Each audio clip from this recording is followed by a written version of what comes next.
battle with depression. His life and death touched so many people. In his spirit, the Locke family began the SL24 Unlock the Light Foundation. Thanks to a team full of family, friends, and mental health specialists, there is now a common goal to support those who are currently fighting their own darkness. In just over 3 years, the SL24 Foundation has helped to educate each other on the signs of depression, remove the stigma, and make resources available to help. And with the opening of Sean's house, have created a safe haven where young adults can receive professional help, speak to peers about their struggles with depression and the threat of suicide. And that is what this weekend's basketball tournament is all about, to help continue to create awareness and raise funds to make the light shine even brighter. Coming up, it's the 4th annual SL24 Memorial Basketball Classic in memory of Sean Locke. Here is his story. 66-43 is Stellar lead, 3:27 remaining, and Sean Locke into the game. He's going to get a career high in minutes if he plays the remainder of this basketball game. He scored against Michigan State in the NCAA tournament. It's a good story to tell the grandkids. Get your first. And we were there. Cross-court pass. Locke squares, fires, and hits. +1. Sean Locke with the biggest play of the night. It's over. The Blueheads win their first ever CAA championship. Tonight, the Blueheads party like it's 1999.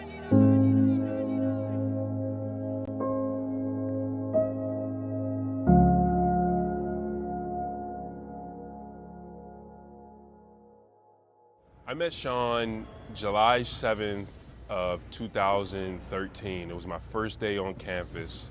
We all went to his house that evening after we met, and he said, hey, you're on the team, your family, we look after each other, and he was just telling me what to think about college, how to adjust. And that's when I knew. I was like, this is a really good kid. He was funny, he was fun to be around, like he was just a good guy. And you could just tell that just by meeting him right off the first time. We're About to go through this 4-hour-long scouting report. 4-hour-long scouting report. What's up, Sean? We're about to do work, all right? I'll get back to you at lunchtime. Bye. He was a unbelievable kid. He was extremely kind and caring. He was a kid that walked into the room and everybody was just happy to see him. What are you all fired up about? About to get this win. He had a smile. You know, you hear about the $1 million smiles, and he definitely had one of those. Sean Locke had a lot to smile about. He was the brother of 7, homecoming king, and a star athlete in the state of Delaware. I kind of always thought that Sean's everyone's best friend, and I'm sure everyone says this, but Sean was my real best friend. We were so similar. We had so much of the same tendencies of being able to go and like work a crowd or know how to make someone laugh.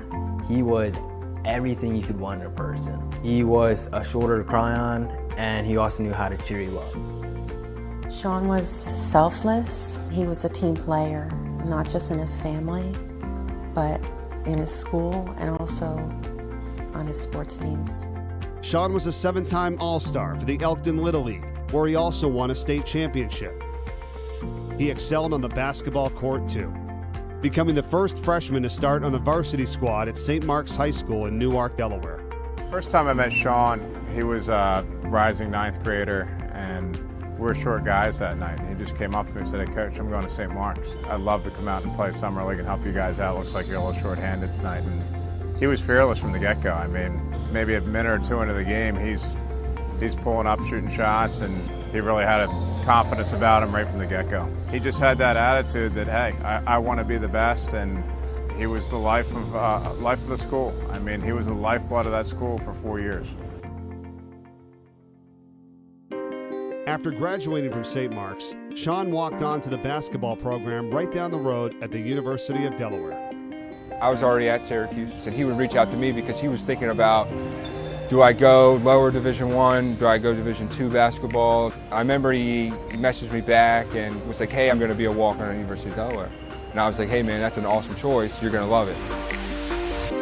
Prior to his arrival, the Blue Hens had been reeling from several losing seasons. They were a team with a desperate need for help. I was convinced he's the right type of kid we wanted for our program at Delaware. He's everything you want in a teammate. He battled adversity early in his career, not only in high school, but early in his career. at Delaware in terms of injuries, but every day he showed up and competed. To be a walk-on at a high-level program, it's tough. You're asked to do the dirty work in practice. You're asked to stay late and rebound with guys. You're asked to do a lot of different things that the scholarship guys maybe aren't asked to do. I knew that he could do all those things and that his coaches were going to love him. Although he was a walk-on, Sean brought invaluable leadership to the program. He was unbelievable in the locker room. He was a huge leader. Sean was the kind of guy where you asked him to do something and he would do it. It wouldn't be why or is there anyone else that could do it? And I think that really spread to other players. In Sean's first year as a Blue Hen, Delaware finished the season recording the most wins in 12 years, narrowly missing the conference championship game. His sophomore year, Delaware advanced to the NCAA tournament for the first time since 1999. The Blue Hens win their first ever CAA championship. 75-74, Delaware wins it over William & Mary. Although Sean was not the biggest star on the court, he found his role as a trusted voice in the locker room. You know, when Sean spoke, especially as he got older, junior year and senior year, everybody listened.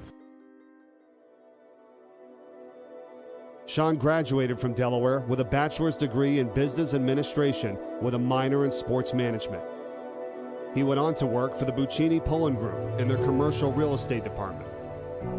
I mean, Sean was liked by everybody. He was a good-looking young man, had a great job, excited about working for Buccini Pullen. Sean was like the most popular man in the state. If you hung out with Sean, you were cool with everyone, because Delaware's a state where everyone knows everyone. So you go around and say, hey, I know Sean, or I'm on Sean's team. Like, oh, you know Sean Locke? On the outside, Sean had it all. But on the inside, Sean was suffering from the crushing weight of anxiety and depression. I never would have ever guessed that that's how he was feeling. You really can't tell what someone's dealing with inside. I mean, a lot of people are really good at hiding it. He is a great example of that. On July 18th, 2018, friends and family received the phone calls nobody ever wants to get. Hearing the news they never thought they'd hear.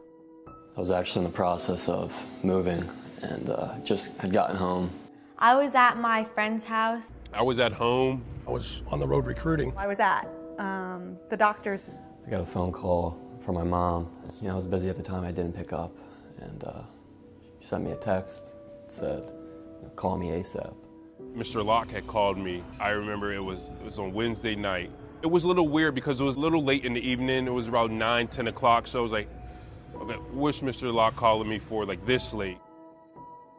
You could just hear the pain in his voice. He was hysterically crying, and so I couldn't comprehend what he was saying at first. You could tell that something was seriously wrong. I picked up, and it was the EMT on the phone, and she said, Kevin, you know, this is the EMT. I'm here with your mom. Your mom asked me to call you. Your brother Sean has passed away. After years of battling anxiety and depression, Sean took his life. He was 23.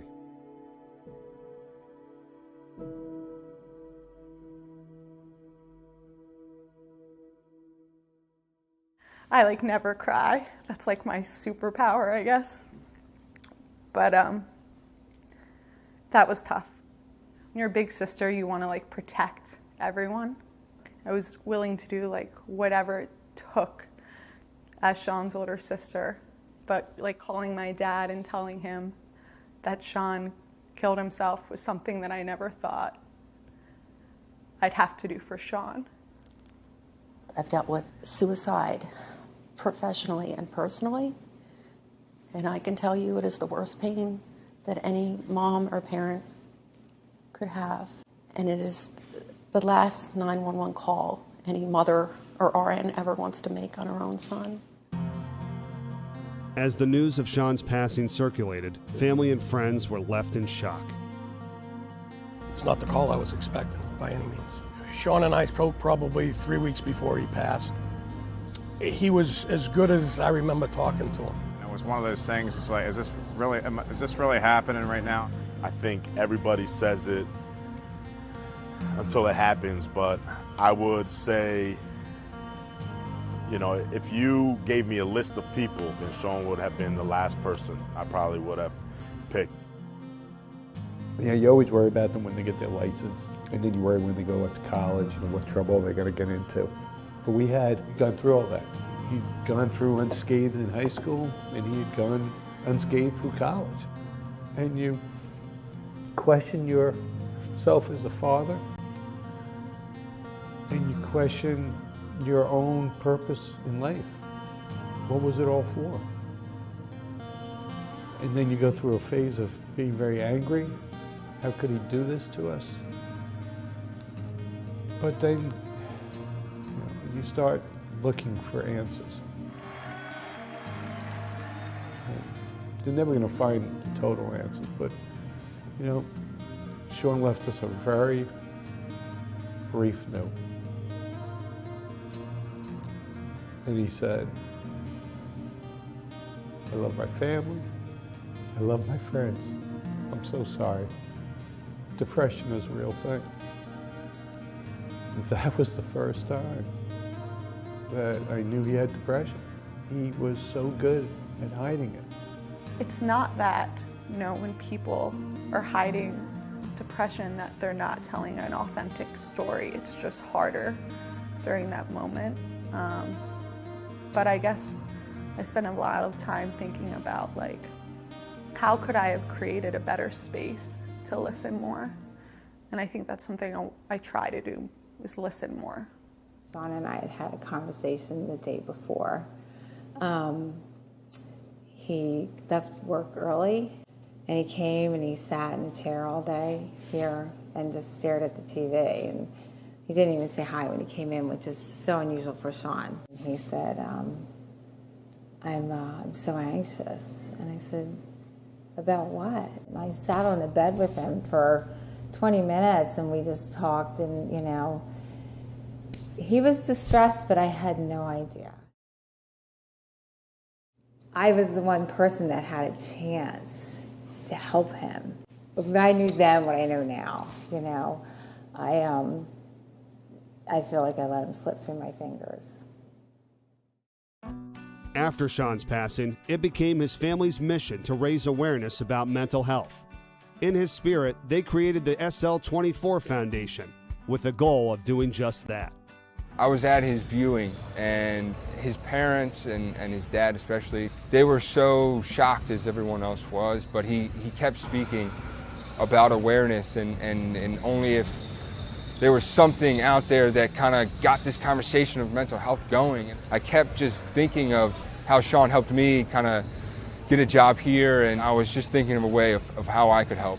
Not long after, Trevor Cooney, a Syracuse men's basketball alumnus who had played in 2 Final Fours, began organizing a basketball event with much more meaning. Sports is something that brings us together as a community and as a whole. I have this job here at the 76ers Fieldhouse, tied in with sports.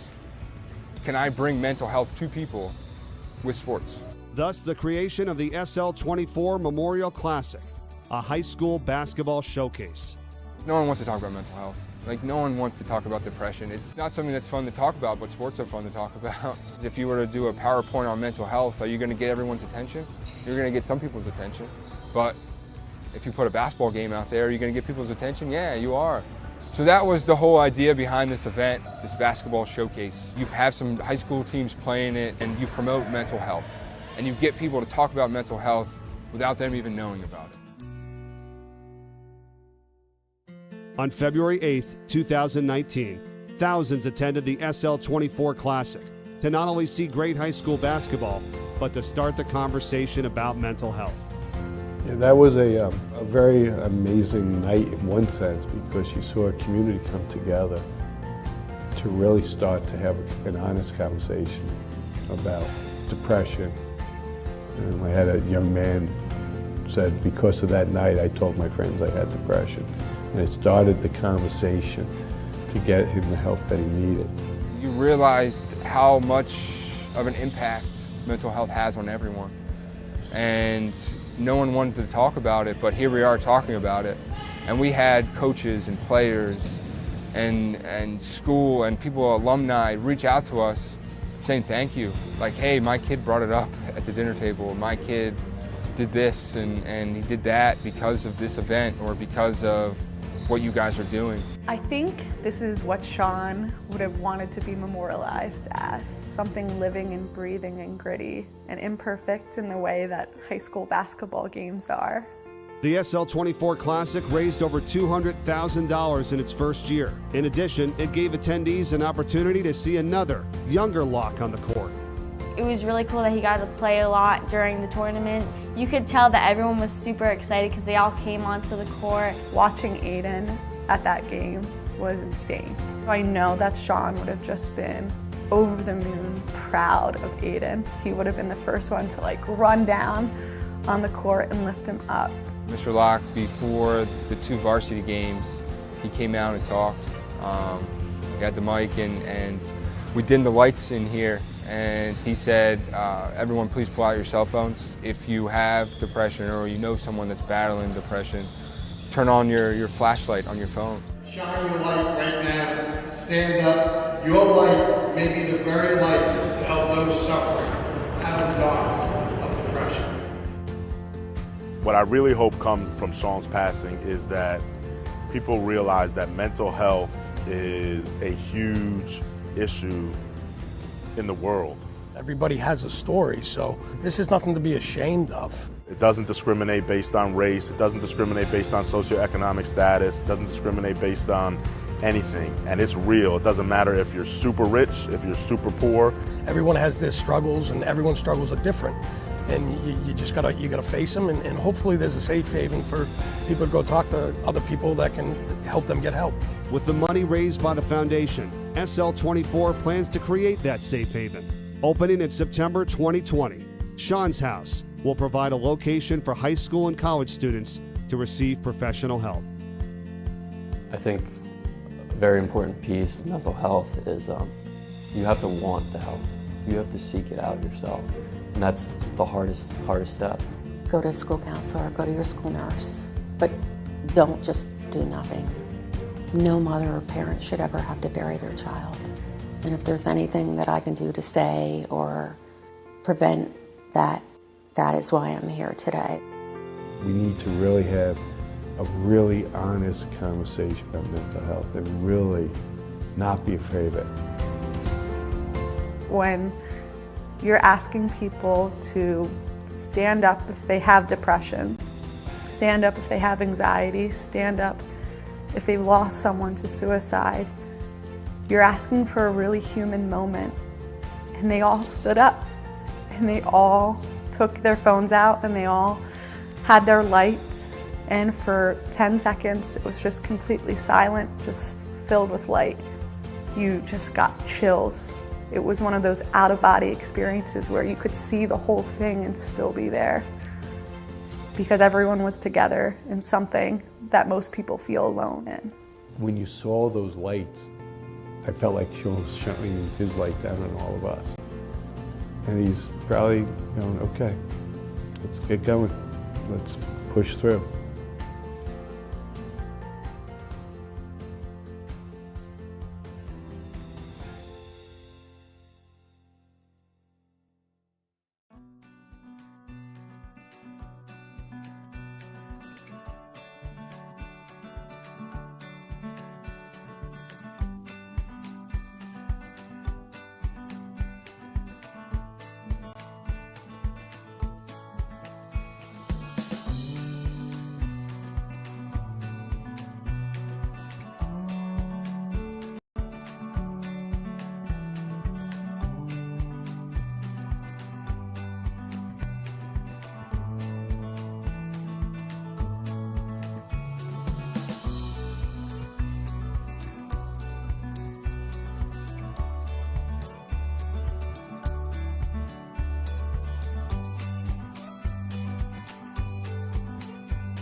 Tavernic Rustic Italian. It's Platinum Dining Group's take on authentic rustic Italian cuisine. Think of it as kind of returning home to grandmom's house. Sauce on the stove, meatballs simmering, warm, crusty, coal oven pizzas coming out of the kitchen. It's our way of welcoming you into our home, our kitchen, and just kind of filling your bellies with a whole lot of love and good stuff. We're located right on Main Street in downtown Newark. Looking forward to seeing you soon. Hi, I'm Luke Chapman from Precision Wealth Partners. We are so honored to be a supporting sponsor of UnLocke the Light Foundation and the Memorial Classic SL24. Personalized financial planning is one of my life passions, and at Precision Wealth Partners, we work tirelessly to personalize your plan and help you achieve your goals that ultimately ends in peace of mind. We are looking forward to hearing from anyone for a second opinion on their existing plans or to get started for those who haven't yet. You can reach us at precisionwealthpartners.com or at 302-367-7613. Welcome to the award-winning Lighthouse Cove Event Center in Dewey Beach, the Mid-Atlantic's premier wedding venue destination, offering beach-inspired weddings, receptions, and special events on the Rehoboth Bay. Whether it's simple and understated or grand and elaborate, Lighthouse Cove Event Center delivers a once-in-a-lifetime wedding experience. Getting that perfect slice is satisfying, fulfilling, and rewarding too. But we don't do it for fun. We do it for fresh. Slice to order makes a sub above. Buffalo Wild Wings win-win value lineup gives you and your friends more for less. With buy one, get one half off traditional wings every Tuesday. And buy one, get one free boneless wings every Thursday. That's more wings, more great times, and more money in your pocket. This is the story of how you get from here to there. Right now you're here. And from here, there looks pretty good. But so few get there. Why? Of those who make it, some will have luck, but most will have a strategy. They will save and invest, grow and protect, and they will work with advisors who help guide their way. If you're looking to get somewhere to get there, we know how to set a course. We're relationship ambassadors and your personal financial advocates. We have innovative wealth tracking tools to monitor your progress every step of the way. Wherever you are now, we can help you get to where you want to be. The road between here to there is shorter for those who know the way.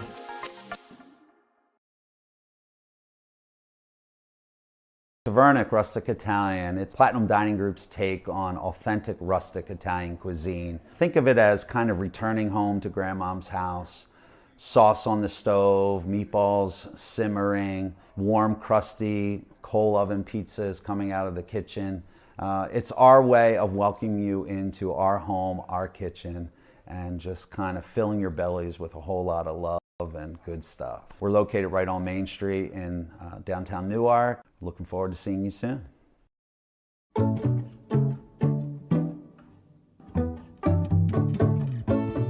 Welcome to the Courtyard Newark at the University of Delaware. Our hotel has plenty of lobby space for guests and students to interact in a safe manner. Next, let's look at the hotel bar, where evening beverage service is provided for the convenience and safety of our guests. Just outside is the hotel patio area, where a guest can enjoy outside dining and the lovely atmosphere of our patio. Next, our guests have two options for exercise and relaxation. Our fitness center and hotel pool and hot tub are perfect for guest needs.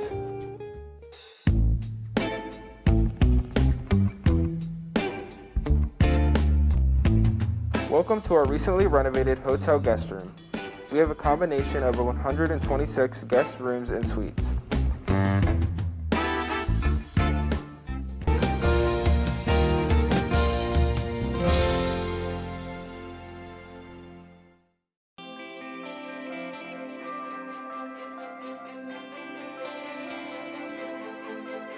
St. Mark's is known as the place to be.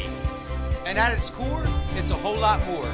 St. Mark's is the place to learn,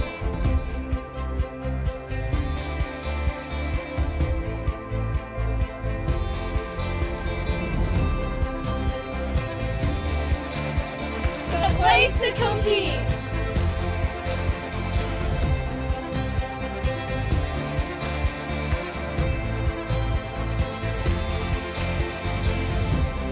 The place to create.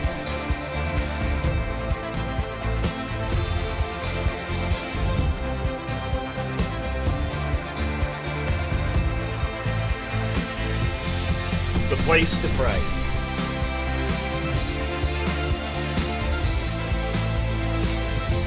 The place to belong.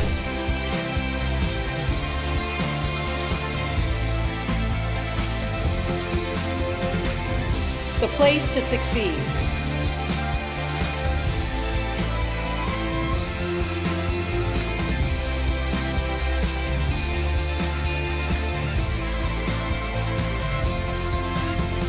All these things and more are why St. Mark's truly is The place to be.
You're watching the 4th annual SL24 Memorial Basketball Classic to raise awareness surrounding mental health and suicide.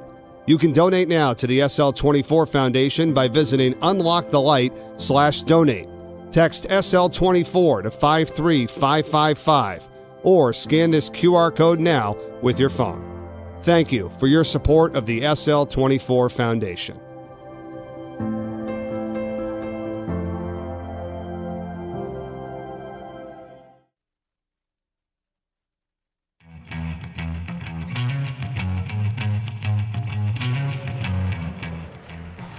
We welcome you to the Chase Fieldhouse in Wilmington, Delaware, the site for the 4th annual SL24 Memorial Basketball Classic in memory of Sean Locke and to raise awareness and funds for the SL24 Foundation for Mental Health and Suicide. It is awesome to be with you here today. Day 2 of the event. 5 high school games on tap for you as we raise funds and awareness for mental health, and it begins with Ursuline and Padua.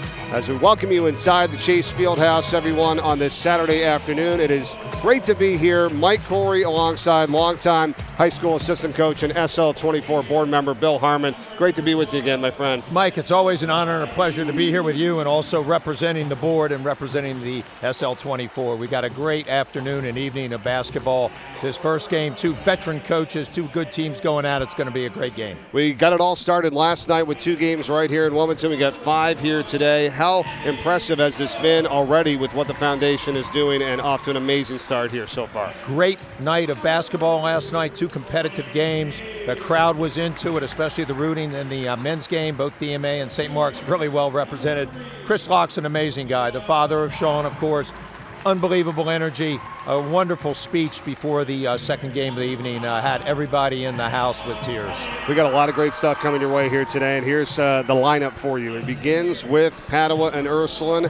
Appoquinimec and St. George's will be our second game of the day. Indian River takes on Archmere, and then Caravel and William Penn, and we'll close it out tonight at 8 o'clock with Sanford and Salesianum. 5 games here today from the Fieldhouse in Wilmington, Delaware, as we get set for game number 1. Our officials, Steve Milham, Anthony Horton, and Chuck Jameson from the Chase Fieldhouse. And Bill, let's talk about what this is all about here today.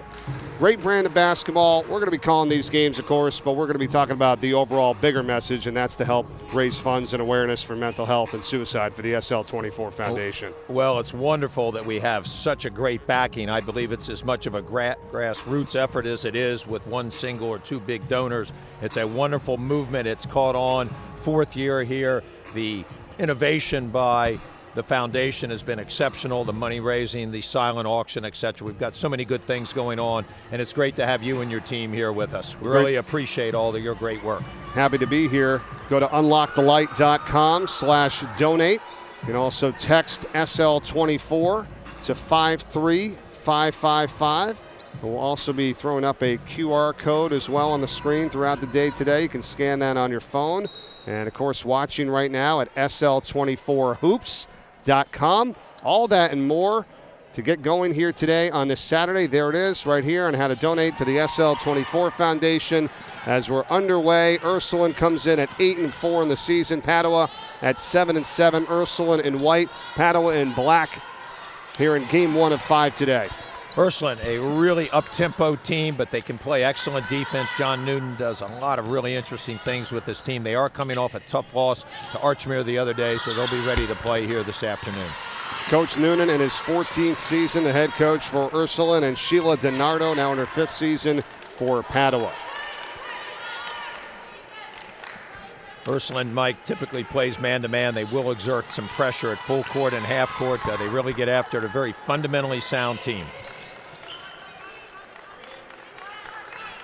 Controlling here for Padua is Natalia Fabrizio up at the top 13. Kate McLennan now. On the drive of the left-hander, the shot is no good. Rebound pulled home by Jordan Tate. Starting lineup for Ursuline here today, brought to you by Bay Country, and it is Sophia Filipowski with Ella Gordon, Hannah Kelly, Abby Grillo, and Jordan Tate, the starting 5 for Ursuline today. Well, we just saw there how Ursuline loves to push the ball in transition. They'll attack immediately via the dribble or shoot the early 3. Really good baseline defense there by Padua. Padua has a possession right now here. And the jumper on the way is up and good. Kate McLennan, and she gets the scoring started in game 1 here today. McLennan, one of those seniors that Sheila DiNardo has developed over her career. Really fine spot-up shooter, runs the club as well, can play the point. Tate passes it out. Jumper on the way from Filipowski. That's not there. Offensive rebound, though, and blocked inside Tate as she tried to go up with it, and right back the other way is McLennan for Padua.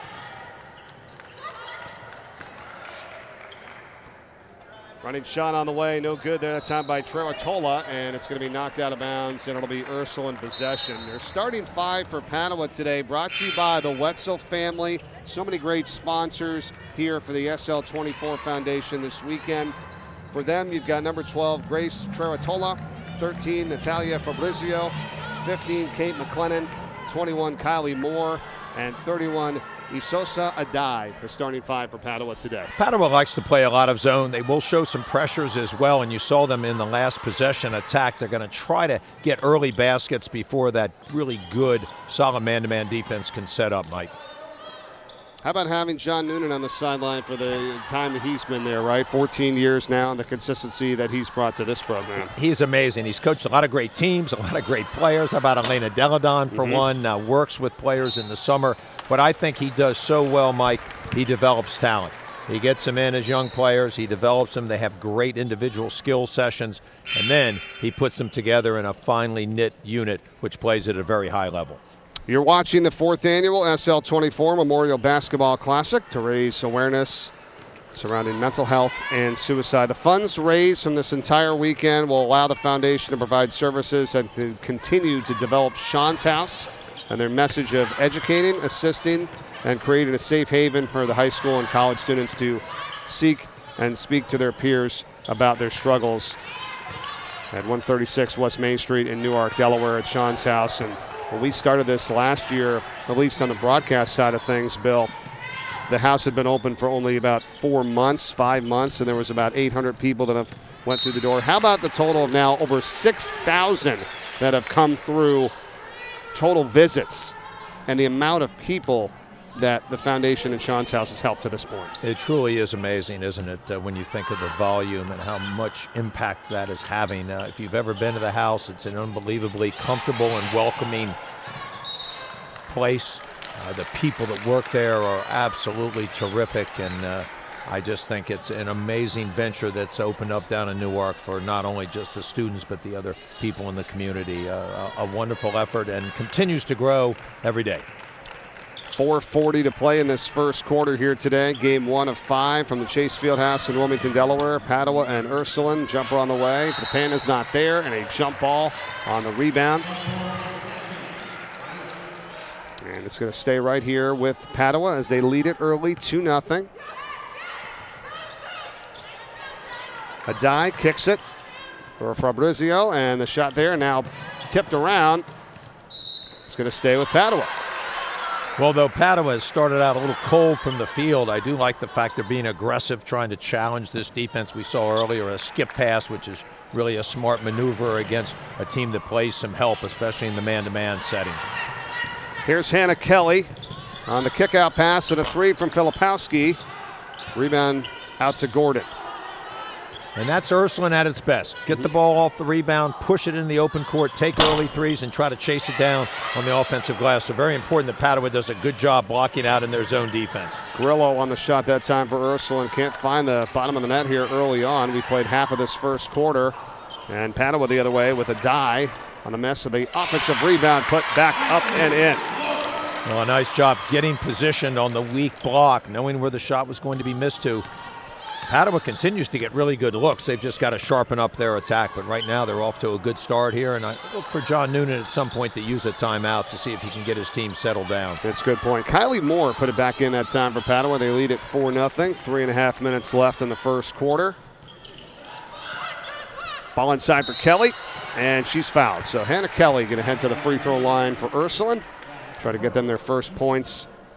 And the foul was called on Isosa Adai. It'll be her first for Padua. Hannah Kelly is a terrific athlete, been a veteran player for John Noonan, a junior. She moves extremely well against the zone. They flashed her from the weak side there to the ball side. Didn't have the opportunity to score because of the foul, but I really like her movement pattern. She's a really smart player. Checking in is Shamir Marshall Brothers, as Sophia Filipowski is going to head to the bench for Ursuline. And they're on the board here for the first time today. And shots from Kelly, 4-2. That's a staple of the Ursuline program. They are typically a terrific foul shooting team. They like to get to the line because they're good at it, and they work very hard in practice. McLennan gives it up now, and on the drive, it's McIntyre. Tipped around, recovered. McLennan again. The shot no good. Rebound by Grillo. Jaslyn Wesley doing a really nice job there of competing and affecting the shots inside by Padua.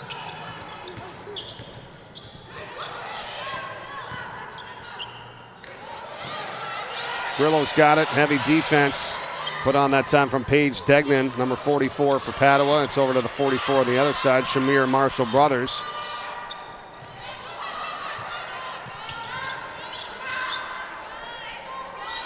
Jumper at the top for three. Count it. Oh, what a shot from Shamir Marshall Brothers, a sophomore, converts. And Ursuline is now on top 5-4. The best way to attack a zone is to reverse the ball 2 or 3 times and then get it to a shooter who's shot ready. Marshall Brothers was, in fact, doing just that. Wonderful stroke from the top of the key. And a block inside from Jaslyn Wesley that time. And now Ursuline off and running. A basket and a foul. Count it for Abby Grillo as she scores it. And all of a sudden, Ursuline on top here and a chance for the three-point play. That was John Stockton-S, I think, Mike. She drives right to left, goes across the lane, and then somehow finds a way to finish, I think with her right hand, just kind of spun it back. A great control with the English on that shot. Absolutely. Foul was on Kylie Moore for Padua. And Grillo, the freshman, with a chance for the three-point play to put Ursuline on top 8-4. So a very slow start, but they've certainly picked it up here over the last couple minutes. Both coaches, I think it has 2 reasons for this, are subbing an awful lot. One is the fact that they both have just played recently. Number 2, this court's bigger. It's longer. It's about 6 or 8 feet longer typically than a high school court. You have a different line out there for the three-point line that the players have to adjust to. So I think getting these different players in early on is a smart maneuver by both coaches. Just under 2 minutes to play here in the first quarter. 8-4 Ursuline leads. Here's the jumper that's short on the way from Moore. Remember, you talked about this earlier about the silent auction here that's going on at the field house to raise money for the SL24 Foundation. A chance to bid on a year's tuition to St. Mark's High School, valued at over $16,000. A signed Troy Reader jersey, and up in the Super Bowl. How great is that? Plus a 7-day stay in either Antigua, St. Lucia, Panama, or Barbados. All that and more is available in the silent auction at SL24hoops.com. And for all those here live as well at the field house in Wilmington. Boy, it's amazing how many different offerings they are for the silent auction. Where would you go? St. Lucia, Panama, or Barbados, Mike? Let's see here. Or maybe all of the above? They're all good, All yeah. of the above? I'll tell you what, Barbados, I think I was looking into that one year. I'd love to go down there. I think the weather's pretty good in that You might spot, want to right? get a bid in. You better hustle because my partner last night, Scotty Klotzkin, was looking at that. Three-pointer again for Marshall Brothers. She converts. That's 2 so far in the first quarter. You talked about that timeout, and it's going to be taken by Padua, though, as they trail it 11-4 here with 51.7 seconds to play in the first quarter. Marshall Brothers really instrumental for forcing this timeout. Coming off the bench, the shot from the top of the key, then from the left wing against this zone. Padua zone just not able to make the slides quickly enough. We might see a change-up of defense out of this timeout. Those of you watching here today in our second year of the broadcast for the SL24 Foundation, it's a 7-0 Ursuline run right now as they lead at 11-4. Remember, the ticket price to come in here, right, it's only $10 for students, $15 for adults. That's just one way that if you're thinking, hey, how can I help? I mean, even $10 or $15, whatever it may be that you can do, goes a huge, huge way and a long way here with this, because this is the big weekend, right? This is the one time a year, essentially, that SL24 says, hey, how can you help? Help us to keep Sean's house going. Let's support mental health and the awareness. And it's been a phenomenal weekend already up to this point. They've raised so much money prior to the event, right, and they continue to do so. It's just the outreach by Chris Locke and the rest of the foundation that's done a great job. Scotty Day joined the foundation the last year, and he's done a fantastic job helping with all the media and all the other administrative things. A big addition to help Chris Locke out, who has, as I mentioned, unbelievable energy that just never seems to go away. We will hear from Chris Locke coming up later tonight in Game 5 when Sanford gets set to take on Salesianum. We'll also have the total for you of what the foundation will have raised this year in year 4, really just over 3 years, to be honest, when this all started at the end of 2018.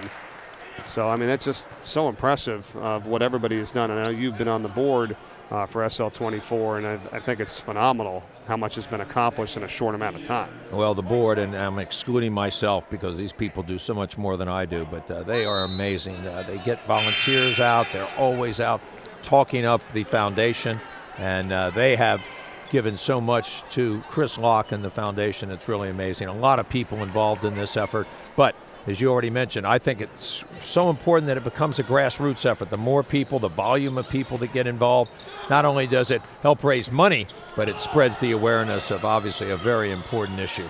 Second foul was called on a dive for Padua. She's got 2 now, and that's the end of the first quarter of play here in Game 1 of 5 today from Wilmington, Delaware. Ursuline leads Padua 11-4.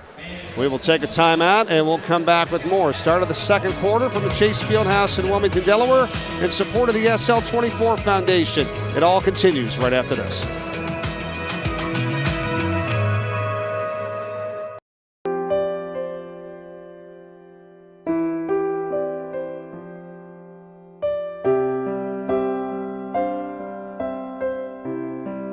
Just wanted to thank SL24, the entire team, for your important work.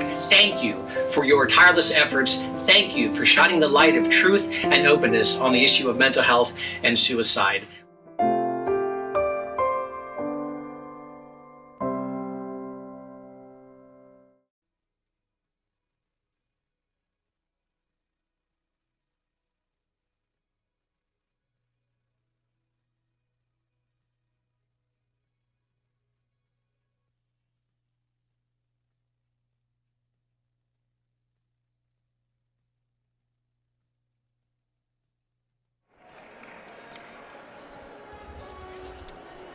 Back at the Chase Fieldhouse in Wilmington, Delaware, 4th annual SL24 Memorial Basketball Classic here. Mike Corey alongside Bill Harmon as we get set to start the second quarter of play. Ursuline and Padua. It's an 11-4 lead right now for Ursuline after the slow start, Bill. Then they just caught some fire. Got a couple of threes from Shamir Marshall brothers. Got a basket and a foul.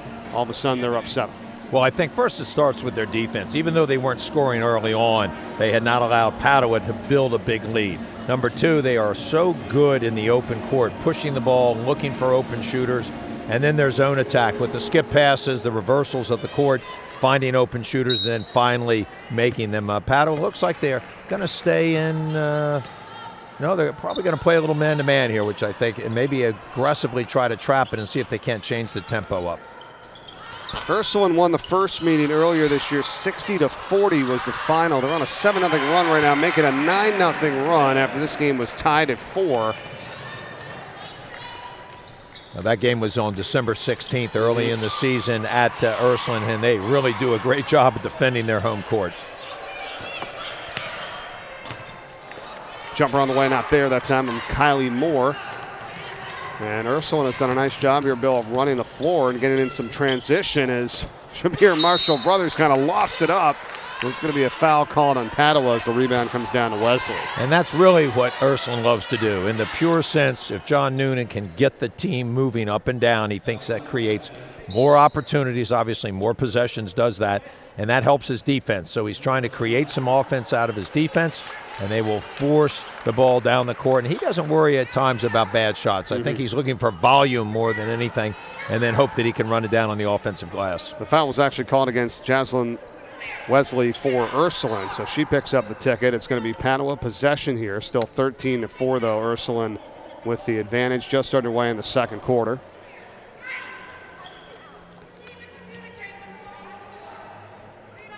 Talking about the founder, of course, Chris Locke, and his wife Norma. They are donating $1 for every point that is scored here in this tournament all weekend long, and $3 for every three-pointer as well. So just an outstanding job, again, in terms of their support and, you know, how they don't take anything from this. I mean, this is all for the foundation for SL24 and for Sean's house, which, again, now going on year number 2, and how many people it's helped. Over 6,000 visits, over 1,300 young adults. And this number is staggering, Bill. 43 people have literally been saved on the brink of suicide coming into the house, and they got the help that they needed. I mean, that's just to be able to say that is just, you're so thankful for stuff like that. It's an amazing total, kind of good and bad, isn't it?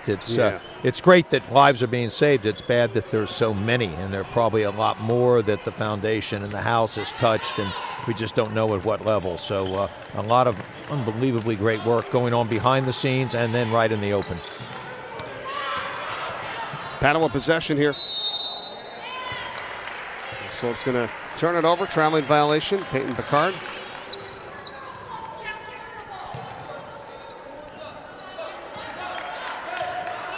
And it's great the support that these high school teams and their teammates and friends of the school all rally around too, you know. And I think when you see that too, from whether it's in the silent auction or going out on their own and doing events to help raise money surrounding this weekend for SL24, it's awesome when you see that happening. Mike, there's so many things that goes on kind of behind the scenes that we don't even know about or hear about, and it's the volunteers, it's the little things, it's reaching out to someone, it's making the extra phone call or doing whatever. And it really is truly an amazing, not only operation, but the fact that people are willing to do so much for others. Speaking of amazing, Shamir Marshall brothers with 3 three-pointers right now for Ursuline, but Padua comes back with Alexis Greenjack as she scores it. It's now 16-6. That tells you how smart John Noonan is. He got Marshall brothers in the game just at the right moment to make 3 threes. And remember, she's only a sophomore, showing a lot of poise, and she's certainly fearless with that long-range shooting. She's up at the top of the screen right now. They work it up top here for Hannah Kelly. Now Marshall brothers has it. Corner 3 on the way. That one is good from Ella Gordon as she drains it. That's 4 three-pointers made by Ursuline so far in this first half, and Padua calls a timeout. Padua staying in their zone. It looks more to be a matchup here since that last timeout, and Ursuline has found a way, what we call pass, cut, fill movement, and then going into open spaces, and a wonderful shot from that deep corner by Gordon, who was perfectly positioned and shot ready. 13-point lead here for Ursuline. Shamir Marshall brothers. How about the three-pointers that she's been knocking down here, Coach? The sophomore for Ursuline. She's got great range. You see how well she uses her legs. She holds her follow-through. That's great fundamentals. I guarantee you Johnny Noonan has something to do with that. But it's her confidence of knowing that that's the right shot at the right time to take for her team that's so remarkable from a young player. Fourth annual SL24 Memorial Basketball Classic here, and the fans able to come back in. I mean, we did this last year. Of course, there's nobody allowed in, and now you've got the fan support and the friends and family members coming here to be able to witness these great games today. 5 of them. This is the first of 5, and also to support the SL24 Foundation. Well, Mike, you were driving back from Richmond doing a game for ESPN, and Scott and I were here, and the crowd grew as the evening went on, and by the 8 o'clock game between the DMA and the St. Mark's boys, I thought it was really a great crowd. They were loud, they were into the game, but certainly handling themselves in exactly the right way. It was a wonderful environment.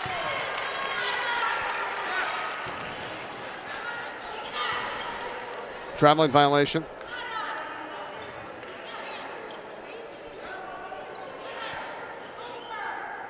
Padua to inbound with Moore.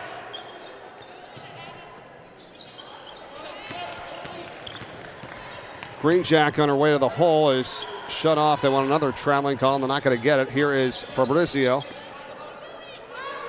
Padua was having a little trouble getting organized. They've run some 1-4 at the elbow and some stacks formations, but this very aggressive Ursuline defense. They do a lot of frontal down low. They apply really good ball pressure.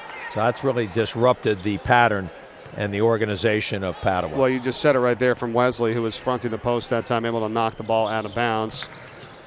And a good height advantage that she has. And now a block inside. That's by O'Hara.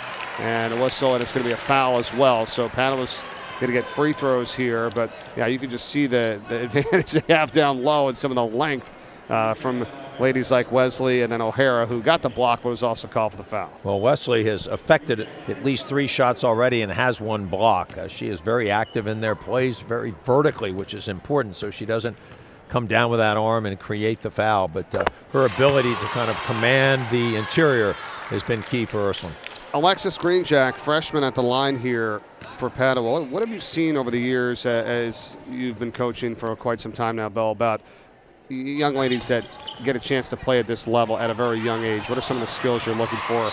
That's pretty impressive, to be on varsity as a freshman. Absolutely, and I think the first thing is, and I actually talked a little bit about this last night, is the heavy development of AAU. It's sometimes that may not be the best thing because they play so many games and you lose the emphasis, hey, a game is really important, but it provides you with so much experience, and so many of these young men and women that are playing in AAU have come in with 70, 80, 90 games under competition. So the first thing I see is their fundamentals are sound. Number 2 is they're very poised. And number 3, they're not afraid of the moment. And I think you can just see in that case Marshall Brothers really stepping up. Now, she's a sophomore, not a freshman, but that's still quite young. And for them to be so game ready is a really remarkable achievement. And obviously some really great coaching going on by Sheila DiNardo and John Noonan and others. That's a great point. Previously, we just had the second foul on Wesley, as you saw her go out, number 14, along with O'Hara for Ursuline. This foul was just called on Jordan Tate, number 32. And now at the free throw line here for Padua is Natalia Fabrizio, who's going to have 2 free throws as we're halfway through this second quarter. In game number 1 of 5 here today. And, of course, remember to go to SL24hoops.com. Your home for this entire weekend and the SL24 Foundation, the silent auction, ways that you can donate, find out all that we're doing and all that the foundation is doing to help create awareness surrounding mental health and suicide, and Sean's House, which has been open since September 24th, of course, back in 2020. Chris Locke is so smart. He just coordinates these dates in with that number, and that, of course, was Sean Locke, his son's jersey number at St. Mark's, where he played as a freshman through his senior year, and then at the University of Delaware he had the same number and was so remarkable. A walk-on and then earned a scholarship in his senior year, was also a captain, and scored a point in the NCAAs when we were out in Spokane against that tough Michigan State team. So he had a lot of really great honors going on, but I think it was remarkable that he was able to earn a scholarship from his walk-on status. No doubt about it. You can see the ways to donate right now on your screen for the SL24 Foundation. Kylie Moore with a basket for Padua. They're within 8 here as we come up on 3 minutes to play in this first half. And now Gordon controls it for Ursuline. Padua, Coach DiNardo and her team up off the bench, making some noise as they're catching a little bit of momentum here. The ball is loose. Now they will call the jump ball. And that was Moore going down that time for Padua and Ella Gordon for Ursuline as that ball was tied up. So important as a player that you want to be first to the floor, whether you're a sub or your team's best player. And really important that people do that. That extra hustle, really important. Here's something I'll have to do and get you connected with a good friend of mine and broadcast partner over on ESPN, Mark Adams. He's developed this app. And it's called, these stats called Hustle Stats. It's called the Hustle app. As Shamir Marshall Brothers scores again, another three-point ball here for Ursuline. Hustle Stats, stuff that's not tracked as much, Bill, right? And that's diving on the floor as a three ball goes up from Fabrizio here for Padua. She comes right back. Stuff that relates to games that helps your team win. That doesn't really show up in the stat sheet, to your point. I'd like to see that. I call them tough person plays. We have a list of those, and I know Jay Billis years ago kind of wrote an article about this list, but it's stuff that we coach every day. Making a hard cut, setting a good screen, making the extra pass, the things that don't, as you already mentioned, show up. Diving on the floor for the loose ball, charges drawn. We could go on and on, but there are a lot of really tough person plays. We're seeing a lot of that. The really well-coached teams do all those small things. It's attention to detail because it matters in the end. Kelly had just scored for Ursuline and put them up by 10, and now here she goes again on the break, and she misses on the shot, the offensive rebound, and a foul is going to be called as Abby Grillo is going to head to the line for 2 shots. And yeah, I think it's great, the app for coaches and teams to kind of track their players' progress, and then you can go at the end of a game and say, look, we went after 5 loose balls, we took 6 charges, and see how much that relates to whether you win the game or how close you were, pending some of those stats. So, well, you'll have to put me in touch with Mark. I will. I would love to see his app. I mean, I'm a big believer in not only the true fundamentals of the game, but the little things in the game. And if you've coached as long as I have, you eventually kind of understand that these little details really do matter. And it's hard for a player when they're young to appreciate all of that. But if you spend a lot of time watching the game and looking at plays that are instrumental in how your team wins, a lot of those things that we've just talked about come to fore. McLennan on the drive for Padua. That's not there, and the rebound is pulled home by Jordan Tate.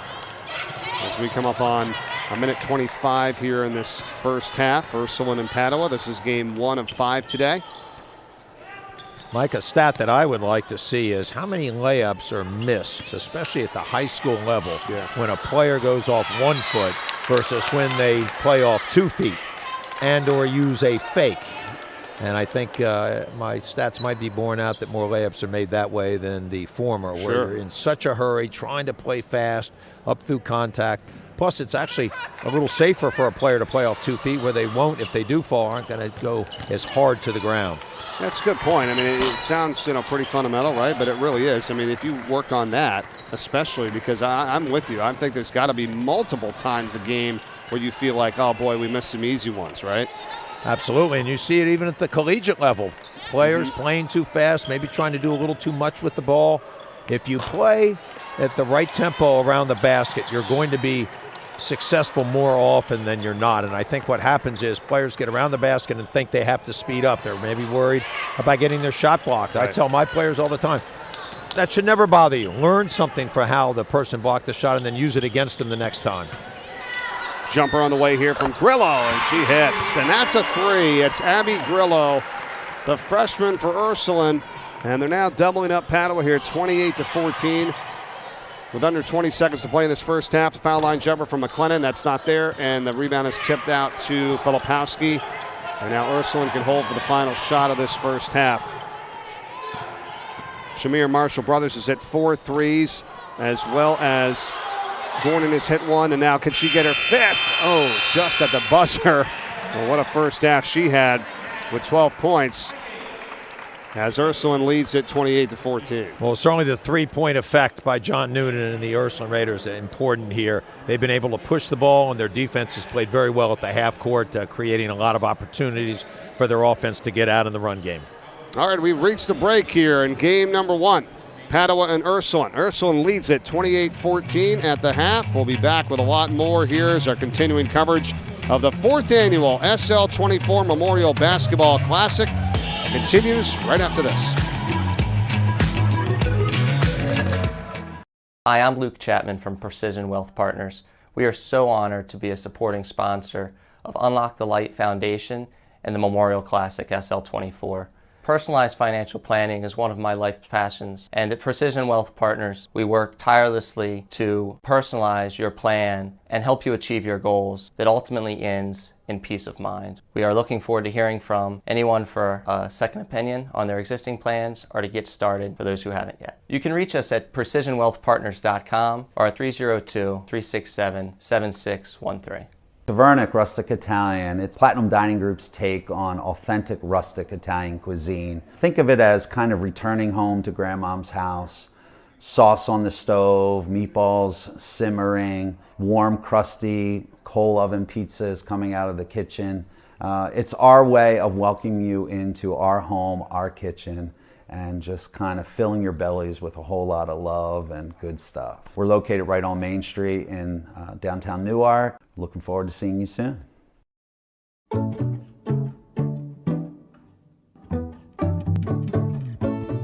Welcome to the Courtyard Newark at the University of Delaware. Our hotel has plenty of lobby space for guests and students to interact in a safe manner.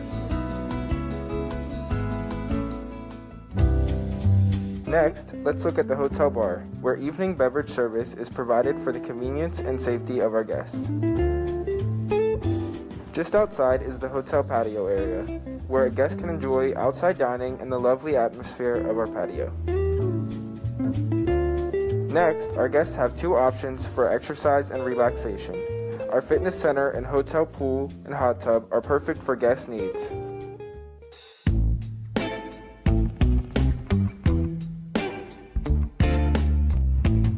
Welcome to our recently renovated hotel guest room. We have a combination of 126 guest rooms and suites.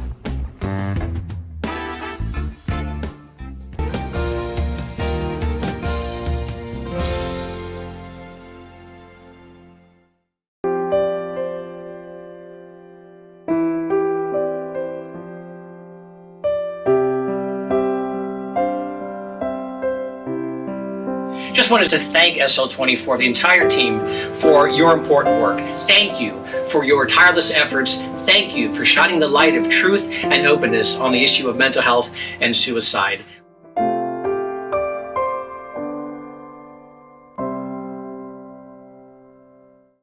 And we welcome you back to halftime of the 4th annual SL24 Memorial Basketball Classic. Great to be with everyone here. Mike Corey alongside the founder of the foundation for SL24 Unlock the Light, Chris Locke. Great to see you as always, man. Always a pleasure to see you as well. We always love having Mike Corey here at Sean's house. Thank you so much. I love this time of year. I mean, now it's really starting to become a thing, right? You look forward to this year after year. But I want to kind of go back just over 3 years ago to the end of 2018 when you started all this.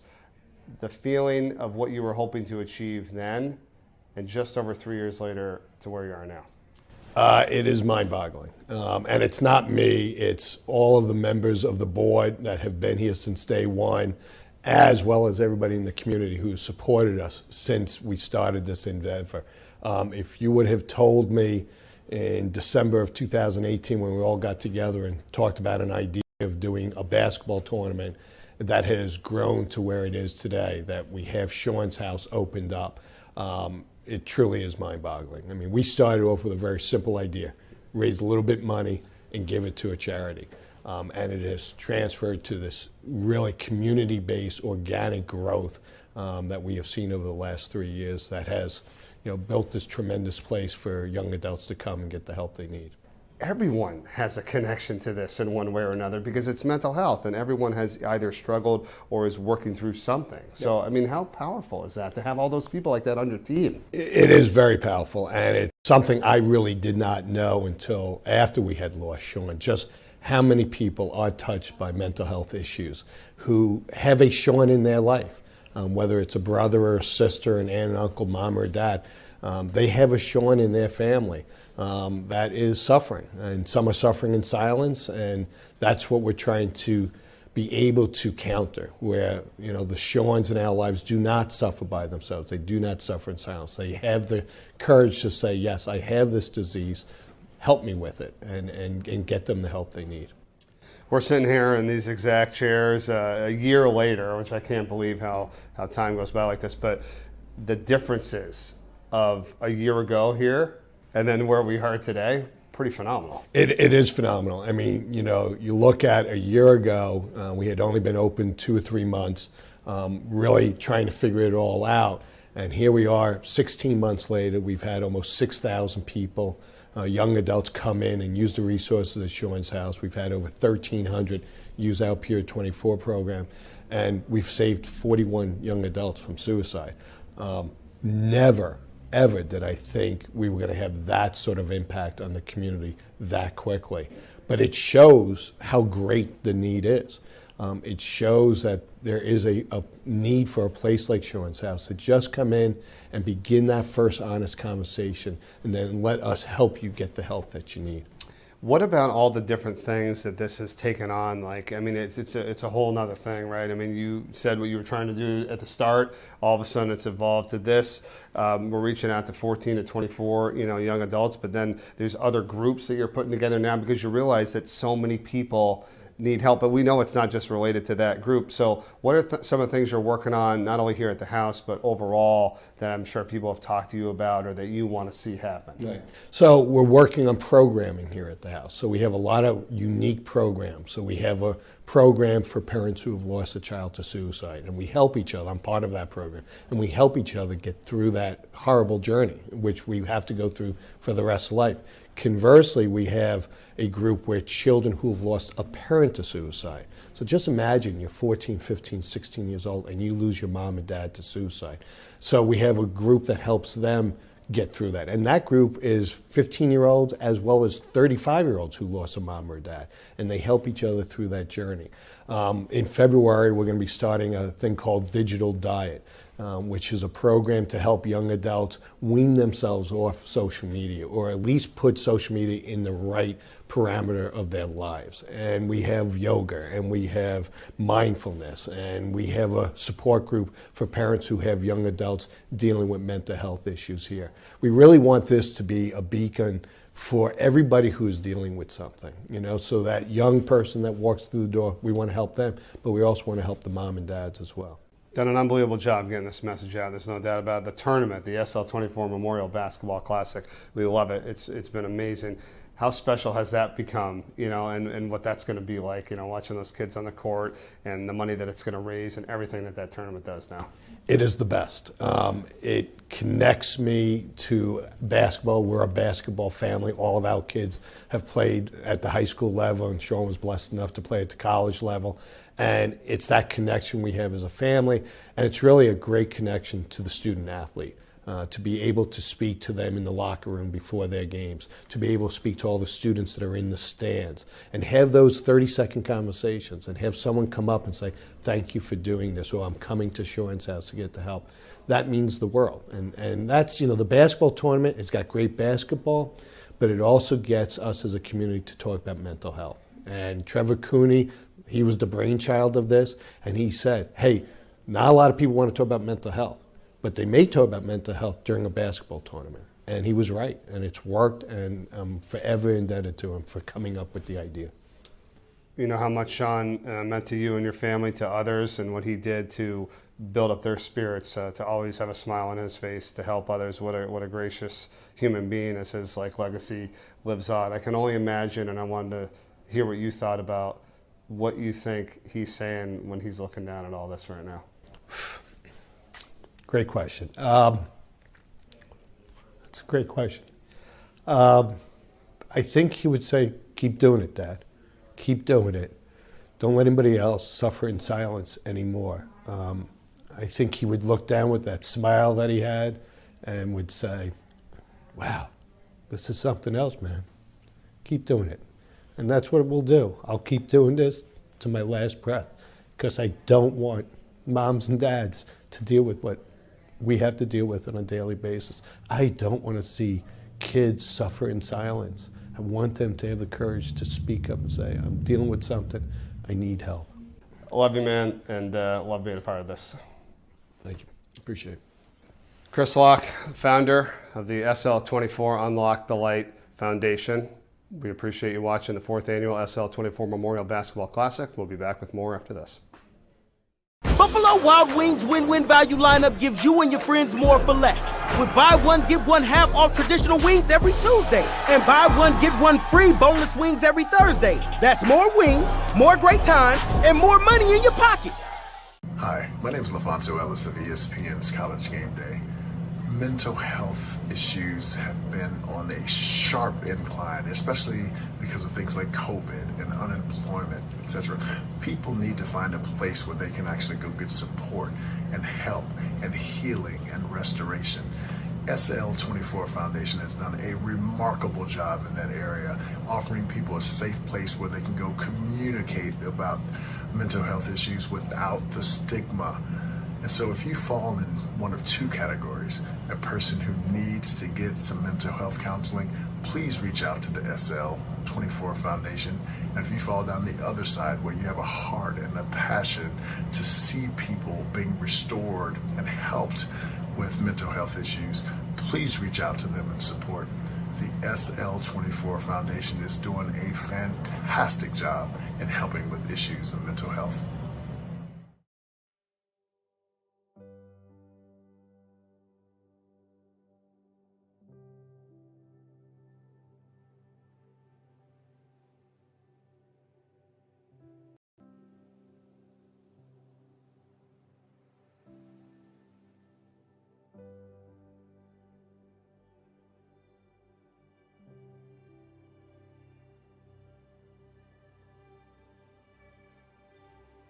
This is the story of how you get from here to there.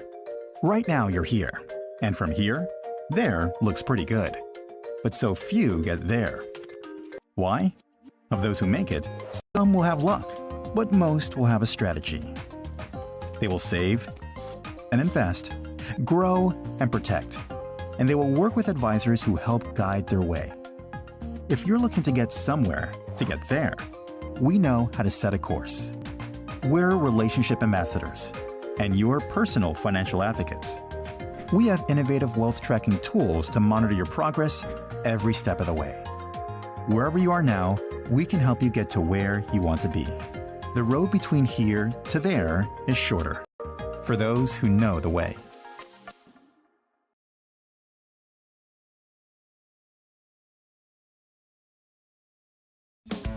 Getting that perfect slice is satisfying, fulfilling, and rewarding too.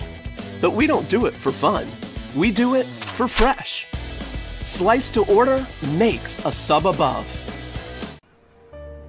Welcome to the award-winning Lighthouse Cove Event Center in Dewey Beach, the Mid-Atlantic's premier wedding venue destination, offering beach-inspired weddings, receptions, and special events on the Rehoboth Bay.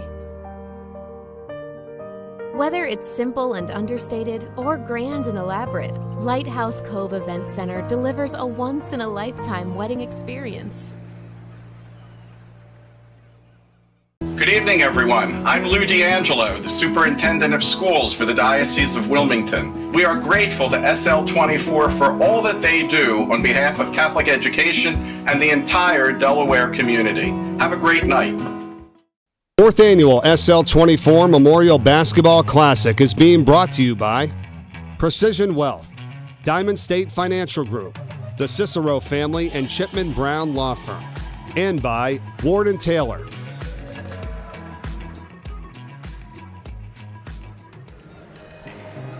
Welcome back inside the Chase Fieldhouse in Wilmington, Delaware, the 4th annual SL24 Memorial Basketball Classic in memory of Sean Locke and to raise awareness and funds for the SL24 Foundation for Mental Health and Suicide. We are getting set for the start of the second half of Game 1 of 5 here today. You're on SL24hoops.com, wherever you may be watching us, YouTube, Facebook. Thanks for being with us. Mike Corey and longtime high school assistant coach and SL24 board member Bill Harmon. Let's take a look at some of the highlights here. Well, we're going to get ready for the start of the second half, and the highlights were really from number 44 for Ursuline, Bill, Shamir Marshall Brothers. 4 3-pointers in that first half for her. A great substitution by the veteran coach Johnny Noonan to bring Marshall Brothers in. She found a range from a lot of different spots, a very capable shooter, but also a good ball handler. And Padua worked themselves back into the game, and then a late run by Ursuline to allow this 14-point lead. Stats in the first half for Ursuline are brought to you by ICS Corporation, and Marshall Brothers with the 12 points on those 4 3-pointers. 7 points for Abby Grillo. And here's a basket scored to start the second half from Kate McLennan. And she had a pretty good first half as well for Padua as we look at their stats. And those are brought to you by Delaware Heating and Air. Fabrizio with 5 points. Callie Moore had 4 points in that first half for Padua as they're within 12 as we're just underway here in the start of the second half. Padua continuing to maintain their defensive pressure with their matchup zone. They will apply a couple random double teams from time to time. Ursuline's done a good job of reversing the ball via the skip pass and working through the top of the key. Nice entry pass into Wesley, and she is fouled, and Jaslyn Wesley will head to the free throw line for 2 for Ursuline. Though Wesley has not scored a lot, she is a defensive dynamo. She's active underneath. She affects her blocks a number of shots, takes up space, and there really does a nice job for John Noonan.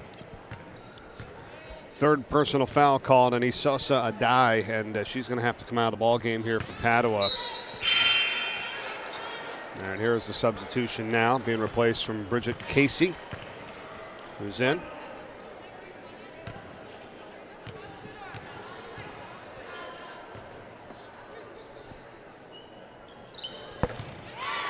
Just talking with members of the SL24 Foundation upstairs at the half here, too, with that silent auction bill, which is just awesome right now with some of the great stuff you can get. Years tuition to St. Mark's High School. That's over $16,000, the value of that. Signed Troy Reeder jersey, who's going to be in the Super Bowl coming up next weekend. And then a 7-day stay in Antigua, St. Lucia, Panama, or Barbados. You can bid on that as well. Go to SL24hoops.com. And you can also do a team-up campaign. We can kind of form teams to help donate as well, and also bid on some of those silent auction items too. So pretty fun here for this weekend. Absolutely. What an array, and it's so neat to see Troy Reeder being able to get into the Super Bowl. I called some of his games, certainly his brother's games. Colby Reeder, his dad played in pro football. Danny Reeder, a very successful real estate magnate here in the state of Delaware. But it's a really great opportunity. I think some people underrate the ability of a lot of Delaware football players, not only at the high school level, but at the college level.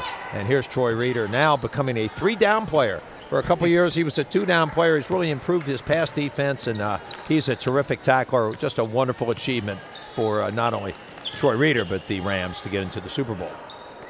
Well, when you work hard, right, and you know you get that little bit of a chip on your shoulder, right, and you get into the professional ranks like that, and nobody expects much out of you, then all of a sudden, boom, look what he's doing. It's unbelievable.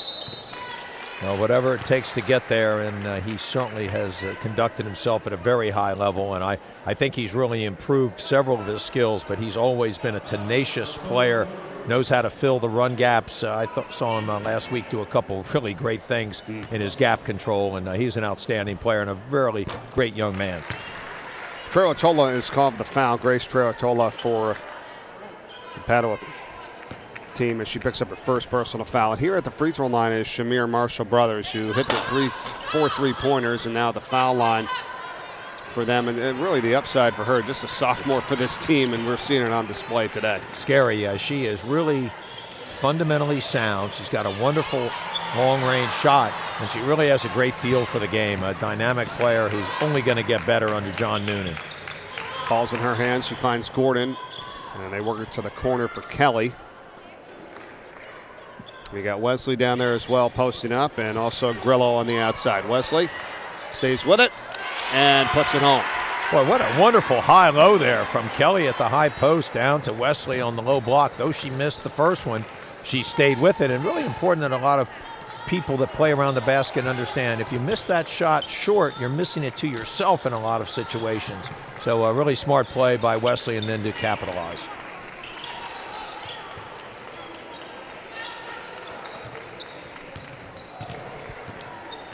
Fabrizio for Padua.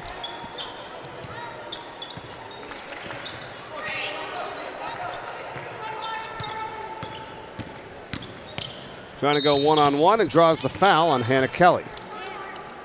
Little isolation play there called by Sheila DiNardo. Gets her player going down the left side. They roll people to the strong side. Now, what they're trying to do there is remove the help, or at least move the help, so they're not going to be there quick enough to stop the quick drive and penetration by Fabrizio. One of the seniors for Padua. Look down the roster. They got 6 of them right now for this team. As you see, Valerie McIntyre coming in, going to replace Bridget Casey.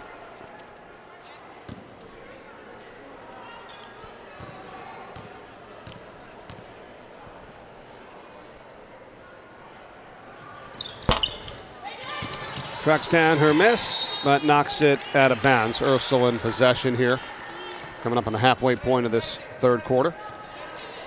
Well, Padua at some point may have to try to change this defense up, at least do a little bit more trapping, if nothing else, to speed up the attack of Ursuline, see if they can't turn them over, try to create a little offense out of the defense. Inside again for Wesley, a little bit short on the shot. Padua the other way, and good entry pass down low. Shot not there from McIntyre. Rebound by Kelly.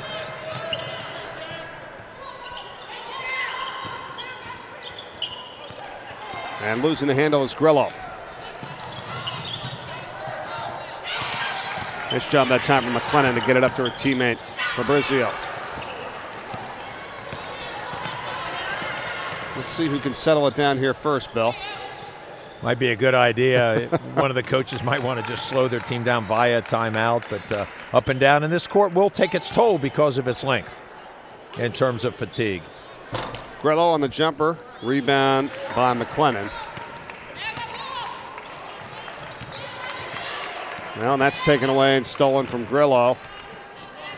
Shamir Marshall Brothers. Oh, nice step as she works her way in, and it goes down. Wow. The Euro step. Yeah. Right and left. It's always a terrific maneuver if the officials don't call it a walk. Really well executed there by Marshall Brothers.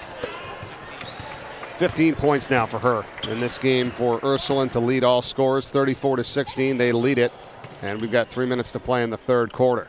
And we were talking about little things in the last segment. Abby Grillo really does a lot of that. She's first to the floor. She gets offensive and defensive rebounds, pushes the ball, got a steal there in transition. Oh, nice pass inside from McLennan for McIntyre for the basket for Padua. That was sweet. So important that when you are a dribbler or the ball handler in the open court, you keep your eyes up, and that was a great find underneath and a good job running the court by Padua, trying to attack before that really tenacious Ursuline defense can set up. Going to have a foul here as the initial shot from Gordon. And then Wesley was trying to get the rebound, but this is going to go against Ursuline. It's going to be on Wesley. That's going to be her third. And she's going to come out of the ball game. 3 subs coming in for Ursuline, and as well as a few for Padua.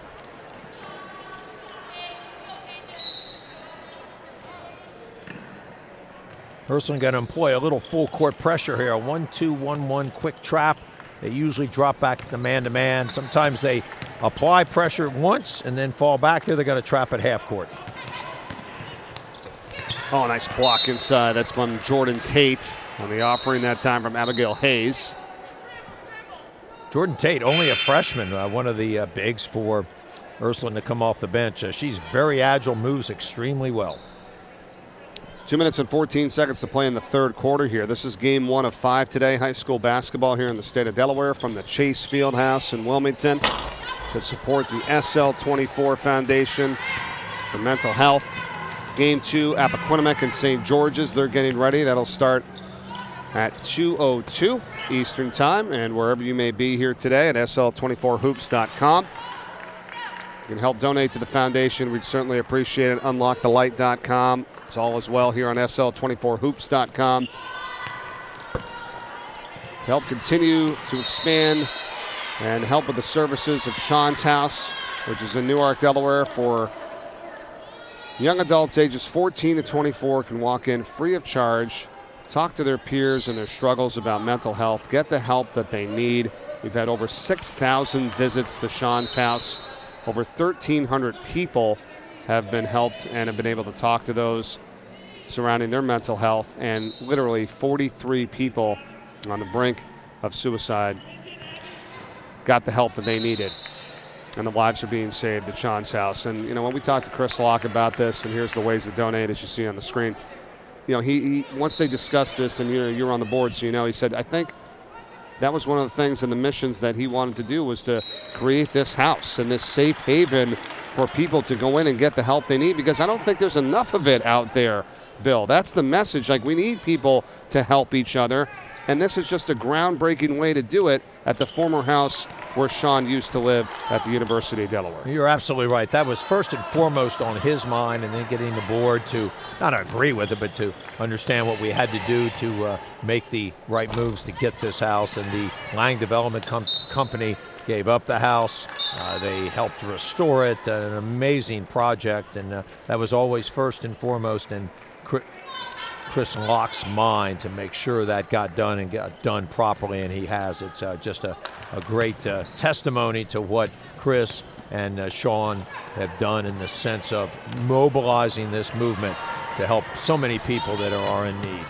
The peer specialists are huge at Sean's House, and that's what it's all about. They've got over 100 trained. They have 86 more finishing the course next week, so that's when you can go in and you can talk to your peers about the struggles of mental health and get the help and the counseling that you need ultimately, and that's what it's all about. Opened on September 24th, 2020, and going very, very strong here as we enter into the 2022 year. It's just hard to fathom, right, Bill, where we are now, 2022. But again, this foundation only began back in December of 2018, so it's not been a long time, and I can't wait to see the total of what this group is going to raise this weekend here as well. I think that peer development organization is really a smart move to get more of the young people involved with people their age, and you never know what voice somebody listens to, and everybody can be a factor in this, and it really is a wonderful aspect of the movement that Chris Locke has begun. Paige Degnan with the rebound here for Padua as we wind down the third quarter. They trail it 34-18. They're hanging right in it here, though, and a jumper on the way is no good from Moore. And the rebound by Ella Gordon. And we'll see if they can just hold here for the final shot of this third quarter. Now they're going to put it right up on the run here by O'Hara. Mike, you were right. They should have held there for the last shot. That's something John Noonan, I know, will talk about in his film group. John has great patience with his team. He's really a terrific bench coach. I know I talked earlier about how he develops players, a very fundamentally sound teaching mechanism that he has, but he's really good with the young women on his bench and then coaching them on the court. Just a great coach and a great leader and motivator. All right, 10 seconds to play here in this third quarter. Padua has the ball. Adai, who's back in with the 3 fouls. There's only 2 to shoot. They've got to put something up. Hayes does. Good if it goes. And that's the end of the third. Ursuline 34, Padua 18. When we return, the start of the fourth quarter, as you're watching the 4th annual SL24 Memorial Basketball Classic to raise money for the SL24 Foundation in memory of Sean Locke. And we'll continue with more hoops right after this. Good evening, everyone. I'm Lou D'Angelo, the Superintendent of Schools for the Diocese of Wilmington. We are grateful to SL24 for all that they do on behalf of Catholic education and the entire Delaware community. Have a great night. Tavernic rustic Italian. It's Platinum Dining Group's take on authentic rustic Italian cuisine. Think of it as kind of returning home to grandmom's house. Sauce on the stove, meatballs simmering, warm, crusty coal oven pizzas coming out of the kitchen. It's our way of welcoming you into our home, our kitchen, and just kind of filling your bellies with a whole lot of love and good stuff. We're located right on Main Street in downtown Newark. Looking forward to seeing you soon.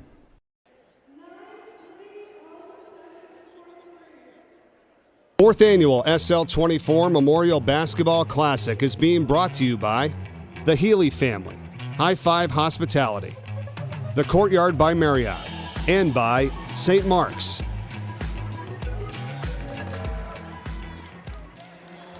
There it was, 136 West Main Street in Newark, Delaware, Sean's house, and the SL24 Foundation for Mental Health and Awareness as we continue on here on this Saturday. 5 games today. We had 2 yesterday from the home of the G League of the 76ers, the Blue Coats, here at the Chase Fieldhouse in Wilmington, Delaware. Mike Corey and longtime high school assistant coach and SL24 board member Bill Harmon.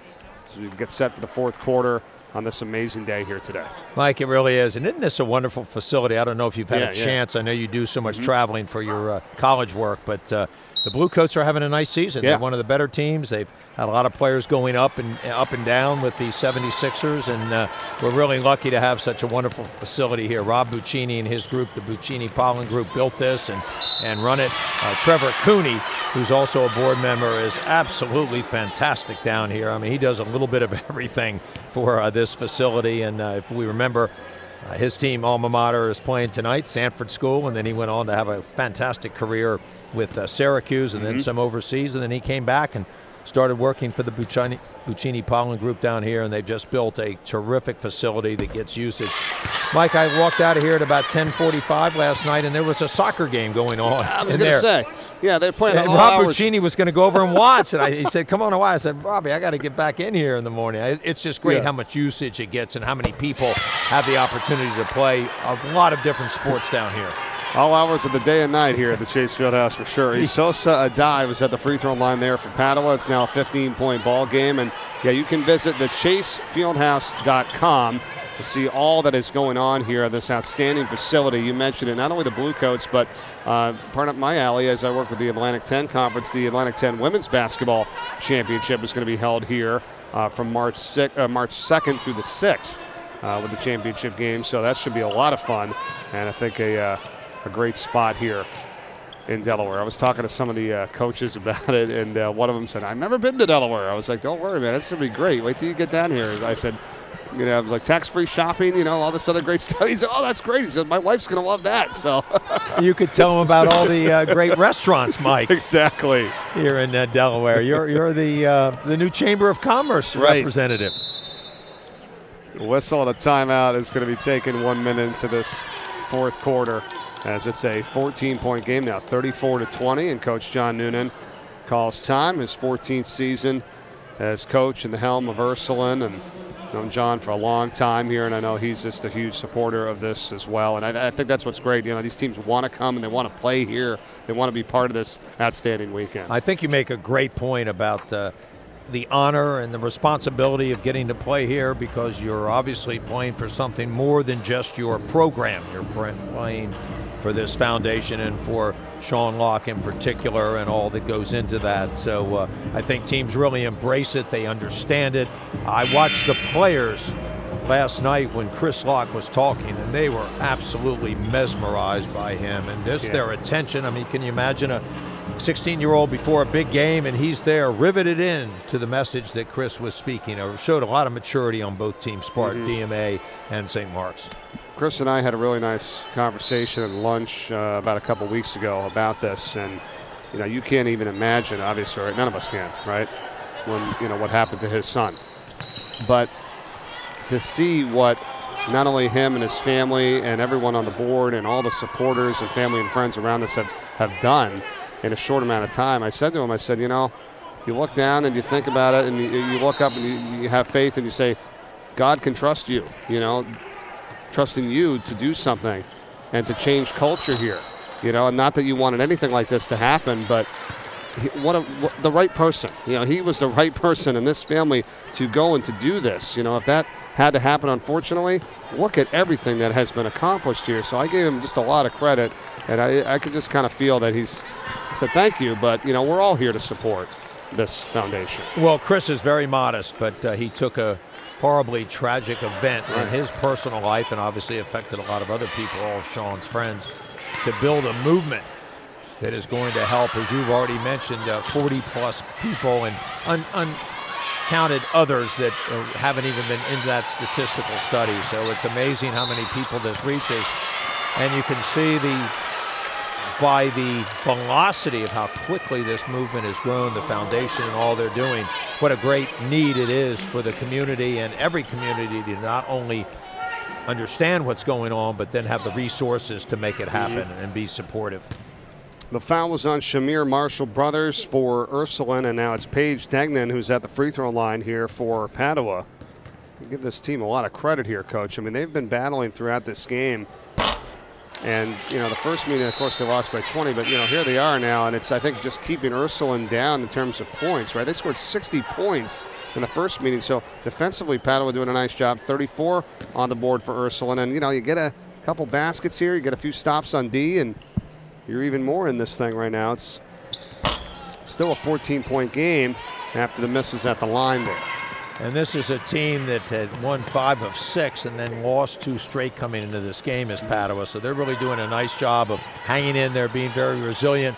I give Sheila DiNardo a lot of credit for that. She's been around, coached here for 5 seasons and other places. She's done a really nice job of building the culture here and having the players understand you've got to compete no matter what the score. And that was really good defense there by Isosa Adai, number 31 for Padua, going straight up that time. They weren't able to get that rebound, but now they will able to get it back here with 5:43 remaining.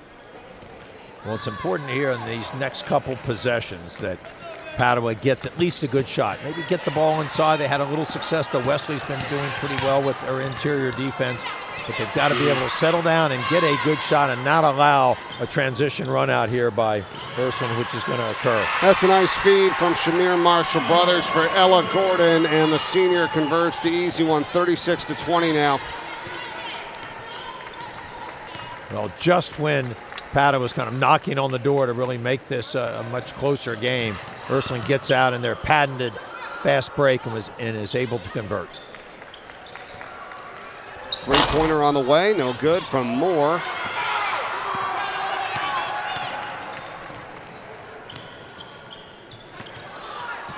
Gordon's going to recover it. The big court saved them there. They had a little extra space. That's right. That's what you talked about. That would have been back court in a high school court. That's right. And let's not forget, too, I mean, I can't imagine. It's got to be difficult with the masks on, too, as well. I know we're all trying to do the right thing here, but, playing and racing up and down the court, right? In a longer court, like you said, Bill. A lot of credit to these young ladies and everyone out there here today. Mike, you make a great point.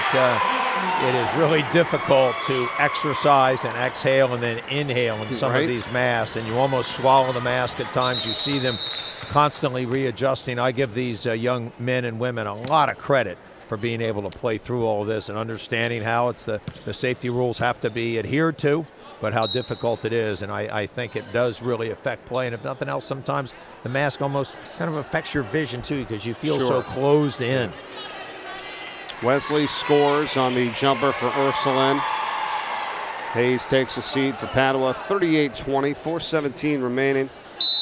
Isn't it going to be fun sometime to remember everybody's face, Mike, when you just see them, when you see them? Oh, I know you. Yeah. That's Mike Corey. I've been watching you for 3 years with a mask on. Well, sometimes I feel bad because you know who somebody is, and then you couldn't recognize them right off the bat because of the mask. And it's like, wait a minute, you know who I am. So I feel bad at that sometimes. It is hard, especially when you haven't seen someone's face in a long period of time. Right. Well, it's great to be able to broadcast these games. Started this last year, of course, of the pandemic, and no one was able to be inside this arena. So it was our great way to bring that to you, and we'll do it again here, of course, this year, as now the fans have been allowed back in, which is great, and just all the more benefit and support, which is what the entire point of this weekend is all about, to support the SL24 Foundation. So the more, the merrier. And you know what? The merchandise, too. I buy a new shirt every year, and I love it. So if you haven't got one of these yet, the SL24, they've got an amazing variety of material, of apparel and merchandise here at the Chase Fieldhouse, and it's all available online, too. So check it out at SL24hoops.com or also UnLockeTheLight.com. And here are all the ways to donate, as you see on the screen as well. Well, Mike, you're one of the best-dressed people I know, so I'm going to go take a couple of apparel hints from you out there. You got to do it. It's great stuff here, and it all helps benefit the SL24 Foundation and Sean's house in Newark, Delaware, and we've had some pretty darn good totals in the first 3 years. Over 208,000 in year 1, 233 in year 2, 254,000 last year, and later tonight in Game 5, Sanford and Salesianum, we will hear the total of year 4 here for the SL24 Foundation, and we're excited that all the money raised goes to help with the foundation and Sean's house. Isn't it amazing how started with really a single man, and it's built up, and every year the donations increase, and a lot of times in certain aspects you'll find some fatigue, some giving fatigue, donation fatigue, and that has not happened here. And I really credit Chris and the other board members, myself excluded, from doing such a powerful job.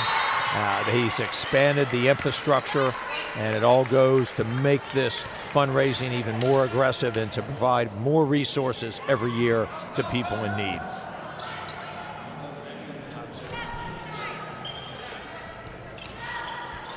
Sadie Young's gets it in for Ursuline with about 3 minutes to go in this contest.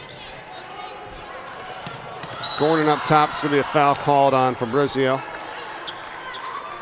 You know, we talked earlier on about the resiliency of Padua to hang in. They're playing better than they did in the game back in December 16th. That's certainly a result of Sheila DiNardo and her staff. They've really done a nice job of keeping their team in. They're continuing to compete, playing hard, even though they're probably just a little out of touch here from a scoring standpoint. Ursuline does a very nice job in their end game of how they hold the ball, and typically a good free throw shooting team in the clutch.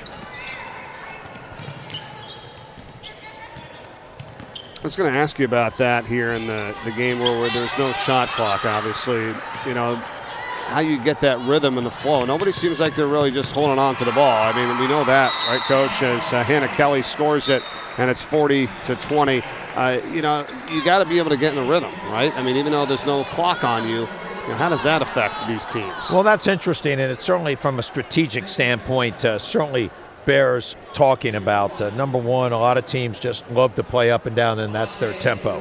I think the really good teams have the ability to play at different speeds throughout a game. You might force the tempo early on, you have some pressure, then you have to slow it down. And I think one thing that I've observed over my time as a coach here in Delaware at the high school level is managing the end game. At what point do you think a lead needs to be secured and have the tempo slowed down? And I think it's really a fun aspect of the game with no shot clock, as you've already noted, that you know how to delay. It's, to me, just another skill set that teams and players should learn. Now, obviously, at the collegiate and the pro level, it ain't going to happen. You're going to have a 30-second clock and a 24-second clock. But here in high school, why not learn how to run a delay? And then the corollary of that is, how about a defensive team knowing how to take you out of it? Sure. And have a strategy in play to do that, whether it's just, and I don't mean just fouling the right player, but there's a lot of things that go into this, and I think it's really important. It's an aspect that I think is maybe not under coached, but underdeveloped at the high school level, and there's certain teams that really are great in their end game, and I think you'll see a couple of them. This Sanford team's really good at controlling the tempo at the end of the game.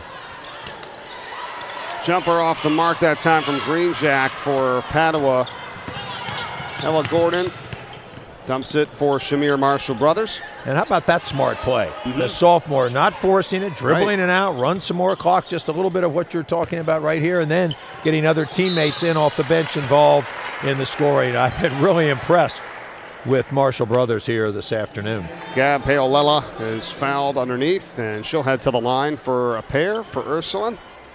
We'll give Padua some credit here in the matchup of the second time that they played Ursuline. They played much better defense. Of course, you're holding them to 40.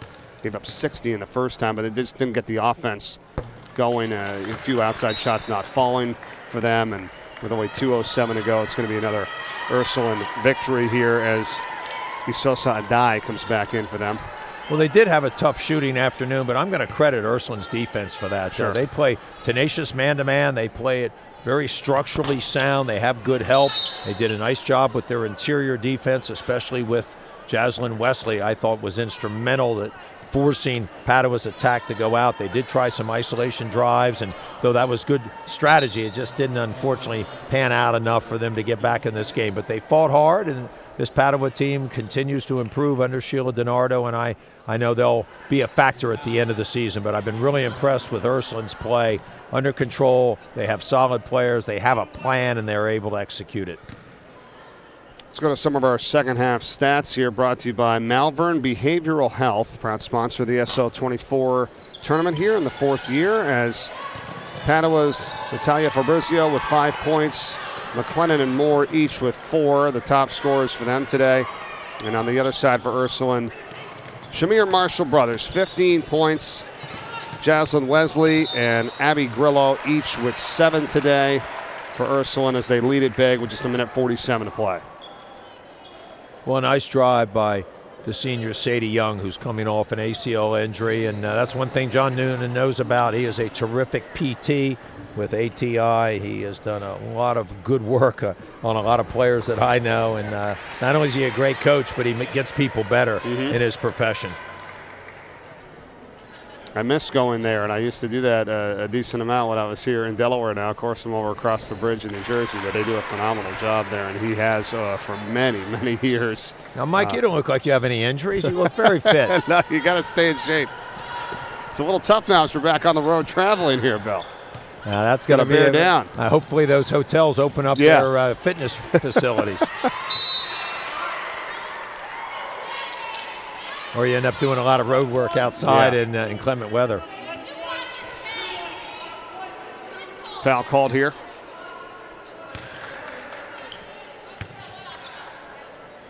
It's on Gordon for Ursuline, and at the free throw line, Kate McLennan.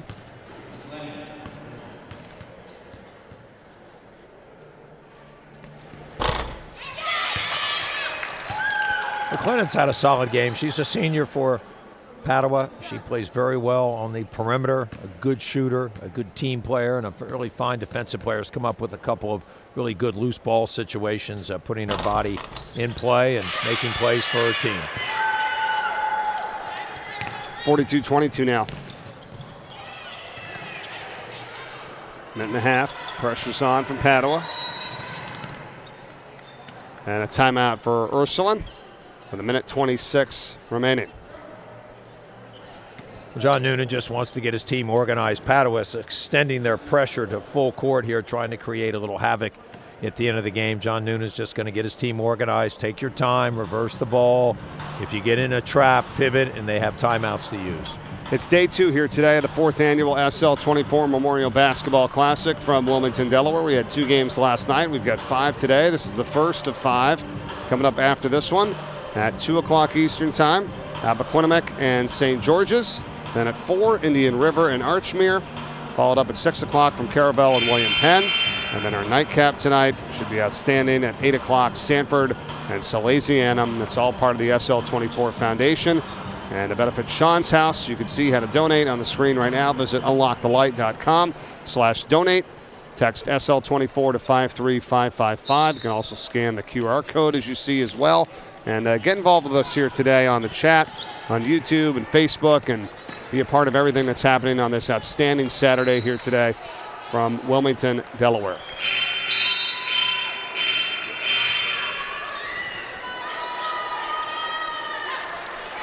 And this is a great maneuver by Sheila DiNardo. She knows the game is out of reach. She's going to substitute and make sure everybody gets an opportunity to play in this setting and in this this arena for them. I think it's a great job that she's done. Johnny Noonan has cleared his bench as well, and you're getting everybody in the game that provides all those great minutes in practice for you, and maybe don't get to play as much, and an opportunity here playing these final minutes, really important to any young player.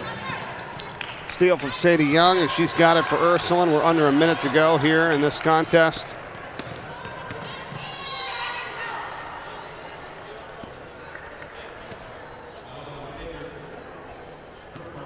And free throws coming now for Julia Thiemann. Typically, a lot of teams, especially you see it, Mike, I know all the time at the collegiate ranks and at the pro level, where they let the last 30 or 40 seconds kind of run off the clock without any play. And I think it's important that teams play through the whistle. I don't care who's on the court. I don't think a team that's ahead should run it up and maybe take an unauthorized three or something, but let the reserves play. Let them get into the game instead of just holding the ball out of midcourt and letting it dribble around and handing it to the official. I think that's the way people should learn. And if you're ahead, you're not going to do anything that would disrespect the other team, but the other team should keep playing. It's in this case, a 32-minute game. Let's get all the minutes and seconds in. Good chance to get a lot of experience out there versus the competition. You know, I'm sure as you play so much in practice, but there's nothing like getting out there in the game, whatever time it may be. And that's what's happening here for the final 40 seconds. Grace Looney, number 4 for Isabella Saraceni, number 3 for Padua. And traveling violation. Pretty much going to do it here in this one, 42-22. Same margin of victory if no more points are scored for Ursuline as in the first meeting. Much lower scoring after a 60-40 win. Up 42-22 here now. And we shall see if they try to convert some more. 15 seconds remaining. It is a long shot, a three-pointer on the way. No good by O'Hara.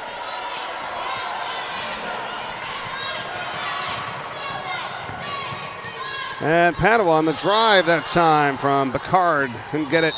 And a foul on the rebound with just 1 second remaining.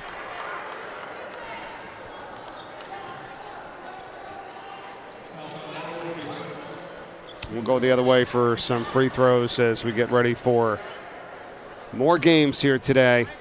2, 4, 6, and 8 on this Saturday. And 4 boys varsity matchups coming your way that we mentioned. And look forward to Appoquinimec and St. George's in game number 2 today. You're really going to like both those teams. They play extremely hard. They're both very athletic. They certainly passed the look test. 2 really good coaches. I think we're really going to have an excellent game. 2 rivals, too, in terms of location. Not far, those schools, probably about 5 miles apart.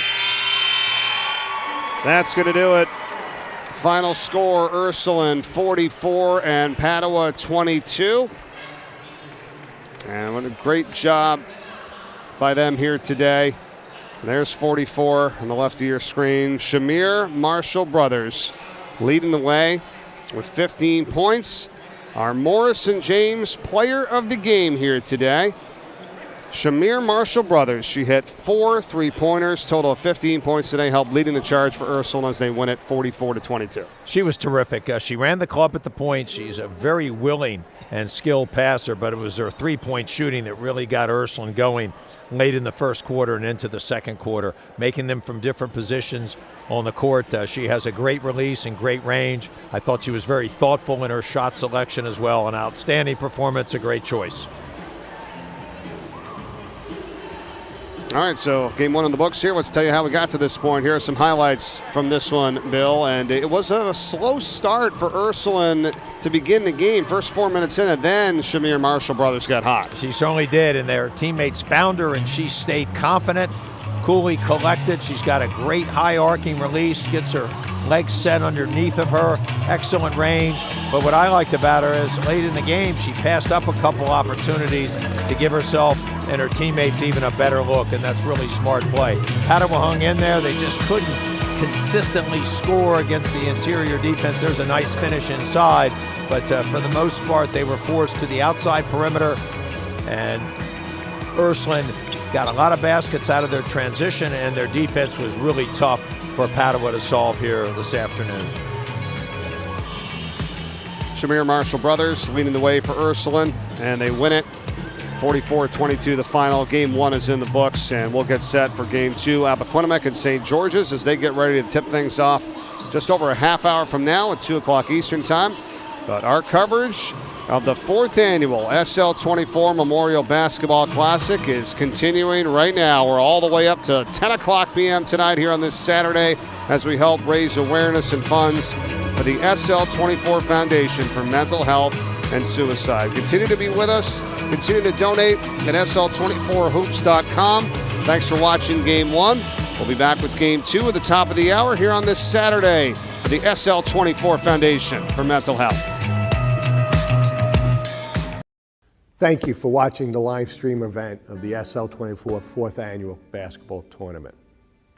Basketball has been part of the Locke family for the last 25 years. I stand here today in the gym at Mount Aviot Academy.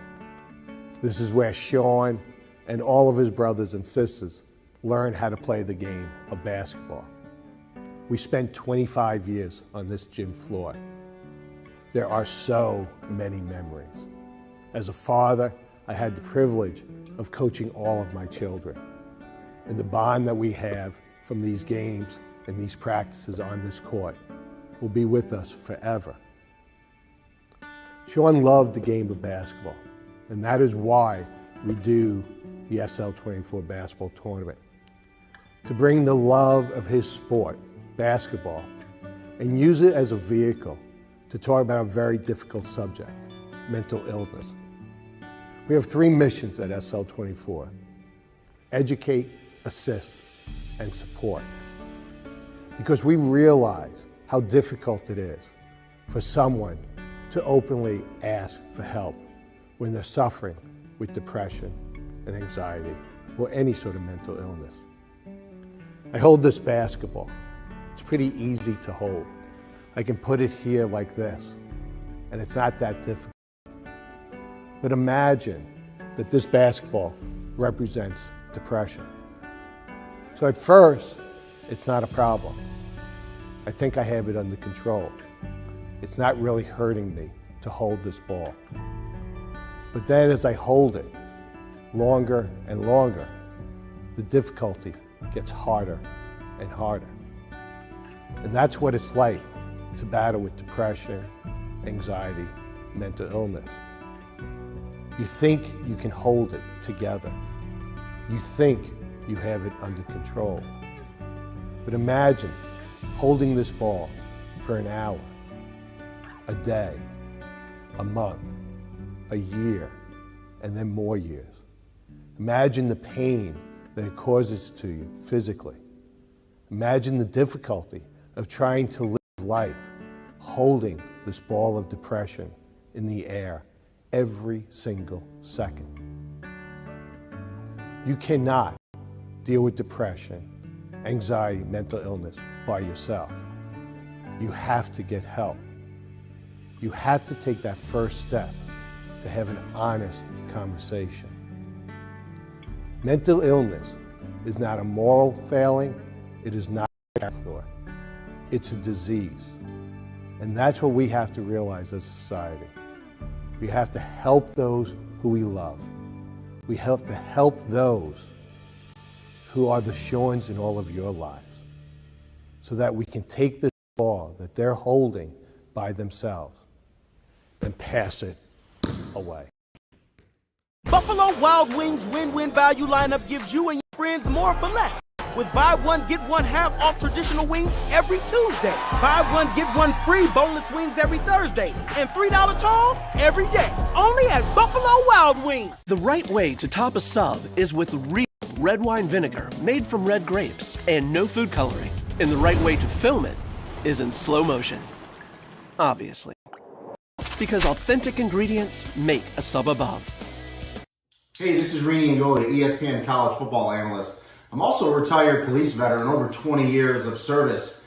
And in that time, I ran across a lot of people with mental illness, depression, mental health issues, and that's what I want to talk to you today about. A great foundation, the SL24 Unlock the Light Foundation, does a phenomenal job with people struggling with mental health. And they concentrate on young people, a lot of athletes out there that you think are at the pinnacle of their game, the pinnacle of their sport, and they're struggling. And the SL24 Foundation does a great job, gets them resources and help. In Sean's house with SL24, a place where you can go if you're having problems with depression and mental health. And if you're someone out there that's battling some mental health issues, don't be ashamed. Reach out to a group like SL24, that foundation. Reach out to a friend, get the help you need. And if you know someone that's struggling, please help them as well. So if you can help this great foundation, and really if we can all do our part across the country, I think that'll go a long way in helping people battle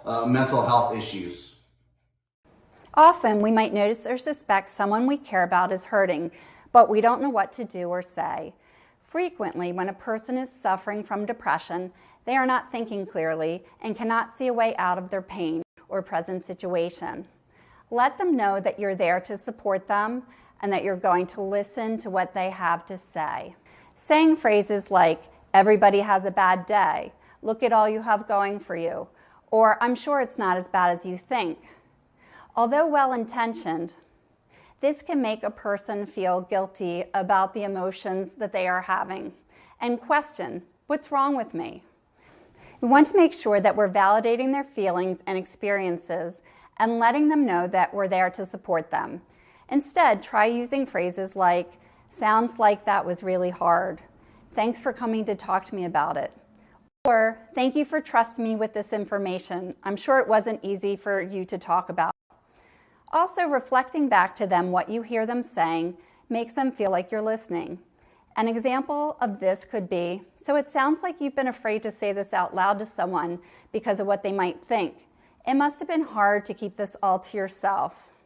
These types of responses will make a person feel heard, and it will let them know that you are a safe person to talk to and that you are not going to judge them, but instead that you want to help give them the support that they really need.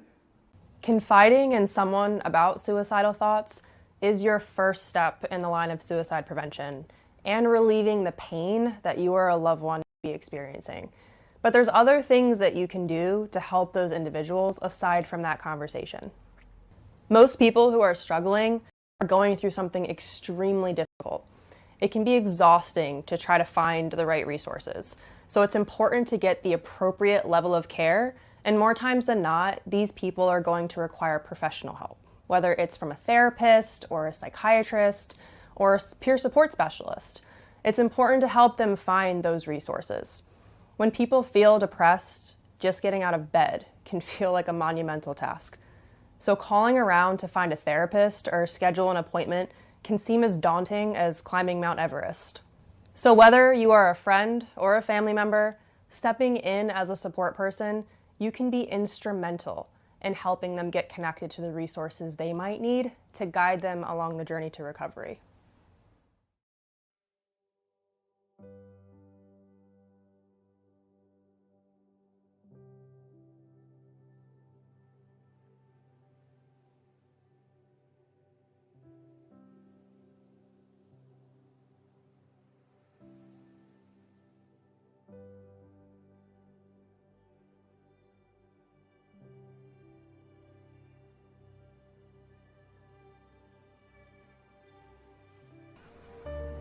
Welcome to the award-winning Lighthouse Cove Event Center in Dewey Beach, the Mid-Atlantic's premier wedding venue destination, offering beach-inspired weddings, receptions, and special events on the Rehoboth Bay.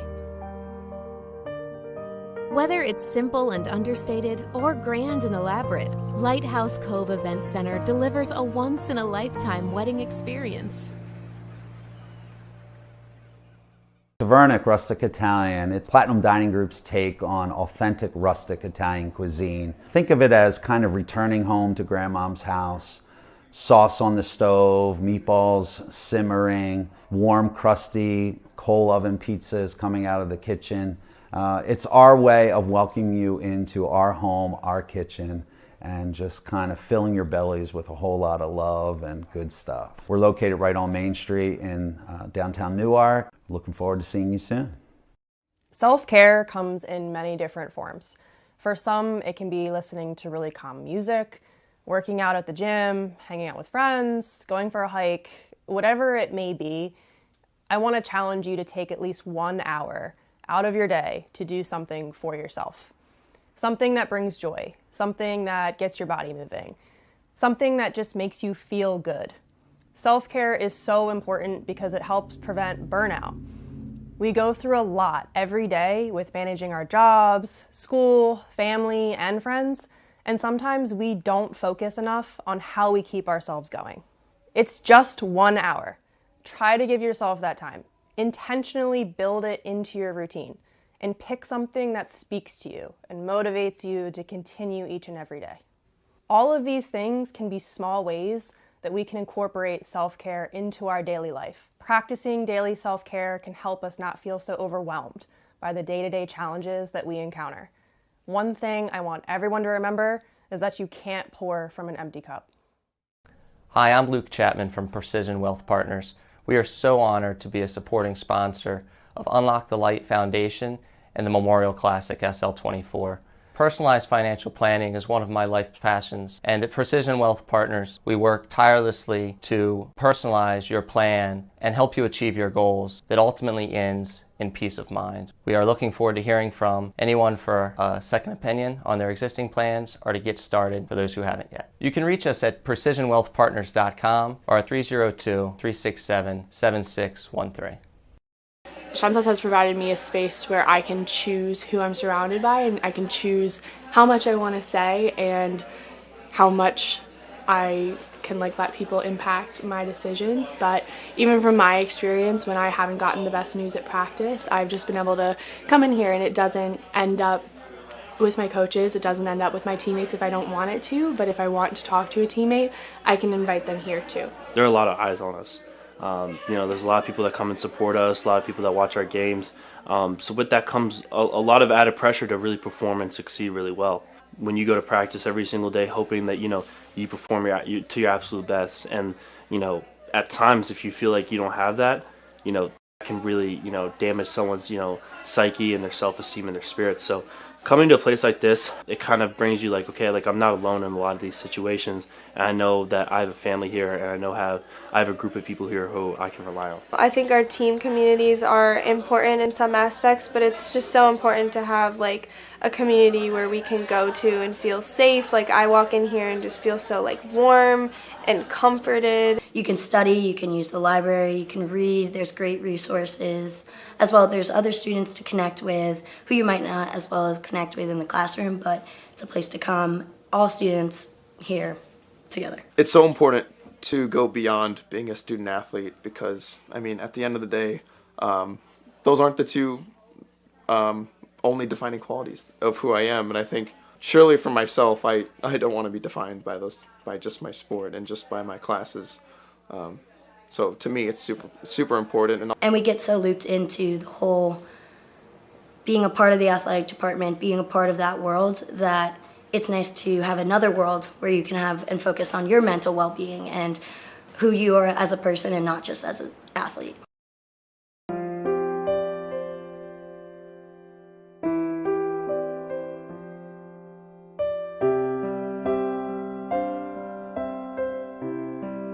Just wanted to thank SL24, the entire team, for your important work. Thank you for your tireless efforts. Thank you for shining the light of truth and openness on the issue of mental health and suicide.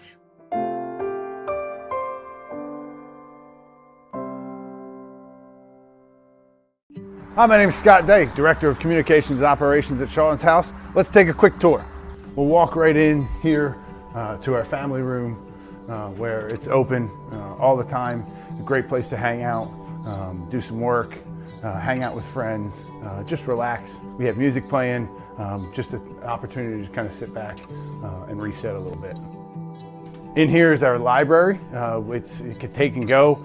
We have a checkout system here with a QR code that you can check out at any time. There's a ton of books about mental health, helping people achieve greater success with their mindfulness, and there's just a ton of other options here that people can come and go. It's also a great place to have meetings, do homework. We also have a ton of art activities around here. It just takes your mind off of things and allows you to relax. It's one of my favorite places in the house. Now in here is one of our 2 private meeting rooms. So if anybody comes in looking to really talk to somebody, we have peer specialists that will be out in the dining room or the main area that people can grab and talk to. Or it's just a place where you can take Zooms, you can take class, you can do homework. It's just another opportunity to kind of take away. But this is really closed off. We have one of 2 rooms here in the house that you can talk to people and just really kind of let out your emotions. Now in here is our game closet. We have a ton of different games that people can play. You can grab a peer to play with, you can bring in friends, just a ton of other options. We have some yoga mats that people can take to the backyard or somewhere in the house. There's plenty of options to here, just to keep your mind off of things and just relax for a little bit, have some fun. Here's our updated calendar that we keep up with all the activities that are going on in the house. We have our dogs coming in through our paws program. We have dinners, we have socials. We have all sorts of groups that we continue to fill each month and we'll continue to fill throughout the semesters with people coming in through the summers. We're excited to have a ton of new programming coming in as we move throughout. Now upstairs is reserved for our private residents that we have available 24/7 that are here to serve people who may come in overnight, who may have any crisis situations. There's here somebody 24/7 that they have the upper stairs, so it's closed to the public during the day, but it is available for our private residents. And then this is another one of those private rooms that I had mentioned. We have this is the second one. We have a desktop here that people can do work on, or again, you can grab a peer special if you need somebody to talk to. This is another room you can grab. Now in here is our dining room. This is pretty much filled all the time with either peer specialists or people doing work, or we have a ton of dinners for different groups on campus. We'd love to host different groups here that just use the house as a meeting place, just to kind of be somewhere new and just gather. This is what the house is for, gathering with the people that really support you and can help you be the best version of you. And this is the best place to do it, around a dining room table. Now in here is our kitchen that is always stocked with fresh baked cookies or baked goods. We have a full fridge that we stock with lemonade, soda, water, all sorts of food. Whatever anybody needs, it's here for them. We have coffee, tea, like I said, water. So anything anybody needs is right here, and they can have as long as they come in, whenever they need. We also have a table here that we have a journal that people can do, and people can just sit down, practice mindfulness, and enjoy the food and beverages. Now right in here is our laundry room and art room. We have a ton of different art stuff and stickers and stamps that people can have fun. You can write notes to yourself, write notes to friends, loved ones, whatever you want. Just use the art table. And then we have our full service laundry that everybody can use. We host a bunch of different games that we use in the backyard we'll talk about in a little bit, but spike ball and cornhole, just great activities for being outside. Now this is the best part of the house right here. This is our great backyard. It's perfect, especially when the weather's nice like it is, to have barbecues, just hang out with friends. Like we said, we have a hammock. Great place to just get away and just relax and take your mind off of things. This is more of a space where we can have barbecues. We host a ton of different dinners. People can use the house whenever they want, just to book it for whatever group. We love to host as many different groups as possible. Back here you'll see an unbelievable mural we had done by a local artist with our logo and just a great quote that embodies our foundation here. And then back here right behind the fence is our parking. So we do have parking options for anybody who comes visits the house. We have it on our website, but you can plug it into 28 New London Road, which actually takes you right across the street, but instead of turning right, you just turn left. We have a great little spot for parking that anybody visiting can use. Thanks for coming to visit Sean's house. Again, we're open 24/7 to give you all the mental health resources or just a place to hang out. This is a place where we want everybody to feel welcome. Come by whenever you want. The door's always open for you.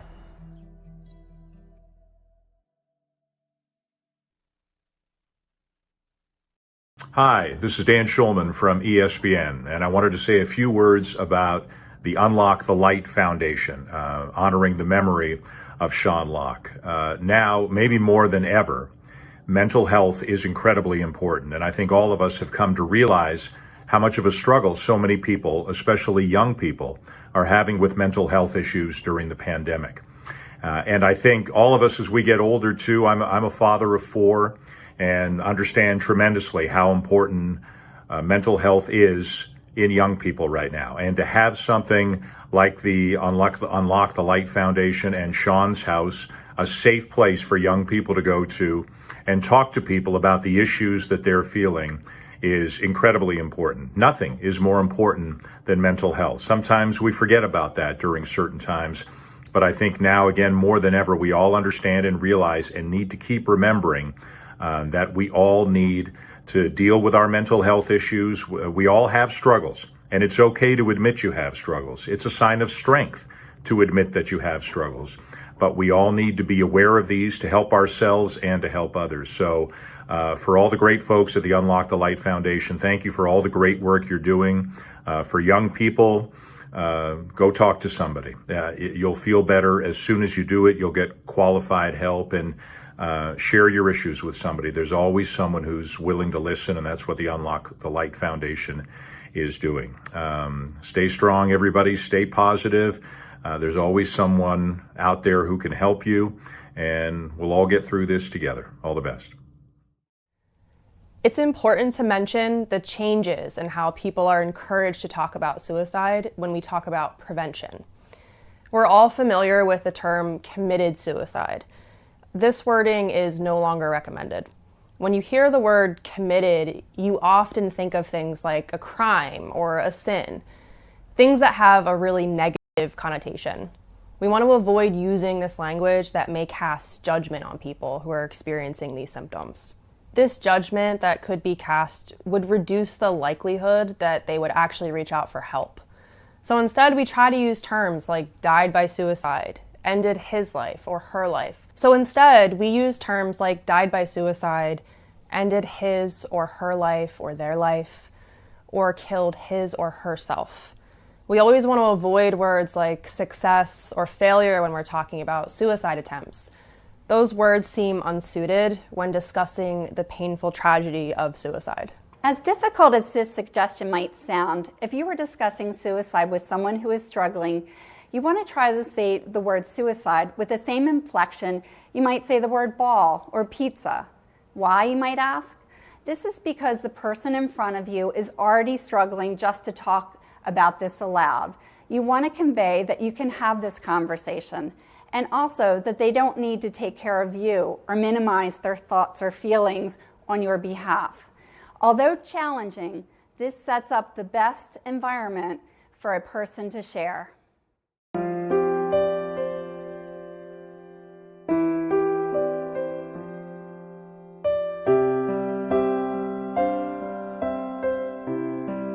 Just wanted to thank SL24, the entire team, for your important work. Thank you for your tireless efforts. Thank you for shining the light of truth and openness on the issue of mental health and suicide.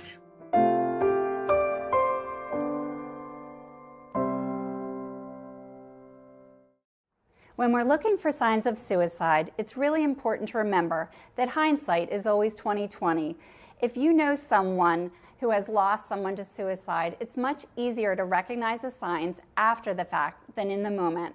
And this is because people who experience suicidal ideation don't want to be a burden. They don't want to put that on somebody else. So they explicitly try to hide what they are going through, which means these warning signs can be incredibly small and difficult to detect.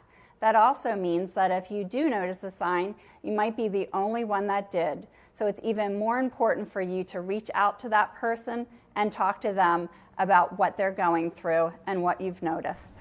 Suicide warning signs fall under three major categories: talk, behavior, and mood.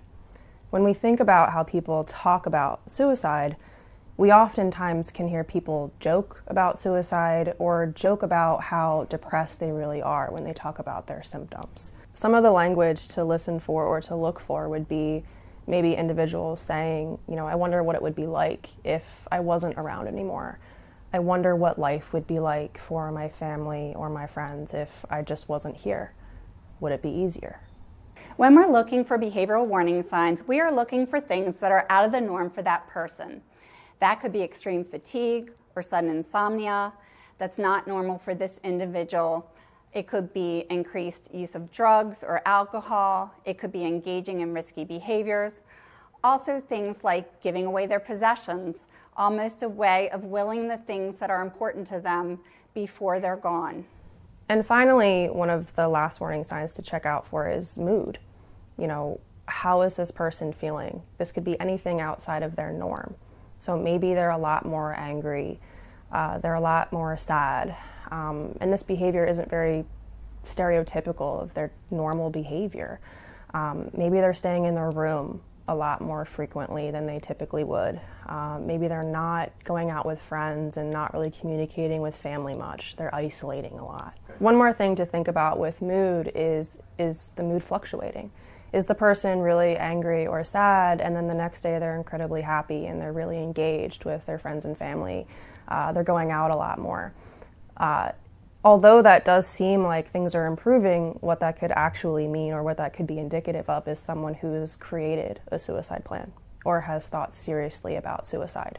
And this is why it's just really important to be mindful of checking in on people, checking their moods, and making sure that they're okay. Self-care comes in many different forms. For some, it can be listening to really calm music, working out at the gym, hanging out with friends, going for a hike, whatever it may be. I want to challenge you to take at least 1 hour out of your day to do something for yourself.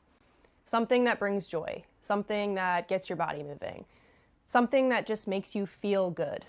Self-care is so important because it helps prevent burnout. We go through a lot every day with managing our jobs, school, family, and friends, and sometimes we don't focus enough on how we keep ourselves going. It's just 1 hour. Try to give yourself that time. Intentionally build it into your routine and pick something that speaks to you and motivates you to continue each and every day. All of these things can be small ways that we can incorporate self-care into our daily life. Practicing daily self-care can help us not feel so overwhelmed by the day-to-day challenges that we encounter. One thing I want everyone to remember is that you can't pour from an empty cup. Congratulations to the SL24 Unlock the Light Foundation for opening up Sean's house.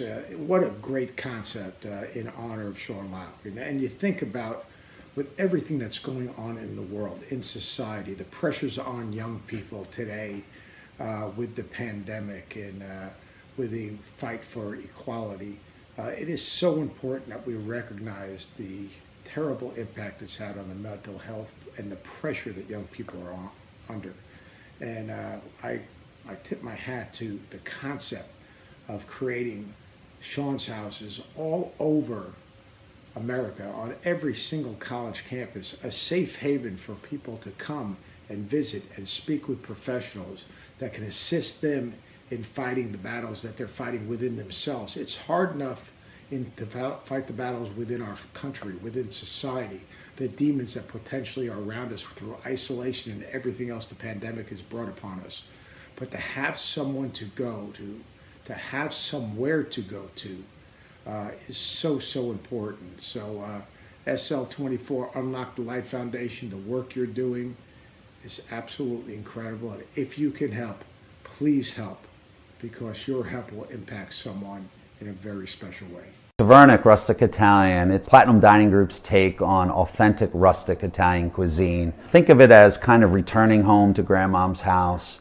Sauce on the stove, meatballs simmering, warm, crusty coal oven pizzas coming out of the kitchen. It's our way of welcoming you into our home, our kitchen, and just kind of filling your bellies with a whole lot of love and good stuff. We're located right on Main Street in downtown Newark. Looking forward to seeing you soon.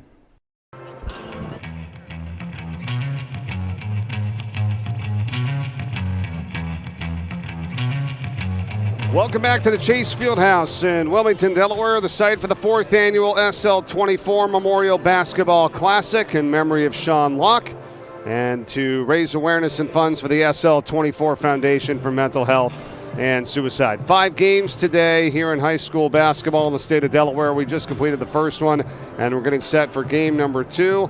This is Appo and St. George's getting set to do battle here in the SL24 Foundation and weekend to raise money for Sean's house and help create awareness surrounding mental health. Visit unlockthelight.com/donate to help the cause here today, and also SL24hoops.com. UnLockeTheLight.com. Pleasure to be with you on this Saturday. Welcome back, everyone. Mike Corey and Bill Harmon. All right, got game 1 in the books. 4 more games still to go here today, and it's starting to pick up a little bit of steam now. A lot of work to be done. A rivalry game coming up between Appo and St. George's. Only 5-6 miles separating these two teams. Very competitive. Appo's been off to a great start, 10-3 on the season. Tough loss to Sallies, who's playing tonight. But Tom Purse does a really nice job, a very balanced scoring team. Rod Griffin, the veteran coach from St. George's, has got a couple of his players back that he didn't have earlier in the season. They're playing much better now. Had a terrific win over Caesar Rodney on the road the other night. So they are in rhythm and ready to play here against a rival. All right, here we go. Appo is actually the number 1 ranked team in the state right now, so they're getting set to be in action against St. George's. We'll have this one for you. We've got 3 more games still to come tonight as well. When this one is done at 4 o'clock Eastern Time, we'll get set for Indian River and Archmere. That is game number 3 today, and that's going to be followed up by Caravel and William Penn. That is at 6 o'clock Eastern Time. And then at 8 o'clock tonight, the nightcap, you mentioned Sanford and Salesianum.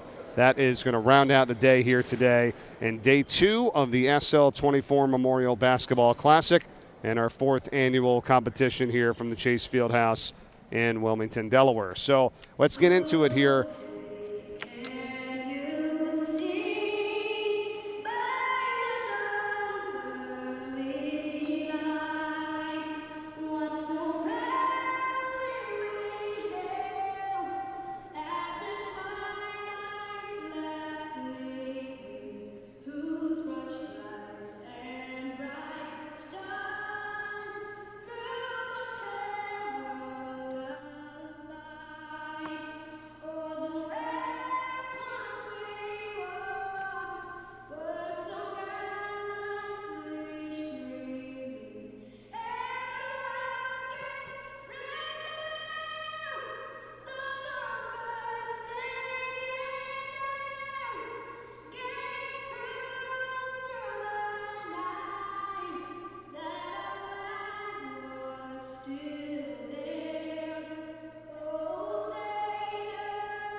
Appo and St. George's here in game 2 today from the Chase Fieldhouse in Wilmington. Mike Corey, Bill Harmon, thanks so much for being with us. Let's remind you on the ways to donate here for the SL24 Foundation for Mental Health Awareness. You can always go to UnLockeTheLight.com/donate. Visit SL24hoops.com. You can text SL24 to 53555. You can also Venmo at SL_24. You can scan that QR code with your phone here. So many ways to get involved and to donate. And we appreciate all your support here today and this weekend of the SL24 Foundation here at the Chase Fieldhouse in Wilmington. Let's get a check on this game before the opening tip. Bill Harmon, let's start with St. George's. Thoughts on this group under 9th-year head coach Rod Griffin? Well, they get back their point guard, Tyson Shaw, who's been injured. This is his 4th game back. He's instrumental in running this club. Robbie Johnson's been one of their leading scorers, and he's only a freshman. He has a lot of upside. They're big and tough. Let's look for us to talk about senior Naaman Tucker, a football player who did a great job for John Wilson's program. They play tenacious matchup defense at the half court. They love to push the ball in transition, and they get to the free throw and a lot of opportunities. Starting lineups for St. George's, brought to you by TKO Hospitality, and it sounds like this for them. Number 3, Marcus Edmond. Number 4, Aaron Rambert. Number 10, Tyson Shaw, along with number 12, RJ Johnson, and number 13, Jonathan Harding. And they're introducing the starting 5 now for Appo. And that is brought to you today by El Diablo. Again, proud sponsors here of the SL24 Foundation. And their starting 5 sounds like this. Christian Barksdale, number 4, with number 10, Tommy Vaughn Jr., number 15, Owen Parrish, number 20, Nate Burlew, and number 22 is Eric Mathang for head coach Tom Purse, now in his 5th season, as you said, ranked number 1 in the state right now at 10-3. They have really been playing well throughout the season. A couple tough losses. They lost to Sallies recently and then to Howard. But this is a team that loves to play up-tempo. They rely on the 3. They've got a lot of very adequate shooters. Barksdale, Vaughn, and Parrish all can shoot it from range. They're big inside. They have a terrific presence. This is a team that wants to play the game in the high 60s and 70s, Mike. A lot of people to thank here this entire weekend putting this on. Of course, Chris Locke and leading the charge, and the entire SL24 Foundation. You as well, Bill. And I know you don't take a lot of credit, but you deserve it a ton. You've been with us throughout. You're doing all 7 games here this weekend. It's great to have you with us. My brother Brian Corey on stats and much more. Thanks to Scott Klatskin. Last night, your partner with the Blue Hens calling the 2 games as well. Our executive producer for this weekend, Jimmy Smith, along with Mitch Owen, Jonathan Mondelli, Roger Tomes, Brad Wilson, Brad Comer. You guys have been doing great. All of our camera crew here today, Jack Roberts, Tommy Tyree, Thomas Williams, Zach Fraley, and Chris Heitman. We thank you as we're underway here today in Game 2, and this is going to go the other way as we're just started Game 2 of 5. We've got Appo and St. George's. And here we go. You can already see the tempo and the tenaciousness. An offensive foul drawn there on Marcus Edmond as he tried to take the opening tip. A little three-quarter court 2-2-1 pressure by St. George's, and they love to apply this. They try to get their offense going through their defense. They're very aggressive and also play a matchup zone at the half court.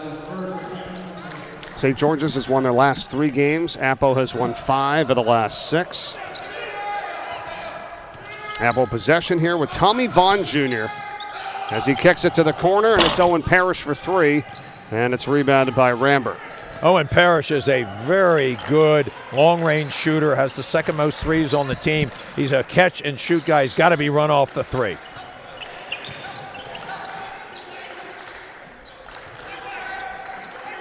Here's Tyson Shaw. It's a nice pick from Hardy as he works his way in, and Shaw scores the first basket here today. We talked about with Rod Griffin before the game about getting Tyson Shaw back. He's really clever with the ball, sets up his teammates, and there he did a great job of understanding the way that Appo was playing the ball screen to penetrate with that floater. Jonathan Hardy with a block, but Appo sticking right with it and getting the basket that time is Parrish, and we're tied at 2. Appo typically commits 3 or 4 offensive rebounders to the glass, so look for St. George's to try to take an opportunity if they get the rebound to get out in a fast break situation. That was the junior Owen Parrish. Nice feed down low inside, and a block put on that time by Nate Burlew for Appo, but it's stolen right back by Tyson Shaw, and here he goes, and he gets just in front of Burlew that time for the 2.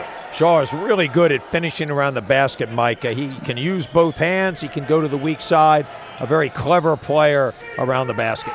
First 2 baskets of the game for St. George's scored by Shaw. Now a whistle, and it's a traveling violation.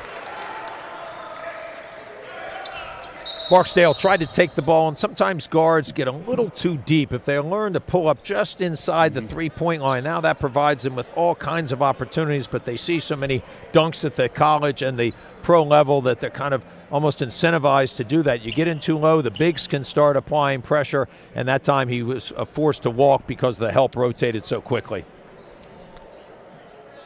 Third game of the day coming up is Indian River and Archmere. We've got Caravel and William Penn, and Sanford and Salesianum still on the way here today. This is game 2 of 5 in the 4th annual SL24 Memorial Basketball Classic. Appo is in white, and St. George's in the black and the blue, and a whistle to foul on the offensive rebound. And that was a nice job that time from Marcus Edmond to get in there and get the ball. Tyson Shaw really handles the pick and roll scheme very well. People think, oh, that's easy just to go by, but there are a lot of ways that defenses play the pick and roll. Appo right now is choosing to what we call down it. They drop the big man who's guarding the screener back into the lane to stop any penetrations, but then the man guarding the ball, he's going to probably get picked and then has to catch up and recover, and Tyson Shaw has done a good job so far exploiting that. The foul was on Tommy Vaughn Jr. for Appo. And at the free throw line, this is Marcus Edmond. 1 of 2, 5-2. They lead it, just 2 minutes gone by here in the first. Some more pressure here. St. George's will exert this at 3/4, at full court. Sometimes they're looking for steals, and sometimes they're not. In this case, I should have actually had my hands up a little quicker, but I was looking over here. Bill, you okay? I'm fine. Jeez. That's why you always got to keep your head up here in these contests here. Nice deflection, though. Usually people say heads down, right? Heads up, but you got to keep it up. All right, as long as you're all right here, we're back to action. I'm in good shape. Thank you for both of you, too, you and Brian. And we're really lucky to have your brother, Brian Corey, working with us, Mike. He does a great job with the statistics and keeping us in line here. He's a terrific gentleman, and we really appreciate his help. Well, I echo that for sure, Bill. Thank you. And you got a place to sleep last night exactly on the road right. up from Richmond, didn't you? Yes, that's home away from home for there sure. You go. In more ways than one. And you deserved it. Yeah, we love you, Brian. Thanks for being here. And keeping everything on time here, too, as well, which we appreciate. 5:25 to play in the first quarter, just underway. That might be the biggest part of his that job. Is if the he gets that part. done, we're in good shape. Knows a lot of people. That's good. Turnover here back to Appo, and Parrish will inbound.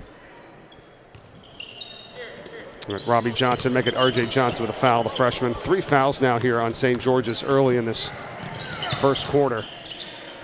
1 on Appo. Tommy Vaughn, nice take. Vaughn's tough. He's a lefty, and he was able to get into the lane. Only a sophomore. A little surprised that St. George's didn't close off that left hand, but Vaughn, very quick and explosive, finishes at the rim. This team 10-3 on the season.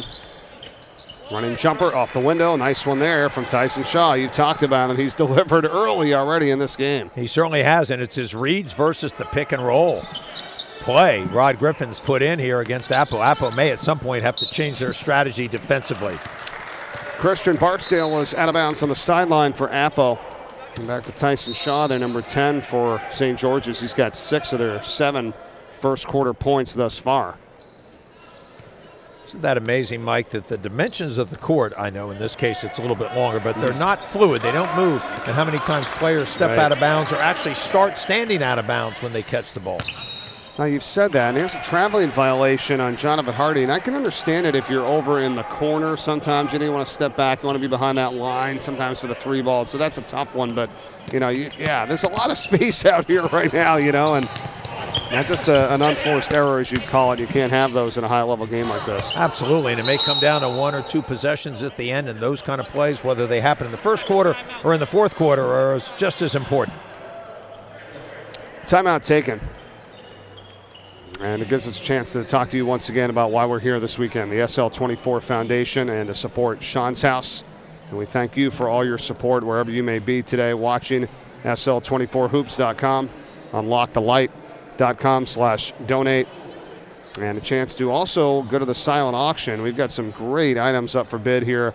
A year's tuition at St. Mark's High School. Just amazing what they've done in their support of the SL24 Foundation. That's valued at over $16,000. I mean, if you send your child there, you're going to pay for it anyway. So now you've got a chance to get it for free on the silent auction. That's awesome. Troy Reeder, former Delaware Blue Hen, outstanding, is in the NFL, and he's playing in the Super Bowl this weekend. You got a signed jersey by him. 7-day stay in either Antigua, St. Lucia, Panama, Barbados. That's up for grabs as well. The silent auction items are huge this year. Terrific. And you mentioned earlier on the Lane Johnson jersey. That too. And as we know, Lane has struggled with depression himself. That's well documented, along with a number of other pro players. And I think it's wonderful that he's kind of graced the presence of the SL24 with a jersey signed by him. An outstanding player. Boy, if he isn't one of the best right tackles in the business, the only other one might be Brian O'Neill from Salesianum, who's playing today, or tomorrow, in the Pro Bowl. So those two are up for bids as Jonathan Hardy scores for St. George's. Now that's some of the great items you can get here in the silent auction for this 4th annual SL24 Memorial Basketball Classic. Haj Bell in the jumper, no good. Rebound, Burlew keeps it alive in the offensive end, and now a foul's going to be called, as that's going to be Eric Mathang, who's going to go to the free throw line, and R.J. Johnson is called for the ticket.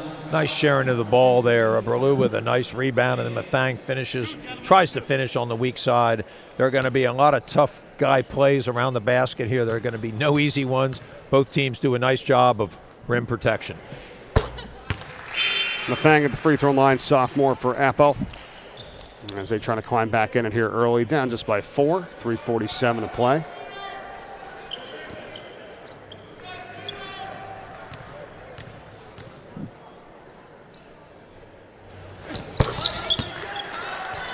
Appo, a volume three-point foul shooting team, Mike. They love to drive the ball. They're a good offensive rebounding team, so they get fouled a lot inside. And it's the way they get about 20% of their point production through the foul line. Here's Shaw, nice feed inside, and they couldn't get it, though, and a wide-open Jonathan Hardy misses on the layup. And the other way, it's Taj Bell. It's going to be a kickball. How about Tyson Shaw, though? He's been doing it all. Scoring, setting up his teammates. That was an unfortunate miss, but again, it's his creativity with the ball that's creating a number of opportunities for himself and his teammates. I didn't realize there's going to be that wide open there for that layup inside. And this is going to go the other way here. Foul's going to be called on Appo. One thing I think coaches probably don't like to see, a foul at 94 feet when you're not even pressing. That is the offensive rebounder kind of going over the back, trying to tie up the rebounder. You're almost always better served, Mike, by sprinting back down the court and playing defense than fouling a person who's not even in a trap that far away from the basket. Just an unauthorized foul that hurts you later on because they get the other team closer to the one-on-one. Yeah, for sure. Tabore Effie Cadeau was called for the foul for Appo. That's going to be his first. 3 minutes to go, first quarter. St. George's by 3. Trying to double that up on a three-point try that's not there by Shaw. And they're putting the pressure on here, and Tommy Vaughn in the backcourt.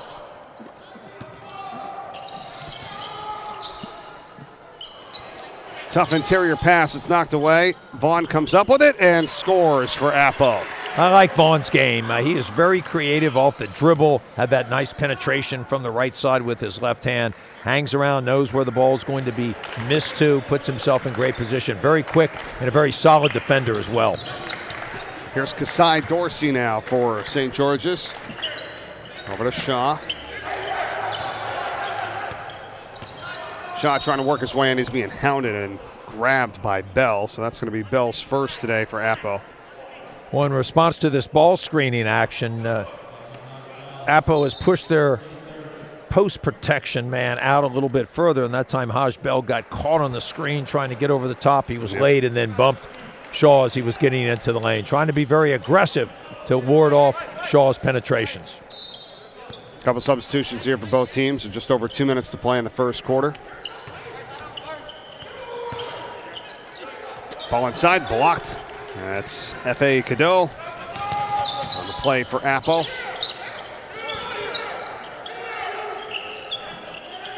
Mathang, quick turn and shoot. That's a travel as getting the rebound, but then falling down was Makai Caldwell that time for St. George's. I saw Effie Cadeau earlier in the season, and he is really good around the rim with his footwork and his long arms, affects and blocks a number of shots, really changes the dynamic of the game because of his defense. Yeah, you're talking about him, he's got it right now, number 23 for Appo, but he's going to be tied up. It's going to be a jump. It's going to stay with them. Effie Cadeau is a senior. I like Cadeau's movement patterns. He's good in the open court, runs very well for a big man, understands his role. Did not start, but comes in and gives him that impetus off the bench on defense. It's a travel there on Bell.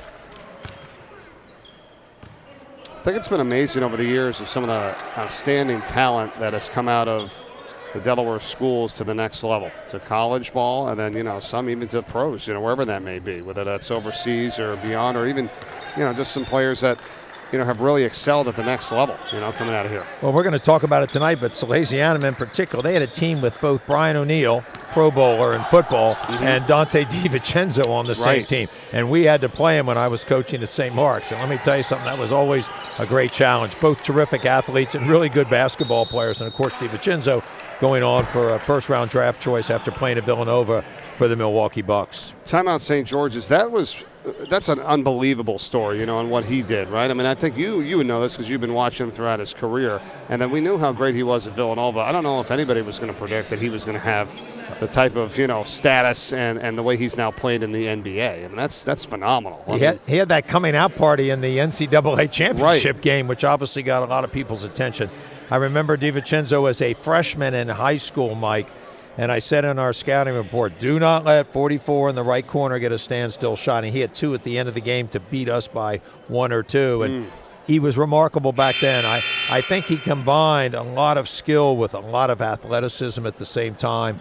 He's found a way at the pro level, Mike, to do a lot of things. When you look at his stat line, fills up the stat line, a really capable rebounder without being that big, but a terrific athlete, a very quick jumper. And in high school, he could just take over a game if he wanted to, and he did in many cases. Brendan Haley did a fabulous job of coaching him in his career. Well, the lesson you said there, I think, it just is to the young players that, listen, you never know who's watching or, where you can go after a particular night. All of a sudden you get some scouts or some college coaches watching one of your games where you go off and you get 24, 30 points, you make some great assists, you make some great plays.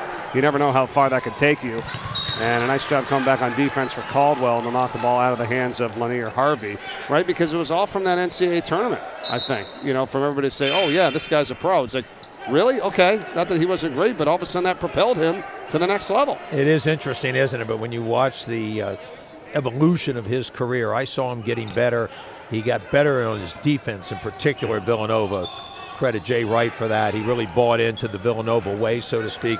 And what I've also always liked about him, his ability to play hurt. He broke a foot or had a pretty severe foot injury his freshman year, redshirted, but then came back and worked hard, and he's had some foot issues, I think, with the Milwaukee Bucks, but has found a way back. In his recent games, he's been playing extremely well. So as we all know as athletes, you're probably going to have to learn how to play hurt at times, and he's been able to do that and to further his career, an outstanding performer. That was the second personal foul on Effie Cadeau for Appo. And we're under a minute to play here in this first quarter. Blair Thomas kicks it back to the top for Caldwell. 9-8. St. George's still with the advantage here as Appo has tightened things up. Solid first quarter. Both teams with 4 team fouls here right now. Here's a mid-range jumper. Just a little bit off by Edmond. And a good job there saving the ball out of bounds, but knocking it off of St. George's. Jason Young, and that goes back to a point you and I were talking about in between games about how you practice this with your players, right? Of throwing the ball out just like this. Talk to us about that. Well, first of all, you should always try, especially under your basket, a defensive basket, save the ball to a teammate or just carry it out of bounds. Now, as an opponent there, what he should have done is not followed the Appo player out of bounds and been ready to catch it. If he'd thrown it back in, he would have been able to lay it in because there was nobody there. So there are a couple different dynamics to it, but those little things add up. A nice play, throwing the ball off the foot of the St. George's player to get possession back for his team. And to think about the swing that it could potentially develop, right? Instead of potentially St. George's getting a bucket, does Appo score here? Yes, they do. So there it is. That's Tommy Vaughn Jr., and that essentially is like a 4-point swing, right, Coach? Appo's up by 1. Absolutely. A really nice play at the other end, and then what a terrific drive along the baseline by Vaughn. I've really been impressed with his ability not only to drive to the basket, to play with enough control to use his left hand. He is a lefty, but that time a wraparound, almost a George Mikan-esque play on the weak side, using the rim as a shot block protector. Mike? What a start to this game here. We'll be back for the second quarter, game 2 of 5. Appo and St. George's, the 4th annual SL24 Memorial Basketball Classic.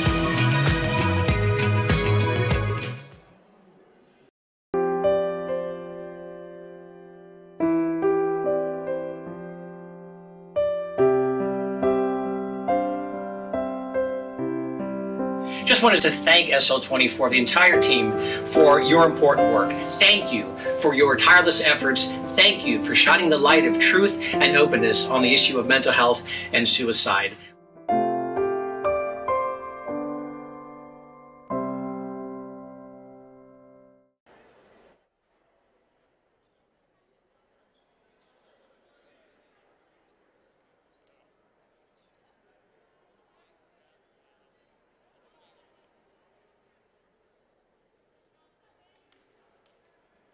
4th Annual SL24 Memorial Basketball Classic is being brought to you by HFM Investments, Platinum Dining Group, Formal Affairs, and by iHeartRadio.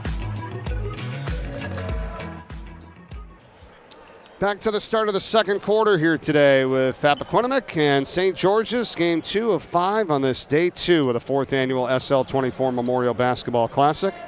From the Chase Fieldhouse in Wilmington, Delaware, Mike Corey and Bill Harmon with you here. It's a 10-9 game. Appo with a 1-point advantage after the bucket right at the end of the first quarter, second quarter, and here we go. Well, at the end of the first quarter, Appo changed their defense to play zone, I think, to take away the pick and roll. Now they've gone back to typically what they play as their man-to-man. Shaw got it knocked away and stolen. Here comes Tommy Vaughn Jr. He's been all over the court today for Appo, and he scores in the break. Boy, what a nice play by Vaughn to hold the ball away from the defender as he sprinted down. That was Marcus Edmond trying to contest him, and Vaughn again found a really nice, creative way to finish. Pretty good pass inside, and a rejection down low again by Appo's Nate Burlew. And a little alley-oop try here that's in and out by Vaughn as he got the feed from Bell.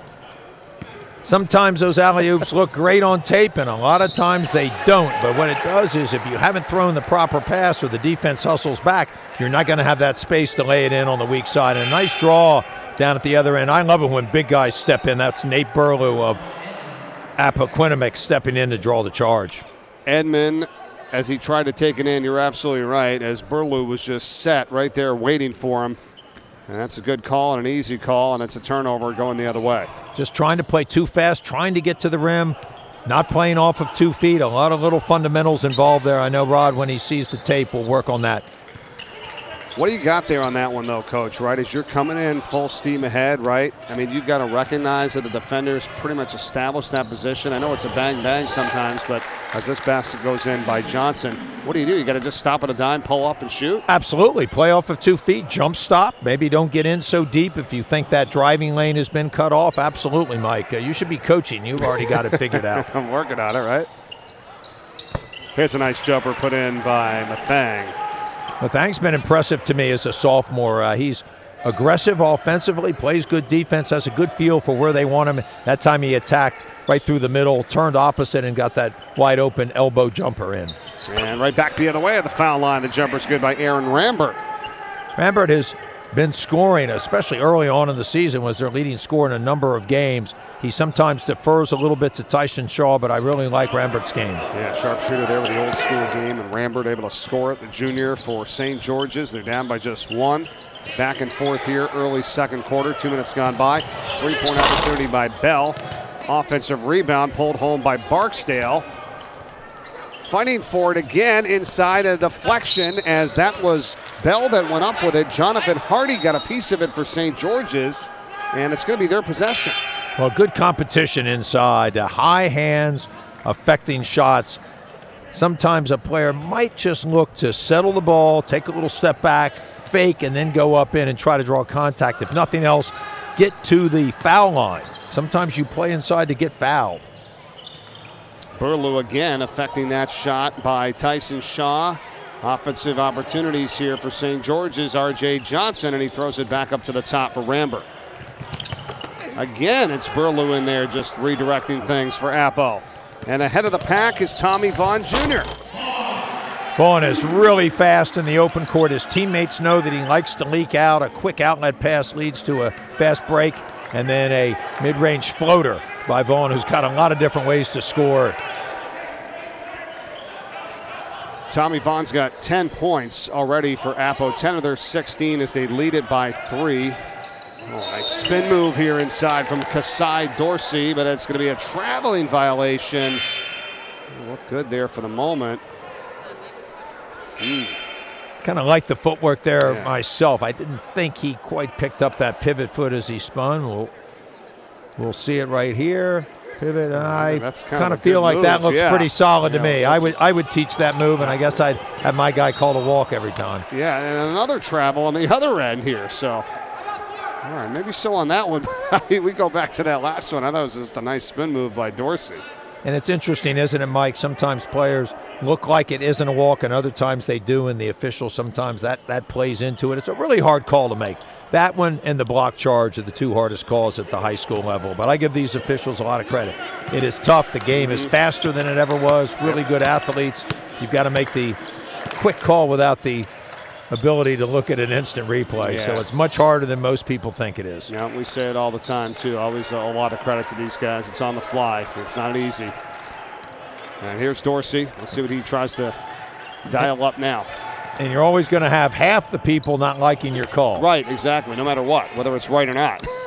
Nice deflection here by Shaw in the backcourt, but it's picked up by Burlew. And now it's stolen away by Johnson. Ahead of the pack, Rambert, finally, and St. George's back within one.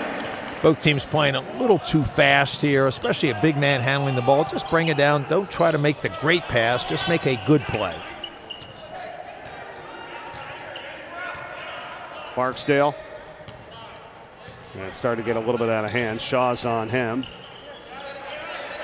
St. George is playing their matchup zone. This is something Rod Griffin has used throughout his career. They really do a nice job of communicating and passing off players in different zones. Oh, what a shot here from Vaughn. Coach, he's nailing them here today. He's got 13.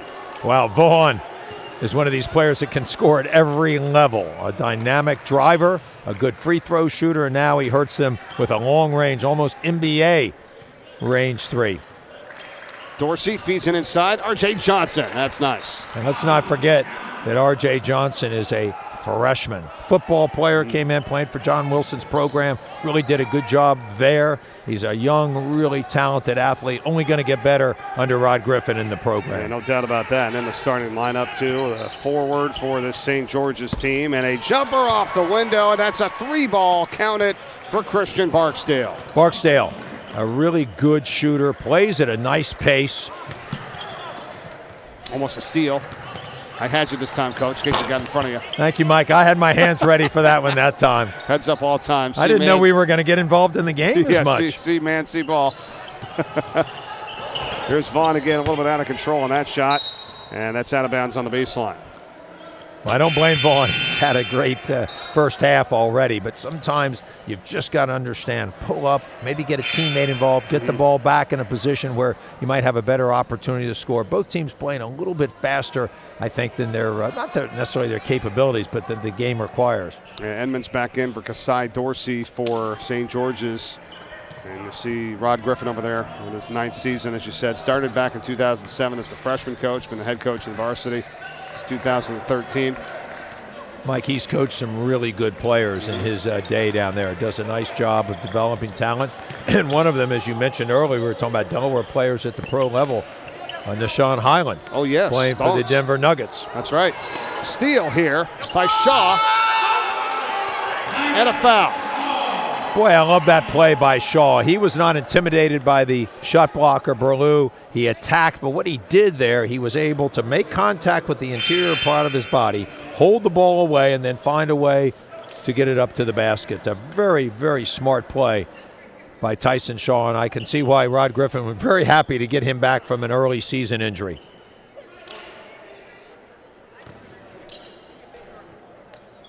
Burlew with a foul. 5 team fouls on each team here in this second quarter. 3-point ball game. And a steal in the backcourt. That's Edmond. And it's going to be a foul on Appo.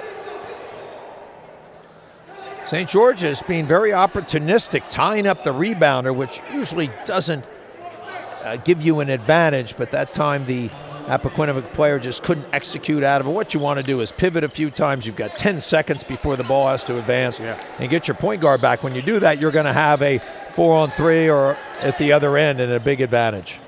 Hardy tries to take it in, and it's ripped away on the offensive rebound by Edmond, and he scores. And it's a 1-point game with 1.5 minutes to play here in this first half. We knew this would be a physical, competing game with two rivals. What's got to happen here, both teams have to do a better job on their defensive glass of maintaining body position and being more physical. Here's a 3-ball on the way from Mathang. Not there, tipped around. Rebound, St. George's. A lot of credit for their intensity right now in this game, Coach, here. They're tied for 20th ranked in the state right now against the #1 ranked team in Appo, and this is going to be on offensive heading the other way. Well, Rod Griffin's teams always play extremely hard. He knows how to get the most out of his players. He's a great motivator. He's a really fine gentleman.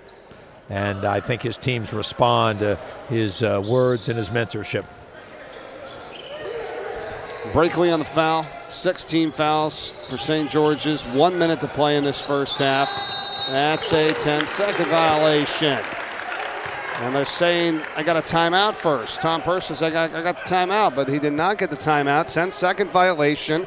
St. George's ball down by 1 with 59.8 remaining. And that's one of those situations where an official's got to kind of understand it's getting down. The coach might want to use it. You've got to be in position to make sure you either see or hear them. Yeah, that's a good point right there, too, as well. Sometimes you don't catch it, and they might have called for it ahead of time. Here's the rebound now picked up by Owen Parrish. Ahead of the pack is Lanier Harvey, and he scores for Appo. Boy, a great outlet pass by Parrish, and Harvey attacks immediately, finds a way to finish amongst two shot blockers.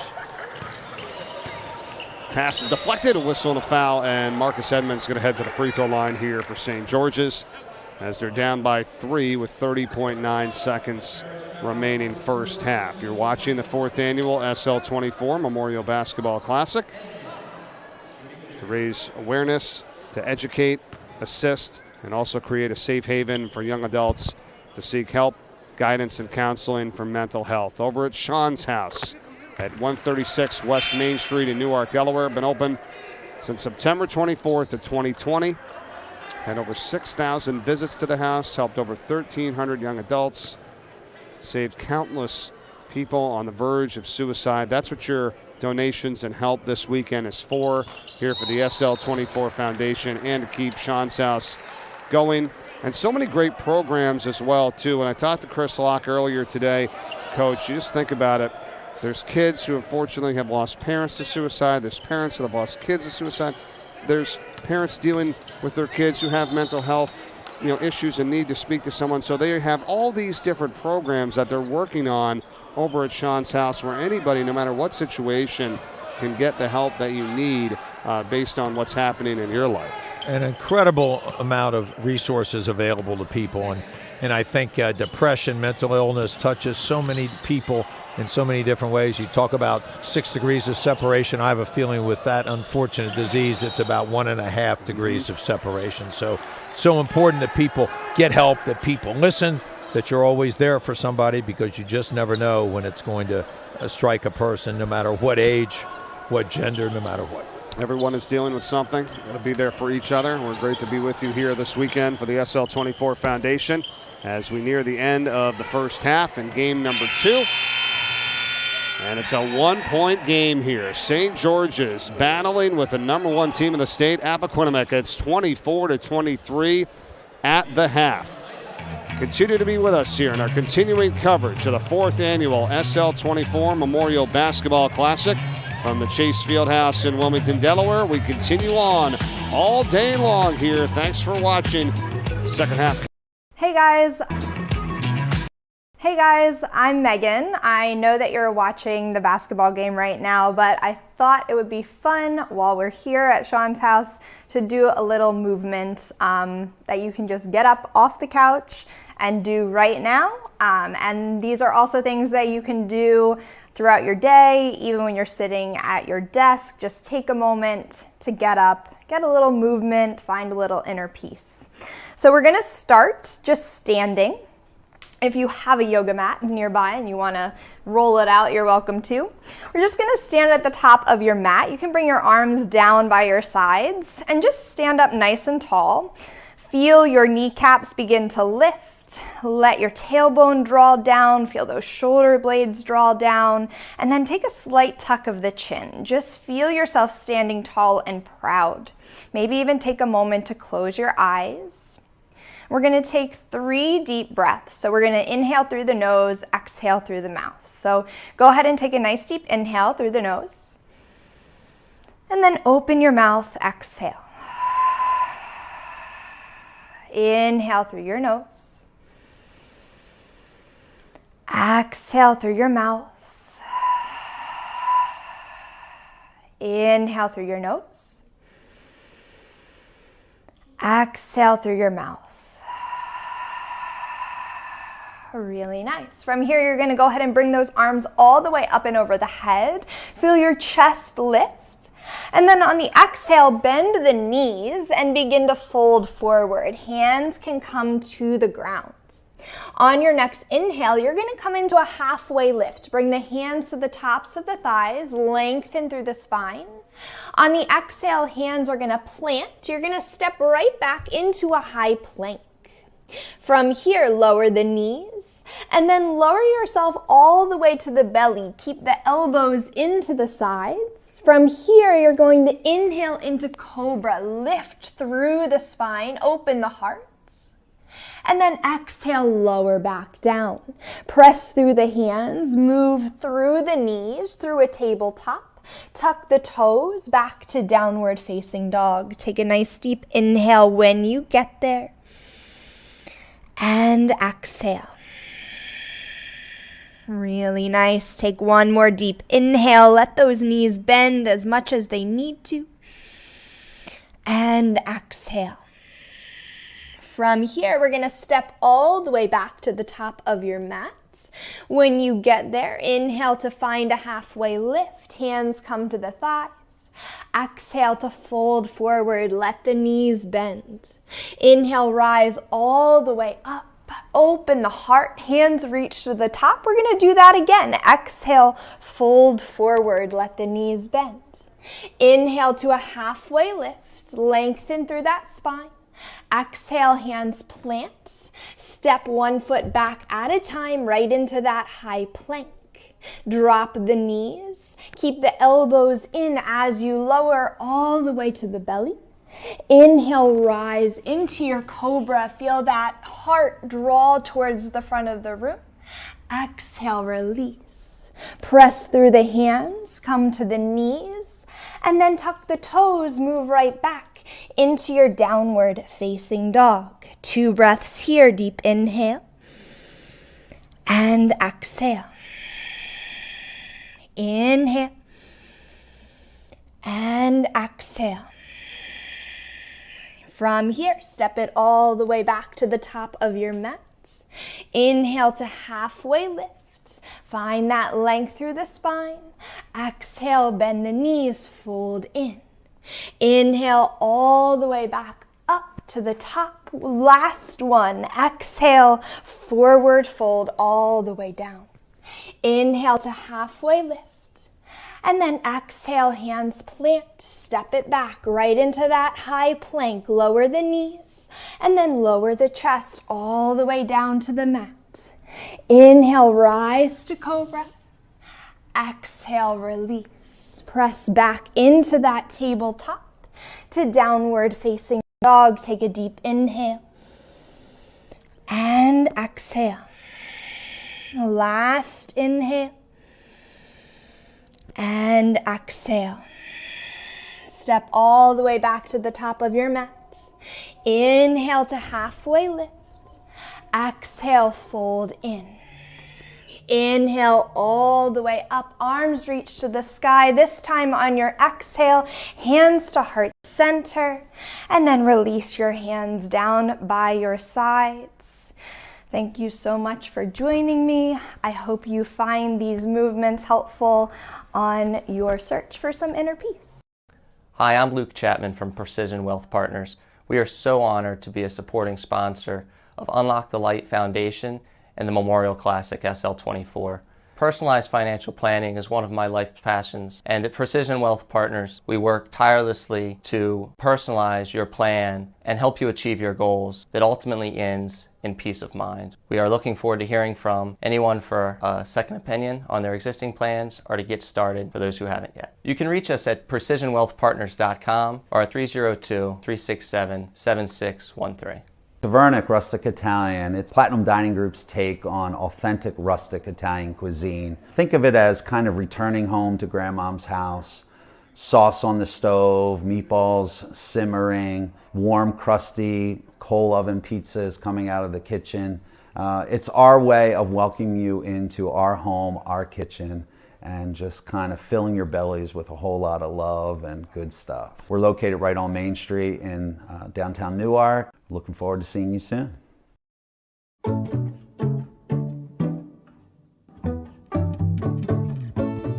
Welcome to the Courtyard Newark at the University of Delaware. Our hotel has plenty of lobby space for guests and students to interact in a safe manner. Next, let's look at the hotel bar, where evening beverage service is provided for the convenience and safety of our guests. Just outside is the hotel patio area, where a guest can enjoy outside dining in the lovely atmosphere of our patio. Next, our guests have two options for exercise and relaxation. Our fitness center and hotel pool and hot tub are perfect for guest needs.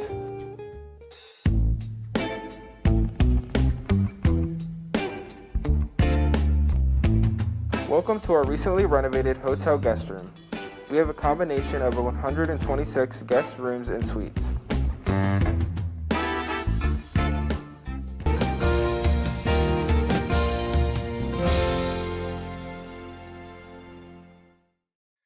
As we celebrate UnLocke the Light Foundation supporting Sean's house in memory of Sean Locke, I'd like to reflect for a minute on a friend of mine, a college basketball player.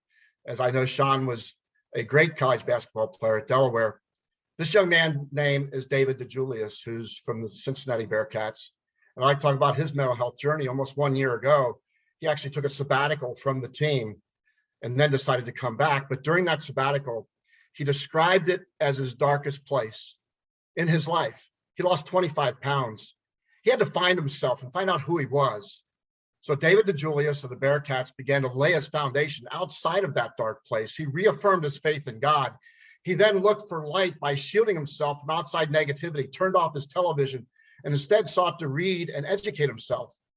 He learned how to turn obstacles upside down, and those obstacles no longer impeded him, but empowered him. His coach, Wes Miller, a positive force and mentor in his life, coached him because he invested time in David, because the most precious gift you can give to another human being is your time. And God bless Wes Miller for doing that. David wants to tell and share his story to help others today, much like the foundation is sharing their story about Sean Locke. This is a happy story because today, David DeJulius feels, quote unquote, amazing.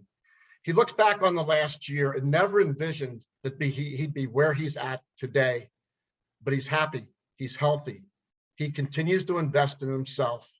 He shared with me at the end of my interview with him, he said, Mark, I'm really proud of myself.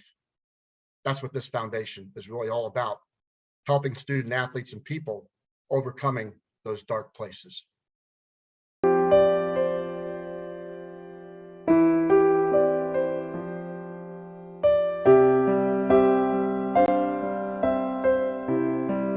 Just wanted to thank SL24, the entire team, for your important work. Thank you for your tireless efforts. Thank you for shining the light of truth and openness on the issue of mental health and suicide.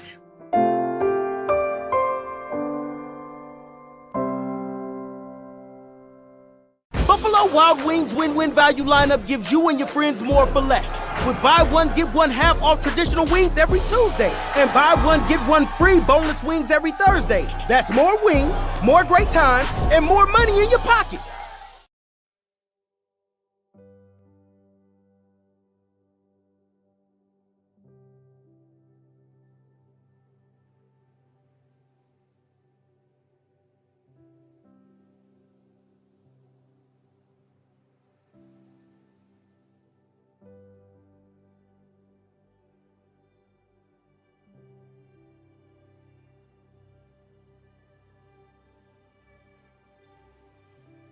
Hi, I'm Jim Boeheim, the coach at Syracuse. I just want to tell you how important your mental health is, particularly in this time of COVID.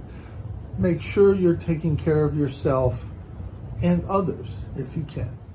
This is the story of how you get from here to there. Right now you're here, and from here, there looks pretty good. But so few get there. Why? Of those who make it, some will have luck, but most will have a strategy. They will save and invest grow, and protect. And they will work with advisors who help guide their way. If you're looking to get somewhere to get there, we know how to set a course. We're relationship ambassadors and your personal financial advocates. We have innovative wealth tracking tools to monitor your progress every step of the way. Wherever you are now, we can help you get to where you want to be. The road between here to there is shorter for those who know the way.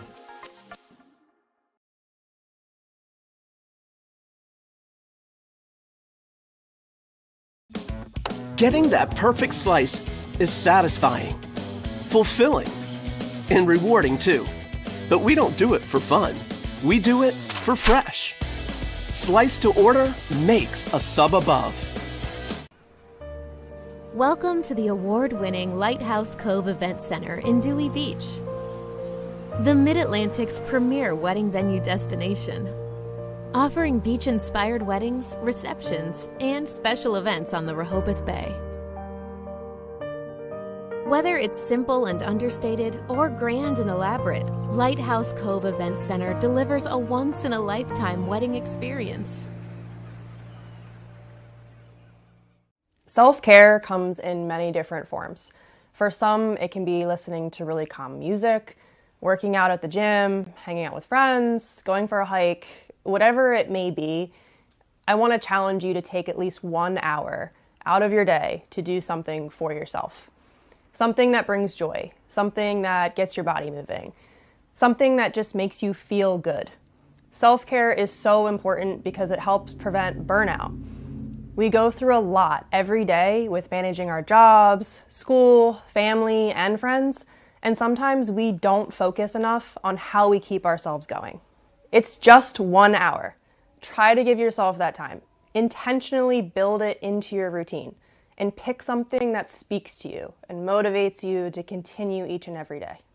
All of these things can be small ways that we can incorporate self-care into our daily life. Practicing daily self-care can help us not feel so overwhelmed by the day-to-day challenges that we encounter. One thing I want everyone to remember is that you can't pour from an empty cup. 4th Annual SL24 Memorial Basketball Classic is being brought to you by the Healy family, High Five Hospitality, the Courtyard by Marriott, and by St. Mark's. Welcome back to UnLocke the Light and the SL24 Foundation for Mental Health Awareness as we get set for the start of the second half. Appo and St. George's game 2 of 5 here today and day 2 of the 4th Annual SL24 Memorial Basketball Classic. Mike Corey with longtime high school assistant coach and SL24 board member Bill Harmon as we get set for the start of the second half. And how about it here? Pretty good game now. Appo, number 1 in the state right now. They lead it by just 1, 24-23 over St. George's. Well, St. George's has matched almost every run that Appoquinimink has been able to offer them. They've done a nice job in the open court. As we mentioned earlier, Tyson Shaw doing a great job of controlling the game through his play off the pick and roll and also some great defense. Young freshman R.J. Johnson has been really emblematic as well. Marcus Edmond playing some great minutes. From Appo's side, Tommy Vaughn, explosive sophomore, the lefty, has done a little bit of everything for them, leads them, but they get really nice balance. Some excellent rim defense inside by Nate Burlow. First half recap brought to you by Lang Development as Appo led that entire second quarter. Their first lead came, though, at 10-9. Tommy Vaughn, who you talked about, has got a game-high 15 points. And then for St. George's, Tyson Shaw's got 8, and Marcus Edmonds has got 5. And the second half is underway. St. George's out of their zone, going to open up man-to-man here in this second half. Hardy gets the rebound here for St. George's. And they have a chance to take the lead in the early part of this third quarter. And Appo has switched up defenses as well. They're back to man-to-man. Look for St. George's to run a little pick and roll. This is out of their 1-4 elbow set, maybe a sprint ball screen or a weave setting up. Not sure what St. George's is trying to get orchestrated. Here comes the ball screen. Yep, from Hardy, and he's got it. There's going to be a whistle traveling violation. We've had a lot of traveling calls in this game for both teams so far today. Sometimes it's the effect of the defense that they've got penetration. They set up in the lane. They've had good help. Sometimes it's the players just playing a little too fast and not being fundamentally sound in their footwork.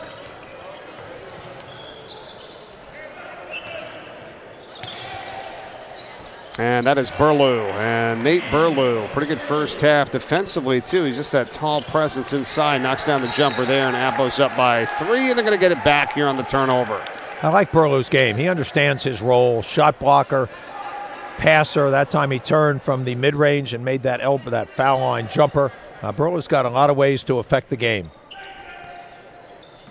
Isn't it so tough, Coach, at this level, too, for getting players to understand what you need them to do? And as you said, the roles, because you're all just trying to become the best player you can be, but you think that's always got to be scoring. It's not really the case. And you develop kind of a niche, and that could also propel you to another level as well. Absolutely. There are a lot of ways to help your team, and communication is first and foremost with the coaching staff, letting players know exactly what's expected of them, and you're always trying to put them in a position where they can be successful and not asking them to do something they just physically cannot do.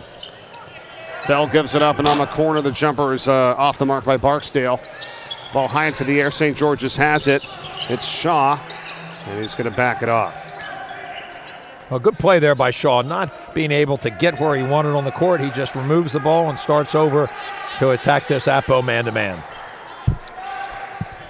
Shaw is checked by Bell. And for Rambert. Looking for a little bit of help here. Timeout. And Rod Griffin not thrilled that he had to use one of his timeouts here very early in this third quarter with 5:41 to play, but that's what happened. So many times players take the ball into a bad position, or they're given the ball in a bad spot, which puts them either under pressure or they've lost their dribble. And then at that point, what players have to do is rally towards them and offer what we call pressure release. Can't believe what SL24 and the foundation has done in such a short amount of time here. We're just over 3 years of this foundation, although this is the 4th annual SL24 Memorial Basketball Classic. And I would venture to think, before it's all said and done after this weekend, we're going to be over $1 million in donations to the SL24 Foundation to help with Sean's house. I mean, that is pretty remarkable. We're going to get that total for just this year coming up in Game 5 tonight, but wow, phenomenal. I'm really excited to see the finishing touches of it. This is a day-to-day, year-long effort by all the volunteers, all the people associated with the SL24, certainly spearheaded by Chris Locke, Sean's father, who has just been unbelievably instrumental. He never seems to tire of being able to talk about it under obviously very difficult circumstances. Wonderful message last night, and I actually can't wait to hear his message again this evening. It's a sad message, but one that everybody has to hear so we can all make adjustments to help out one another. No, same here with you. That's going to come up at 8 o'clock p.m. tonight, right in front of the Sanford and Salesianum game to cap things off here tonight on the 4th annual tournament. Here's how you can donate. You're looking right at it. UnLockeTheLight.com/donate. Scan the QR code. Text SL24 to 53555. Also in Venmo, SL_24. So many ways to get involved, whatever it may be. Everything helps. It's only this real weekend every year that we make this strong push for the SL24 Foundation and for Sean's house. So we need your support. Whatever you can do would be greatly appreciated. Absolutely, and no amount is too small. And that, I think, has been really the keynote remark about this program. It's a grassroots, and it's a lot of different people involved. It's always great to get a large donation to get you going, but this has been really keyed by just so many different people in their involvement, whether it be by giving money or giving their time, which sometimes is every bit as valuable as the other. It is. Everything helps. It's $10 to get in here if you're coming to the event. For students, $15 for adults. And if you're watching online, wherever you may be, maybe just the $10 or $15. That's all you can do. That's all we need. I mean, that's just going to help the cause even that much more. And when you talk about it, Bill, and I think that's part of the reason why so many people are here and involved, you and I, everybody, and calling these games, because mental health and everybody's affected in one way or another. There isn't, I don't think, one thing that anybody could say that they're not working through or trying to deal with. And you hope, obviously, it doesn't get to the severity of a level, but that's what this foundation is here to do, to try to get people back to feeling good about themselves. Life is not easy, and there are a lot of different pressures on people, and everybody handles it differently, and I think we all need a good friend or someone to listen to us, no matter what the situation, and I think that's what humanity is all about. Foul is called on Appo's Tommy Vaughn. That's going to be his second personal foul here.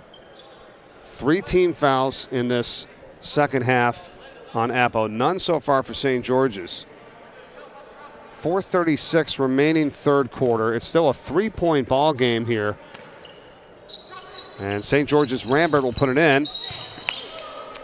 And now out of bounds on the baseline. Appo goes 2-3 zone on the underneath out of bounds, and St. George's was trying to jam the ball into the weak side with R.J. Johnson. He didn't really have anywhere to go with it because of the height that Appo presents inside, so he was forced to throw it out, and then it ended up out of bounds, Appo's ball. Saw a shot of Tyson Shaw for the moment for St. George's, who was out getting some attention over the sideline for them, and he's out of the game right now. Here is Eric Mathang. 22 up top now for Barksdale. The jumper's no good. Burlew trying to get it. Mathang's got it back. Wide open jumper now on the right side. That's off by Bell. And finally St. George's has it. Edmond, strong drive to the hole and well out of control. And he's going to be bailed out with a foul. And that's the proper word. And we tell our players that all the time. Don't foul the jump shooter. Don't foul the driver, especially when he's out of control, unless you're stepping in to try to draw a charge, which I would love to see a little bit more of. But back at the other end, Eric Mathang really doing a yeoman's job on the offensive glass. 2 consecutive offensive rebounds, kicked it out to teammates for wide open threes. They just couldn't hit them. But really some great board work done there. And those are those little things we talk about, the difference makers in the games, right. Getting to the glass, sharing the ball with a teammate. Mathang doing that.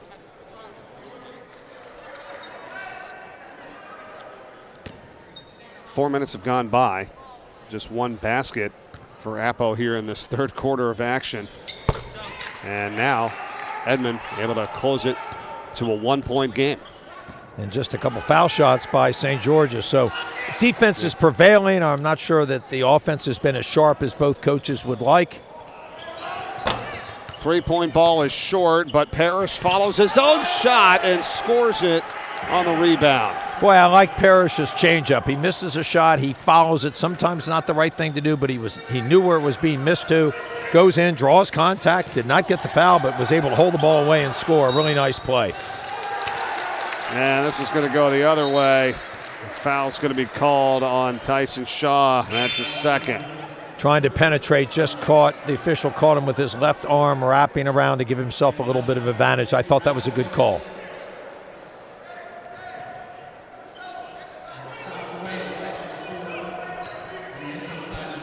Appo with a 3-point advantage here at 3:25 to play, and somehow that finds its way into the hands of Parrish.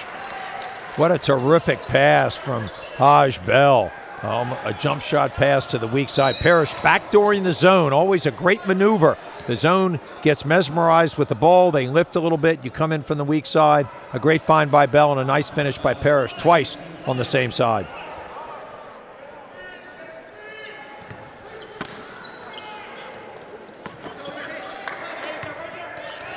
And this is an Appo team here, Coach, that returns one starter from last year's Flight A Conference Championship team. They've got 4 players with varsity experience. And you had mentioned as this basket goes up and in by Brakely for St. George's, Tom Purse, and his 5th season, the job that he's done for this Appo team right now, and has them #1 in the state. Players playing together well as Mathang hits a 3. Well, we talked about his offensive rebounding. Now he steps out to the 3. Really not known for that. But the sophomore has a wonderful touch, and you're talking about this Appo team. They have done a really nice job of integrating the veterans with the youth. That's a block by Effie Cadell for Appo, and they're starting to catch a little bit of rhythm here now. This is Haj Bell. Jumper's good. I think a timeout needed here by St. George's. We'll see if they call it. Called one earlier, now the foul line jumper is good. Count it right back for Brakely. Well, I guess Coach Griffin knew his team better than I do. I was thinking timeout just to slow things down, get his team settled, and then Brakely makes a big play, the junior. It's a big shot, cuts it to 6. You don't want to let it get the danger zone in double figures, the way that Appo has been playing here in the last few sequences. Nice up the court pass for Edmond, finds the cutter, and just missing is Rambert. Could have cut it to 4. What a terrific play. Parrish attacked at the other end. He was actually down on the ground, got himself up, sprinted the full 94 feet to secure the defensive rebound. What a big-time hustle play by the junior Owen Parrish. Coming up on a minute and a half to play in the third quarter here. And this is Mathang as he works it down low inside as a block. And a nice job by R.J. Johnson.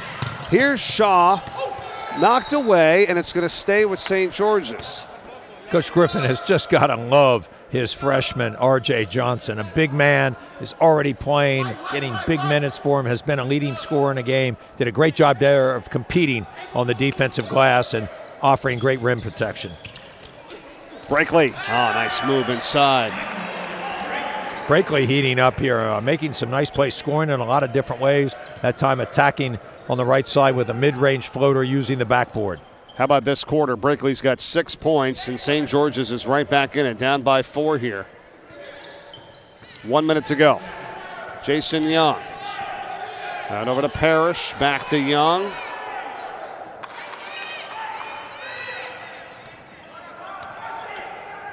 You think this is any kind of a situation, Coach, where you try to hold? I know there's a lot of time left in this third quarter, but you're not going to go and attack, but have you seen that at all?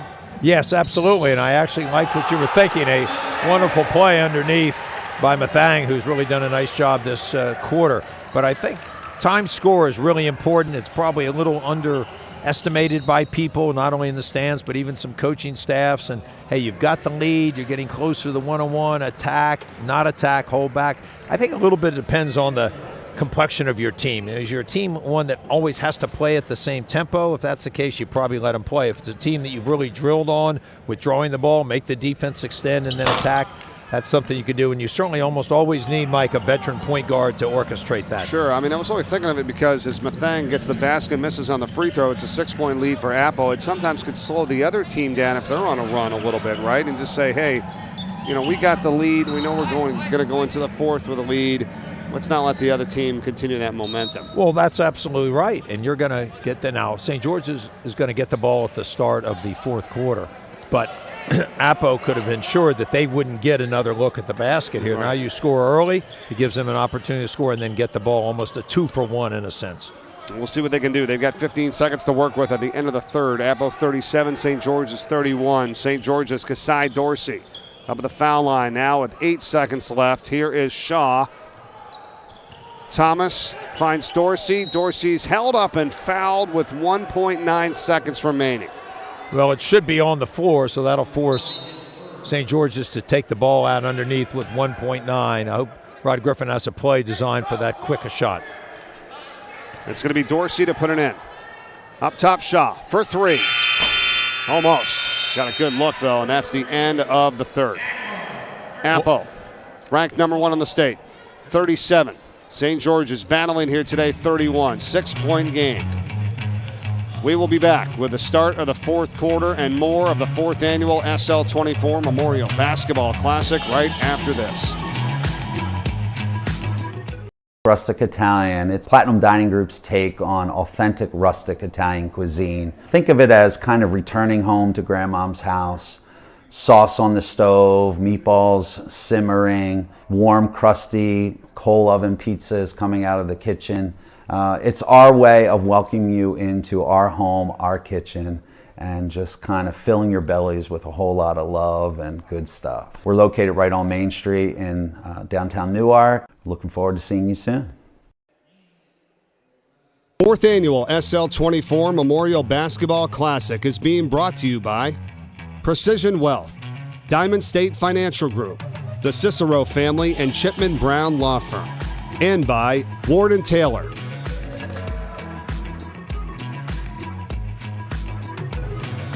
Game 2 of 5 continues here today in the 4th annual SL24 Memorial Basketball Classic, coming to you from the Chase Fieldhouse in Wilmington, Delaware. Mike Corey and Bill Harmon. And how about some of this outstanding gear we've got? Brand new stuff featuring Sean's house and the SL24 The famous shirt that's been worn by so many people.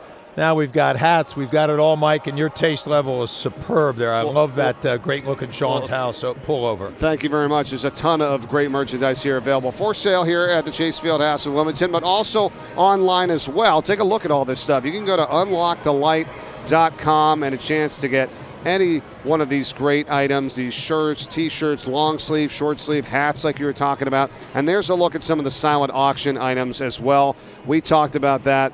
Lane Johnson autographed jersey, Troy Reeder as well. 7-day stay in Antigua, St. Lucia, Panama, or Barbados. That's up for grabs in the silent auction, as well as your chance to bid on to tuition for St. Mark's High School, valued at over $16,000. And some more of the great looks in the merchandise here all weekend long, all day here today on this Saturday from Wilmington, Delaware. Start of the fourth quarter. Appo 37, St. George's 31.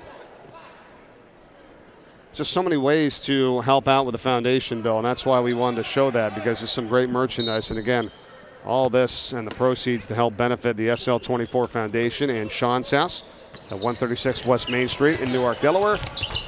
And helping out those ages 14 to 24 to come in anytime, free of charge, speak to their peers about mental health, get the counseling and help that they need. And it has been going strong. And, you know, when I talked to Chris Locke about this, there's people from all over the country and even all over the world, to be honest with you, that he said he's heard from and asking about how they got this started. What's the process? This is amazing. We need to do this. Pretty innovative, really, in the thought process behind trying to help those who need it. You make a great point, and I love the reach of the Unlocke the Light Foundation. It's really important that it reaches so many different people at so many different levels in so many different places. And I'm not the least bit surprised that people from overseas have been reaching out. You're right. Innovation is a great word. Getting volunteers, continuing to be active, and finding a way not to have what I call donation fatigue. And that's very difficult. And this group has done a great job of keeping people inspired and motivated. That's right. This is the one big weekend of the year where we have these basketball games. And I mean, all year long, of course, is, you know, getting the word out about mental health and awareness and what this foundation is doing. But in terms of, like you said, the donation, this is the big weekend. We'd love for people to come in and help out, and where the money and the proceeds to help keep Sean's house going and to create the programs, too, that they've developed at the house. As we said earlier, a lot of people affected, kids who've had parents, unfortunately, commit suicide, parents with kids, and then parents also working through the struggles of some of their, you know, daughters and sons that are dealing with mental health. Where do I go? How do I help this kid? How do I, you know, what can he do? Sean's house is a big part of that, because you get to speak to your peers, someone other, you know, than the parents or the family or family members sometimes, and that's a huge help. I think that might be the most essential part of the entire program, that you can find people of all different persuasions, but also of your same age, who understand, they're trained, but they also might have some of the same issues. So sharing that is so important. Let's not forget, depression and mental health, they don't take a day off or a second off. It lives with you until you can find answers that allow you to overcome it. Tommy Vaughn and Appo back at work here, and he's had one outstanding season, and coming into this game, just a guy that they rely on, one of their top players, and he's delivering here again in this one. 39-33, fighting inside the interior defense from Appo. That time of the shot from Edmond. Now it's on the deck and a tie-up, and it's going to be Appo possession. What's interesting about Vaughn, he started the season out not as a role player, but not as the lead offensive factor. But as the season has worn on, he's begun to become the leading scorer more often, the leading distributor of the ball. And I think his defense also can apply great pressure at all different levels. And I think Tom Purse has done a great job of developing this sophomore as this season has worn on. Yeah, Vaughn's got such great intensity and great court awareness, averaging 14 points a ball game this year for this team, as they try to pick up the win here to go to 11-3. Rod Griffin's group at St. George's at 8-5 in the campaign. 6-point game and just a minute and a half into this third quarter. Well, I think Rod's got to be very pleased with this team. He lost his point guard Shaw early on in the season, as we've talked about. He's got a youthful group with some seniors, Shaw, Dorsey, and Naaman Tucker, who played football for the first time this year in the St. George's excellent program that got to the state tournament. And Naaman Tucker became a fabulous safety in the back end, and he's a really good basketball player as well. John Wilson spoke volumes about this young man, and how he bought in so quickly and was a big factor in their success this season. Obviously contributing here to the basketball team as well. All right, so the Jaguars have it with a 6-point lead, 6.5 to play. A little bit of pressure here from St. George's. They break it, and Haj Bell has it. Barksdale, that's a 3-ball. That's good. What a shot from Christian Barksdale. This is a team that is fearless from the 3. They look for one another. They know their spots, and they're going to try to shoot teams out of the gym by good ball reversal. A wonderful pass there from Bell to the weak side to Barksdale, who was shot ready. This is the largest lead of the day here for Appo at 9 points. Edmond. Wow. I'll tell you what, that is a much tougher shot than people give it. It's difficult because you're in motion. You've got a shot blocker coming. It may not be a shot that you've practiced a lot, especially over that, unless somebody had a broomstick and put it up in the air. So that was a really fine play there, not only to understand when to release it, but with the right trajectory. I like looking over at you after these plays to see your reaction. And it's just like sometimes amazed at like, wow, that was a good play. And I know you're coming out with something that's like, I was impressed by that. Well, it's not a shot I recommend because I think most high school players don't practice it a lot. And my point is, and there's not a shot clock, so why would you ever take a forced contested shot unless it's the end of the quarter, end of the half, end of the game, something like that. And so I think if the young players understand, hey, make the extra pass, and if you do that, reverse the ball 2 or 3 times, the next player is going to be even more wide open than maybe you were. Well, here's a good shot from Haj Bell in the corner, and that's going to go down as a 3. He was behind the line. 45-35 now. It's a 10-point game, and a timeout is taken. Now the largest lead of the day for 10 points for Appo with 5:27 left. And it's a good point you make about not forcing anything. You're right. There's no shot clock. There's really no time at what point you need to really say, I got to get this up. So learn early or learn often. Make that extra pass. Find a better look because then, yeah, you are going to get to the next level. There will be a 30-second shot clock. I think one of the best passes in basketball and the high school level is what I call the hockey assist. It's not the pass that leads directly to it, but it might be the pass that got the reversal started. Or you draw the help, you reverse it, you drop it off to a teammate who makes even a better pass. And that's sharing the ball, having that great chemistry. Very important to good teams to be able to play that way. Not only are you playing smart, but you're playing selflessly and allowing your teammates to get involved. Goal of the SL24 Foundation and this weekend, of course, in our effort to help educate, assist, and create a safe haven for those dealing with mental health and the struggles. And that's what this is all about here. So if you can help us donate to this event and to the SL24 Foundation, we would certainly appreciate it. Visit SL24hoops.com, unlockthelight.com/donate. Text SL24 to 53555.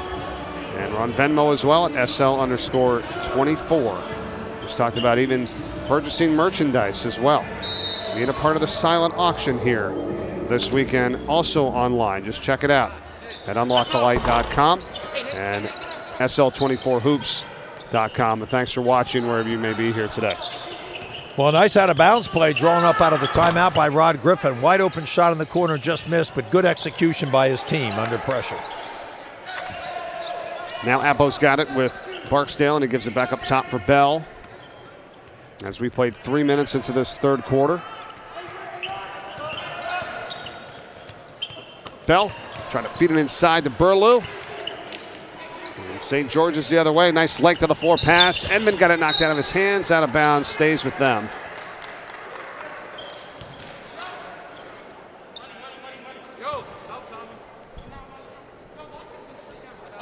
Well, what a terrific retrace there by Christian Barksdale to get a hand in and knock it away from Evan. He was lucky he didn't draw the foul. It would have been not on the floor. It would have been going up. And then Burlew continues to affect a lot of shots inside and provide a great job around the basket in terms of his defense. He's been a huge factor here. St. George's relies on a lot of those finishes to the basket or getting the offensive board and finishing. Absolutely. Big rebound there. He was fouled by Brakely for St. George's. And Appo really keeping them at bay right now. And Burlew's going to take a seat. Senior. Excellent job.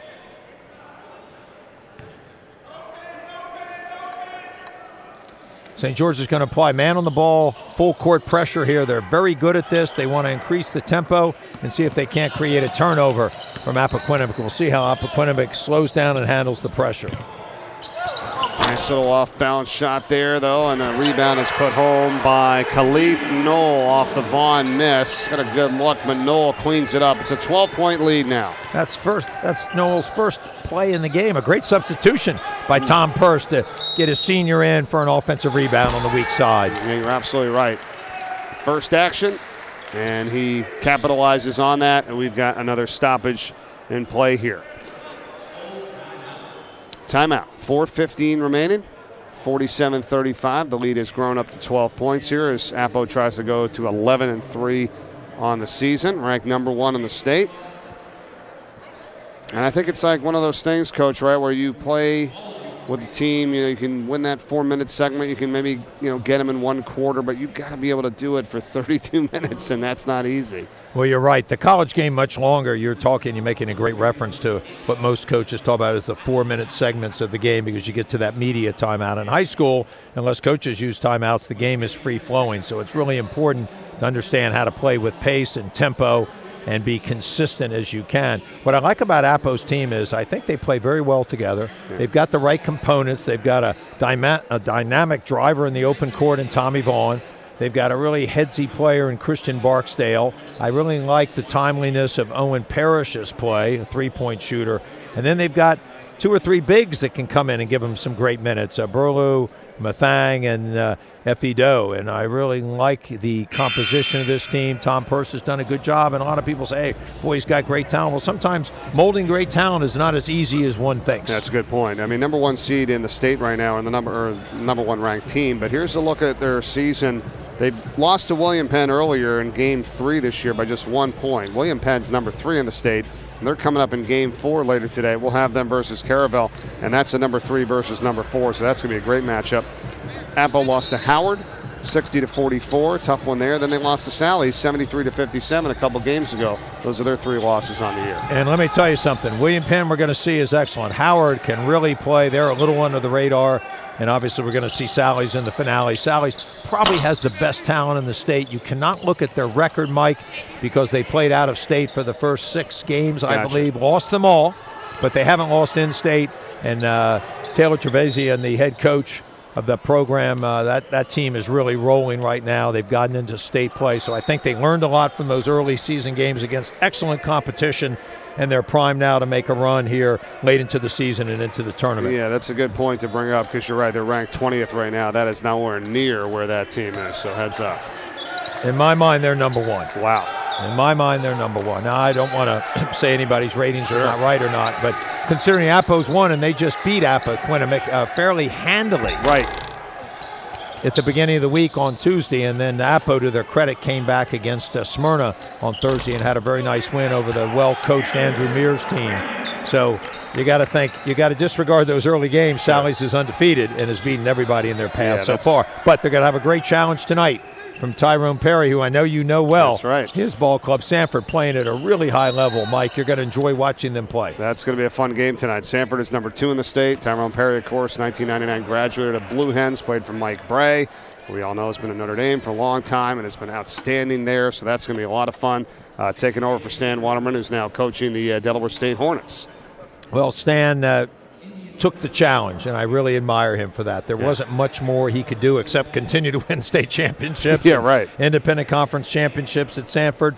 So with his family grown up, he had a little bit more time, and I really admire him for doing it. It's not an easy job down there, and the MEHAC is a little bit more competitive than people think. He'll get that program turned around. I know he'll do a great job recruiting. He's got one of his longtime assistants from Sanford, Shahir Perkins, on his staff, and Shahir's a great guy, and I know will be a great recruiter. And I think it's a wonderful challenge. Why not, a little bit later on in life, take something on? You know you're great at something, move up, see how you do. Yeah. And I really admire him for that. And I think give him time down there, and he's going to make that team into a winner. Delaware State's been pretty successful over the years if you go back a little bit when they had some runs, because I think they also played tough competition at a conference like you're talking about here, where they just went to town against some of the best teams in the nation. I know it's a little scary because you'd like to be their travel agent for all the mileage. Exactly. You got to go. You got to make the money. I know there's some money games, but you go out and you play some tough competition. Then they come back into their conference and they dominate, win the league, go to the NCAA tournament. I mean, that's always the goal, right? So it's a team that has the ability to do that. And I remember one coach telling me one time. I think that he said that scheduling is almost more important than recruiting. Oh, I would not disagree. That, I would not disagree with that. Or let's say they're probably on an even level. Sure. At the end of the day, and that's very important. Not only who you play, but when you play them. Right. And then in certain programs, Delaware State obviously basketball program provides a lot of revenue with these play for pay games that they've done over the years. You always wonder, does it take a toll on your team? And then when you get in and get to play people, is your confidence destroyed, or do you understand exactly what you're getting out of it? But if Stan Waterman is given the resources at Del State, he's going to make them into a winner. Nice jumper from Bell. And we're talking about that game coming up later tonight, but we got some great games all along the way here today as Appo leads by 12 points over St. George's. Remember, Indian River's taking on Archmere. That's at 4 o'clock today. And then at 6 o'clock, Caravel and William Penn, number 3 versus number 4. And then Sanford, number 2, and Sallies, who you're talking about. You feel right there up at the top. That's going to be the nightcap at 8 o'clock p.m. And you're not going to want to miss that, because right at the top of the hour at 8 o'clock, we'll hear from the founder of the SL24 Foundation, Sean's father, Chris Locke, for a very moving and powerful message that he always has. So don't miss that tonight, right before our nightcap.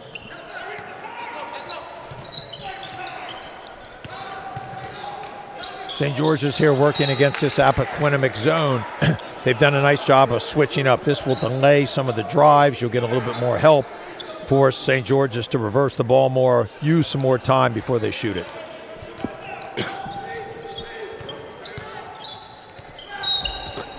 Whistle. And a foul here as the clock is stopped with 2:13 remaining. R.J. Johnson, the freshman that we've spoken so glowingly about throughout this broadcast, goes in and finds a way to get fouled.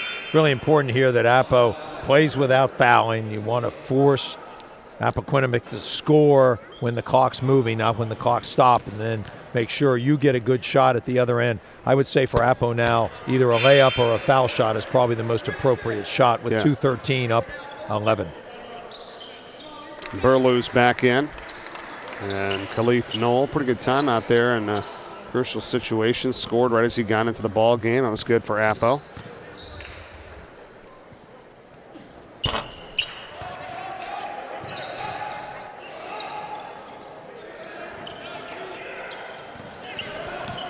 Here's Bell. He works it up the floor and finds Barksdale. Barksdale, he's fouled on his way in.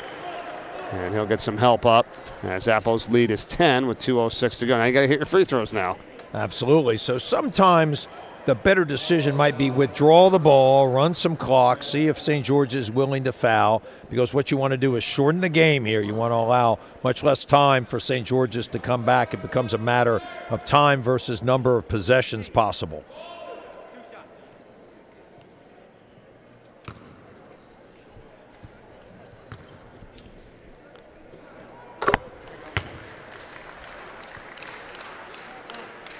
This is Barksdale. Appoquinimink on the season shoots from the free throw line 63%, but they are a very high volume free throw shooting team. So 63, not bad. You'd love it to be up in the high 60s or low 70s if possible.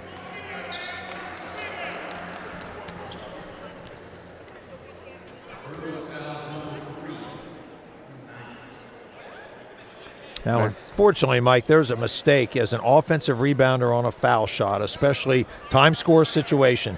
The last thing you want to do is create a foul where you allow them to walk to the other end and have an opportunity to score without the clock moving. Yeah, that's exactly what you don't want to have. You're absolutely right. 2:05 to go, and now St. George's as they missed the front half here that time by Brakely, but he's going to end up getting it back, and a wild shot goes in.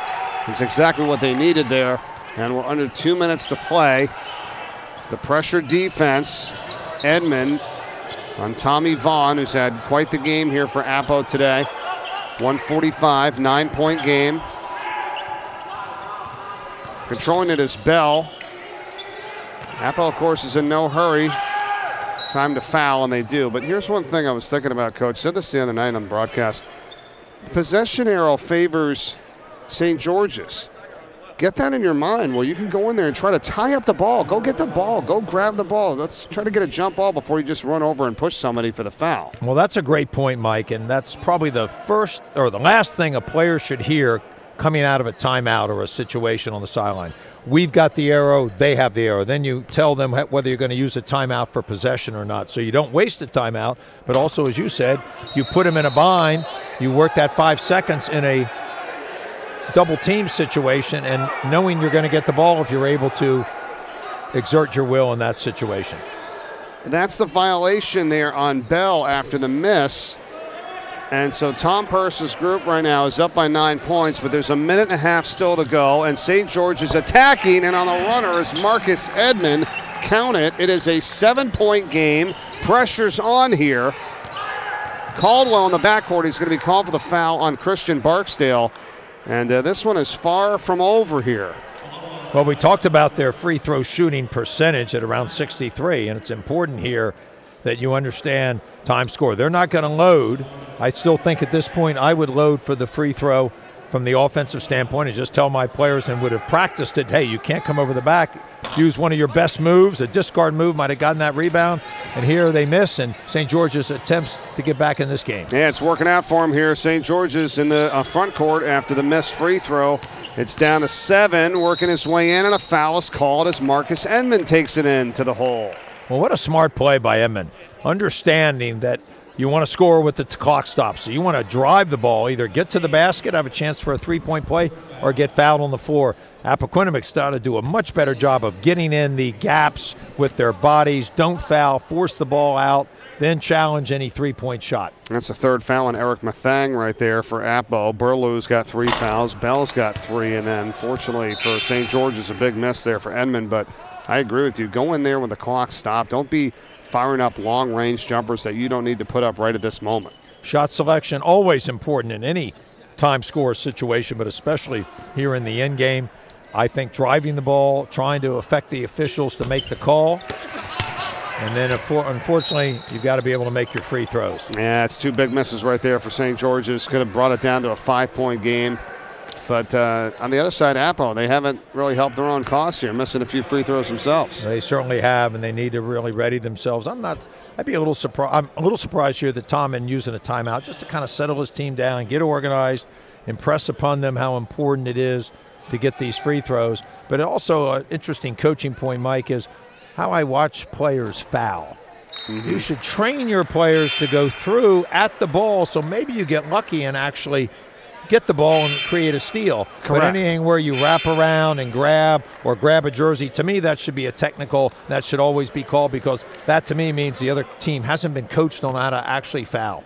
It's a great point. If you can at least attempt to try to get the ball back first, then you don't have to foul. So you're absolutely right. Try to find a way to You might get lucky. Yeah. You might get lucky. Exactly. That's actually the goal, right? I mean, get in there and try to get it back. And like I said, as we said earlier, keep an eye on thoughts on that possession arrow too. Ball inside. Nice feed, and missing the point-blank shot is Johnson. Instead, they get a three-point opportunity, and it's a 3 by Edmond. So they'll take that for sure. And now a quick foul by Caldwell. It's a 5-point game, 46.2 remaining. How about St. George's? No quit in Rod Griffin's team. Really doing a great job of battling back. Somewhat the recipient of a couple missed foul shots at the other end, but they're making some plays themselves. And another little point, when you take the ball out of bounds on the end line in high school where the clock continues to run, don't be in such a big hurry. Walk to the ball, let it sit, because the officials don't make you pick it up right away. Clock's running, or it forces the other team to call a timeout. Pick the ball up, move along the baseline, because you're free to do that in a non-dead ball situation, and you might run off 3 or 4 more seconds. So if you do that 2 or 3 times, you've cut the game by 10 seconds. And you watch people, they rush to the ball, they panic, they pick it up, they try to get it in too quickly, and then the other team fouls, and you run almost no time off the clock. 1 of 2 free throws. St. George's down 6. Whistle and out of bounds on the baseline. That time is Brakely. And a crucial turnover with 37.9 seconds to go. Well, that's too bad, because Brakely really has kept them in the game along with a couple others, Edmond. But he just drove along the baseline, didn't really realize where he was. Burlew came and was the help, and I think that probably forced Brakely to step out of bounds. A nice play by the senior big man for Appoquinimink.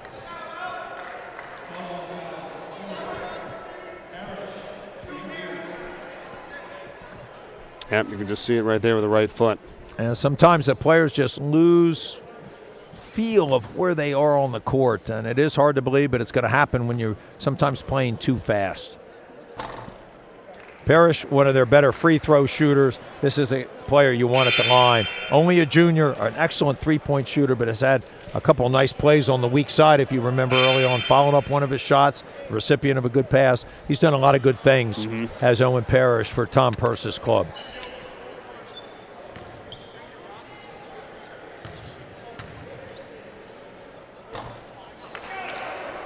One of two, 53-46. They should allow no threes and do not foul here. That would be Appoquinimic's strategy. Brakely finds his teammate. It's Thomas for three, no good. Offensive rebound. What do we got here? Player down. Is there a foul called? And that was Parrish who hit the deck. I believe he and Brakely were in a scrum for the ball, and there was a collision, but I'm not sure if they called a foul or not. Oh, jeez. Yeah, looked like Parrish got hit in the face there.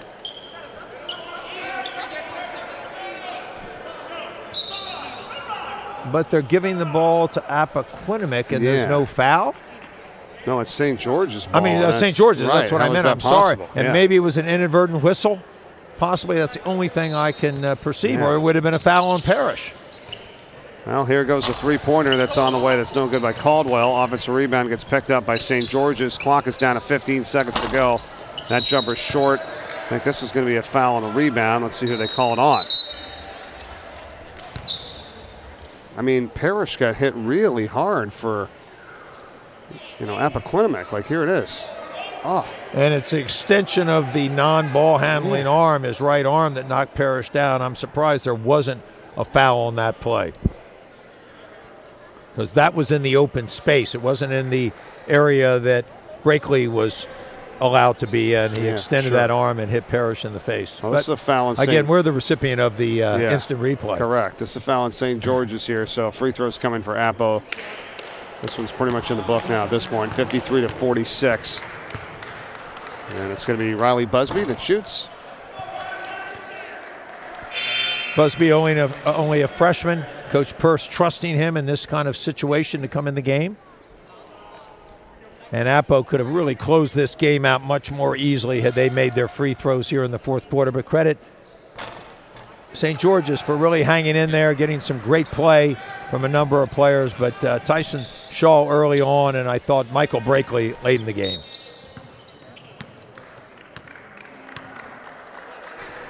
.5 seconds to go. And that's a 7-point lead for Appo.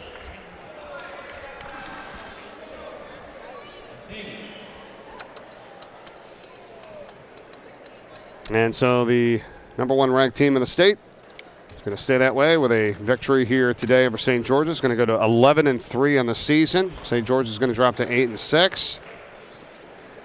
Good job down the stretch. Starting to hit a few free throws here, but it's the defensive job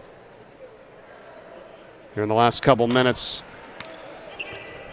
And a lot of crazy plays and a lot of fouls as well, but it's all said and done. Appo wins it. That three-pointer will count by Michael Brakely. That makes the score a little closer at the end, 54-49, but Appoquinimink wins it by 5 points. A great victory, a hard-fought one, a special day here. I thought Appo really played connected. They did a good job defensively. They made some adjustments, went to zone. And how about Tommy Vaughn? He was terrific in a lot of aspects of the game, Mike. Tommy Vaughn, number 10 for sure for Appo, and he's today's Salesianum School Player of the Game. Proud sponsors here of the SL24 tournament, as all the teams and members are here this weekend. Tommy Vaughn with 15 points for Appoquinimink, our Player of the Game here today for the number one ranked team in the state. Mathang had 10. Haj Bell had 9. For St. George's, It was Marcus Edmonds that led the way. Edmond that led the way with 15 points. Blakely had 11, and Tyson Shaw had 8. And most of that 8 was early on in the game, and then Blakely and Edmond took over. A good game for both teams. I thought Rod Griffin's team, who've come in and really playing good basketball here and recently with a 2-game winning streak and a big win on the road, just met a very difficult team, a rivalry game, hard fought. Both teams got a lot out of this, and a nice win for Tom Purse's squad to continue on their role as number 1. 5-point win for Appo. Good game here today, and number 2 of 5. We've still got 3 more to go. Tommy Vaughn there, number 10, 15 points to lead Appoquinimink and the Jaguars to victory here today. They are 11-3 on the season, and they get it done over St. George's here, part of the 4th annual SL24 Memorial Basketball Classic. One of the highlights of this one, and Game 2 is in the books. Coming up in just a little bit, 3 more games here today. Indian River gets set to take on Archmere. Caravel will take on William Penn.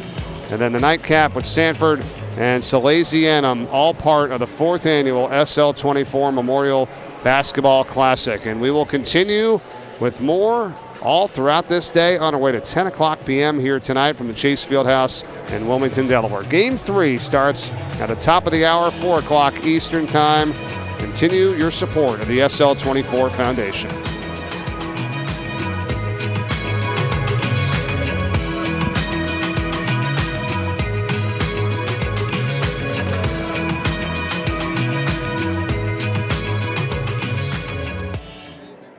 Wild Wings win-win value lineup gives you and your friends more for less. With buy one, get one half off traditional wings every Tuesday. Buy one, get one free boneless wings every Thursday. And $3 tolls every day. Only at Buffalo Wild Wings. The right way to top a sub is with real red wine vinegar made from red grapes and no food coloring. And the right way to film it is in slow motion. Obviously. Because authentic ingredients make a sub above.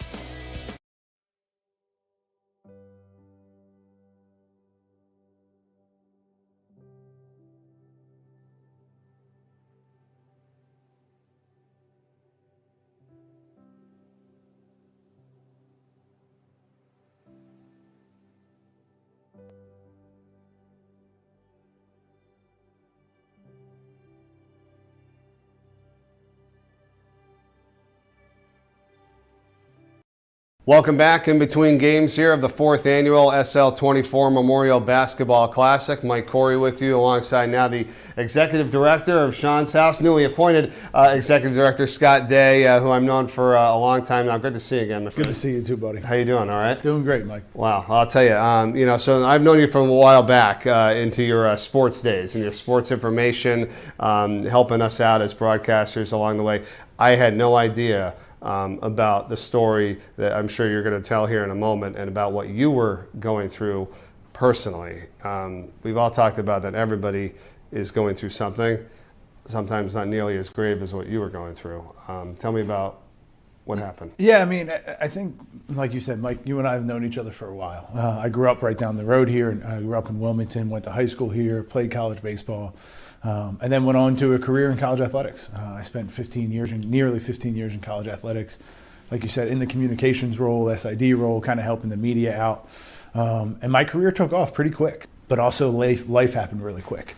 My wife and I had kids pretty quick. We had 2 or 3, right? We had 2 within 20 months of each other, and then a third a couple years later. Finances built up, everything built up that life kind of throws at a bunch of different people. And I had never done a good job at taking care of my mental health, looking back on my journey now. And it just piled up on me. And it was January of 2015, I believe at this point. I found myself literally in my garage. It was right after it was a month after my daughter was born. I remember holding her in the hospital room and literally feeling nothing. She's my 3rd child. And I remember looking at my wife's eyes and knowing that she knew I had felt nothing. Felt no joy, felt no scare, felt literally there was no emotion. And at that point I was just inside, I was feeling like I was a burden on everyone. So about a month later, in December, as a husband and wife do, we got in a disagreement at some point in December, and I found myself in a garage, and I grabbed a ladder and grabbed a rope, and I was done. I was just done. And I hit it. I hit it really well. I was always a person who wants to be focused on everybody else and not really taking care of myself. My physical health had taken a toll, my mental health had taken a toll, and I was done. So there was about an 18-month period where I went through, that was the first of 3 different suicidal ideation attempts. I went to 2 other bridges in Richmond during those 18 months with the thought that I was going to end at that point. I was just done. So luckily, I was able to find the help I needed. People continued to encourage me along my journey, my wife and my parents being the biggest supporters along that journey. But they helped me get me back, and life has kind of brought me full circle sitting in this position several years later. Now here you are at Sean's house, right? Trying to help those people not go to that spot, to get them the help they need. How amazing is it, and what are the things you're working on right now to achieve that, so those people don't go down that path?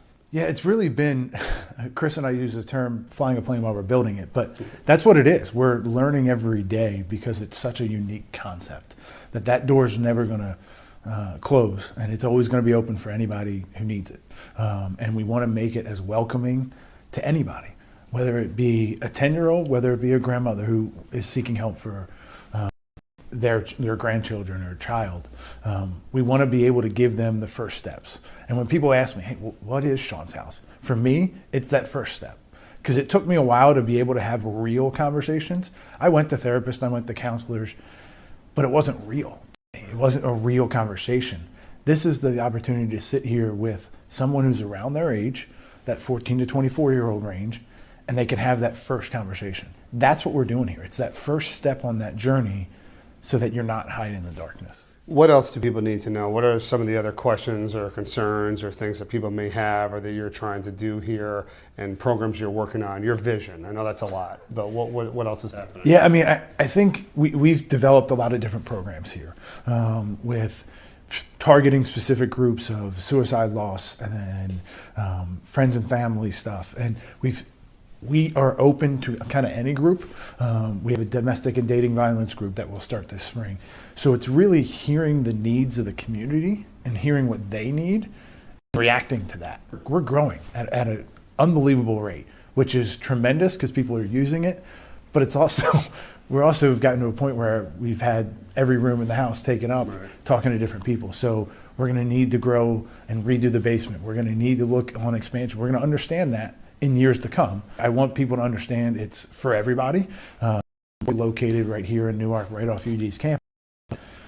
The Goldie student, we've had Del State students come up. We've had high school students, but it's understanding that this is for everybody. This is not, there's no age, race, religion, anything. You're here, come on in. It is for everybody. That's why we're all here, because we've all felt this in one way or another. This mental health obviously affects everyone. So that's my last thing to ask you about. How do people get involved? There's got to be so many different ways, whether that's supporting the foundation, the tournament, Sean's house. I mean, how many things can they do? What are you looking for? How do other people help out with what you're trying to do here? I think the biggest thing that I've learned, I mean, and you go back to my marketing classes, but it's really word of mouth. Like, it starts with word of mouth and telling people about it and understanding, come here, come visit, come take a tour, understand how this works, understand the resources here so that you may not need the resource, but your neighbor may. And then obviously financially supporting the foundation allows us to reach, be in more schools, make more presentations, not just in Delaware, but Maryland, Virginia, everywhere. We have an Amazon wish list that we've started here that is a tangible thing that people can click on and, hey, spend $40 and not have an Amazon box drop at your place, but drop out front here. And whether it's a snack or whether it's a video game or whatever it is, they're just things that we add that allow us to serve every single person that walks in that door. And that's the main thing, is whenever somebody walks through that door, everything in here is free. Everything in here, there's not a single thing that they're coming in and they're charged for anything. Everything is free, and that's their biggest thing, is that we want people to walk through that door and not feel any burden at all. Well, I'll tell you what, proud of you for everything that you've done, the progress that you've made. It's just amazing to see, where you are and where you're at now, and personally how you're helping people, and then obviously here how much you guys are helping people. So always great to catch up with you, Scott. Always glad to be on the same team with you, buddy. Thanks, man. You too. Great Thanks, work man. with all this. All Appreciate right. it. We'll be back with a lot more of the 4th annual SL24 Memorial Basketball Classic right after this.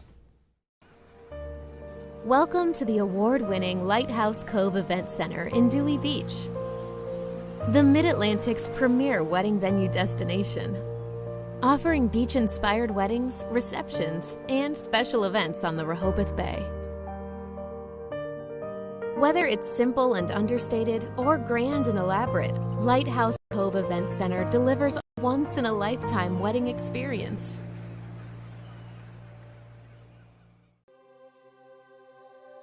You're watching the 4th annual SL24 Memorial Basketball Classic to raise awareness surrounding mental health and suicide. You can donate now to the SL24 Foundation by visiting UnLockeTheLight/donate. Text SL24 to 53555 or scan this QR code now with your phone. Thank you for your support of the SL24 Foundation.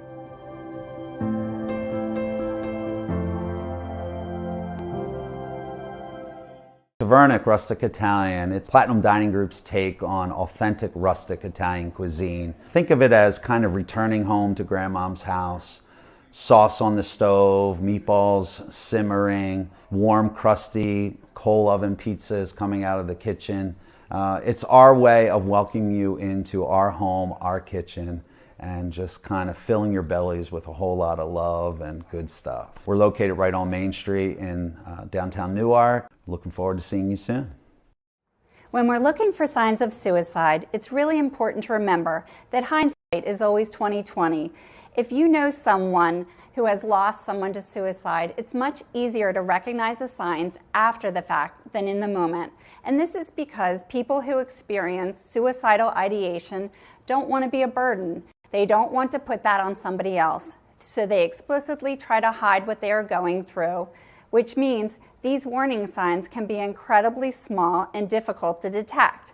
That also means that if you do notice a sign, you might be the only one that did. So it's even more important for you to reach out to that person and talk to them about what they're going through and what you've noticed. Suicide warning signs fall under 3 major categories: talk, behavior, and mood. When we think about how people talk about suicide, we oftentimes can hear people joke about suicide or joke about how depressed they really are when they talk about their symptoms. Some of the language to listen for or to look for would be maybe individuals saying, I wonder what it would be like if I wasn't around anymore. I wonder what life would be like for my family or my friends if I just wasn't here. Would it be easier? When we're looking for behavioral warning signs, we are looking for things that are out of the norm for that person. That could be extreme fatigue or sudden insomnia that's not normal for this individual. It could be increased use of drugs or alcohol. It could be engaging in risky behaviors. Also things like giving away their possessions, almost a way of willing the things that are important to them before they're gone. And finally, one of the last warning signs to check out for is mood. How is this person feeling? This could be anything outside of their norm.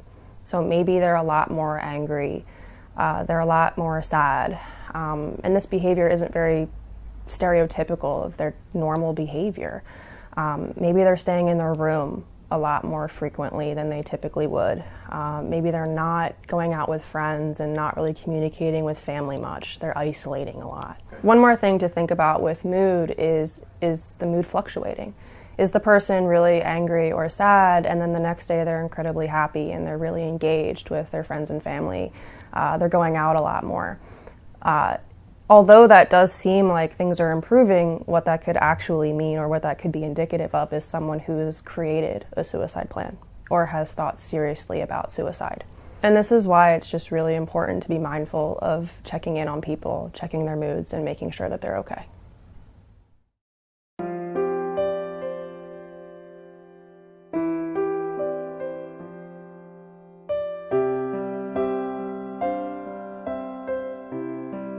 Just wanted to thank SL24, the entire team, for your important work. Thank you for your tireless efforts. Thank you for shining the light of truth and openness on the issue of mental health and suicide.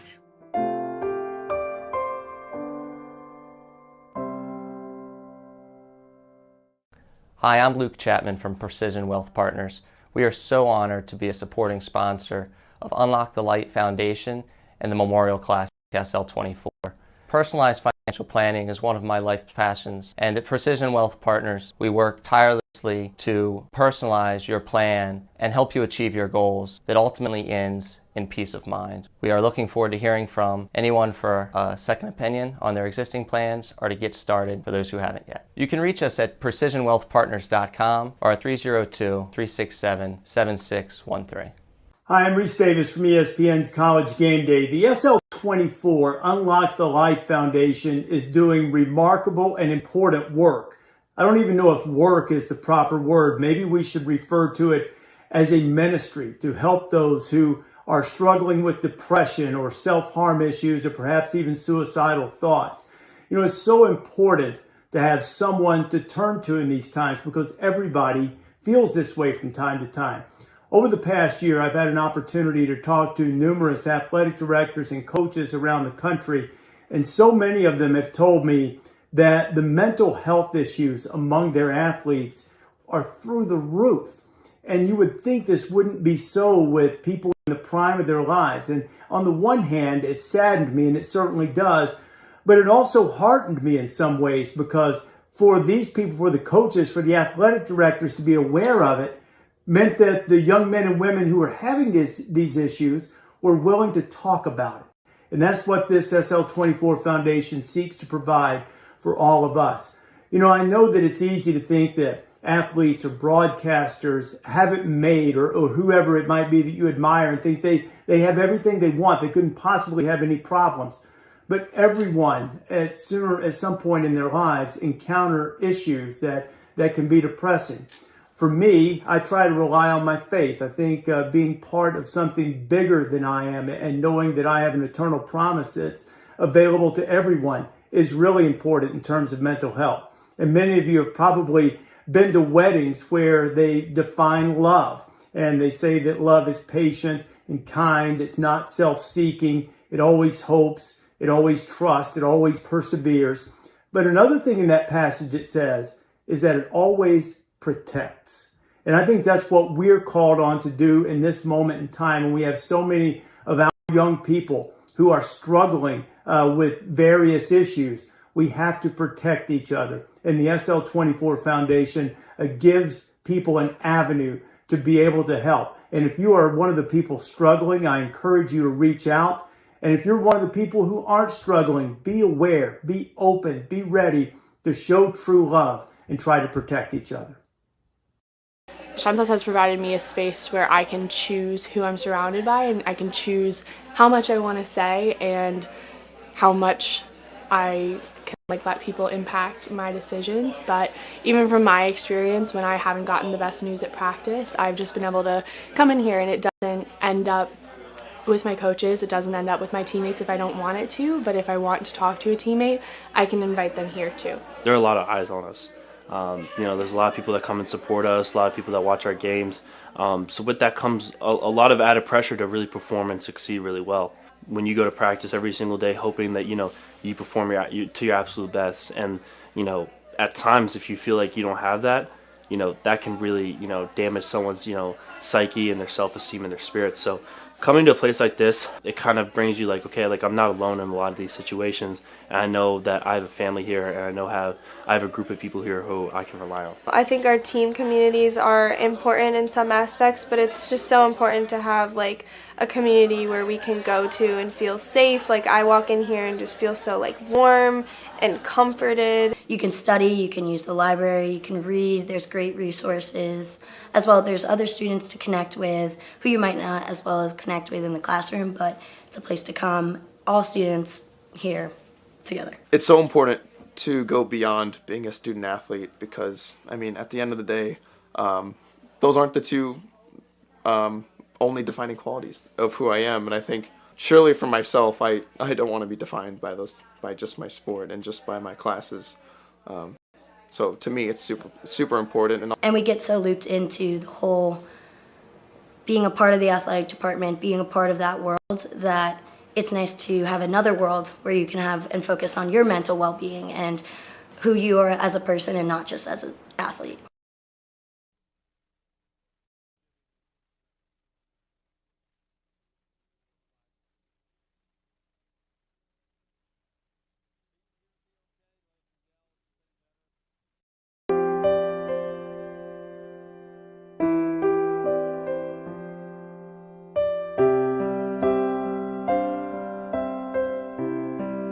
Just wanted to thank SL24, the entire team, for your important work. Thank you for your tireless efforts. Thank you for shining the light of truth and openness on the issue of mental health and suicide.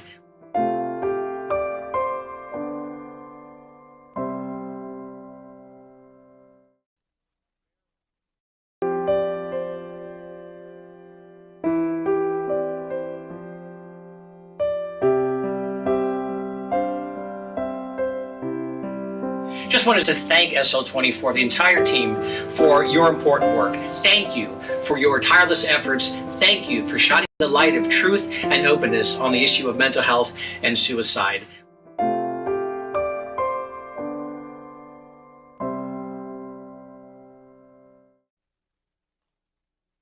Rustic Italian. It's Platinum Dining Group's take on authentic rustic Italian cuisine. Think of it as kind of returning home to grandmom's house. Sauce on the stove, meatballs simmering, warm, crusty coal oven pizzas coming out of the kitchen. It's our way of welcoming you into our home, our kitchen, and just kind of filling your bellies with a whole lot of love and good stuff. We're located right on Main Street in downtown Newark. Looking forward to seeing you soon. Hi, my name is LaFonso Ellis of ESPN's College Game Day. Mental health issues have been on a sharp incline, especially because of things like COVID and unemployment, etc. People need to find a place where they can actually go get support and help and healing and restoration. SL24 Foundation has done a remarkable job in that area, offering people a safe place where they can go communicate about mental health issues without the stigma. And so if you fall in one of two categories, a person who needs to get some mental health counseling, please reach out to the SL24 Foundation. And if you fall down the other side where you have a heart and a passion to see people being restored and helped with mental health issues, please reach out to them and support. The SL24 Foundation is doing a fantastic job in helping with issues of mental health. Guys, Troy Reeder here from the LA Rams, University of Delaware and Salesianum alum. I just can't say enough about what UnLocke the Light is doing, ending the stigma behind mental health, Sean's house, creating a safe haven for those struggling with their mental health, and so much more. I think the important thing is if you're struggling, to reach out for help, talk to your friends and family, because nobody should be going through this alone. Rustic Italian. It's Platinum Dining Group's take on authentic rustic Italian cuisine. Think of it as kind of returning home to grandmom's house. Sauce on the stove, meatballs simmering, warm, crusty coal oven pizzas coming out of the kitchen. It's our way of welcoming you into our home, our kitchen, and just kind of filling your bellies with a whole lot of love and good stuff. We're located right on Main Street in downtown Newark. Looking forward to seeing you soon.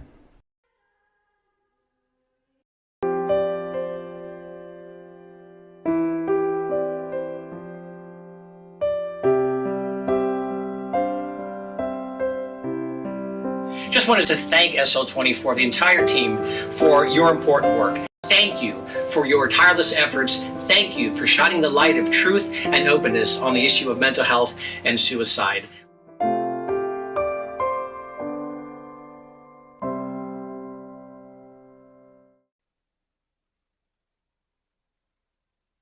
Troy Reeder here from the LA Rams, University of Delaware and Salesianum alum.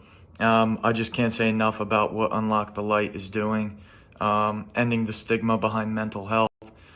Sean's house, creating a safe haven for those struggling with their mental health, and so much more. I think the important thing is if you're struggling, to reach out for help. Talk to your friends and family because nobody should be going through this alone.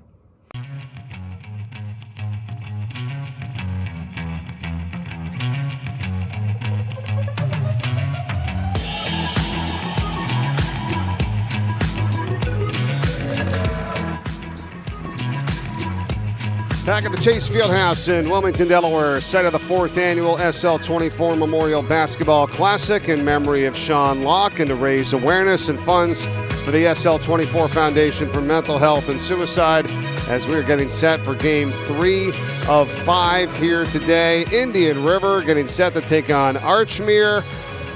And the opening tip is just minutes away. Welcome back, everyone. Mike Corey with you, and now alongside of one of Sean's best friends and former Delaware Blue Hen, Barnett Harris, joining us here for Game 3. Great to see you again, my friend. How you doing? Great to be with you, and I'm excited for a good game of basketball. We are as well, and I know you'll bring a lot to this, not only from what's going on the court, but also some great stories of you and Sean and everything that he meant to you and how much this foundation is doing right now in his memory. Yes, sir. I'm excited to talk about it. All right, sounds good. We're going to get ready for Archmere and Indian River here in Game 3 of 5. 2 more games still to come. And what a weekend it's been so far, Barnett. I mean, I think everything going so well here, from the ticket sales to the foundation with the silent auction as well, and some of the merchandise and all the different ways you can help donate and raise money for the SL24 Foundation. Each year it gets better and better. There's been great basketball. There's been exceptional donation support for the organization, and I'm just excited for the rest of the games, including this one that I get to hang out with you and talk a little basketball.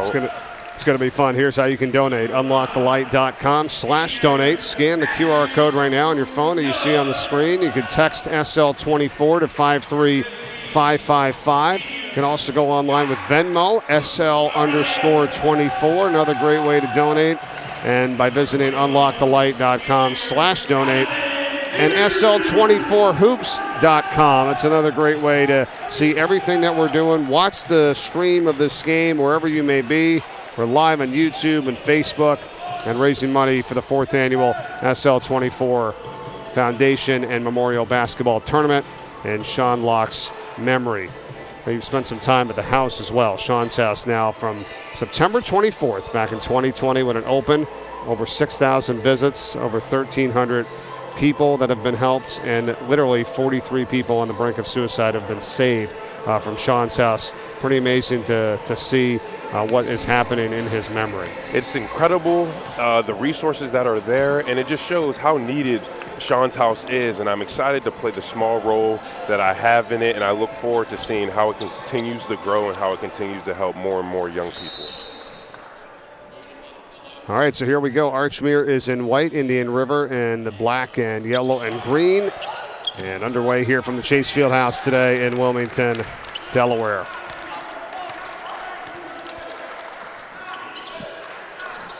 Now Archmere, as we look at their starting 5 here, brought to you by Lang Cares. It's going to be number 4, Matthew McCarthy, along with Matthew Delos. Number 5, 14. The starter is Chris Albiro. Number 15, Scott Lucarelli. And number 21, John Deering, the starting 5 for Archmere today. You know, Mike, I liked how Archmere took their time. They weren't rushed, and they got the offense, and they got a good shot. They didn't make it, but I like how they weren't sped up by the defense of Indian River. Karen's Associates brings us our starting 5 for Indian River. It's number 3, Brendan Bradford, along with number 5, Joshua Townsend, number 12, Jamie Burns, number 13, Andrew Burns, and number 23, Laurent Horsey, the 5 in the court to get things started for them. And throwing himself at the hoop there, and the opportunity that time for Indian River's Brendan Bradford doesn't go, no foul. Archmere the other way, and the feed goes inside to Deering, and he kicks it back out. Nice drive. Tough offensive rebound. That's a good follow-up and a good go. You get the rebound quick and you go quick back. You don't want to give them time to jump, and you don't want to give them time to block the shot, and then you get the foul.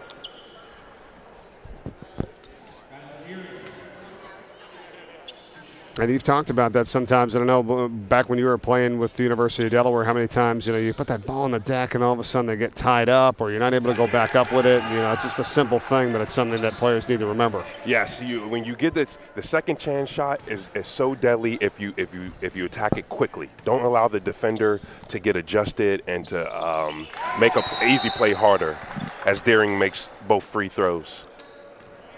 So Archmere and head coach William Ludlow in his 8th season for them.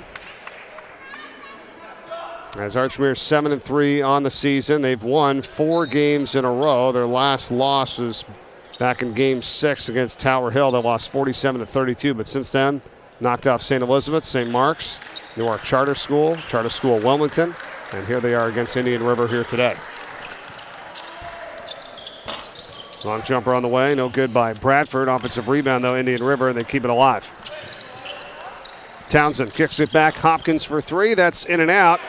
And a strong rebound by DeLos there. I like how Archmere sends 4 people to the glass to try and have at least one of them get the defensive rebound. It just shows you their commitment to getting the stop and finishing the stop.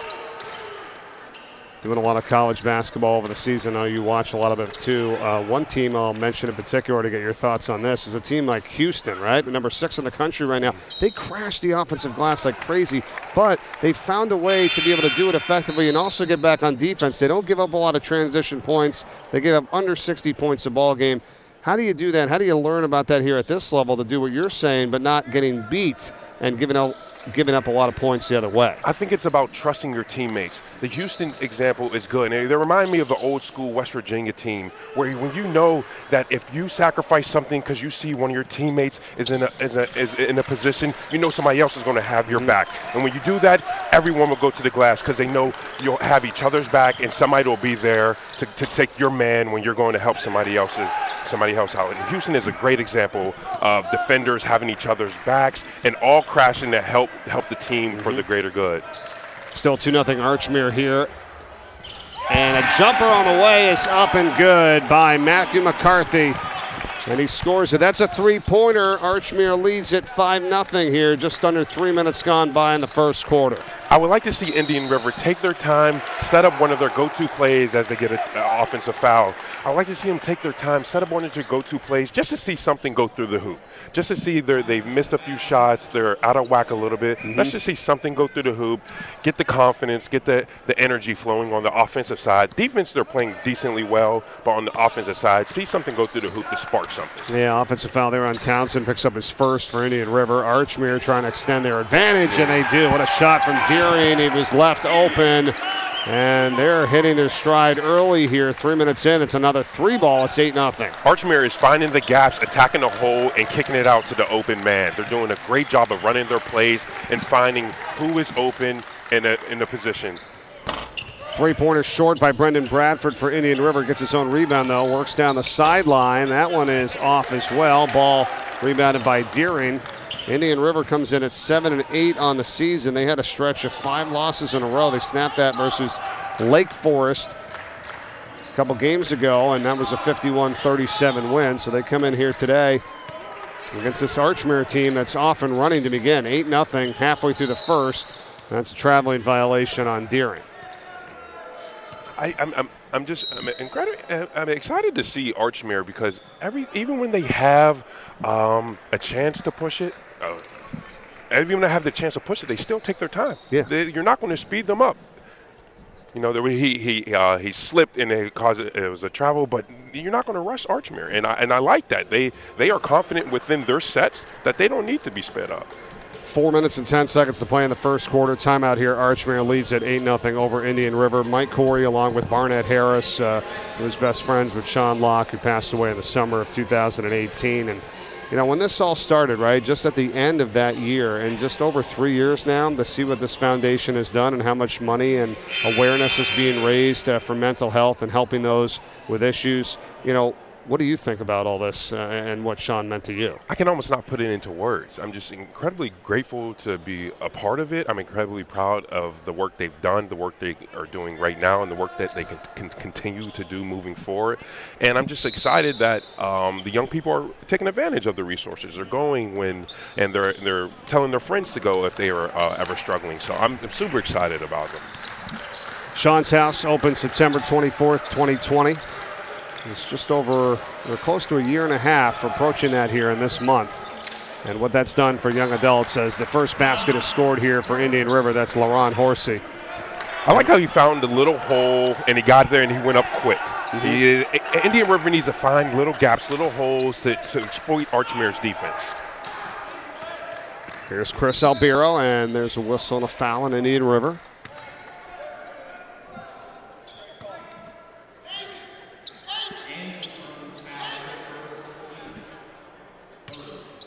Andrew Burns picks up the call this time, the first foul for him for Indian River. Albiro kicks it, another wide open look for three. It's Deering, he's got it. What a shot from John Deering. Mike, that's the second time in as many plays as they ran. They got to the gap and they kicked it out to Deering for a three. They're finding the holes, and Indian River is going to have to figure out how to adjust and stop that, because it seems to be easy, and Archmere is starting to take advantage of it. No, you're right, and it's over on the same side of the court too as well. Pretty similar that we just saw a few moments ago. Here is Albiro on the break, and right now into the corner of Lucarelli. Another three-point try. It's in and out almost again by Deering. Offensive rebound, DeLos. And he gets it back on the feed, and he scores it from Albiro. What a job, and the teamwork from Archmere to get things started today. Archmere is putting on a clinic about drive and kick. Drive and kick to the three-point line, drive and kick to the post, and they're sharing the ball. You could just tell that they trust each other and they have chemistry on the court. Archmere number 7 in the state right now in the rankings. I like how Indian River slowed down. They're trying to figure out themselves, and they're trying to come up with a good plan. They're not rushing, just throwing up anything because things haven't gone so far. Yeah, can't let this lead balloon up any more than this. It's 11 points right now with just about 2 minutes left in this first quarter. What I would like to see Indian River do is drive to the lane and try to get a foul. Try to get to the line. See what the refs are going to call. Am I Nostradamus, Mike? Am I Nostradamus or what? As Burns gets an and one. I like that. He drove, he attacked the lane, and he was rewarded by the ref. Just what you were saying, exactly right. It took a little bit of time, though, too, because they tried to settle it in and not just go with a forced rush shot like the first few possessions here. So credit Burns taking that contact, the chance for the three-point play.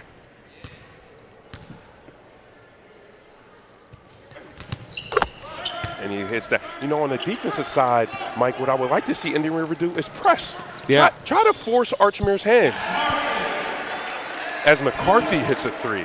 I guess maybe the press wouldn't work because Archmere is confident and they can see the holes in the open lanes. But it's a good point because they're kind of getting down the floor and getting into their sets rather quickly here, and they've had some really good wide-open looks. At least kind of slow them up coming up the court just a little bit. I don't know if that's quite their game, but it would be something to try to change things up here. Foul's called on Archmere as Burns got hit again. He's been driving here the last couple sequences.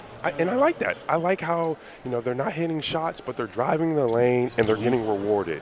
When you drive the lane, you attack hard, you can get rewards like that, and you just got to be able to make the free throws. Burns back to the free throw line for Indian River. 10-point game here. I asked Chris Locke about this a couple weeks ago in an interview that you'll probably see throughout the entire day today. Just an emotional response after I said, what do you think Sean is feeling like right now? What's he saying when he's looking down on this event this weekend? He's probably speechless that this many people are involved in the cause that started around him. He was very humble. He wouldn't have, when he was here, he wouldn't have liked this. But I guess there's a smile like that people are rallying around the mental health the way that they have been over the past few years. And that's kind of who he was, right? I mean, you would tell us more about that he's a guy that always tried to help everybody else out, rallied around them. Hey, what are you struggling with? What are you doing with? How can I help you?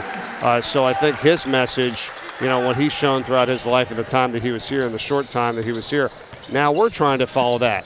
message and give back in a way. Yes, sir. He was there for me many times, and I can't count on him. Like I said last night, I can't count on my hands how many times he was there for me. So the least I can do, and then I'm trying to be intentional about this, is being there for others, because I had no idea he was going through what he was going through, and I know others are fighting in these silent battles alone. 12-point lead for Archmere, 45 seconds to go, and having a great first quarter is John Deering. He does it again. I like Deering. I like his game. He can shoot, he can drive, and he's not forcing it. These are all good shots in the flow, in the rhythm of the game, and I like his game. One of the 5 seniors for this Archmere team right now that leads it 20-6. Deering and McCarthy have 18 of the 20 points. Those two combined here. The rebound pulled home from McCarthy. They get home for the final shot of this first quarter. It's been all Archmere. 10 seconds left. DeLose takes it in strong. Offensive, though. Nice job there to take the charge. Indian River's Joshua Townsend standing his ground. I really like that. It can shift the momentum. Little plays like that, it can spark something, and I hope Indian River, takes that and runs with it. 2.2 seconds to go before the end of the first. It's into Bradford. He does not get it off in time, and that's the end of the first quarter of play. Archmere 20, Indian River 6. This is game 3 of 5 here today in the 4th annual SL24 Memorial Basketball Classic. We'll be right back after this short timeout. Start of the second from the Chase Fieldhouse in Wilmington, Delaware, after these messages.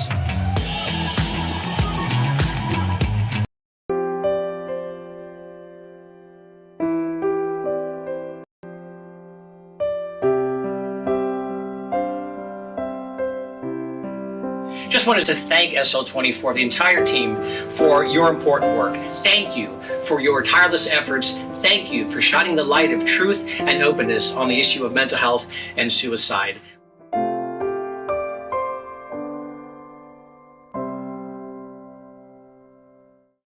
Fourth annual SL24 Memorial Basketball Classic is being brought to you by HFM Investments, Platinum Dining Group, Formal Affairs, and by iHeartRadio.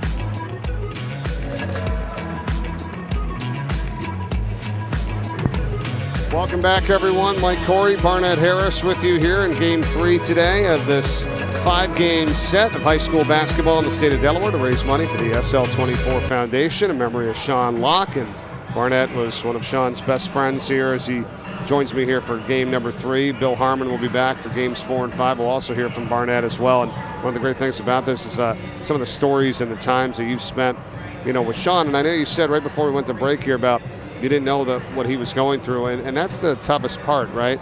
I think what is the message now at this point moving forward that we're all trying to learn is that you don't know what's inside everyone's head. Is it more about just kind of getting out there and asking people, how you doing? What's going on? Tell me how you're feeling. Is there anything we can do to help?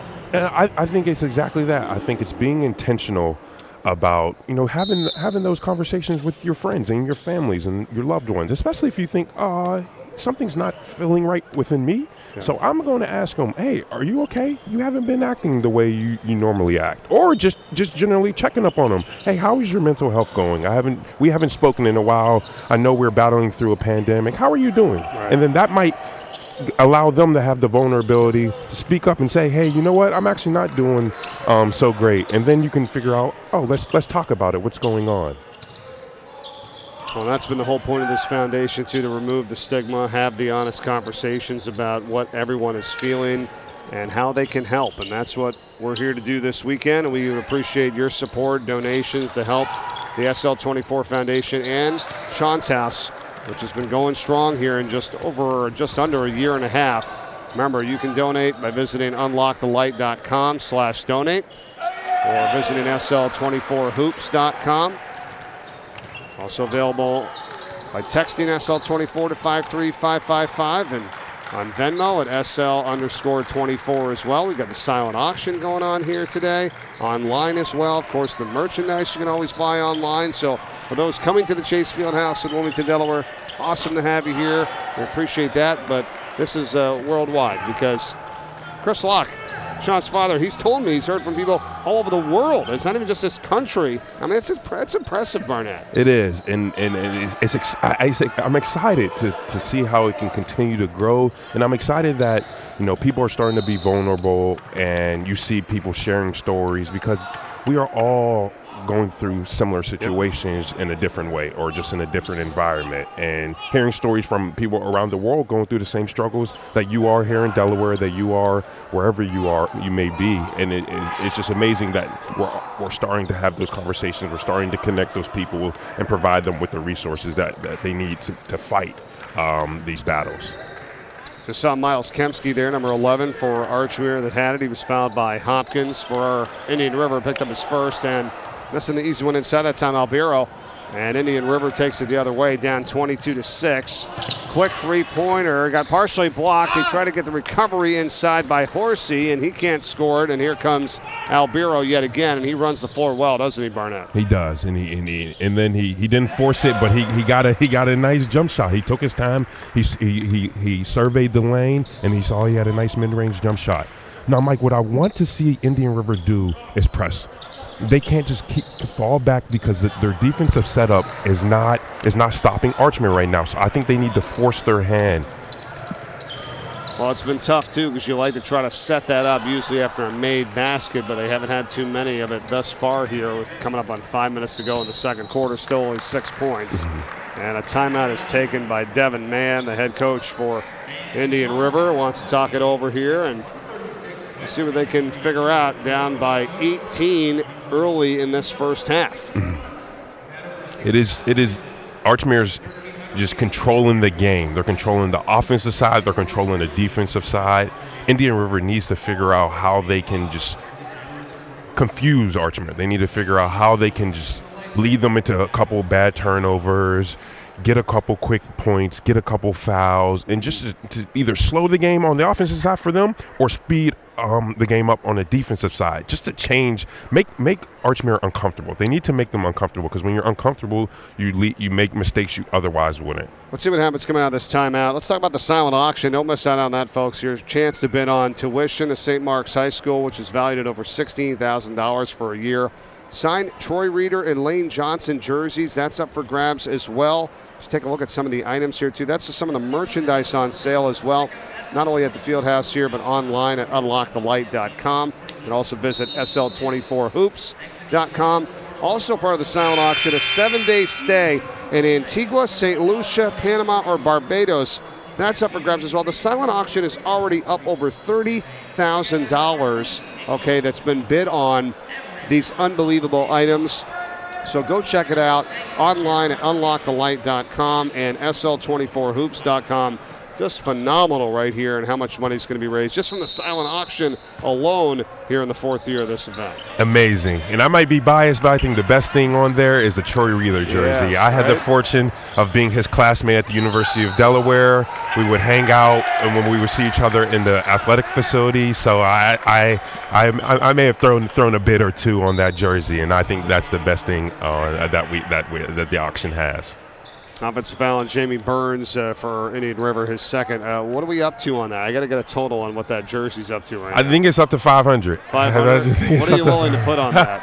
He's one of your friends, though. But this is for a great cause, so I'm sure there's going to be a lot of people asking him for stuff in the future, right? Think about what kind of year he's had. Man. Absolutely. I'm so proud of him. Because I remember when he came to Delaware and seeing how hard he worked. So it's so deserved on his end. He's just a great individual, and I'm just so proud of him and so excited for him, because I think he's going to do well. You were there firsthand as an athlete on the Delaware basketball team. I was broadcasting for quite some time as well. We've seen a lot of players come through the ranks, whether it was on the court or on the football field, that sometimes were even like walk-ons, okay, that all of a sudden turned into one of the best players on the team and then went to the NFL. I mean, what does that say about some of the work ethic and the chip on the shoulder of some of these players that you've interacted with over the years as well? It just shows you that when you're committed and you're dedicated and you just keep your head down and continue to work, good things can come. They might not always come, but you're giving yourself in a position for them to come.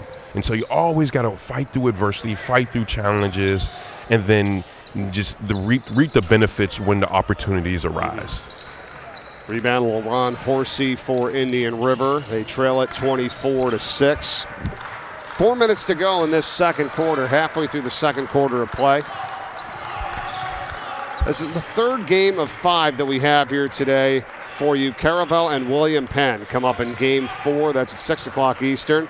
That's number 4 versus number 3 in the state. And then coming up tonight at 8 o'clock, Sanford, number 2 team in the state, and Salesianum, who Bill Harmon said earlier, and he'll probably reiterate that when we get to that game tonight. They're actually 20th ranked right now, but there's no way, because they played such amazing competition out of the state, that they are absolutely one of the best teams in the state this year. So that's going to be an awesome game coming up tonight. I'm excited. I am excited. It's the primetime game. I think there's a little bit of a rivalry between Sallies and Sanford, and I'm excited.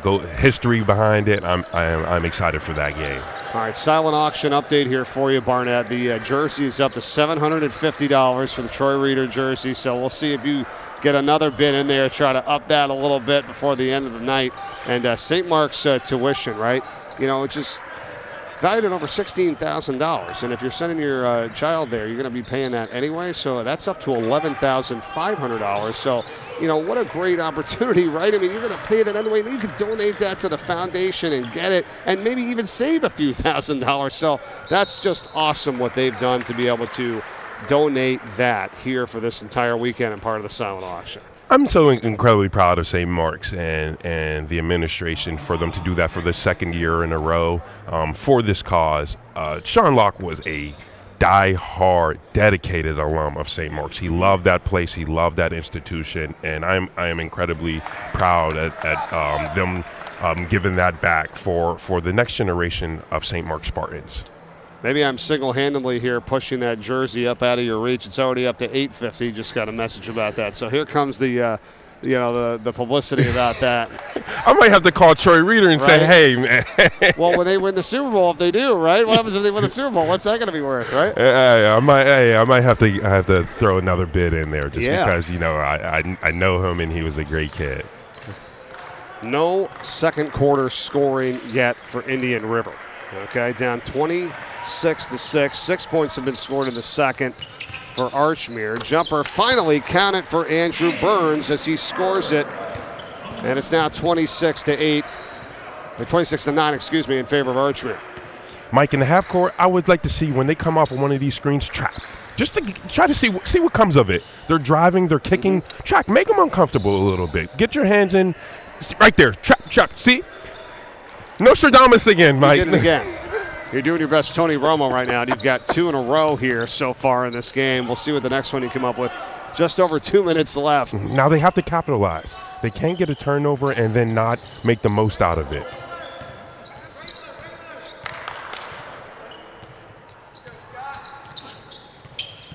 As Burns sets up the offense. There's a big shot. That's Bradford for 3. And it's 26-12 now. Archmere with the advantage. We're under 2 minutes to play. In this first half, we've got wholesale substitutions set to check in for Archmere. They got 4 players want to come in at the next whistle.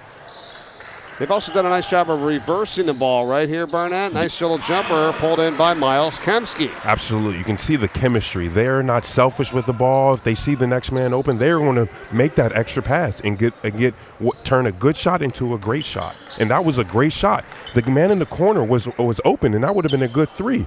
He saw a one open. He got a one dribble pull up. That was a great shot.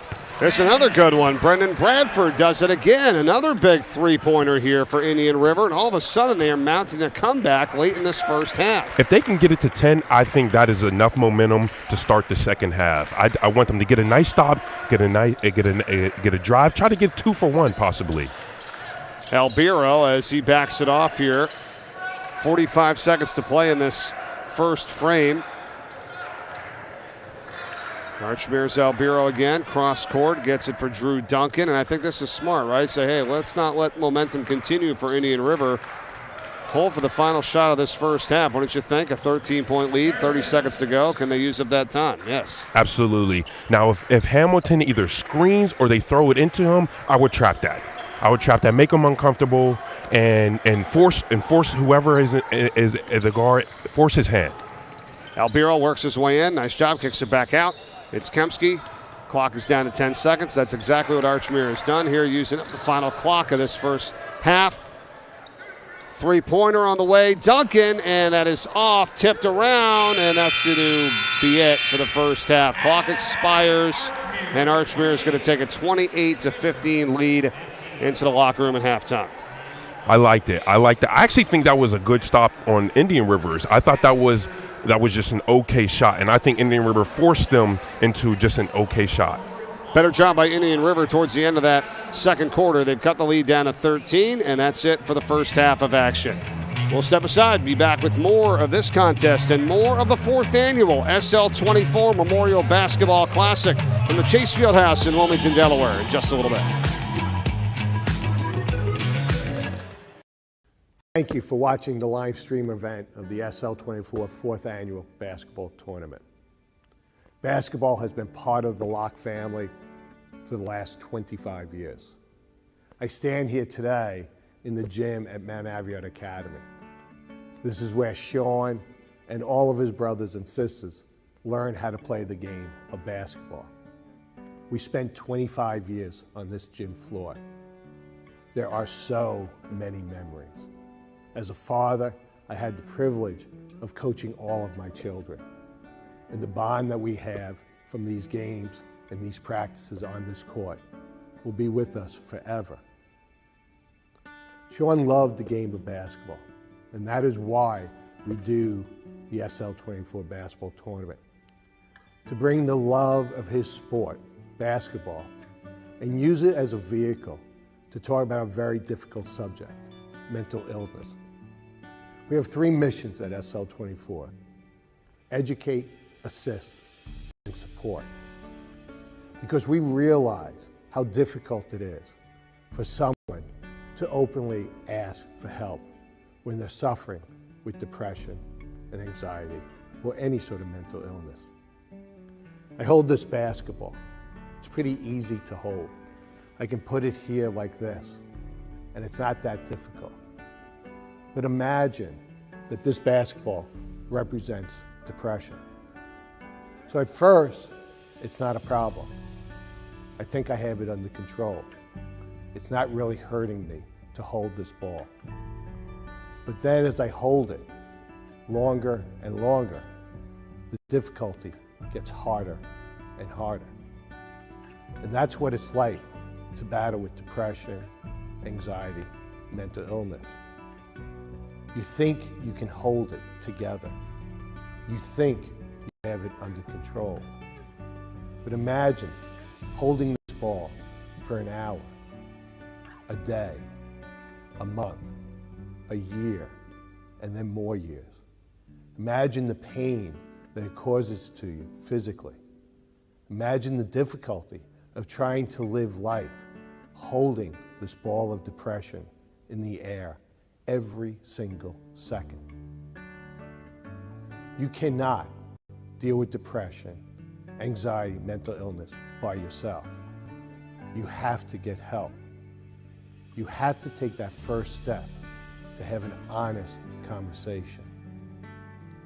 Mental illness is not a moral failing. It is not a character flaw.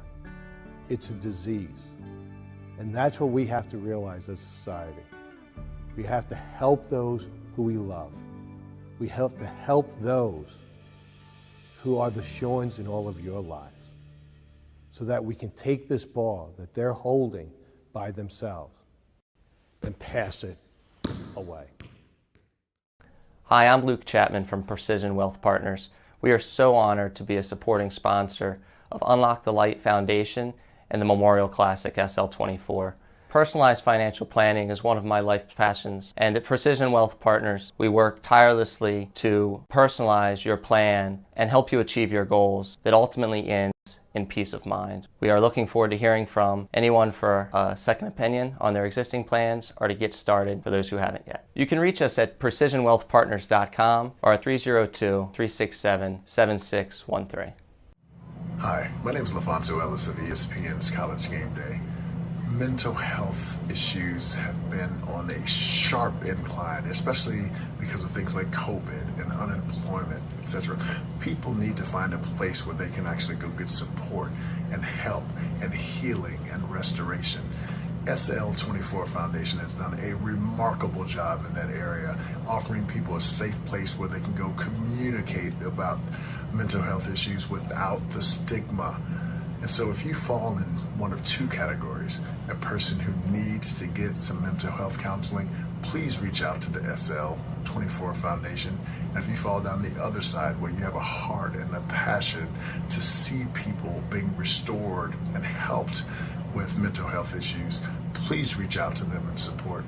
The SL24 Foundation is doing a fantastic job in helping with issues of mental health. Tavernic Rustic Italian. It's Platinum Dining Group's take on authentic rustic Italian cuisine. Think of it as kind of returning home to grandmom's house. Sauce on the stove, meatballs simmering, warm, crusty coal oven pizzas coming out of the kitchen.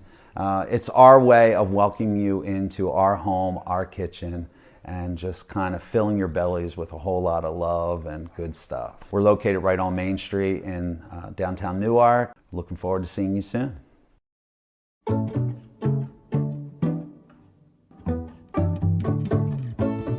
Welcome to the Courtyard Newark at the University of Delaware. Our hotel has plenty of lobby space for guests and students to interact in a safe manner. Next, let's look at the hotel bar, where evening beverage service is provided for the convenience and safety of our guests. Just outside is the hotel patio area, where a guest can enjoy outside dining in the lovely atmosphere of our patio. Next, our guests have two options for exercise and relaxation. Our fitness center and hotel pool and hot tub are perfect for guest needs.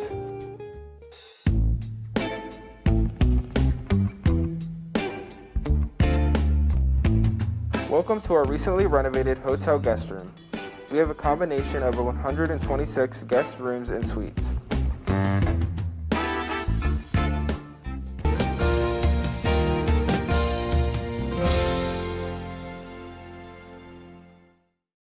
Clinical depression is an incredibly misunderstood illness in society today.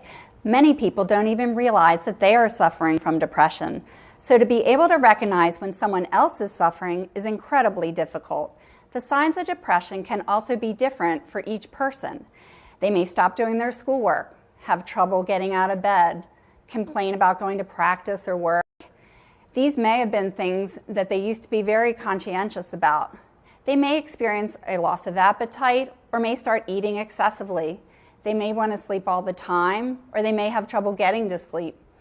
They may have no desire or interest to do anything, and that's unusual because maybe they were pretty social.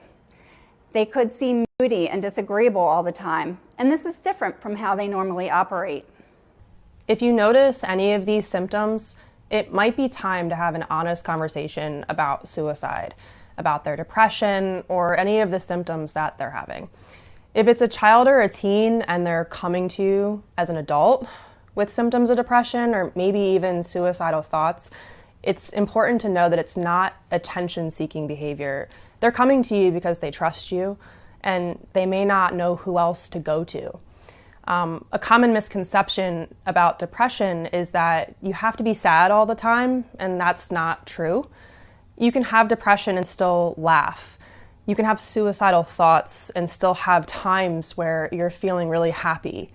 And many people with depression are also good at pretending everything is fine too. Something important to remember is that depression doesn't discriminate. You can be an all-star athlete, you can have everything going for you. You could have money, family, really good friends, a really well-paying job, a great routine, and still suffer from depression. Something I really want to promote is that just because your life seems really put together, it doesn't invalidate your symptoms or how you're feeling inside. This was the case for Sean, and it is for so many others out there who are struggling in silence.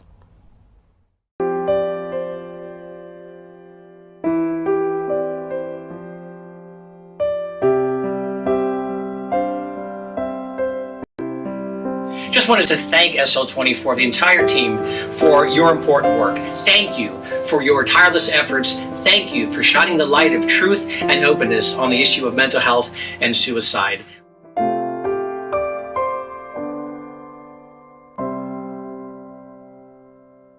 Buffalo Wild Wings win-win value lineup gives you and your friends more for less. With buy one, get one half off traditional wings every Tuesday. And buy one, get one free boneless wings every Thursday. That's more wings, more great times, and more money in your pocket.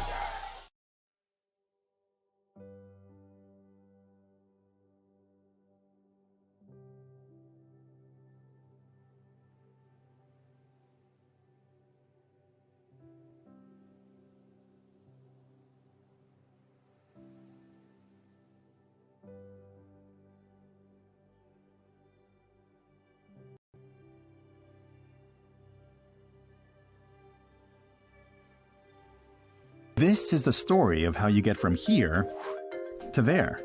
Right now you're here, and from here, there looks pretty good. But so few get there. Why?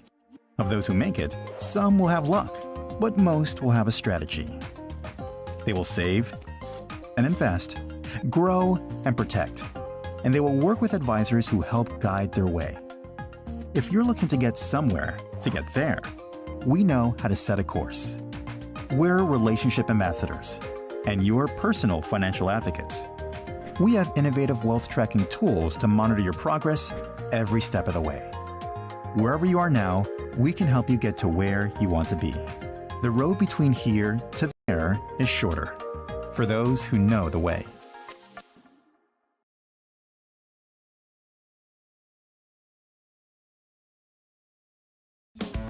Getting that perfect slice is satisfying, fulfilling, and rewarding too. But we don't do it for fun. We do it for fresh. Slice to order makes a sub above. Welcome to the award-winning Lighthouse Cove Event Center in Dewey Beach, the Mid-Atlantic's premier wedding venue destination, offering beach-inspired weddings, receptions, and special events on the Rehoboth Bay. Whether it's simple and understated or grand and elaborate, Lighthouse Cove Event Center delivers a once-in-a-lifetime wedding experience. Hey there. I know you're sitting there watching that incredible basketball game, and you're probably watching someone you know. But I want to talk to you about something that is super, super important. Granted, hey, let's be honest.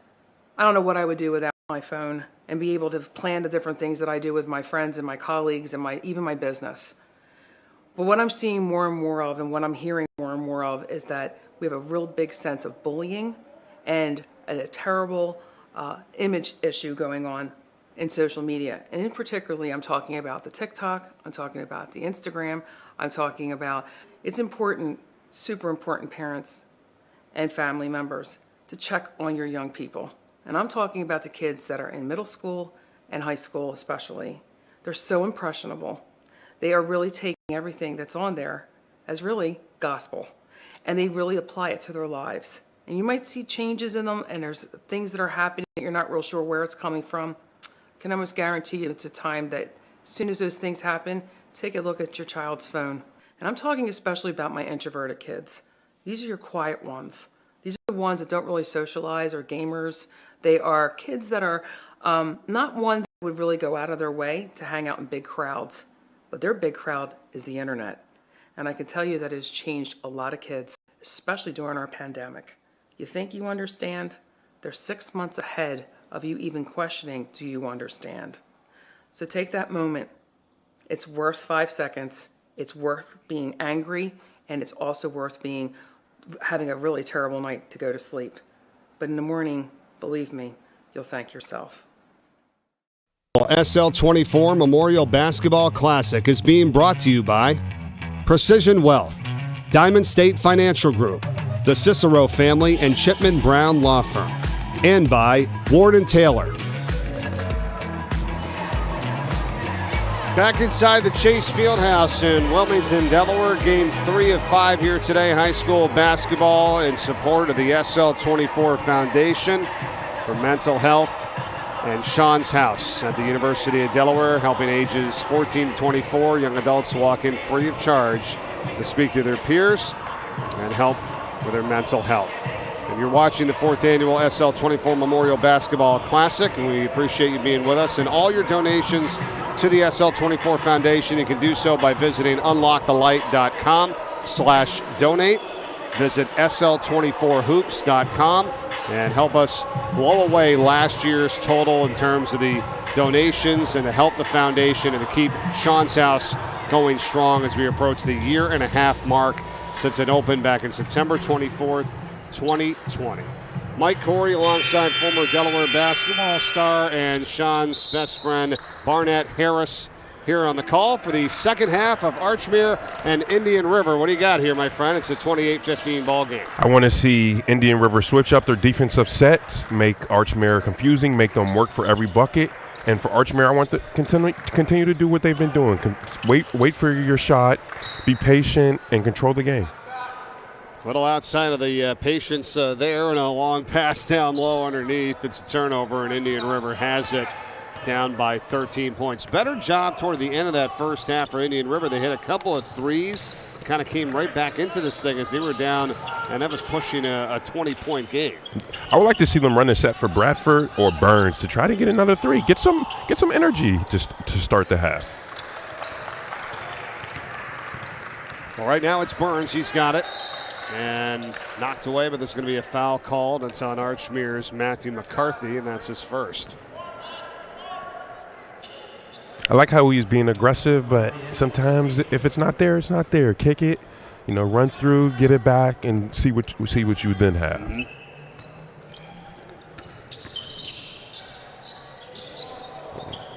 Jamie Burns, a little short. Going to be a foul on the rebound.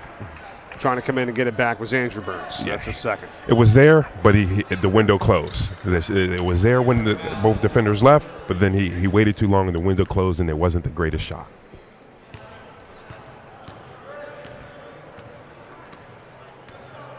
Everything's picking up here this weekend on this second day of the tournament. We got the silent auction doing really well. Check that out at unlockthelight.com and SL24hoops.com. Merchandise. Grab a new shirt here every single year with this. They got some awesome gear, now some new stuff with Sean's house on it as well. That's all here live at the field house, but you can get merchandise online. Do the silent auction online as well. That's all going to be drawn later tonight. And I heard ticket sales have been outstanding here so far, and we're just in game number 3. We still have 2 more big ones to come. Amazing. I love how people rally around basketball. It's the greatest sport known to mankind, and I love it. It's just all for a great cause as well, which makes it even better. This is Indian River controlling now with LaRon Horsey, 23. They're trying to get back into this game against Archmere. 1.5 minutes gone by in the third. I would like to see them press if they get a bucket. Just really want them to speed up Archmere on the offensive side. If not, then just have a show press to make them a little uncomfortable. That's Deering on the foul for Archmere. What a first half that he had, right? Amazing. He was controlled the game. He was patient. He found his open shots, and he took advantage of them.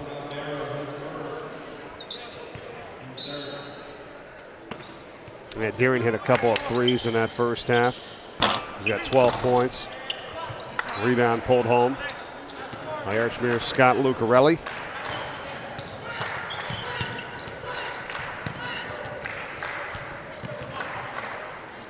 So you can strike first here in the third quarter. A couple minutes gone by, not any scoring just yet. As Lucarelli works it up here for Albiro, and he forces it inside. It's intercepted. I like Indian River's defense. I think no scoring favors Indian River. That means they're not digging themselves a deeper hole. They just got to figure out how to get out of it. What a drive from Brendan Bradford for Indian River. I like Bradford. He's finding himself. He's finding his pockets. He was a little sped up in the first half, but late in the second quarter, he started to settle down and started to get some shots. That's kind of the phrase right there, Barnett. Settled down. I think Indian River as a team has done that now here and playing much better as of late. Absolutely, they were really rushed. I think the lead that Archmere built up as Albiro is finding it from deep. You can't give that shot up if you're Indian River. you're digging yourself out of a hole, and then you give up an open three to a shooter. It's happened too often here in this ball game. You're absolutely right. Archmere has drained a bunch of three-pointers. The reason why they're up 14 points here with under 5 to go in the third. Not a good pass. It was knocked away that time. They need to stop here. It was Deering that got in there, 21, and now it's back to Albero. Deering runs into the roadblock, and it's up to DeLose. What I like out of Albero is they didn't have it on the rush. They didn't, and they brought it back out, and they got into their set. That shows you a true point guard. You might see it, the window's there, and then it closed. All right, let's run our offense. 14-point game. Coming up on the halfway point of this third quarter. Indian River controls it.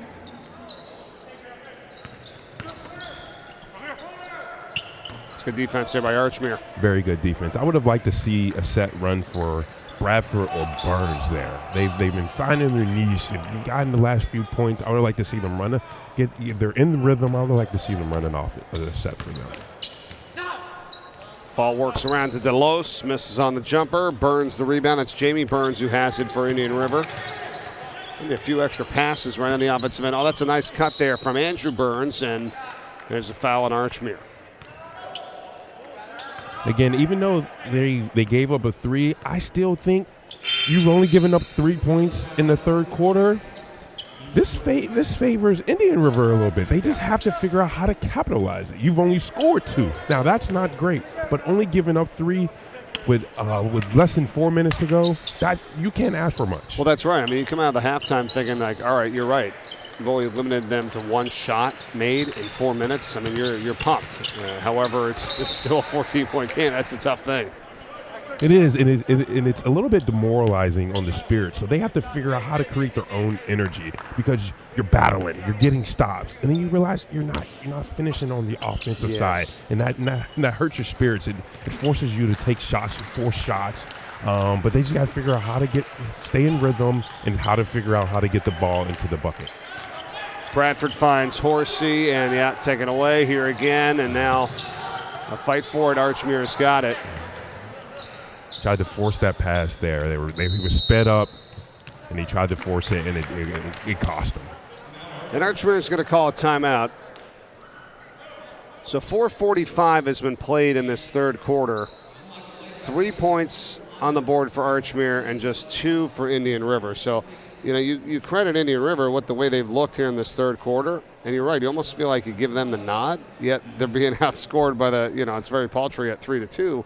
And the lead from 13 at the half is at 14, and we played almost 5 minutes. And I think Coach Ludlow realized that, and he figured out, let me call a timeout. Let me settle my team down. Let's try to get a good set.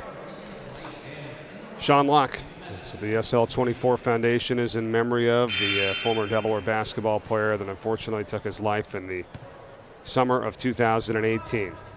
And the Locke family with the foundation and many family and friends around this great state of Delaware have come together, and the SL24 Foundation for mental health and Sean's house where young adults, high school and college can come in free of charge, speak to their peers, get counseling and help for mental health. And the SL24 Unlock the Light Foundation, just over 3 years, looking for your donations and your help this weekend as well.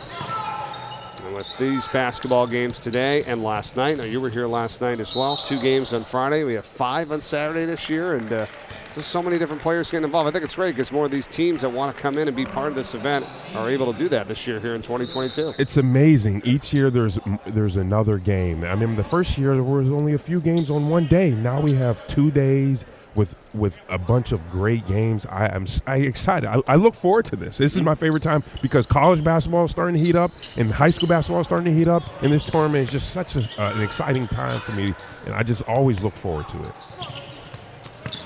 Here's a steal. Indian River, and Rashad Hopkins scores. I like that.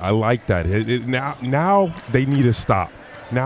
They got to stop. Let's add one more. Let's leave with the lead.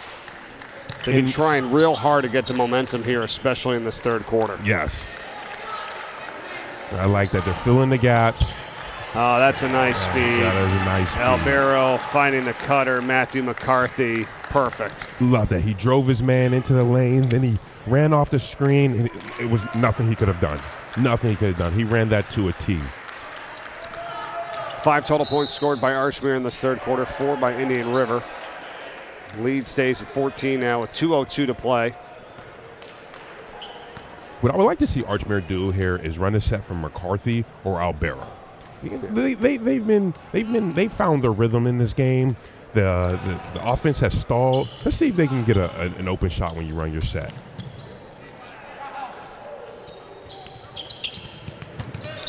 Try to go right back inside. Over to Indian River.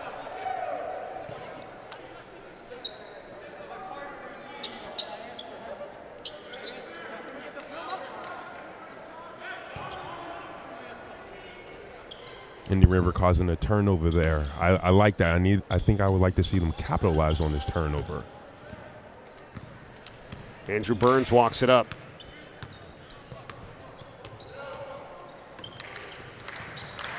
Guarded by Matthew McCarthy. Yeah, coming off the screen and trying to get it to Bradford. It's taken away, and McCarthy's going to score it. That was a good take. That was a good defensive play, and they rewarded with he got a tip ball and led to a steal and an easy bucket from McCarthy. As a defensive player, I love that. I love those plays. I love tip balls. I love it. That's what I live for. I don't know if this is a defensive side of game or just the offense is a little bit of stalling. Oh, good shot here. Brendan Bradford for Indian River, and it's a big 3 ball, and the lead's down to 13. I like Bradford's game, and I think he's settling it in. I would like to see him be a little bit more aggressive. So after the 3 from Bradford, it's 35-22, and another steal. This is Rashad Hopkins. That is his second steal in the last 2 minutes. He's finding it. He's finding they're throwing long passes cross court, and he's timing it perfectly. Now I would have loved for them to push up to get those tips in the backcourt. Right. As you know that Archmere right now wants to settle and take the final shot of this third quarter, so the intensity has been picked up defensively here for Indian River. So it's an 11-point game, 15 seconds left in the third. Huge defensive stop necessary for Indian River. Absolutely. You can't allow you can't allow that. Oh, what a play design, and it is going to be a foul as it was Chris Albero who could not get it on the conversion, but he ends up getting the offensive rebound and he's hit. Yeah, that was a wonderful call from Coach Ludlow. That was wonderful execution, which led to a foul. If you're Indian River, you cannot allow that.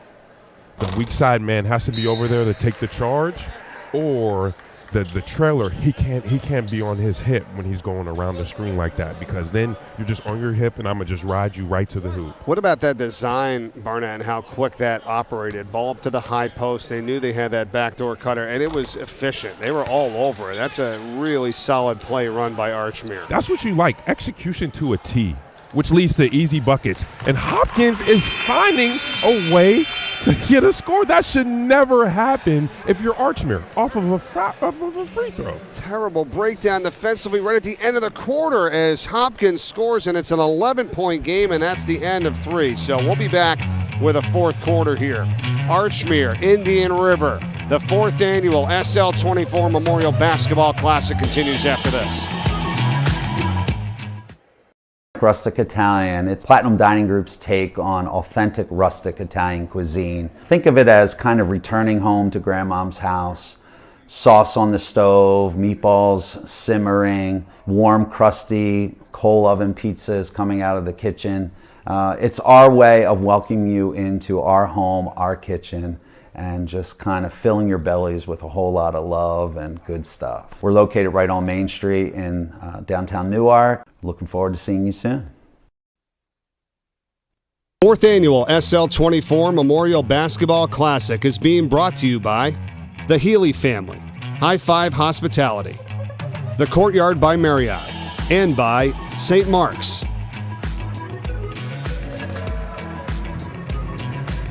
special thanks to all of our sponsors here today, this entire weekend, who are supporting the SL24 Foundation. We really, really appreciate it. Some great teams here throughout the state of Delaware participating in this event for the 4th annual tournament. And Mike Corey and Barnett Harris, former Delaware Blue Hen, and one of Sean Locke's best friends here with us on the broadcast for Game 3. And Barnett will join us in Games 4 and 5 for a little bit in the second quarter as well. Bill Harmon, who's a longtime high school basketball assistant coach and part of the Archmere staff. He'll be back with us for Games 4 and 5. And we're underway now in the 4th quarter. All right, Barnett, it's an 11-point game here. I mean, you give Indian River all the credit in that 3rd quarter. I mean, unfortunately, it's like it took a lot of effort, and the lead really wasn't sliced down all that much, but they got a real opportunity here the way they're playing to start this 4th. Absolutely, and I think it is incumbent on Indian River to speed Archmere up just so for the sole fact that they can't allow the clock to just dwindle down, and Archmere is going to take their time if Indian River allows them to. It was 28-15 at the half in favor of Archmere. Indian River has the ball. Here's how you donate to the SL24 Foundation. UnLockeTheLight.com/donate. Scan the QR code or text SL24 to 53555. That was a good steal by McCarthy, getting in the lanes and reading the pass. And a solid drive once again by Chris Albero. He has been outstanding here for Archmere in this game. He has had a wonderful game. McCarthy has been good on both sides of the ball, offensively and defensively. I've liked both of their games. They're leading their team. They're taking their time, and they're finding their pockets when they want to, be aggressive rather than when they want to slow things down and see what they can see when they run their sets.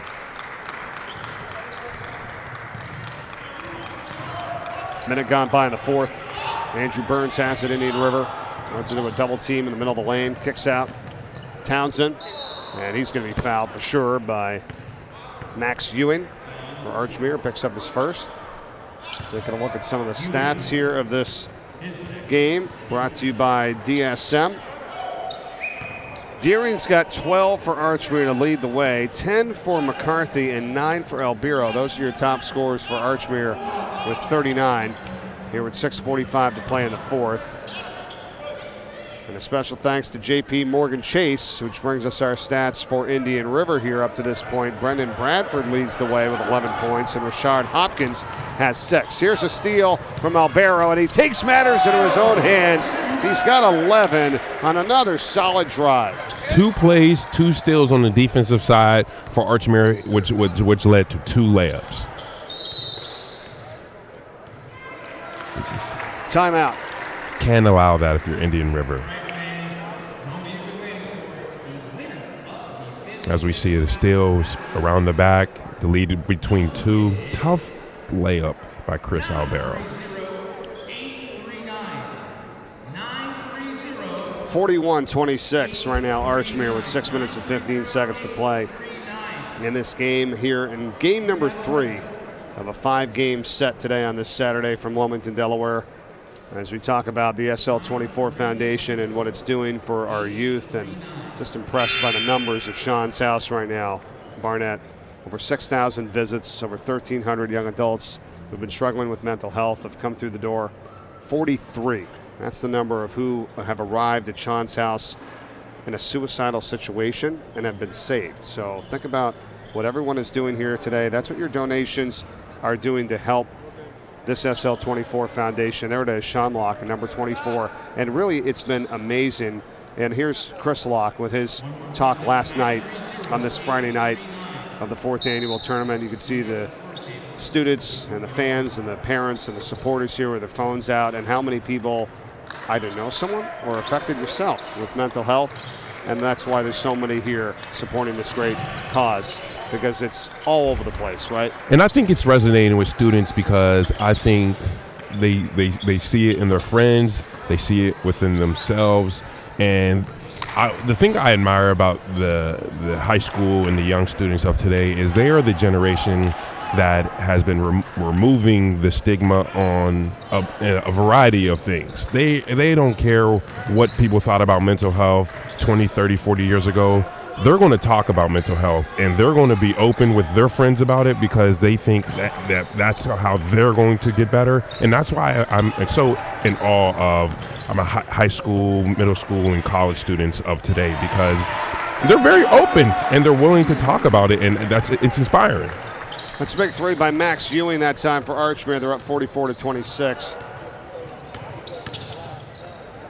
Yeah, and it could be from a variety of things, right? I mean, it has nothing, not always necessarily to do with how you're raised or, other things of what you're dealing with. I mean, it could just be, like Sean, who it was a disease. He struggled with something. I mean, obviously he was, grown up, and his parents, he's provided a great life, and he was a very successful person. Was homecoming king and got the Delaware basketball, was playing on the team, was doing well, right? From all the outside, sources and what you saw from him, but internally there was something that, he couldn't get through. Yes. And it's a disease, so, we need to help. I mean, it's not about, why do you feel this way? No, that's not really the question, right? It's what can we do to help for whatever reason why you're feeling the way you are. Absolutely. And it just shows you never know what someone is going through. And he's a prime example that you just never know. But you have to take care of the mind. You heal the mind and the body will follow. That's Albiro, who misses this time. Indian River's got it. Jamie Burns, as he works it up the floor. It's a 16-point game. We're halfway through the fourth quarter. And it's going to go back over to Archmere on the traveling violation. Think about what's coming up in our final two games today as well. It's a battle between number 3 and number 4, Caravel and William Penn. And then number 2, Sanford. And Sallies, who, boy, is going to provide what a challenge in that game here tonight. That's always a fun one on the nightcap, so get ready for 2 more outstanding games coming your way. I am so excited, and I'm glad to be back for the second quarter of both of those games. As McCarthy hits a 3, he is finding himself in the second half.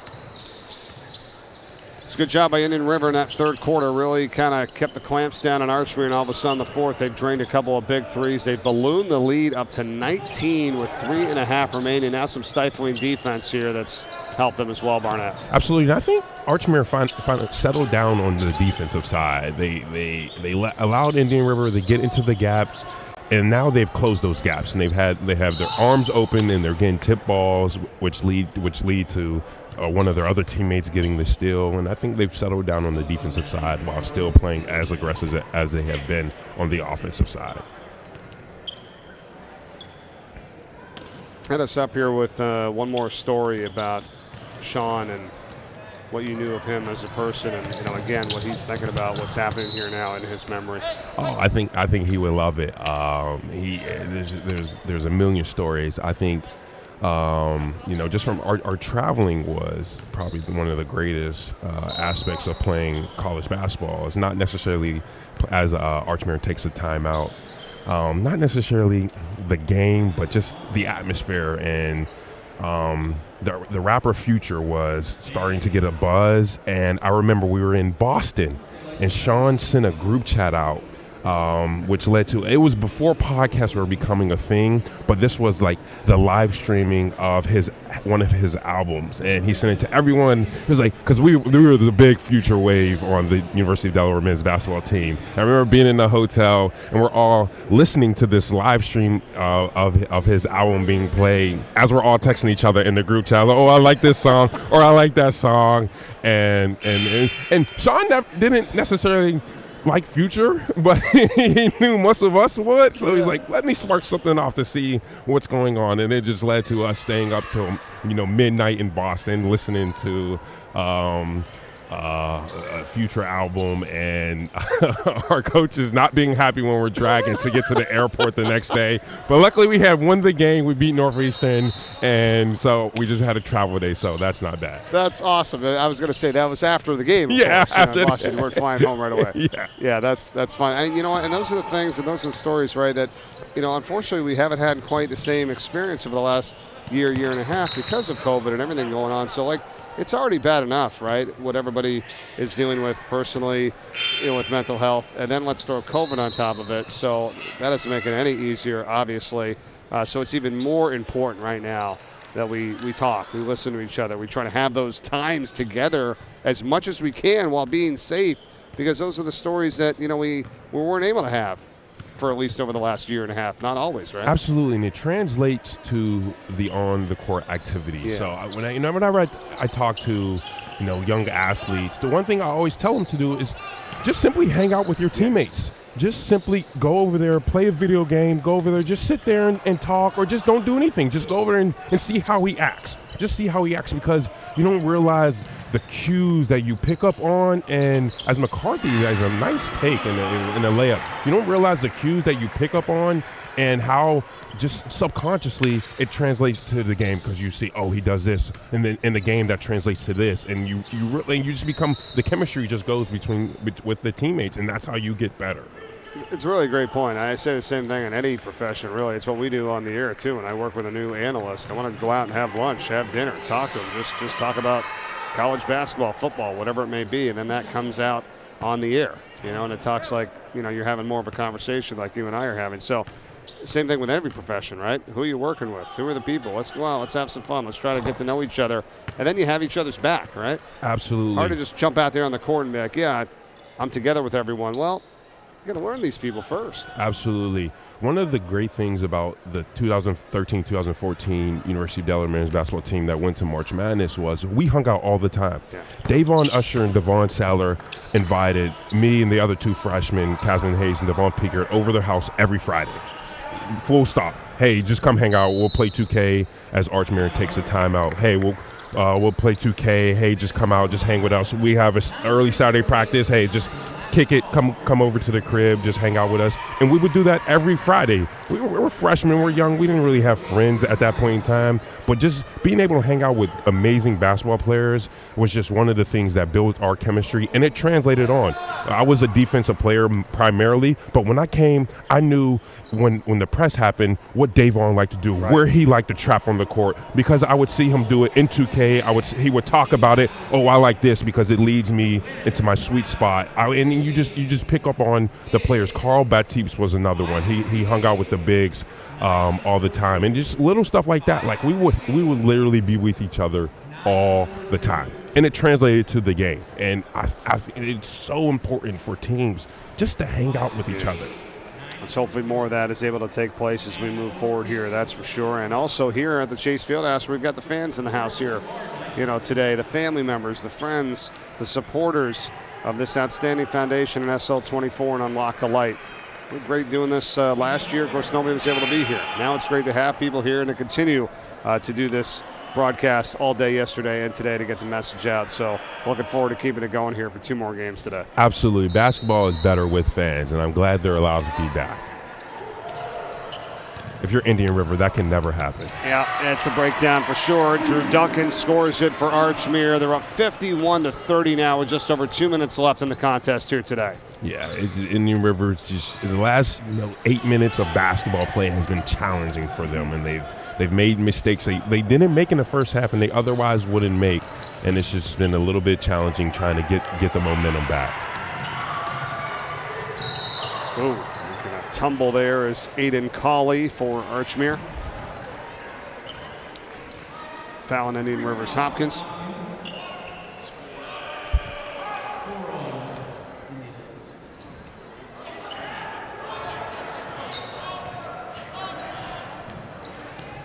Archmere's taking their time. They're going to figure out what is the open shot. They're not rushed, and they're going to take their time, drain as much of the clock as they can, and they get a layup. Oh, nice. That's Colley who scores for Archmere. The students and the fans behind their bench applauding the effort there.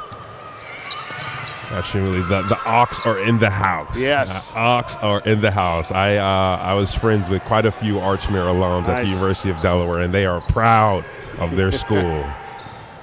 They are showing out today. And Colley takes another nice take. He is finding himself.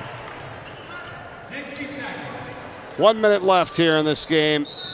And good deflection that time, too, as well by Duncan. The one thing I like about Archmere is even though this is the second and third group, they're playing hard. No, that's right. They are playing hard. They're still in their defensive stance. They're getting deflections. They are playing hard, and that's what you want to do. Whenever you're on the court, no matter if it's for a minute or you're playing the full game, you got to play hard. You just have to play hard. And I like that about Archmere. Indian River has been playing hard as well. Things just have not been following. But I just like how even though there's 51 seconds left, you're going to play those last 51 seconds the way you played the first 51 seconds. I want to thank all of our schools and their sponsors here today, part of the SL24 Foundation. Special thanks as well to Salesianum, Ursuline, Padua, St. Mark's, Mount Aviat, and St. George's, among many others here, and all the supporters, families, and friends of the SL24 Foundation and UnLocke the Light. 2 more games coming up at 6 o'clock Eastern, Caravel and William Penn. And our nightcap, Sanford and Salesianum. That's at 8 o'clock Eastern right here at SL24hoops.com and unlockthelight.com/donate. The way to get involved and help our cause this weekend. Whatever you can do, every little bit helps. Tons of ways to be involved with it. Venmo SL_24. Can text SL24 to 53555. Go to the website to donate. And as part of the silent auction, with the merchandise, with the ticket sales, a lot of ways to help contribute here at the 4th annual SL24 Memorial Basketball Classic in memory of Sean Locke, and help create awareness for those dealing with mental health and suicidal issues.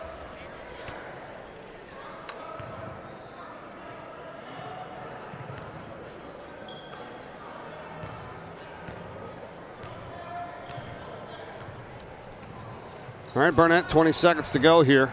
Good job by Archmere to close this out in a big way, especially in this 4th quarter. Absolutely. Good fundamental basketball in this 4th quarter after not having the greatest 3rd quarter, and way to take the momentum away from Indian River.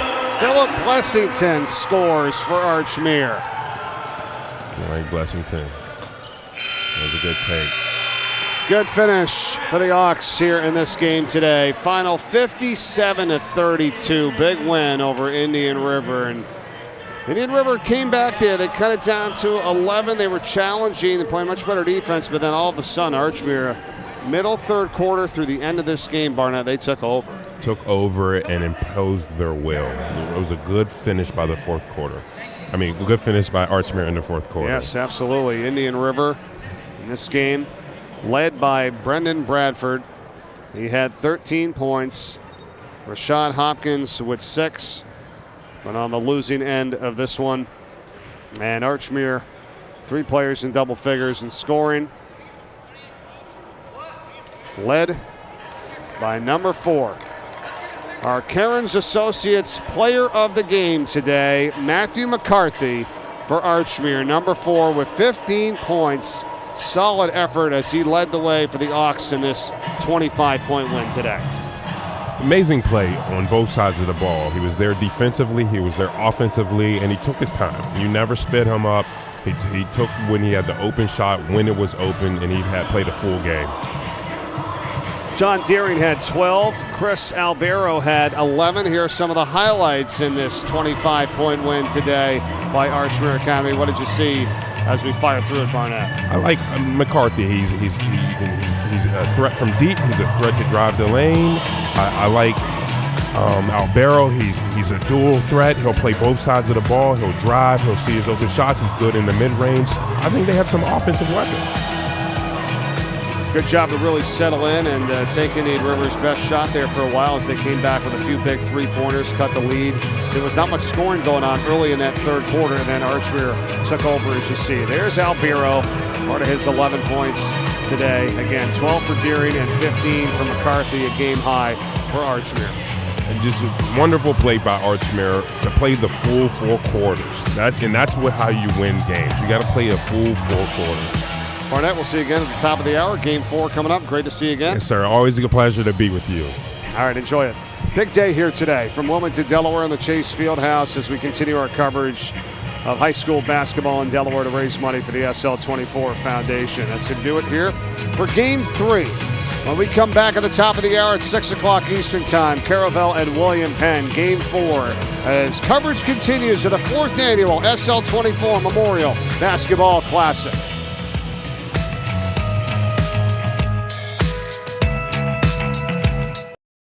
Thank you for watching the live stream event of the SL24 4th Annual Basketball Tournament.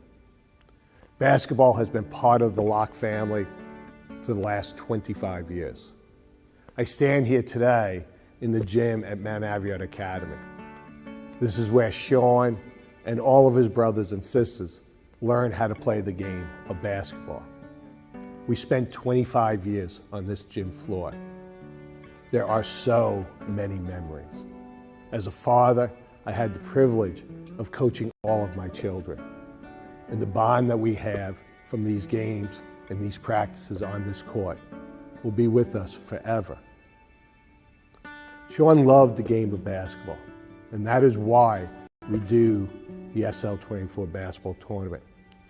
To bring the love of his sport, basketball, and use it as a vehicle to talk about a very difficult subject, mental illness. We have 3 missions at SL24: educate, assist, and support.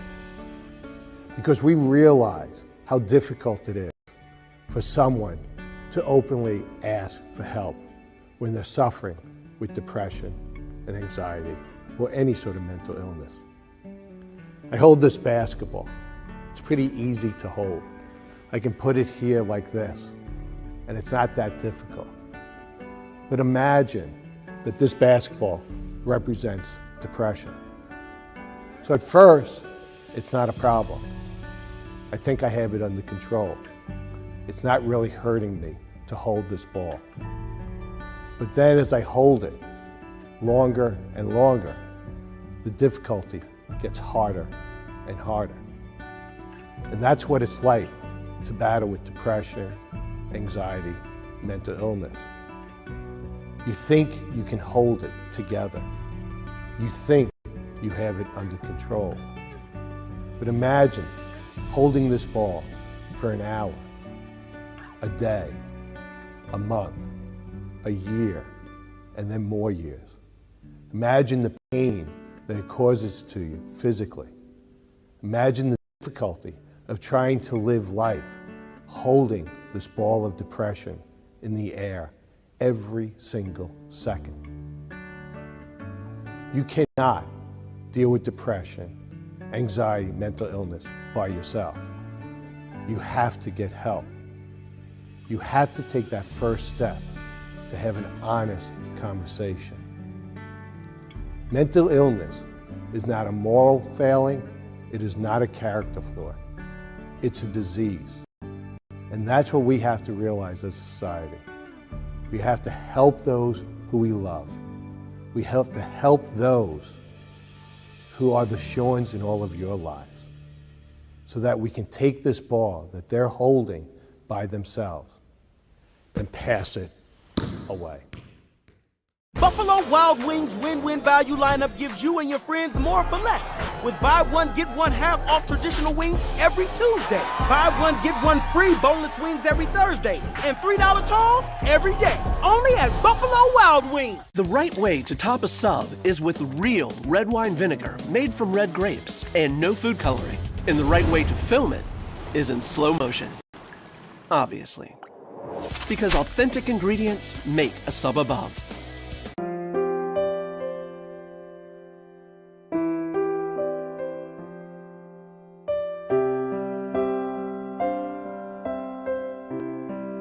Just wanted to thank SL24, the entire team, for your important work. Thank you for your tireless efforts. Thank you for shining the light of truth and openness on the issue of mental health and suicide.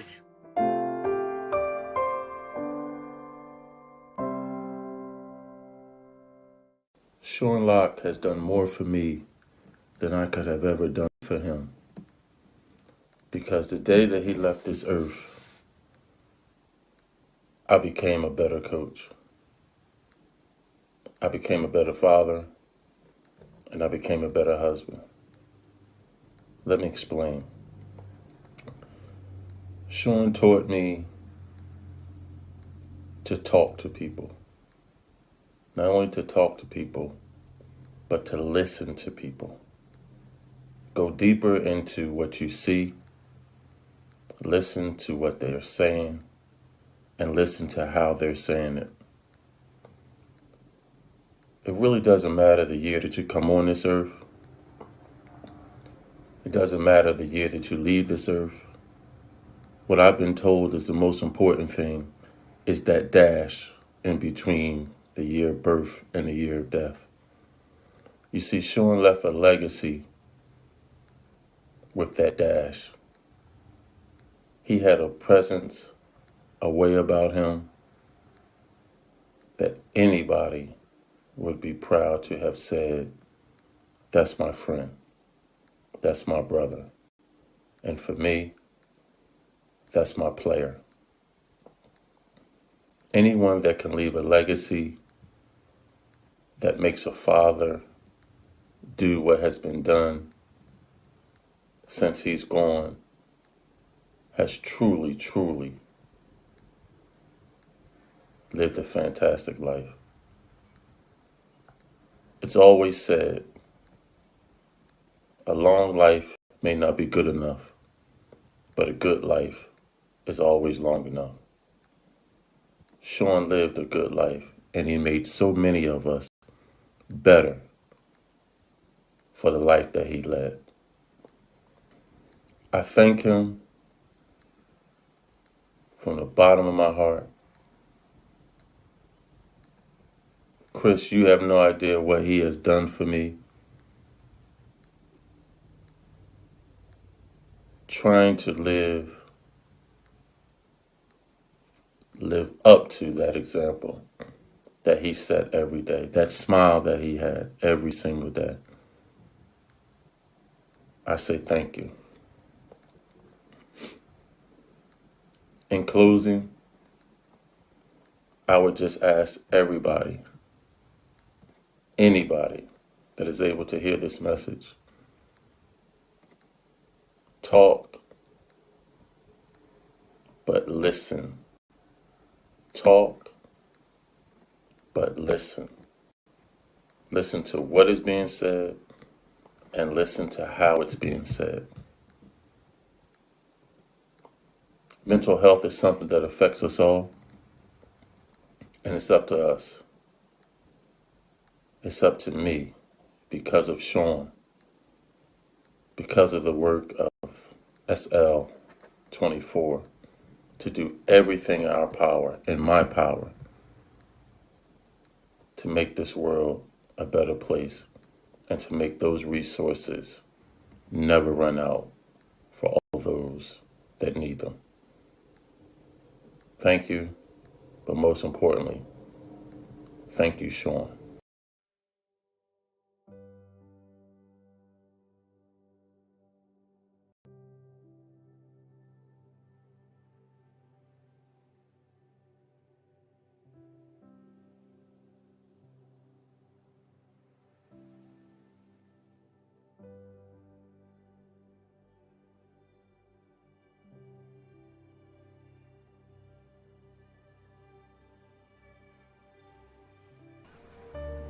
Welcome to the award-winning Lighthouse Cove Event Center in Dewey Beach, the Mid-Atlantic's premier wedding venue destination, offering beach-inspired weddings, receptions, and special events on the Rehoboth Bay.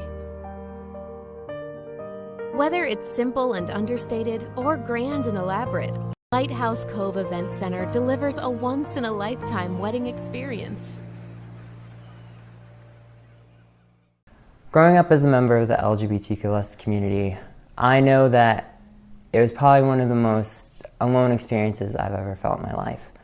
There was no one to turn to, no one understood me, and even as I grow up and start to reach out to others in the community, the experiences are so unique you still feel honestly desperately alone.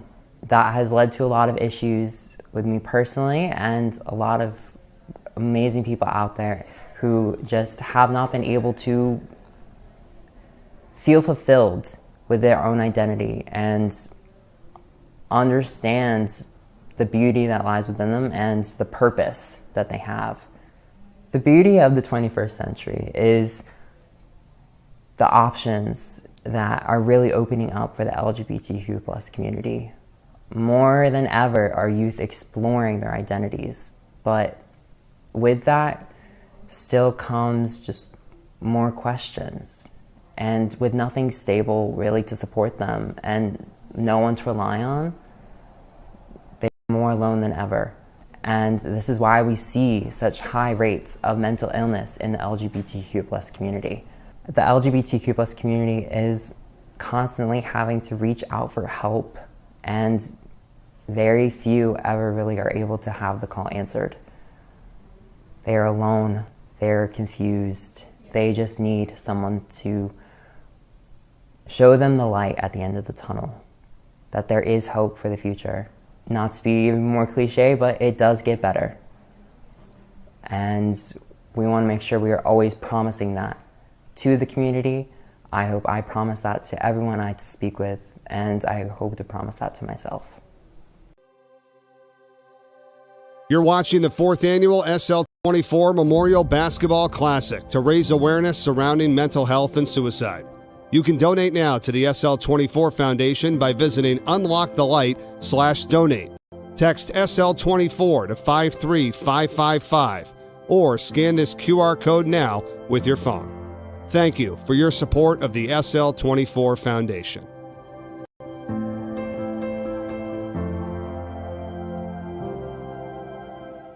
Tavernic Rustic Italian. It's Platinum Dining Group's take on authentic rustic Italian cuisine. Think of it as kind of returning home to grandmom's house. Sauce on the stove, meatballs simmering, warm, crusty coal oven pizzas coming out of the kitchen. It's our way of welcoming you into our home, our kitchen, and just kind of filling your bellies with a whole lot of love and good stuff. We're located right on Main Street in downtown Newark. Looking forward to seeing you soon.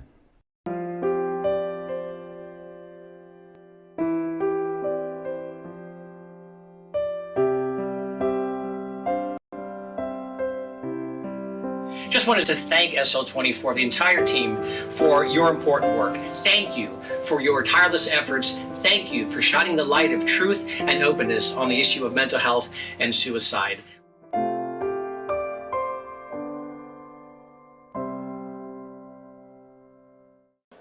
So for those who might have the thought of my teenager's coming to me, that person came to me and said that they wanted to kill themselves, they shouldn't be here, they're thinking of ending everything as a plot for attention, I would encourage you to step back and look at that critically. Think of it from a cost-benefit position. That young person came to you. What did they risk to come to you? They risked an unknown reaction. They risked judgment. They risked complete, belittlement and gaslighting. You don't feel like that. That's ridiculous. Do you know how many things you have? You have a roof over your head. You go to a great school. You've got the world at your fingertips. And that kid is risking coming to you and saying, I don't feel like that. That doesn't feel true for me. And the benefit for them is so small at the chance that they think they're actually going to get it. The chance that they think that someone's going to say, okay, let me hear you. Tell me the reasons why you think that you should die. And I will find reasons to live, and we will get there. Anybody knows how to get positive or negative attention. If they just wanted attention, how many other ways could they do something to achieve it? This is a specific risk that I would encourage everyone to look at as truly what it is. A request for help, a request for someone to listen. Your response is so important in that moment. So taking your own feelings out of it, looking at it more black and white, what's the benefit to them for coming to me? And what are they risking? Because that risk is so huge for a young person. Hi, I'm Luke Chapman from Precision Wealth Partners. We are so honored to be a supporting sponsor of UnLocke the Light Foundation and the Memorial Classic SL24. Personalized financial planning is one of my life's passions, and at Precision Wealth Partners, we work tirelessly to personalize your plan and help you achieve your goals that ultimately ends in peace of mind. We are looking forward to hearing from anyone for a second opinion on their existing plans or to get started for those who haven't yet. You can reach us at precisionwealthpartners.com or at 302-367-7613. When we're looking for signs of suicide, it's really important to remember that hindsight is always 20/20. If you know someone who has lost someone to suicide, it's much easier to recognize the signs after the fact than in the moment. And this is because people who experience suicidal ideation don't want to be a burden. They don't want to put that on somebody else. So they explicitly try to hide what they are going through, which means these warning signs can be incredibly small and difficult to detect. That also means that if you do notice a sign, you might be the only one that did. So it's even more important for you to reach out to that person and talk to them about what they're going through and what you've noticed. Suicide warning signs fall under three major categories: talk, behavior, and mood. When we think about how people talk about suicide, we oftentimes can hear people joke about suicide or joke about how depressed they really are when they talk about their symptoms. Some of the language to listen for or to look for would be maybe individuals saying, I wonder what it would be like if I wasn't around anymore. I wonder what life would be like for my family or my friends if I just wasn't here. Would it be easier? When we're looking for behavioral warning signs, we are looking for things that are out of the norm for that person. That could be extreme fatigue or sudden insomnia that's not normal for this individual. It could be increased use of drugs or alcohol. It could be engaging in risky behaviors. Also things like giving away their possessions, almost a way of willing the things that are important to them before they're gone. And finally, one of the last warning signs to check out for is mood. How is this person feeling? This could be anything outside of their norm. So maybe they're a lot more angry, they're a lot more sad, and this behavior isn't very stereotypical of their normal behavior. Maybe they're staying in their room a lot more frequently than they typically would. Maybe they're not going out with friends and not really communicating with family much. They're isolating a lot. One more thing to think about with mood is the mood fluctuating? Is the person really angry or sad, and then the next day they're incredibly happy and they're really engaged with their friends and family? They're going out a lot more. Although that does seem like things are improving, what that could actually mean or what that could be indicative of is someone who's created a suicide plan or has thought seriously about suicide. And this is why it's just really important to be mindful of checking in on people, checking their moods, and making sure that they're okay. Wild Wings win-win value lineup gives you and your friends more for less. With buy one, get one half off traditional wings every Tuesday. Buy one, get one free boneless wings every Thursday. And $3 tall every day. Only at Buffalo Wild Wings. The right way to top a sub is with real red wine vinegar made from red grapes and no food coloring. And the right way to film it is in slow motion. Obviously. Because authentic ingredients make a sub above.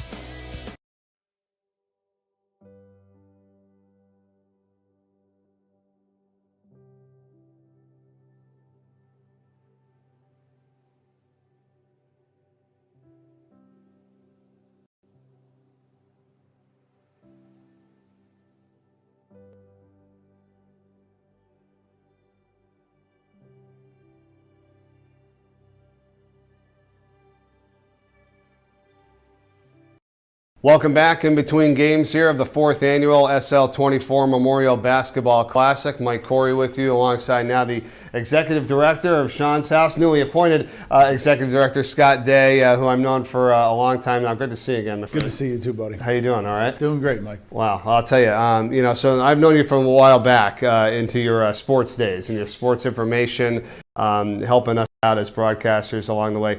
I had no idea about the story that I'm sure you're going to tell here in a moment and about what you were going through personally. We've all talked about that everybody is going through something, sometimes not nearly as grave as what you were going through.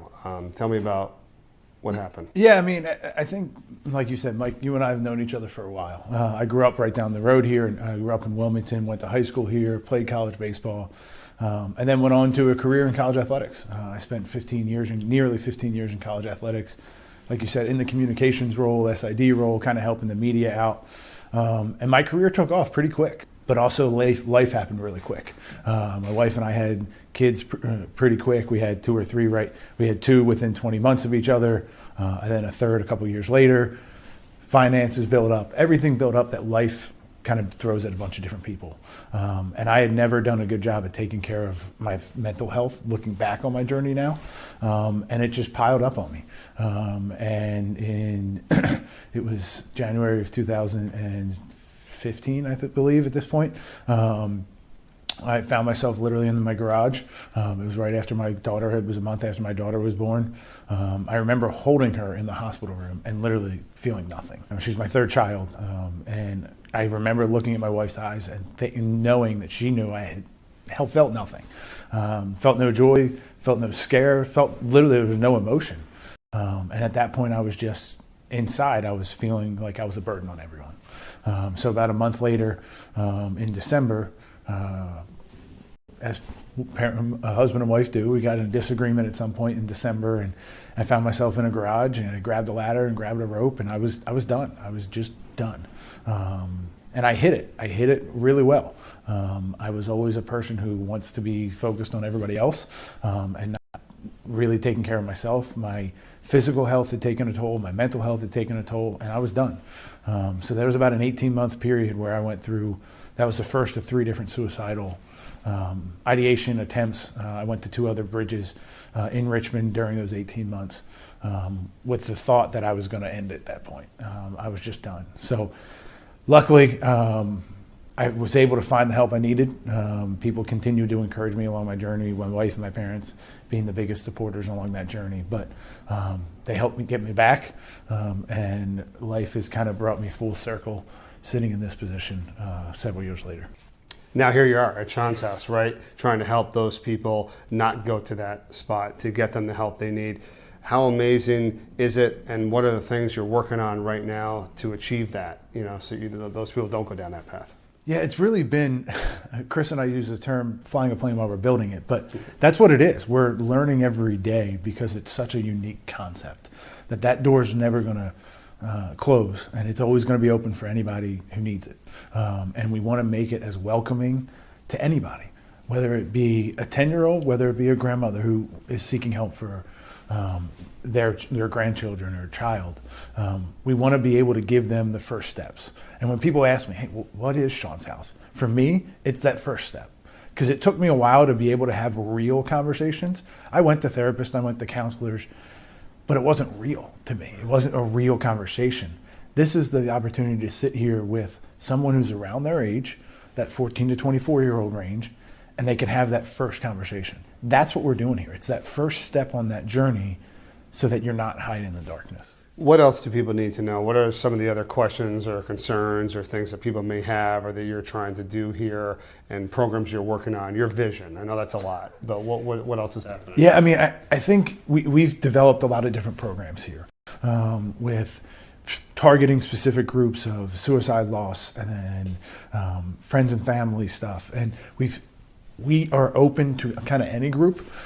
We have a domestic and dating violence group that will start this spring. So it's really hearing the needs of the community and hearing what they need and reacting to that. We're growing at an unbelievable rate, which is tremendous because people are using it, but it's also, we're also gotten to a point where we've had every room in the house taken up, talking to different people. So we're gonna need to grow and redo the basement. We're gonna need to look on expansion. We're gonna understand that in years to come. I want people to understand it's for everybody. We're obviously located right here in Newark, right off UD's campus, but whether it's a Goldie student, we've had Del State students come up, we've had high school students, but it's understanding that this is for everybody. This is not, there's no age, race, religion, anything. You're here, come on in. It is for everybody. That's why we're all here, because we've all felt this in one way or another. As mental health obviously affects everyone. So that's my last thing to ask you about. How do people get involved. There's got to be so many different ways, whether that's supporting the foundation, the tournament, Sean's house. I mean, how many things can they do? What are you looking for? How do other people help out with what you're trying to do here? I think the biggest thing that I've learned, I mean, and you go back to my marketing classes, but it's really word of mouth. Like, it starts with word of mouth and telling people about it and understanding, come here, come visit, come take a tour, understand how this works, understand the resources here so that you may not need the resource, but your neighbor may.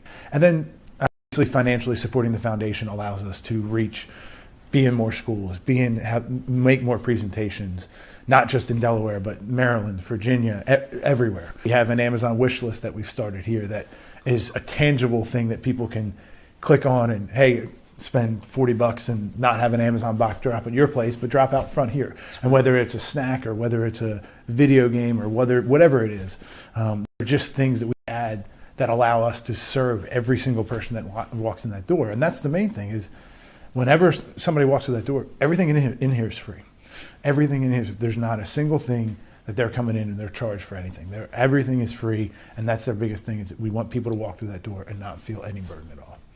Well, I'll tell you what, I'm proud of you for everything that you've done, the progress that you've made. It's just amazing to see, where you are and where you're at now, and personally how you're helping people, and then obviously here how much you guys are helping people. So always great to catch up with you, Scott. Always glad to be on the same team with you, buddy. Thanks, man. You too. Great work with all this. All right. We'll be back with a lot more of the 4th annual SL24 Memorial Basketball Classic right after this. Welcome to the award-winning Lighthouse Cove Event Center in Dewey Beach, the Mid-Atlantic's premier wedding venue destination, offering beach-inspired weddings, receptions, and special events on the Rehoboth Bay. Whether it's simple and understated or grand and elaborate, Lighthouse Cove Event Center delivers a once-in-a-lifetime wedding experience.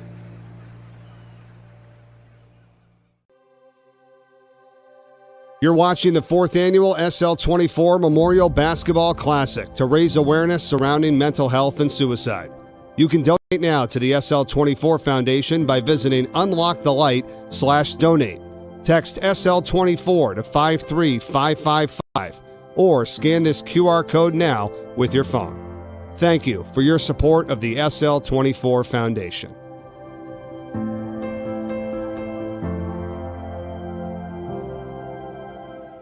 Tavernic Rustic Italian. It's Platinum Dining Group's take on authentic rustic Italian cuisine. Think of it as kind of returning home to grandmom's house. Sauce on the stove, meatballs simmering, warm, crusty, coal oven pizzas coming out of the kitchen.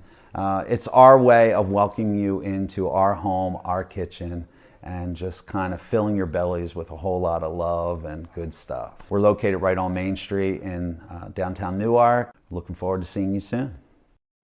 When we're looking for signs of suicide, it's really important to remember that hindsight is always 20/20.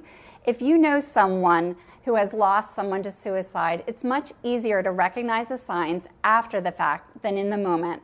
And this is because people who experience suicidal ideation don't want to be a burden. They don't want to put that on somebody else. So they explicitly try to hide what they are going through, which means these warning signs can be incredibly small and difficult to detect. That also means that if you do notice a sign, you might be the only one that did. So it's even more important for you to reach out to that person and talk to them about what they're going through and what you've noticed. Suicide warning signs fall under 3 major categories: talk, behavior, and mood.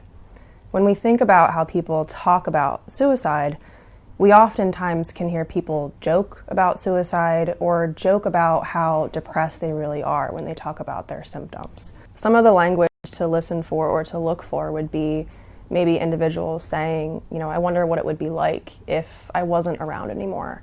I wonder what life would be like for my family or my friends if I just wasn't here. Would it be easier? When we're looking for behavioral warning signs, we are looking for things that are out of the norm for that person. That could be extreme fatigue or sudden insomnia that's not normal for this individual. It could be increased use of drugs or alcohol. It could be engaging in risky behaviors. Also things like giving away their possessions, almost a way of willing the things that are important to them before they're gone. And finally, one of the last warning signs to check out for is mood. You know, how is this person feeling? This could be anything outside of their norm. So maybe they're a lot more angry, they're a lot more sad, and this behavior isn't very stereotypical of their normal behavior. Maybe they're staying in their room a lot more frequently than they typically would. Maybe they're not going out with friends and not really communicating with family much. They're isolating a lot. One more thing to think about with mood is the mood fluctuating. Is the person really angry or sad, and then the next day they're incredibly happy and they're really engaged with their friends and family? They're going out a lot more. Although that does seem like things are improving, what that could actually mean or what that could be indicative of is someone who has created a suicide plan or has thought seriously about suicide. And this is why it's just really important to be mindful of checking in on people, checking their moods, and making sure that they're okay.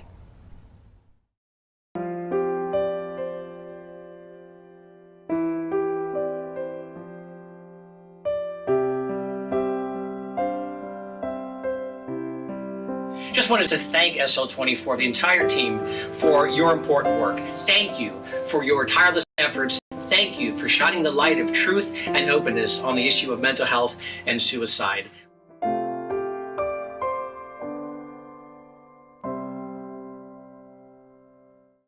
Hi, I'm Luke Chapman from Precision Wealth Partners. We are so honored to be a supporting sponsor of UnLocke the Light Foundation and the Memorial Classic SL24. Personalized financial planning is one of my life's passions, and at Precision Wealth Partners, we work tirelessly to personalize your plan and help you achieve your goals that ultimately ends in peace of mind. We are looking forward to hearing from anyone for a second opinion on their existing plans or to get started for those who haven't yet. You can reach us at precisionwealthpartners.com or at 302-367-7613.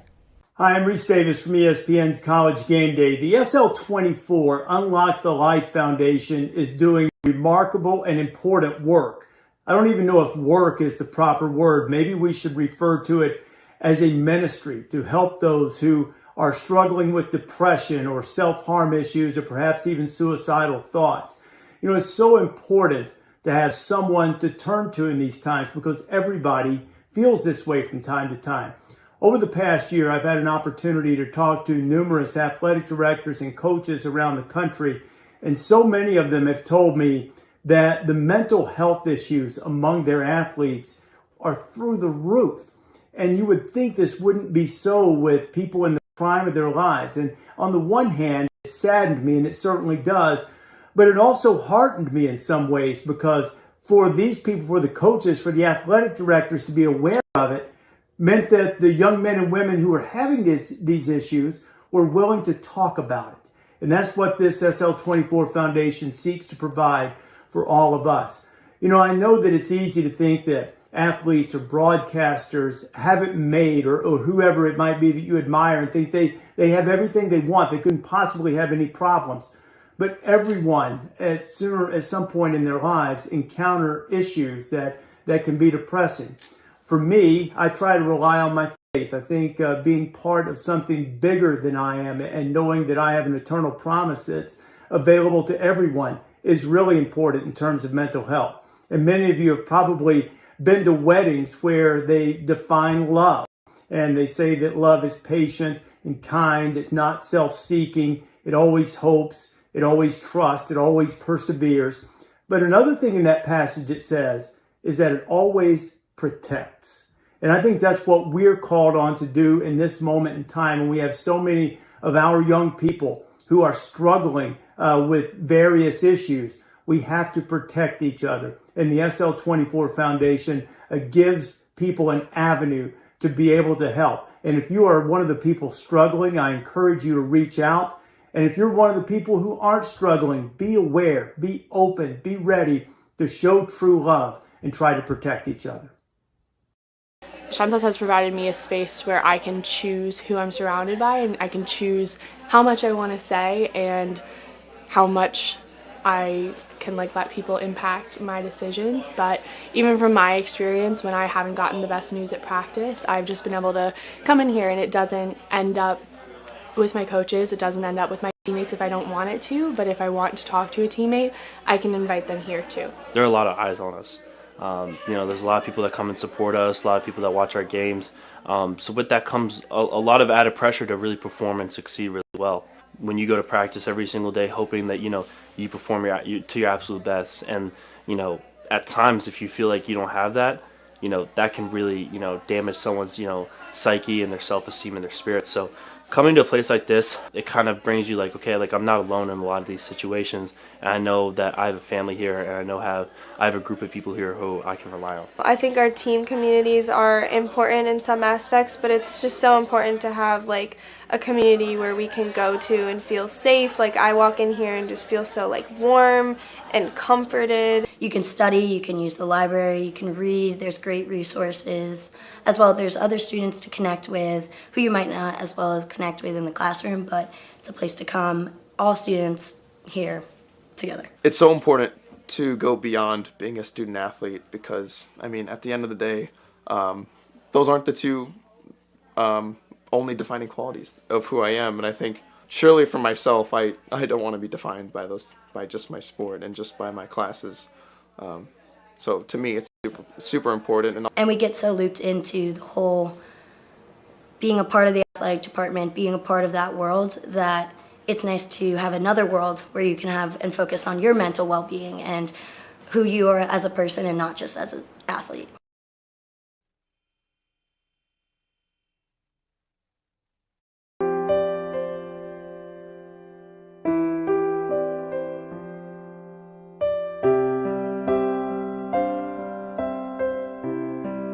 Just wanted to thank SL24, the entire team, for your important work. Thank you for your tireless efforts. Thank you for shining the light of truth and openness on the issue of mental health and suicide.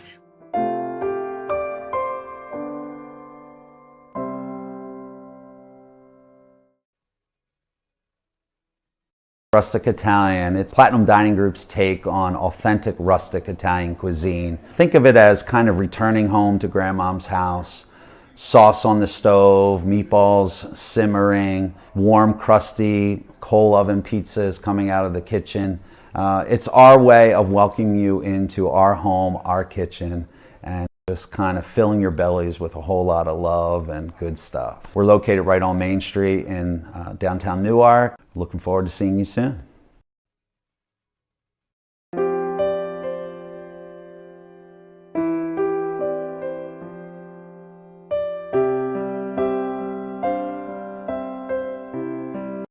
Just wanted to thank SL24, the entire team, for your important work. Thank you for your tireless efforts. Thank you for shining the light of truth and openness on the issue of mental health and suicide.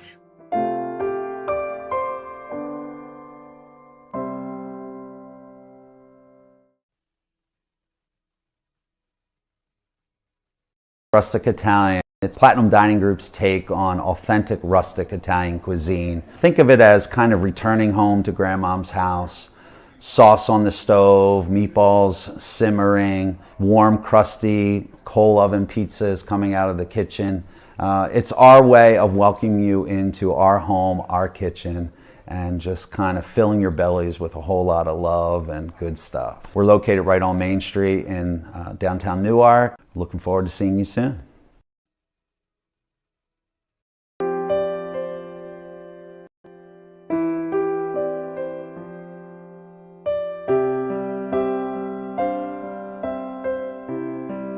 Just wanted to thank SL24, the entire team, for your important work. Thank you for your tireless efforts. Thank you for shining the light of truth and openness on the issue of mental health and suicide.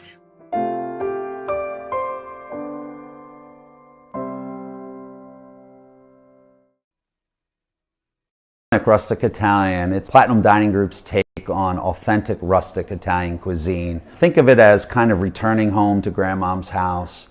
Sauce on the stove, meatballs simmering, warm, crusty coal oven pizzas coming out of the kitchen.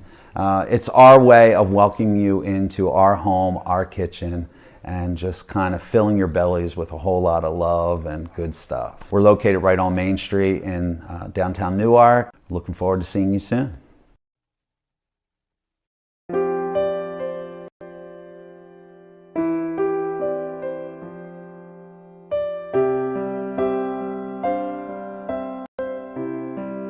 Just wanted to thank SL24, the entire team, for your important work. Thank you for your tireless efforts. Thank you for shining the light of truth and openness on the issue of mental health and suicide.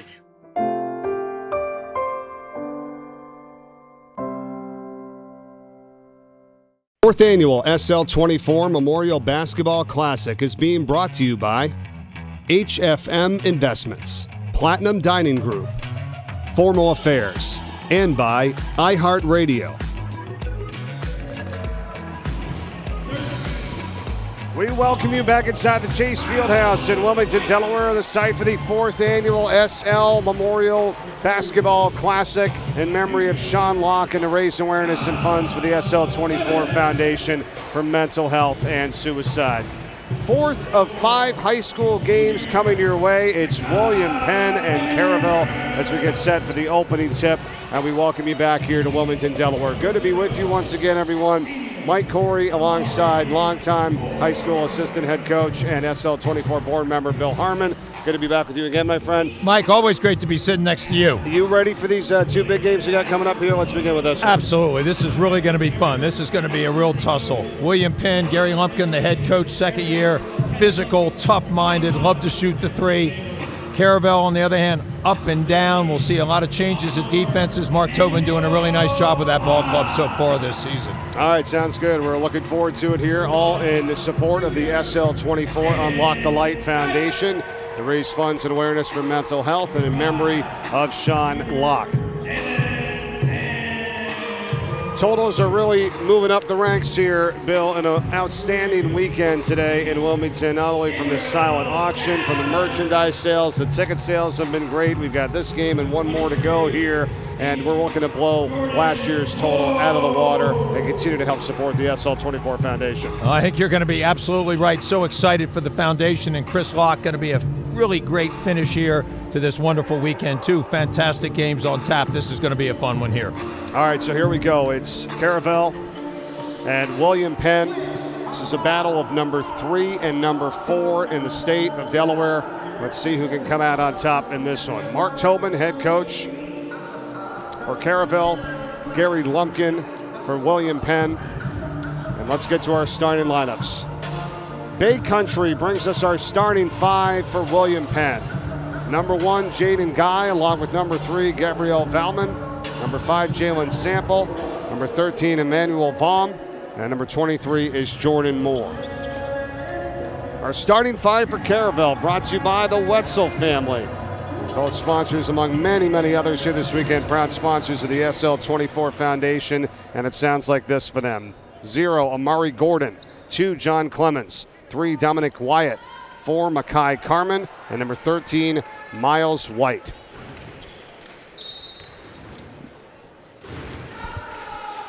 Mike, both these teams like to play at an up-tempo. William Penn really loves the 3. Caravel's got a couple of excellent players, Clemens and Wyatt. And Drumgo, you're really going to see some good talent on the floor here this evening. Our officials, Bryant Williams, Ed Aiken, and Tim Hudson, and we are underway here in this matchup tonight.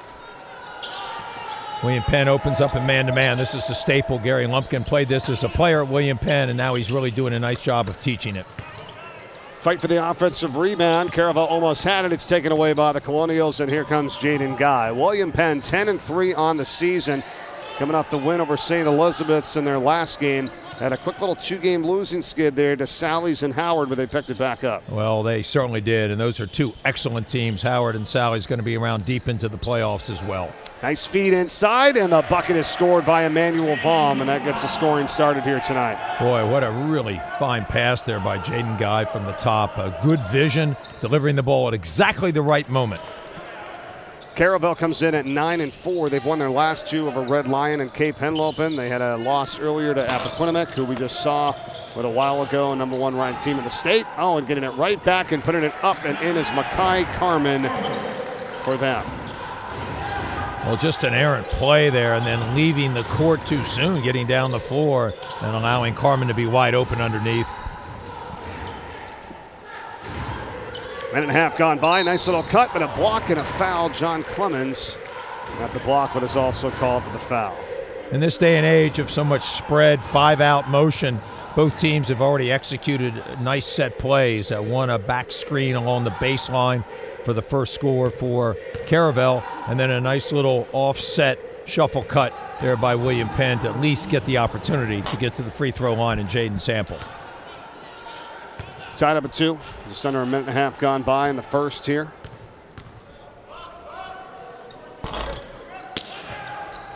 Rebound by Clemens.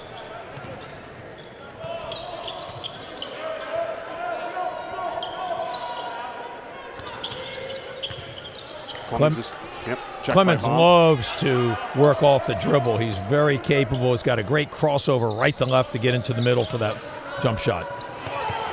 That went a little bit off that time from Miles White. Offensive rebound. The putback not there by Clemens. Still a fight for it, and good job by Caravel on the offensive glass early on.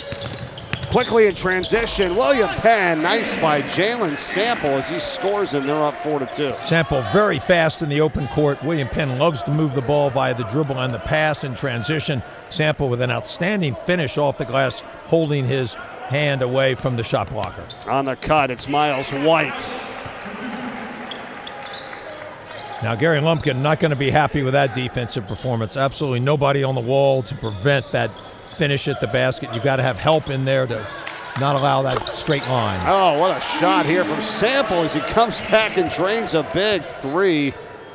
That's what we call a rhythm three, Mike. The shooter is in shot-ready position, steps into it as he's rhythmically moving up. He's got to be run off the three at that point. Can never let a good shooter get that good a look and that much of a standstill. Tenacious defense here by William Penn. Carmen's on the ground for Caravel. It's somehow able to get it to put it up and in, and a foul is Dominique Wyatt, and he's got a chance for the three-point play. This is a really athletic team that Mark Tobin has assembled. They are quick. They're good in the open court. They run nice patterns and some nice set plays. At the half court, they can press you if need be. That's something they used to do for years, three-quarter, half-court pressure. They've now just kind of relying on sitting back a little bit more and trusting their half-court defense. Very aggressive, as we've already seen on the offensive glass. Well, Jaden Guy was called for the last foul. Got another one here on William Penn, and more free throws coming now, this time from Makai Carmen. When you play a team like Caravel, you have to say, we're going to commit to putting bodies on bodies. We're going to be first to the floor. We're going to draw some charges on those quick drives. You've got to do everything you can to try to minimize their athleticism. Let's talk about the silent auction here, part of the SL24 Foundation for Mental Health Awareness, and raise money for Sean's house. And the silent auction is doing outstanding right now. We invite you to log on to unlockthelight.com/donate or here at SL24hoops.com. It ends at 10 o'clock p.m. tonight. We've got signed jerseys from Troy Reeder and Lane Johnson.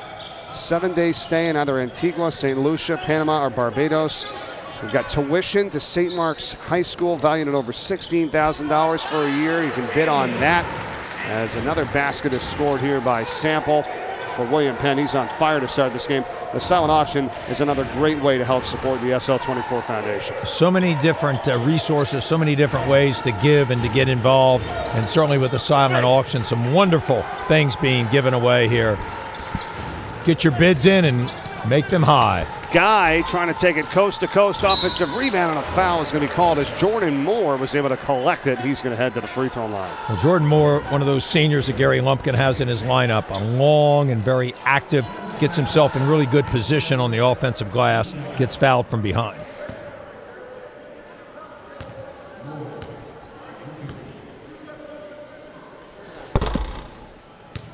One more for Jordan Moore, one of the seniors on this William Penn group. 5 seniors on this team. Coach Lumpkin, his 4th season overall at William Penn, 2nd as head coach. He assisted Steve Christensen the long time and terrific head coach at William Penn. Steve is now helping over at Hudson with his old friend Eddie Sobocinski. But Gary Lumpkin has stepped in. As we all know, he was a great player in high school and is a fantastic player for Xavier for a number of years for Skip Prosser. Another foul. It's going to be called on Jaden Guy. That's going to be his second now for William Penn. He's going to have to watch it. We'll see if Coach Lumpkin gets him out as he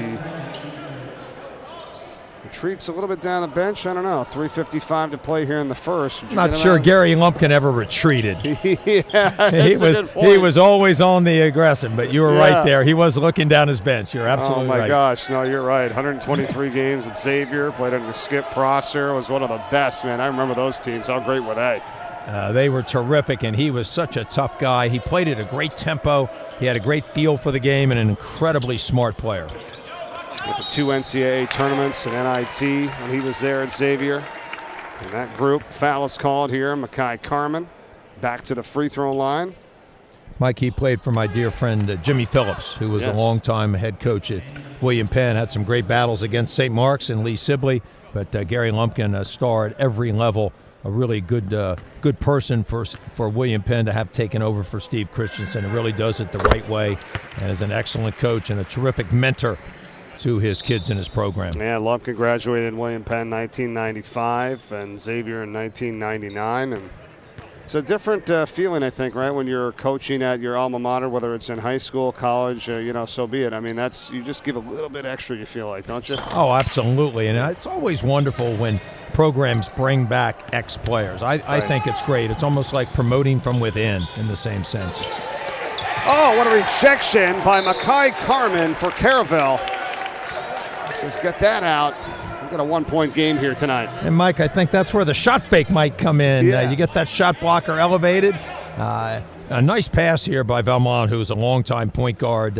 You've just got to be aware of where the shot blocker is and is the momentum coming to you. If it is, use the shot fake, and then you'll be able to lay it in or get fouled. Yeah, it was an excellent pass, as you said, from Valmont to Emmanuel Vaughan, but that block, and now William Penn's going to come right back and get the bucket. Sample doing it all. He's doing it with his scoring and his passing. That was a wonderful find to the cutting Gabriel Valmont. Back the other way on the drive. Carmen not there. And he's going to get it back on a steal. And it's going to go down. Caravel kind of extending some pressure, but it's only after the rebound. And then they have contested it. They tied it up. They get a lot of hands in around the ball, knocked it away, and resulted in the quick basket. So some really good little things here that Caravel's doing just to find ways to score. 2.5 remaining first half. It's a 1-point game. William Penn with the 1-point lead and the ball, and it's Sample. He's got a fast start to this game. He's got 7 points. And a spin back out to Valmont. Right now, William Penn is trying to spread them. They're extending the court. Caravel very adept at staying in contact. Timeout is taken. With 2 minutes and 18 seconds to go in this first quarter.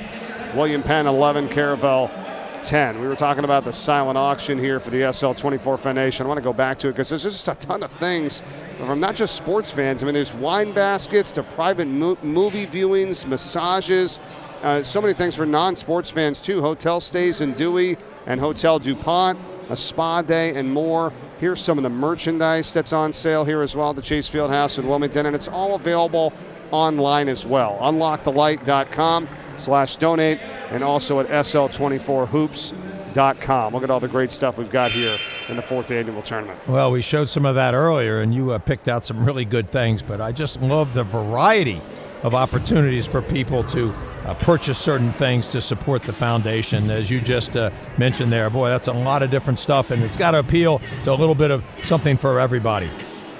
We talked about the 1 year of tuition to St. Mark's, the autographed Troy Reader jersey, as you could see right there, getting ready to play in the Super Bowl next week. Just an amazing story, former Blue Hen.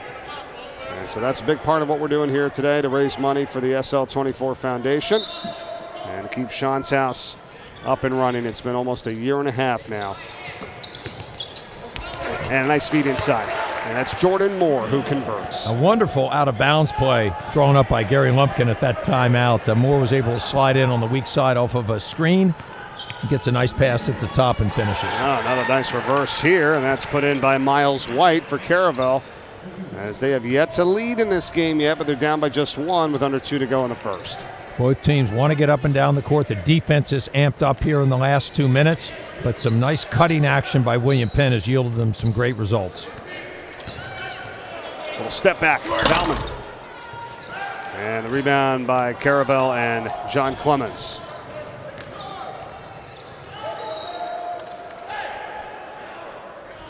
It stays with them as White goes down, lost the handle, knocked out by William Penn.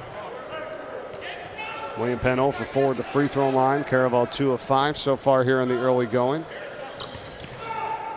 Inbounded to Clemens. Both teams playing really tight defense, right, and pressing out a little bit here in this one, Coach. Absolutely. As a matter of fact, Emmanuel Vaughn did a great job there leveling Clemens out on that backside cut on the out-of-bounds play underneath. Zane Bone, and now a three-pointer's on the way by Clemens. That's off. Rebound, William Penn and more. That's almost a shot that you would feel in the shot clock situation would have been at the end of it. That was a shot that Clemens probably would like to have back. Rebound, skying for it is Clemens for Caravel. We've got a great game going on here. Under a minute to go in the first. Up and down, a little loosely played, but some great athleticism going on the court. And you mentioned this tight defense. I think both teams are really competitive in that fashion. Both of their coaches really coach that aspect up. 40 seconds left, first quarter. Driving baseline, a foul's called. Caravel's got a chance to take the lead here as Clemens will head to the free throw line. Now, Clemens settled for that long-range three on the last possession, but that's really his game. He's very good at attacking off the dribble. He's got an excellent crossover, and then he's very active on the offensive glass. So this is an athlete you've got to have a body on, and you've got to be cognizant of where he is on the court at all times. No free throw. They took it back inbounds here. 30 seconds to go. Now they get a chance to take the lead on this jumper. It's not there. Rebound, William Penn, and it's Baum. And will they hold for the final shot of this first quarter? We'll see. Well, they probably should, but I'm not sure of the tempo of this game if they're going to be able to, but they are. Gary Lumpkin's got great control of his team, pulling it out to a 3 around 2. Sample's got it.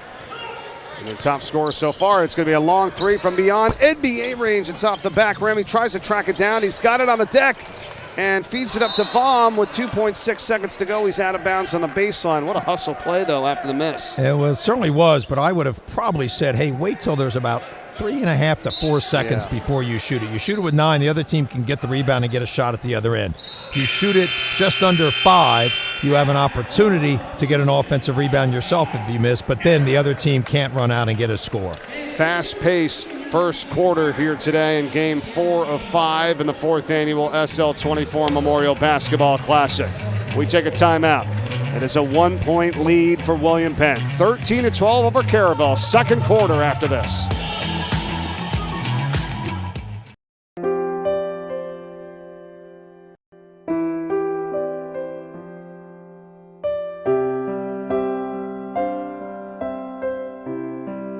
Just wanted to thank SL24, the entire team, for your important work. Thank you for your tireless efforts. Thank you for shining the light of truth and openness on the issue of mental health and suicide.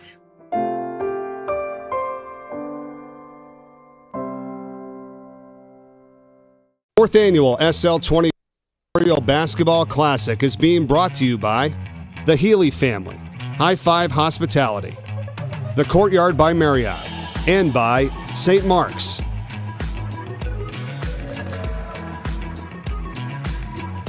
Back to Wilmington, Delaware in the Chase Fieldhouse here as we get set for the start of the second quarter. William Penn and Caravel are now joined by one of Sean Locke's best friends and former Delaware Blue Hen, Barnett Harris, who just joined me for the entire Game 3 of this tournament. Welcome back, my friend. How are you? Good to be back. It's amazing. All right, he's got some good stories coming our way here, Bill, about Sean, and as we continue to get support here for the SL24 Foundation. I've heard a lot of them, and they're really good, but I think he's got a couple new ones in his back pocket he's going to share with us here tonight. Starting to fill in a little bit here now, huh? A lot of fans coming to this game. I've heard the ticket sales are already up and above over 2,000 plus, and we can't wait for what's going to happen the rest of this game and for the nightcap tonight. Absolutely, and this game is off to a great start, so the fans are going to come get a show.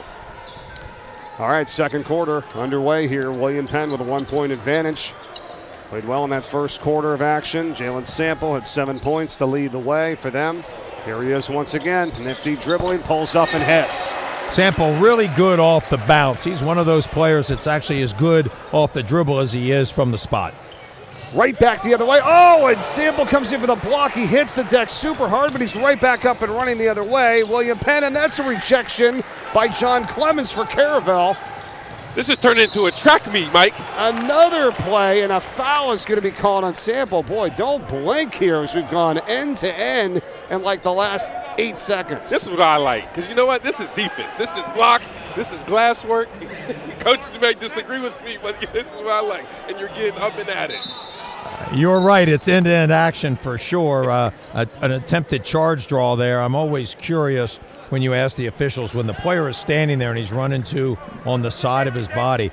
To me, that's got to be either a no call or a call against the offense because the defender is just standing there. He did not move at all. Count it, basket and a foul. Corey Mitchell called for the foul for William Penn, and Amari Gordon with a chance for the three-point play as Caravel looks to tie it up at 15.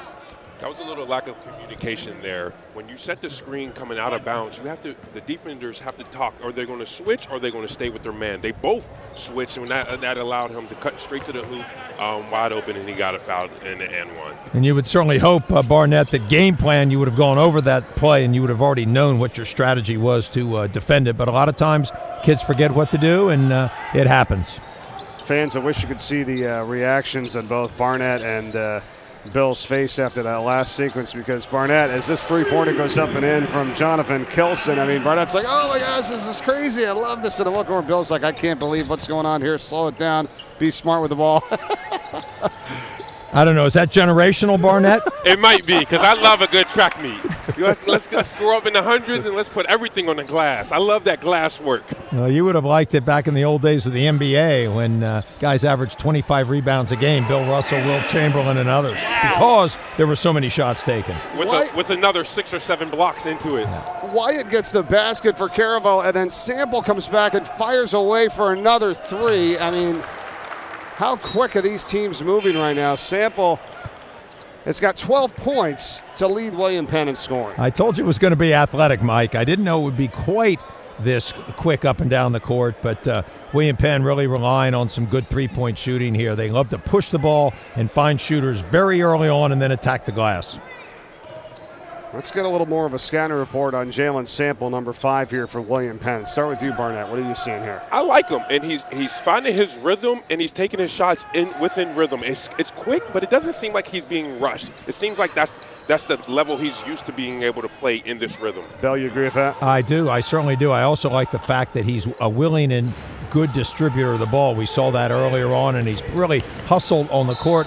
You mentioned earlier he took a dive at one end and was back up sprinting down. So that's the kind of player that Gary Lumpkin has developed and loves to coach. I was just going to say, though, he's got to watch it on the defensive end. He has 2 personal fouls that he just picked up, his 3rd right there, trying to stop Miles White on his trip to the basket. And isn't that interesting, Mike? That's youth for you. You've kind of got to figure, okay, early in the game, I'm doing a lot of good things for my team. The last thing I want to do is pick up that 3rd foul where I've got to come to the bench. Just allow the ball to go in and keep playing. Yeah, exactly. I was waiting for him to just kind of backpedal, stick his hands up, and not try to create any contact there. And he went right over the top and fouled him. That's got to be something you tell him, Coach. The way he's playing, I don't think he's going to return for the remainder of this 5:40 of the first half. And he may not, and they may need him because Sample's been a big factor here offensively for them. And that's something you got to read, because when the man was driving, he was lining him up. That means he was going towards the foul. That means he was lining him up and he was trying to get the foul. So you have to be smart right there, especially when he's reading and trying to square up. This is a tough one here. Makai Carmen gets called for the blocking foul. Coach? And there it is on the edge, as I just talked about.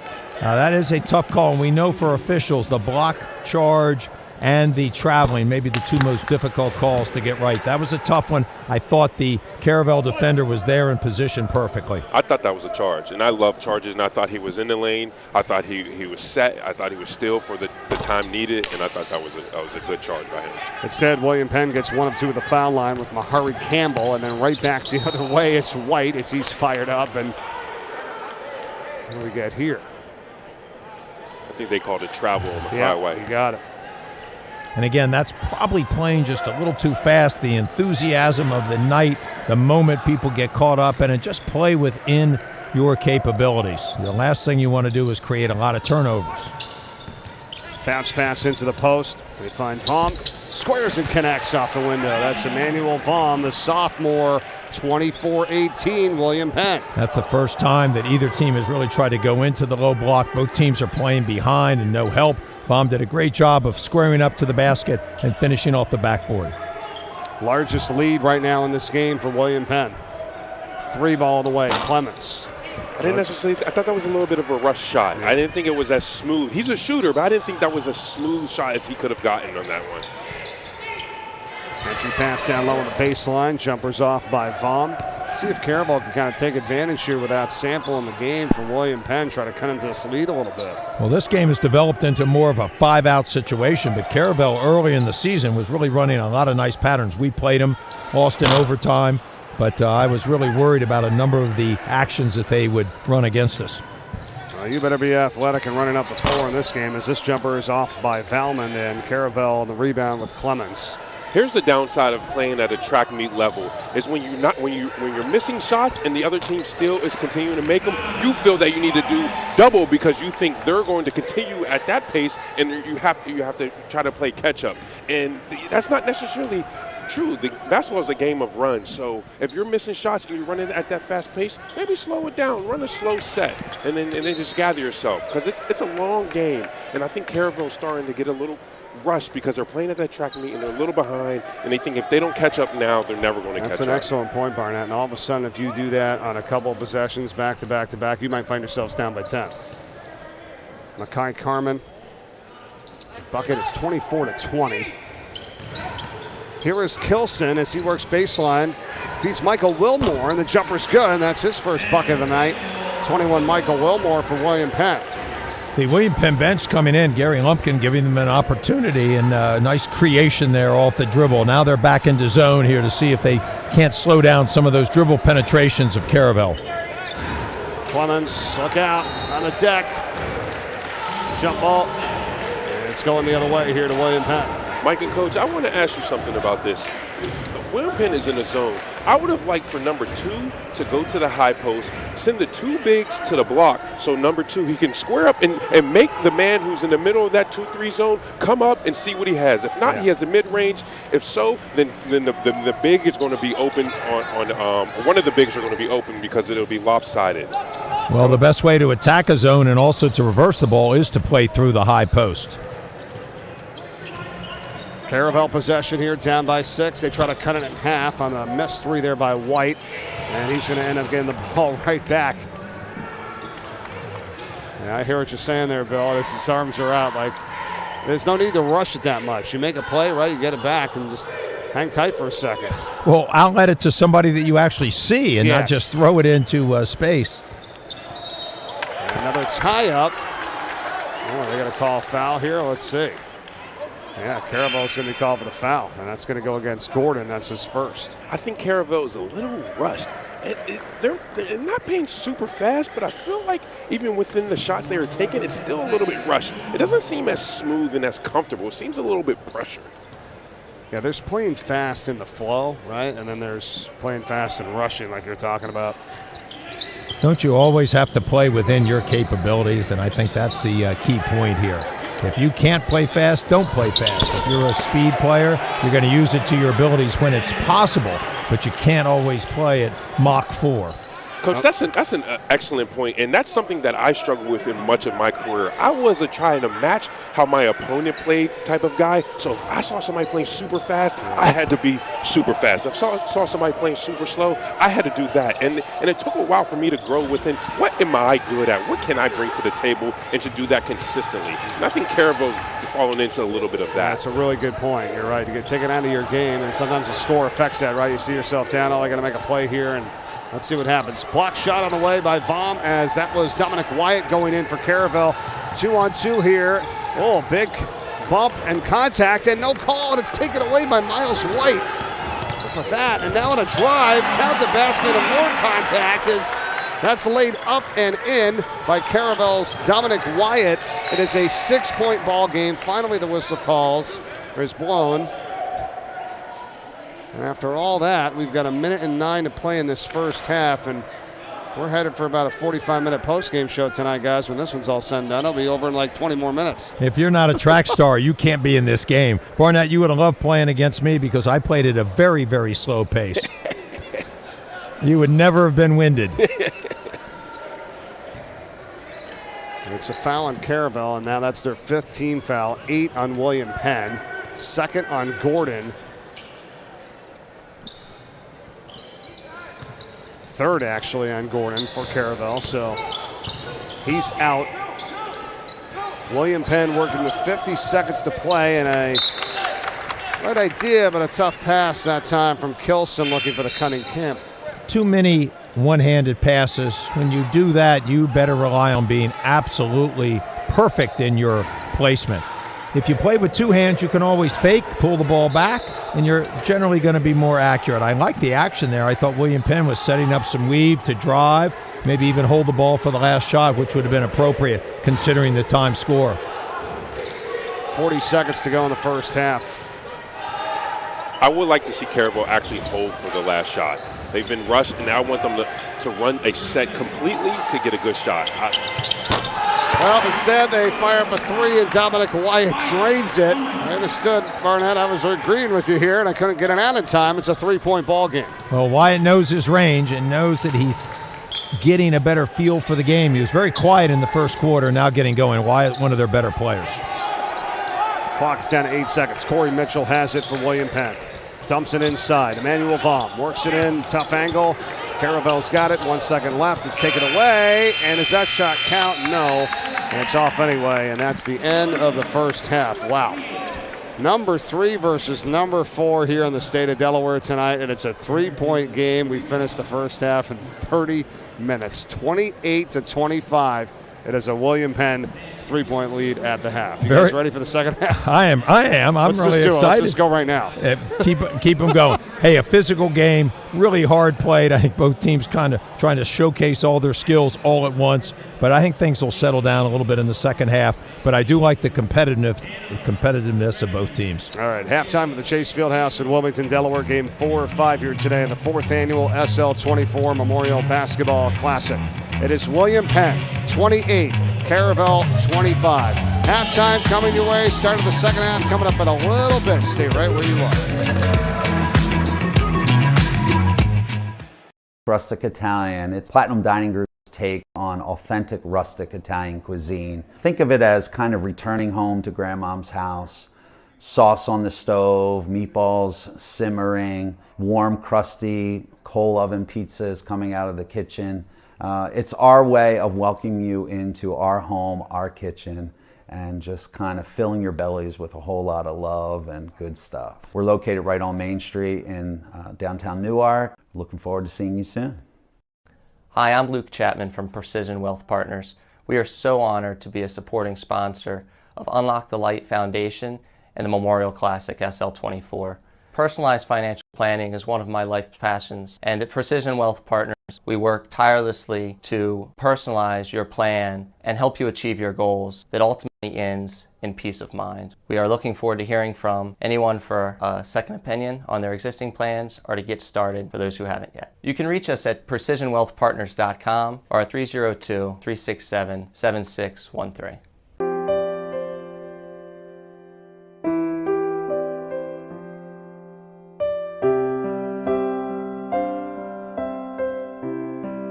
Just wanted to thank SL24, the entire team, for your important work. Thank you for your tireless efforts. Thank you for shining the light of truth and openness on the issue of mental health and suicide.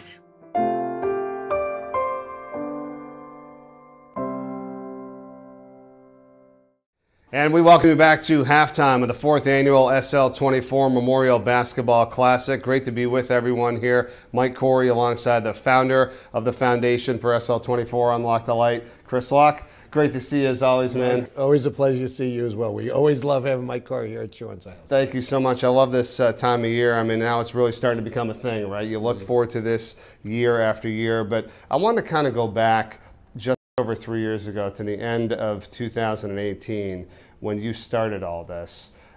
The feeling of what you were hoping to achieve then and just over 3 years later to where you are now. It is mind-boggling. And it's not me, it's all of the members of the board that have been here since day one, as well as everybody in the community who has supported us since we started this endeavor.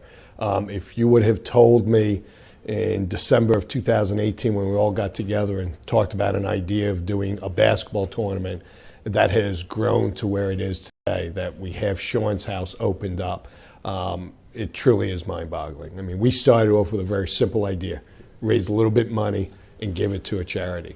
And it has transferred to this really community-based organic growth that we have seen over the last 3 years that has built this tremendous place for young adults to come and get the help they need. Everyone has a connection to this in one way or another because it's mental health and everyone has either struggled or is working through something. So, I mean, how powerful is that to have all those people like that on your team? It is very powerful, and it's something I really did not know until after we had lost Sean, just how many people are touched by mental health issues who have a Sean in their life, whether it's a brother or a sister, an aunt and uncle, mom or dad. They have a Sean in their family that is suffering, and some are suffering in silence, and that's what we're trying to be able to counter, where the Seans in our lives do not suffer by themselves. They do not suffer in silence. They have the courage to say, yes, I have this disease, help me with it, and get them the help they need. We're sitting here in these exact chairs a year later, which I can't believe how time goes by like this, but the differences of a year ago here and then where we are today, pretty phenomenal. It is phenomenal. I mean, you look at a year ago, we had only been open 2 or 3 months, really trying to figure it all out. And here we are 16 months later, we've had almost 6,000 people, young adults come in and use the resources at Sean's house. We've had over 1,300 use our Peer 24 program, and we've saved 41 young adults from suicide. Never, ever did I think we were going to have that sort of impact on the community that quickly. But it shows how great the need is. It shows that there is a need for a place like Sean's house to just come in and begin that first honest conversation and then let us help you get the help that you need. Done an unbelievable job getting this message out. There's no doubt about it. The tournament, the SL24 Memorial Basketball Classic, we love it. It's been amazing. How special has that become, and what that's going to be like, watching those kids on the court and the money that it's going to raise and everything that tournament does now? It is the best. It connects me to basketball. We're a basketball family. All of our kids have played at the high school level, and Sean was blessed enough to play at the college level. And it's that connection we have as a family, and it's really a great connection to the student athlete. To be able to speak to them in the locker room before their games, to be able to speak to all the students that are in the stands, and have those 30-second conversations, and have someone come up and say, thank you for doing this, or I'm coming to Sean's house to get the help. That means the world. And that's, the basketball tournament has got great basketball, but it also gets us as a community to talk about mental health. And Trevor Cooney, he was the brainchild of this, and he said, hey, not a lot of people want to talk about mental health, but they may talk about mental health during a basketball tournament. And he was right, and it's worked, and I'm forever indebted to him for coming up with the idea. You know how much Sean meant to you and your family, to others, and what he did to build up their spirits, to always have a smile on his face, to help others. What a gracious human being as his legacy lives on. I can only imagine, and I wanted to hear what you thought about what you think he's saying when he's looking down at all this right now. Great question. It's a great question. I think he would say, keep doing it, Dad. Keep doing it. Don't let anybody else suffer in silence anymore. I think he would look down with that smile that he had and would say, wow, this is something else, man. Keep doing it. And that's what we'll do. I'll keep doing this to my last breath, because I don't want moms and dads to deal with what we have to deal with on a daily basis. I don't want to see kids suffer in silence. I want them to have the courage to speak up and say, I'm dealing with something, I need help. I love you, man, and love being a part of this. Thank you. Appreciate it. Chris Locke, founder of the SL24 Unlock the Light Foundation. We appreciate you watching the 4th annual SL24 Memorial Basketball Classic. We'll be back with more after this. Buffalo Wild Wings win-win value lineup gives you and your friends more for less. With buy one, get one half off traditional wings every Tuesday. And buy one, get one free boneless wings every Thursday. That's more wings, more great times, and more money in your pocket.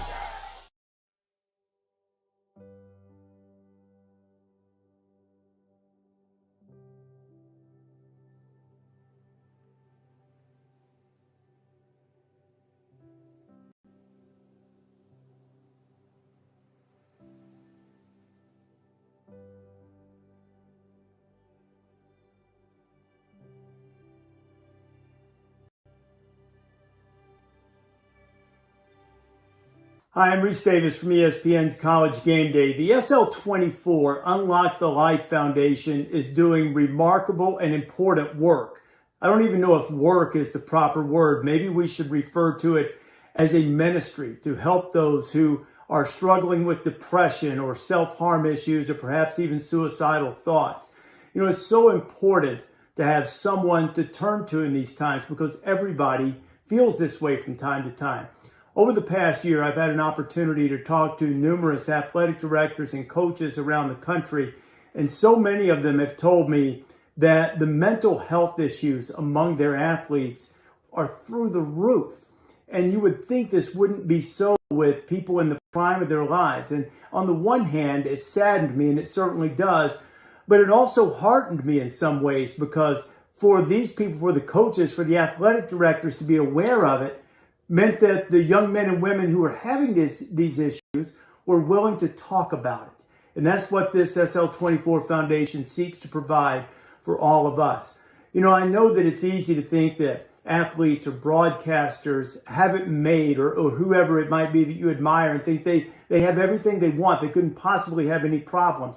But everyone at some point in their lives encounter issues that can be depressing. For me, I try to rely on my faith. I think being part of something bigger than I am and knowing that I have an eternal promise that's available to everyone is really important in terms of mental health. And many of you have probably been to weddings where they define love. And they say that love is patient and kind. It's not self-seeking. It always hopes. It always trusts. It always perseveres. But another thing in that passage it says is that it always protects. And I think that's what we're called on to do in this moment in time. And we have so many of our young people who are struggling with various issues. We have to protect each other. And the SL24 Foundation gives people an avenue to be able to help. And if you are one of the people struggling, I encourage you to reach out. And if you're one of the people who aren't struggling, be aware, be open, be ready to show true love and try to protect each other. This is the story of how you get from here to there. Right now you're here, and from here, there looks pretty good. But so few get there. Why? Of those who make it, some will have luck, but most will have a strategy. They will save and invest, grow and protect, and they will work with advisors who help guide their way. If you're looking to get somewhere to get there, we know how to set a course. We're relationship ambassadors, and you're personal financial advocates. We have innovative wealth tracking tools to monitor your progress every step of the way. Wherever you are now, we can help you get to where you want to be. The road between here to there is shorter, for those who know the way.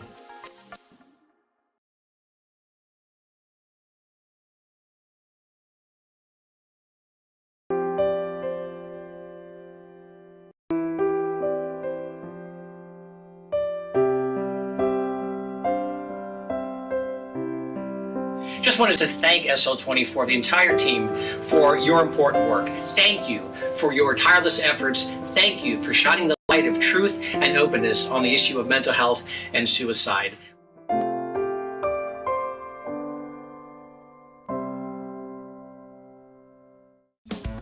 Getting that perfect slice is satisfying, fulfilling, and rewarding too. But we don't do it for fun. We do it for fresh. Slice to order makes a sub above. Welcome to the award-winning Lighthouse Cove Event Center in Dewey Beach. the Mid-Atlantic's premier wedding venue destination, offering beach-inspired weddings, receptions, and special events on the Rehoboth Bay. Whether it's simple and understated or grand and elaborate, Lighthouse Cove Event Center delivers a once-in-a-lifetime wedding experience.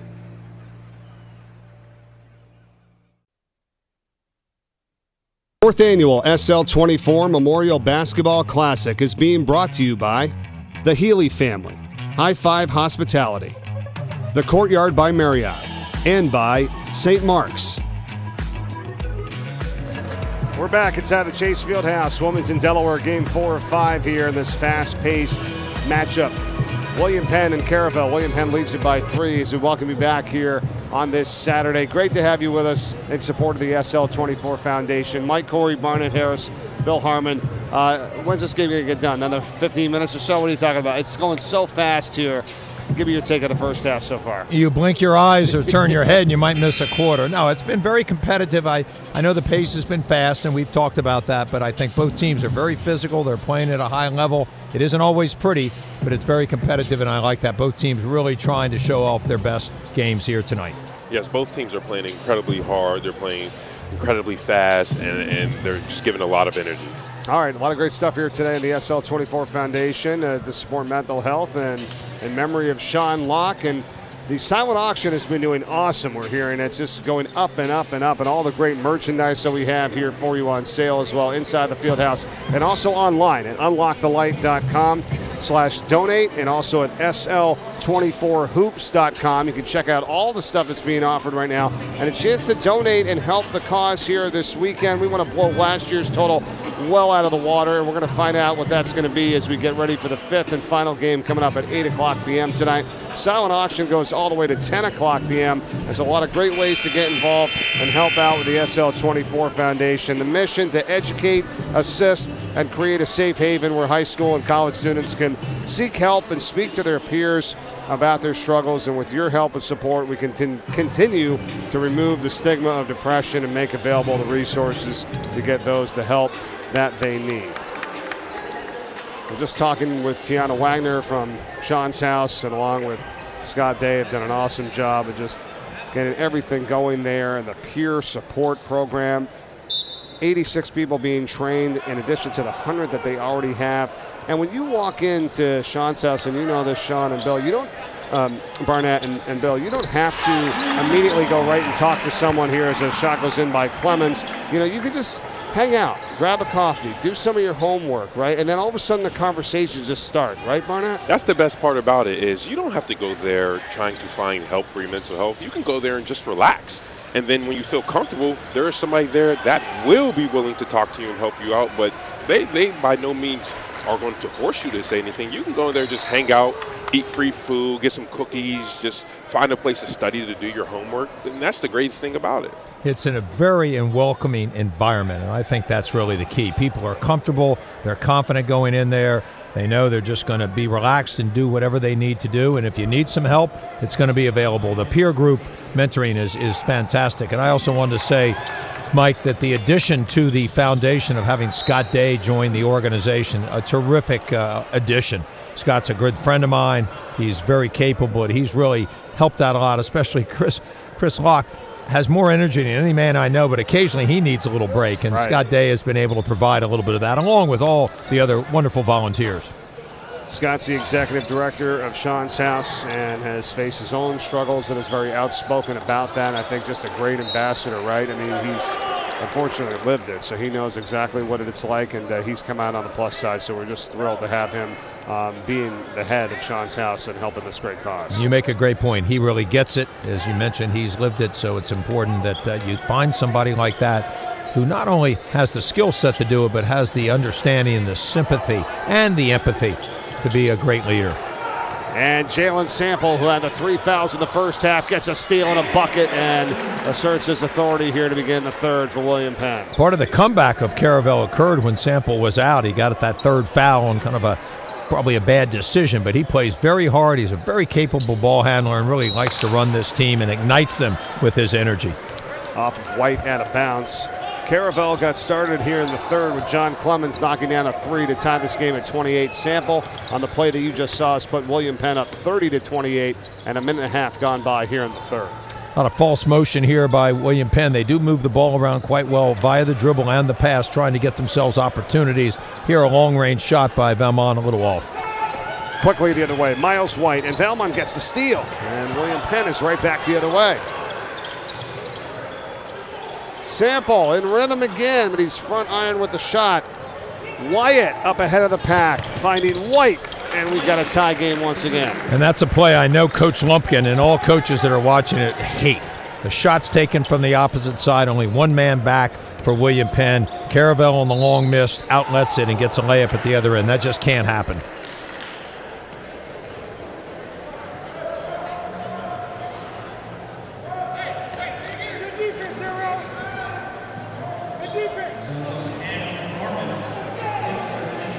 Another foul is called here on Caravel.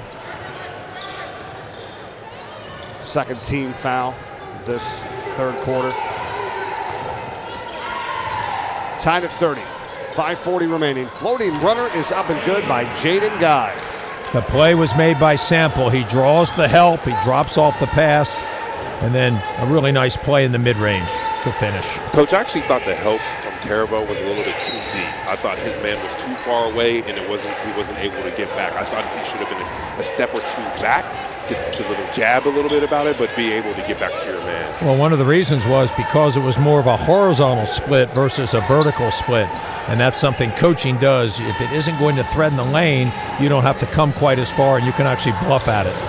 William Penn on the run again. A wild shot is on the way, not there from Valmont, and now here comes Caravel, a chance to either tie or take the lead with a 3.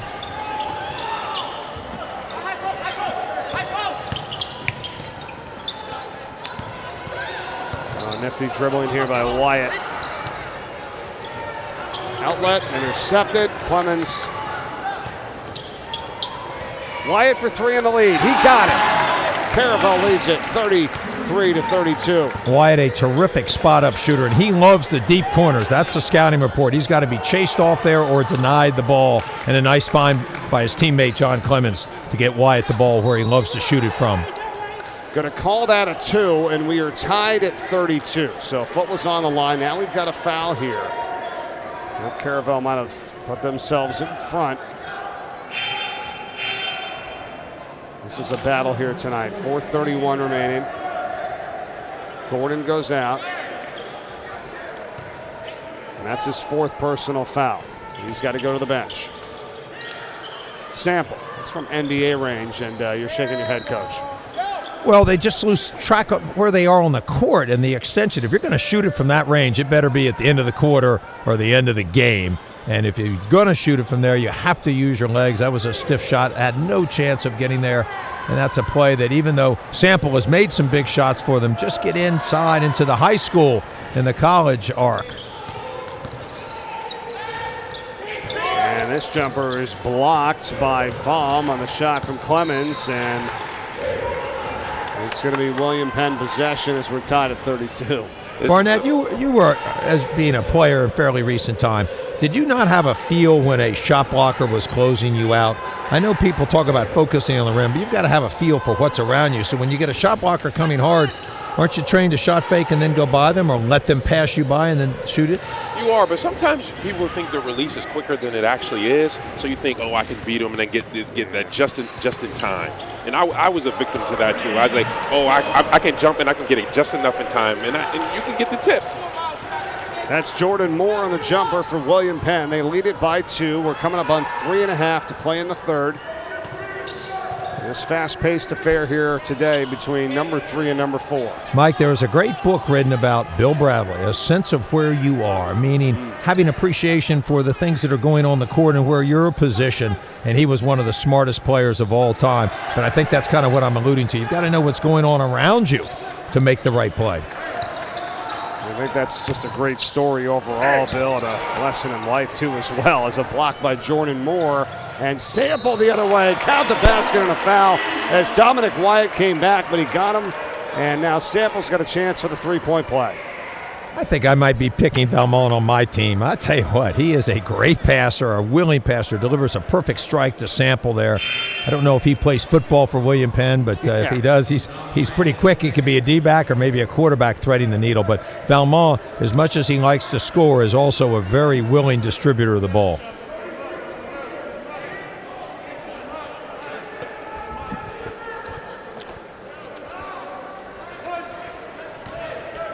Now, in Sean Locke's career, Barnett, I saw Sean use the shot fake very effectively out on the perimeter. Tell us a little bit about playing with him in practice, which you did an awful lot of. Oh, it was amazing because in practice, we were usually the second team, especially early in our career. So we had the freedom to do whatever because we were the opposing team's first team. So, and Sean was often the opposing team's main guy, the point guard, the shooting guard. And Sean loved the one pump fake, one dribble to the middle, jump shot. And if don't let him hit one or two because you're never going to hear the end of it. And then that one dribble pump fake is now a one dribble dribble three instead of just a mid-range shot. And then when he's on, he is on. So I always love playing practice because you could truly play free as a scout team on the offense and defense. Isn't that an interesting thing? You almost become an actor, don't you, that you have to be somebody else on the opposing team, know the scouting report on them and play like them. That gives your first team the opportunity to beat them when the game comes. Absolutely, especially when we would play William and Mary. William and Mary had a complex offense and they were guard heavy. They had Daniel Dixon, they had Marcus Thornton, two really amazing CAA guards. Sean was always Dixon or Thornton alongside Casman Hayes and Curtis McCoy, another walk-on, and he relished in that role. Whenever we played a team like William and Mary, Sean would go off. What a block by Clemens on the other end for Caravel, but then he got knocked out of his hands, and he touched it last, so it's William Penn possession. And to your point, I always have a tremendous amount of respect for guys doing the scout, right? You're absolutely right, because then you get out to that game and you win that game. It's thanks to having a good scout and a good practice from your teammates giving you a good look. Yes, and I've been on both sides of it. I've been a pure scout team player early in my career, and I've been on both the scout team and on the first team of the University of Delaware. And I say at some points in my career, I would have preferred the scout team. Because I tell you one time, when I was a freshman, and Sean loved it because he just fed me. I was Jarrell Benjamin, who was a great player at Towson University. Towson, right. When I tell you I took whatever shot I could, and Sean was like, feed big man, along with Kaz and Curtis. So you can just play free and do as much as you want in the role of preparing the team for the matchup. And it was just amazing to play alongside Sean in that because he loved playing on the scout team, as did I. And as when you're playing with someone who you care about, it goes back to the chemistry. We had so much chemistry that we had a lot of fun doing that. It wasn't just boring, or wasn't just, oh, this is something we have to do. We had a lot of fun playing on the scout team together. And that's some great stories there. Zane Brown is called for the foul, or Bone, excuse me, his second for Caravel. 16 fouls for them here in this third quarter, just one for William Penn. It's a 2-point game with 1:42 remaining. That's what we're here for here this weekend. SL24, the foundation, Unlock the Light, in memory of Sean Locke, Barnett Harris's former teammate who we've been talking about here. And on a run by Sample as he can't convert. Caravel's got it. Again, chance to tie or take the lead with a three. Inside. Oh, nice move, and that's Owen Robinson coming to life here now for them. We're tied at 36. That was great footwork because Robinson was able to get his shoulders parallel to the backboard, which made the shot block much more difficult. Running shot not there. The follow as well. Vom had the chance at it after Guy's initial shot, and the ball is knocked out of bounds. And it is Caravel possession. Mike, it comes full circle. Last game, we talked about how Archmere had 3 or 4 people crashing the boards. On that play, the man comes over to help his teammate, and someone doesn't come down and drop down, and it almost cost Caravel an easy 2 on the putback. You got to crash the boards and help your teammates out. 7 ties in this game here tonight. 52 seconds remaining. Caravel with the ball. Good job by Caravel reversing the court several times before getting that shot. Unfortunately blocked. Robinson should probably have used a shot fake there with a quicker jumper in front of him. And now William Penn trying to convert the other end. It doesn't go, and it's knocked out of bounds off of William Penn and Vom, and it's Caravel possession. 34.5 seconds to go. Coach and Mike, on this play, I would like to see, 1, Caravel hold it for the last shot, and 2, I would like to see Clemens start in the high post. This is a high 2-3. The guards are up high. I would like to see Clemens start in the high post, square up, see what he has, and then make a move. And I would put Robinson down low. I bet eventually the way this game's going, that Caravel or William Penn's going to get another shot here before the end of the third quarter. Yep, here it is. Missing on the jumper that time was Wyatt. Here comes William Penn on the run. It's Jaden Guy. 10 seconds remaining. Shovels it up to the top. It's a three-pointer. It's off the front rim. No good by Campbell. Fight for the rebound. Guy gets it back. And it's knocked out of bounds with 1.9 seconds remaining. William Penn possession. Mike, you were very prescient about knowing that they were going to get another shot. Yeah. I would tell you've done a lot of games in your career to figure that one out. Coach, you should have saw me last game. I was Nostradamus He for taking some of the plays. He called it a couple times. Kilson, and he's not going to get the shot off in time, and that is the end of the third. What a fun one here tonight. Barnett, enjoy the fourth. We'll see you again for Game 5 in a little bit. Always a pleasure, guys. Thank you, Barnett. That's the end of the third quarter. William Penn, Caravel, in a matchup, in a battle, tied at 36. Caravel number 4 in the state, William Penn number 3. When we come back, the start of the fourth quarter as the 4th annual SL24 Memorial Basketball Classic continues after this. Rustic Italian. It's Platinum Dining Group's take on authentic rustic Italian cuisine. Think of it as kind of returning home to grandma's house. Sauce on the stove, meatballs simmering, warm, crusty coal oven pizzas coming out of the kitchen. It's our way of welcoming you into our home, our kitchen, and just kind of filling your bellies with a whole lot of love and good stuff. We're located right on Main Street in downtown Newark. Looking forward to seeing you soon. 4th annual SL24 Memorial Basketball Classic is being brought to you by Precision Wealth, Diamond State Financial Group, the Cicero Family and Chipman Brown Law Firm, and by Ward & Taylor. What a game here tonight in Game 4 of 5 of the 4th annual SL24 Memorial Basketball Classic. Mike Corey and Bill Harmon back with you here courtside from the Chase Fieldhouse in Wilmington, Delaware, in memory of Sean Locke and the SL24 Foundation. And the funds raised from this year, once again, will allow the foundation to keep providing services and developing Sean's House, which to date has already had over 6,000 visits, helped over 1,300 young adults struggling with mental health and depression, and including assisting 43 who have arrived at Sean's House in a suicidal situation. They do an amazing job down there. Please help to donate. Visit unlockthelight.com/donate. Scan the QR code you see here on your TV or your phone, wherever you may be. Text SL24 to 53555.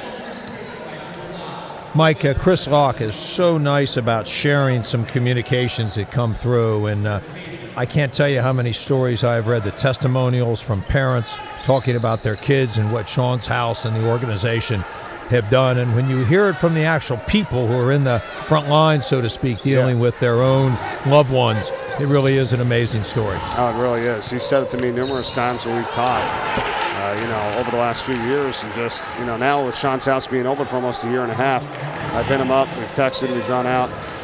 Just saved another one the other day. Hey, had someone come to the house on Friday, had this person here, and we helped him out. It's like you just feel so good to hear like what's happening there and how much it's affecting so many people. Well, that's Chris Locke for you, obviously working through his own tragic situation with his son, but then having the courage, the tenacity, the energy, the fortitude to be able to forge ahead and make a very difficult situation a very positive one and impacting so many people, untold amounts of people. We hear some of the stories, but you never know the ones that don't get told, and it's just been an amazing process, and that's Sean's House, a terrific place for humanity. Substitution here as Campbell goes out for William Penn. Samples back in. And the pass is intercepted now. Valmon goes the other way, finding a streaking Kilson, a little out of control. Rebound picked up by Caravel. And on the run, it's Owen Robinson. For Wyatt. No look underneath, and the basket is scored. And that is John Clemens for his first points tonight for Caravel. Well, that was a wonderful pass from Wyatt. And Wyatt and Clements have played together a lot in their career, and that was just knowing where your teammate is, where he's moving on the court. Should say his first field goal. He hit a three-pointer earlier, so he's hit 2 tonight for Clemens, number 2 for Caravel. And it's a 38-36 lead for them, and a foul now is called. Well, Clemens has been well defended by William Penn. Had some opportunities, maybe took a couple forced shots, but battled back. And what I like about a player when he's struggling offensively is to see how well he transitions and how hard he plays at the defensive end. Check both those boxes for John Clemens, the junior from Mark Tobin.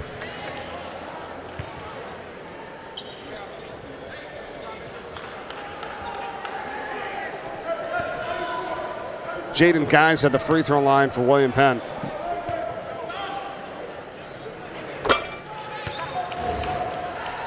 Mike, this game may come down ultimately to who shoots best from the free throw line in the closing minutes. Yes. Very physical game, though not a lot of fouls called against William Penn in this half, only 2, and Caravel has 7. It's going to be on Emmanuel Vaughan this time for William Penn. That's actually his 4th personal foul. Let's see if he stays in. And that would be a big loss. He's been very competitive underneath, affects some shots, and been able to score in there at times. Got 2 of the top teams in the state here going at it tonight. Three-pointer on the way. Front rim by Clemens. And William Penn, ball knocked out of the hands of Guy from behind. Another fight for it. Caravel comes up with it. Everyone seems to be getting a hand on the ball here tonight. Either it's passes that are being thrown not away from the defense, or these are exceptional athletes. A little of both, I think. Clemens misses on the 3, and Wyatt has the offensive rebound. Well, we missed it on the, I'd love to show the replay. Caravel ran a terrific out-of-bounds play, which we call elevator for Clemens. Not defended properly by William Penn. Clemens had a great look at the top of the key, but a good look, but a miss. But Caravel runs some very nice things. Credit Mark Tobin and his staff for really getting his team coordinated on some set plays. Yeah, I was going to say, you know how important it is on those set pieces where you can actually control it, you know, knowing what you're doing when you come out of a timeout or knowing what you're doing in an out-of-bounds play. That's stuff you can practice all the time. I know you're big with that. Oh, absolutely. You want to give your chance at the ultimate, to me, in terms of preparation, knowing what the other team might run and then being able to take them out of it so you force them into plan B or plan C. Fun game, though, here tonight. 5.5 to go in this contest. Fast-moving game, nonetheless. Wyatt swings it.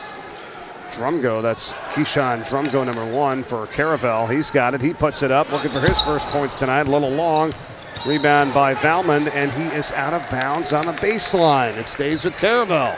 Well, when you get a rebound, the first thing you want to do is stabilize yourself. Get a nice base, get the ball under your chin, don't panic, and be what I would call just almost in a squatting position where you don't get bodied out or throw the ball away. Hey, talk about that set piece off the inbound, right? You called it, Coach. Miles White to Dominic Wyatt. Well, a really nice play, and Caravel runs a lot of those. You've got to be very alert when you play Caravel. In and out, the tip ball that time from Vaughan. It goes out of bounds. It stays with William Penn as they try to come right back quickly here. Vaughan goes up, and I like Emmanuel. He's really bouncy off the floor. But I think unless you practice a lot of single-hand tips, you're always better off either securing the ball, bringing it down. I don't mean down below your body, keeping it up and going back up again, or tipping it with 2 hands just to have better directionality on the shot. That's off the side of the backboard. Guy gets it back, powering through his way through a double team, and he's going to be fouled, and a chance to cut this lead for Caravel down to 1 at the free throw line. An old story, Mike. Great player, Michigan State, Rudy Tomjanovich. Oh, yes. Had a great pro career, but I read about him when I was a young player and how much he practiced tipping with both hands and then single hands to get effective at it. And I remember practicing myself. I was never quite good enough to do it. I usually brought it down and tried to fake, but it's a great lesson in that if you're going to do something like that, you need to practice it. Find ways to be creative, figure out drills on your own to be able to work both hands, and it's a remarkable talent if you can go up amongst traffic and find a way to direct the ball to the basket. Former coach of the Houston Rockets, too, as well, Rudy Tomjanovich. Absolutely. I remember a great quote from him when they come back and they win the NBA championship again. He said, "Never underestimate the heart of a champion." You remember that? That is a great quote. I had forgotten that, Mike, and thank you for reminding me. And he was a great competitor himself and had a great career with them as a coach. What a game here tonight. 40-39. Caravel leads it by 1. 4 minutes and 55 seconds to go as you're watching the 4th annual SL24 Memorial Basketball Classic. Mike Corey, Bill Harmon, excited to be with you, and we've got one more outstanding game coming your way, which will be at 8 o'clock p.m. Eastern Time with the tip of Sanford and Salesianum. How about that one as well? And I think we're going to have an extended break here because this game is flying, and that won't begin until about 8 o'clock tonight for the 5th and final game. And what a speech we're going to see and hear from Chris Locke once again coming up at the top of the hour, so don't miss that. I cannot wait to listen to it. Chris is a terrific speaker, really gets to the heart of the matters, delivers a very poignant and emotional message, and I think it's one that I'm certainly looking forward to listening to. Caravel possession. Now, interestingly enough, William Penn has been playing more zone this half. There you go. It's allowed Caravel to get back into the game, and it also allows Caravel to hold the ball a little bit longer here, looking for a really good shot against this 2-3 zone. This is the most that we've actually seen them kind of hold the ball and move it around the perimeter here so far tonight. And now they've switched midway to man-to-man. White lost it. It's picked up by Wyatt, and he scores. He's got 12 points. Wyatt's had a terrific second half. He's really one of the leaders of this team, even though he's only a sophomore, but logged a lot of time, and he and Clemens play extremely well together. Oh, what a move from Guy. What a pass. Count it on the finish from Emmanuel Vaughn. Boy, you called that perfectly. Jaden Guy drew the help. A wonderful wraparound pass, a very skillful way to find his teammate down on the opposite block.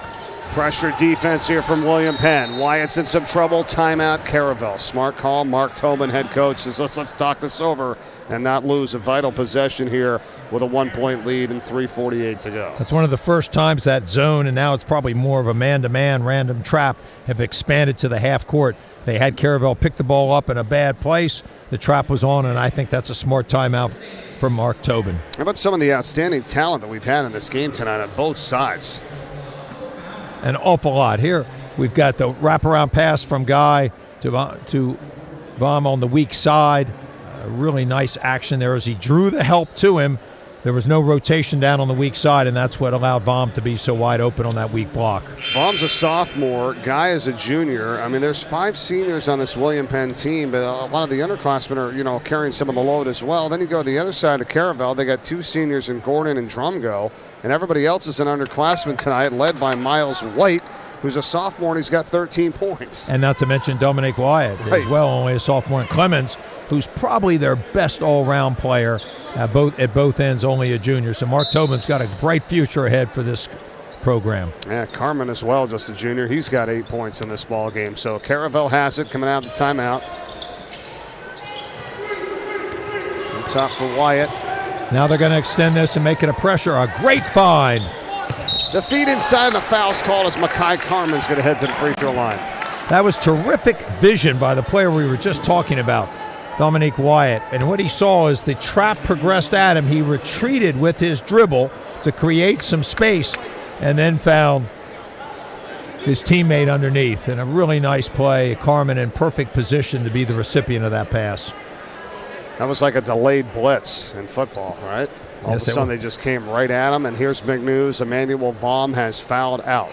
5 fouls now for the sophomore, number 13 for William Penn. His night is done. And in comes Jordan Moore, returning to the William Penn lineup. And Vom's had a really nice game, too. Vom has played very well. At both ends, a very active participant defensively, and did a really nice job on the glass and getting himself positioned, especially from that pass from Guy on the last play. He will be out for the rest of this one with 6 points. Caravel's Carmen is at the line. Pushes them up to 2. 3:34 remaining. 3-point lead. Well, the foul shooting, I think, is going to be really important here as we get down to it. Both teams going to be in the one-on-one. The William Penn has done a pretty good job of playing aggressively without fouling. They have one more foul to give. Caravel, 4th ranked in the state. William Penn, 3rd ranked team. Here's Sample. He's been outstanding. He does it again. A big 3 for Jalen Sample. He ties it at 44. Mike, when you were doing University of Delaware games, you saw that play exactly happen from UNCW. They would lift the man in the corner, which they did there, and that would be Sample. They try to draw the help. I mean, that was Brett Blizzard making that play in the old days, if you remember well. I remember that for sure at UNCW. That's a tough place to play. They seem to do that And all still the a time. still a tough place to play. Yes. Corey Mitchell here now as Caravel is back in front by 2. Here's Sample. What's he going to do next? Oh, call going the other way. It's going to go against Mitchell away from the play. I can't tell if he was trying to set a screen or just get his movement. I first thought they got him on Sample for pushing off. Maybe so, or was it down the bottom of the screen?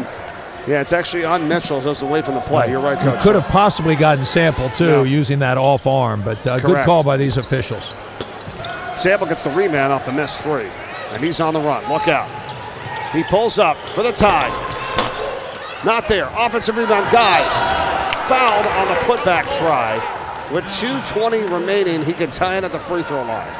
What a nice play, though, by Sample. Pushes the ball in transition, pulls up in exactly the right spot, rises up. I thought his body was really under really good control considering how fast he was going. Just missed this shot, but his teammate working very hard on the weak side glass timed his jump perfectly. A lot of players don't follow the ball enough on the rim. They leave the ground prematurely. Guy stayed down long enough to realize it was going to take another secondary bounce, goes up, secures it, and gets the foul. It's Jaden Guy. He's had a lot of attempts at the free throw line here. This is his 6th attempt of the game. Trying to go 5 for 6, and if he does, it's tied. Yes, it is. Sample's got a really nice stroke, as does Jaden Guy, and I really like it. Very compact, works up from the shooter's pocket, and they're going to need these foul shots here as we get into the end game.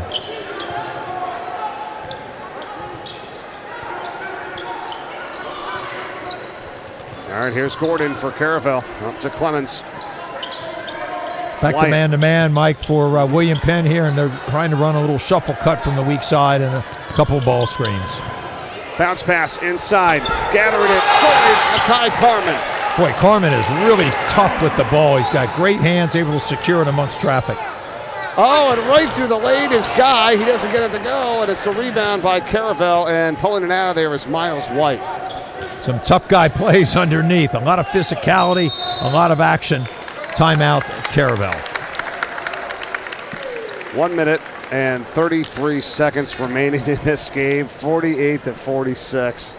You know, and I just think almost the way that these teams play, like with their intensity and determination and defense and how close they get guarding, you can't really hold for anything here. You know, I was thinking, okay, you got the ball, you got the lead, maybe you hold here. No, you can't do that kind of stuff in these ball games. They'll come right out, trap you, get a steal, and then you're in harm's way. Well, pressure speeds up a lot of different people for sure, and that may happen here.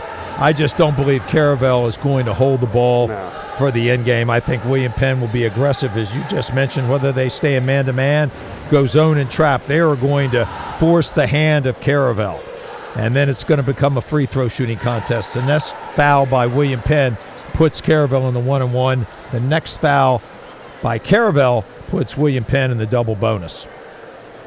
Balanced scoring for Caravel here tonight. Makai Carmen's got 14. Miles White's got 13. Dominic Wyatt's got 12. How about on the other side? William Penn, Jalen Sample. 19 points for number 5.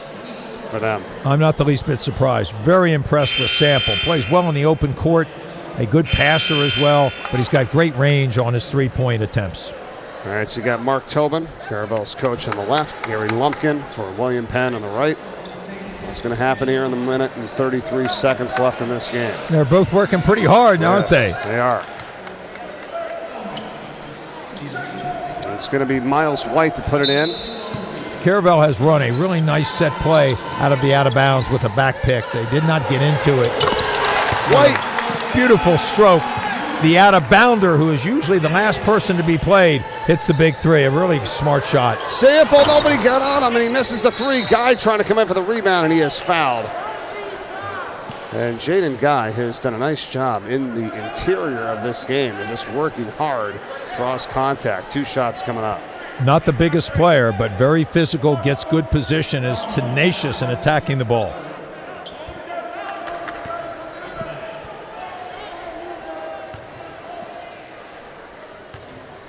2 more free throws here for Guy, and that's tough. He is now 5 for 7 at the free throw line. It's all here in the fourth quarter, too, by the way. William Penn shoots it at 62% from the free throw line for the season as a team. 1 of 2, 3-point game. Oh, baseball pass, what are they thinking here? It goes all the way in, and a foul's going to be called as Miles White is hacked by Mahari Campbell. I haven't seen reaction on that kind of pass there, Coach. That ball almost hit the partition. It was so high. But a great catch at the other end, and it's unfortunate here. If Mahari Campbell had realized that player was going to carry it out of bounds, right, he was too far underneath the Miles basket. White was not going to be able to secure it and would have stepped out of bounds. Super Bowl's coming up next weekend. They're looking for that pass there. Matthew Stafford to Cooper Kupp. Yeah. Maybe someone will try to guard Cooper Kupp in this game, right? Especially in the late stages of the game. If there's any he might be the toughest guard there is right now. He is so clever. He's got a great change of pace. He's what I call a very crisp pattern runner, and he has a great feel for getting open when they need him. 5-point game. Caravel leads it. 1:08 to go. Guy dumps it over into the corner. Corey Mitchell works his way in. Double clutch shot. Good. Boy, nice drive along the baseline by Mitchell and a quick timeout by Gary Lumpkin. All right, so it's a 3-point game here with a minute to go. Caravel leads it 52-49. And they'll talk it over as we thank you once again for watching and all your donations to the SL24 Foundation. Unlock the Light. Visit SL24hoops.com. UnLockeTheLight.com/donate. You can text SL24 to 53555. You can also get on Venmo and your donation to SL_24. We appreciate all your support, donations tonight for this weekend for the SL24 Foundation to educate, assist, and create a safe haven where high school and college students can seek help and speak to their peers about their struggles. All happening down at Sean's house at 136 West Main Street in Newark, Delaware. We've got one more game coming up tonight as well. Sanford and Salesianum. That's the nightcap at 8 o'clock. But, boy, we're not finished here yet. 1 minute to go in this one, 52-49. What are you thinking here, Coach? Well, the first part of the game went so fast, it was really hard to catch your breath. But I think both teams have really settled down here, executing their offense as well. Some really timely shooting, getting to the free throw line. I think this is going to go down the wire. As I mentioned earlier, I still do think it's going to become a free throw shooting contest. The team that finishes those the best is going to win the game. It was William Penn leading, albeit by a very short margin for most of this game. Then all of a sudden Caravel took over, and they led 38-36, their first lead. Now it's a steal. It's a 3-point lead for Caravel. William Penn gets it back, and it's a tie for the three. No. Sample misses. Foul going the other way. And Jalen Sample had the three-pointer for the tie, and instead it's going to be a foul on William Penn. I think it was Miles White's block out on the weak side that may have been essential to that. I picked it up late. And then they caught Jordan Moore coming over the back. You got it, 23. So, excuse me, it's going to be Mikhail Carmen going to the line. So he had the block out, but Moore was over the back. A really nice play there on the weak side. Oh, in and out. Rebound, William Penn. Here we go. Here comes Corey Mitchell. 3-point deficit. 40 seconds remaining. Now, William Penn does not have to play for the three here. They ought to actually attack, as they're doing, get fouled, score when the clock's not moving. You called it, Coach, and that's the right play there. Try to get two back, stop the clock, 37.5. Jaden Guy goes to the free throw line. I think that's it for Amari Gordon. He has fouled out for Caravel. 5 fouls for 0. Amari Gordon as he heads to the bench. 2 points on the night. And here is Jaden Guy, junior for William Penn. We're at the free throw line all night here, especially in this fourth quarter, and he converts on the first one. One more to make it a 1-point game. He's got a very confident stroke, and when you've been at that free throw line a lot, especially under pressure situations here in the fourth quarter, these become a lot easier to make. Guy is 7 of 9 from the free throw line here tonight. One more can make it a 1-point game with 37.5 seconds remaining. This has been fun here to watch. It absolutely has. And I think what will happen if this shot goes in or not, William Penn will pick up at full court. They will provide as much pressure as they can to try to harass the ball handler. Go for a steal early on. There's still plenty of time, whether you're down 1 or 2. And then take the foul. You're obviously not going to let Caravel hold the ball too long. And I think multiple possessions. So go for the steal. Maybe try to get one trap. If you don't get that, you foul, and then you make this a multiple possession in game. Caravel trying to win their 3rd in a row. They're 9-4 on the season. William Penn is 10-3. They won their last game after a 2-game losing skid. This is a fun one tonight. Number 3 and number 4 in the state. Before we get set for our nightcap, 37.5 seconds remaining. One more free throw is coming for Jaden Guy for William Penn as he tries to cut it to 1.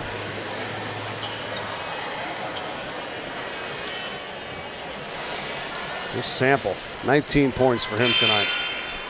He's been terrific. Finds a lot of different ways to help his team. He three-point shooting, driving the ball, distributing, setting up his teammates.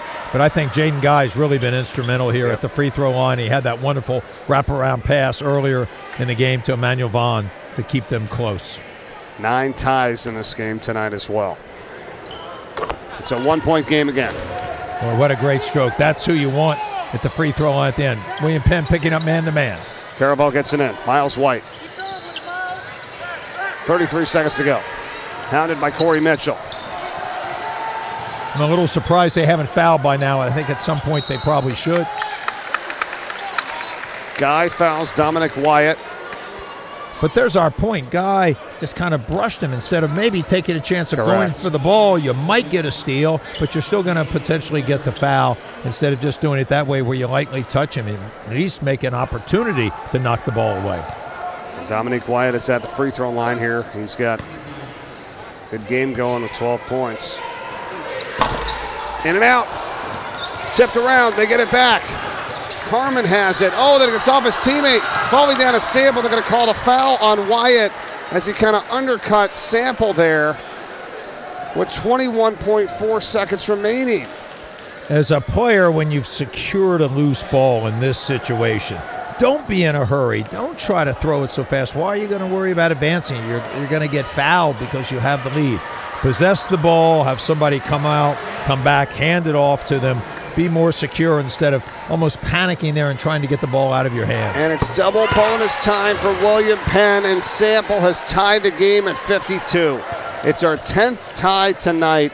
21.4 seconds remaining. Sample can put William Penn up a point. And he does just that. Timeout, William Penn. 21 for Sample. And all of a sudden, after a 52-47 lead for Caravel, Coach, what happened? It's 6 straight for William Penn, and they got the advantage. Well, they couldn't make their free throws. William Penn was able to do the same thing, and then a little panic at the other end after that loose ball security on the missed shot. All right, break it down for us here. 21.4 seconds to go. Mark Tobin in the huddle for Caravel. As they trail by 1, they're going to have the ball. What do you got here? Well, I think he runs a set play either for Wyatt or for Clemens. They've been very successful at this. I'll be interested to see if William Penn picks up at full court to try to slow the progression of the ball down, use a lot of clock, or whether they'll fall back and make sure they're perfectly positioned on the defensive end. Sometimes when you overextend with the lead, you might get a cheap foul down there and then put Caravel at the free throw line, and that's certainly what you don't want to do. So I still think, as I mentioned earlier, it's going to come down to free throw shooting.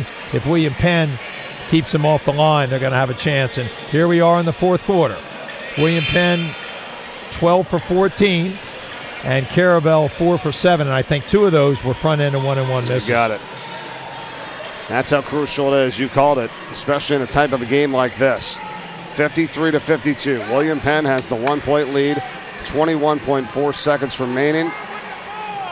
Caravel will have it underneath their own basket. They go right to the floor. And what do they do here? Let's see. On the baseline. William Penn is going to pick them up. You have freedom to move on the baseline here. They've run out before, but William Penn very smartly has a safety back, so they're going to have to just get the ball in and advance it.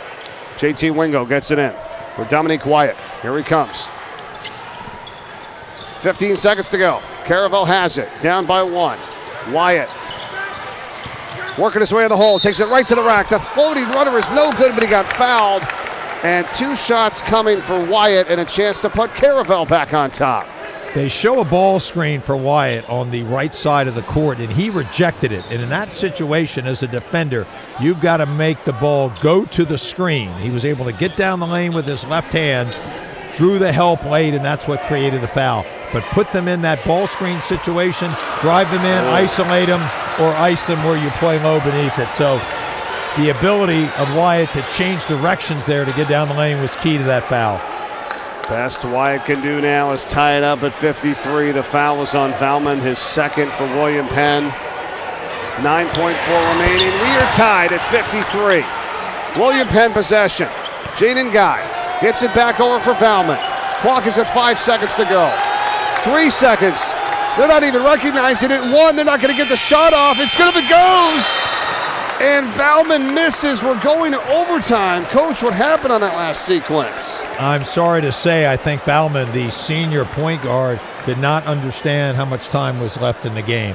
And here in this stadium, this arena, I should say, you've got clocks at both ends. You've got clocks up top. You've just got to be able to see that and make the decision. I think Coach Lumpkin was trying to get his attention to run a set play, but it never got communicated and forced Valmon into a very tough shot at the end. And so we are headed to overtime. 5 minutes on the clock. We are tied at 53. What a game back and forth with William Penn and Caravel.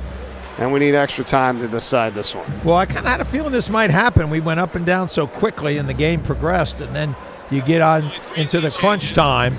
And it was really important for both teams to make the free throws. That's what got William Penn back in the game. And then finally, a great shot down there at the end to secure the tie. And unfortunately for William Penn, just not understanding the situation there and how quickly they needed to advance the ball. Can you believe this, Coach, and how close this game is here tonight? We've had only 3 lead changes, right? William Penn with 2 and Caravel with 1. We've had 11 ties. That's how nip and tuck this one has been here between these two. And you would imagine with number 3 and number 4 in the state doing battle here tonight. 4 minutes on the clock for overtime as we get set for the extra frame, tied at 53. We knew it would be a competitive game, and we knew it was going to be a physical game, but it was interesting. It came down to decision-making and the technique on your free throws. Give William Penn a lot of credit for hanging in and battling back. Jordan Moore going up for William Penn and John Clemens for Caravel. Caravel wins the tip. Now let's see what happens. Jump ball is really important. That's why that strategy before the game, you need to scout that and know which way they're going to tip the ball to. White inside. Doesn't get it. Offensive rebound, the putback from Carmen. Boy, Carmen is a tough guy. Very physical, broad-shouldered young man.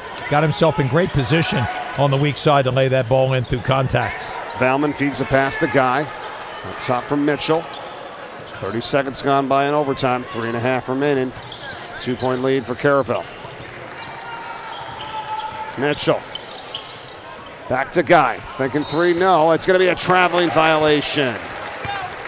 Sometimes as a ball handler, when you do triple, you're almost better off using a little shot fake, because if you don't and see the defense closing you out fast, you'd have a tendency to drag your pivot foot before you put the ball down on the floor.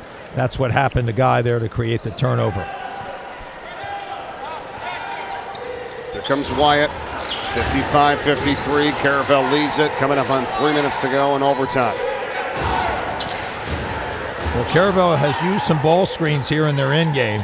They typically are going to run 5 out with a lot of motion.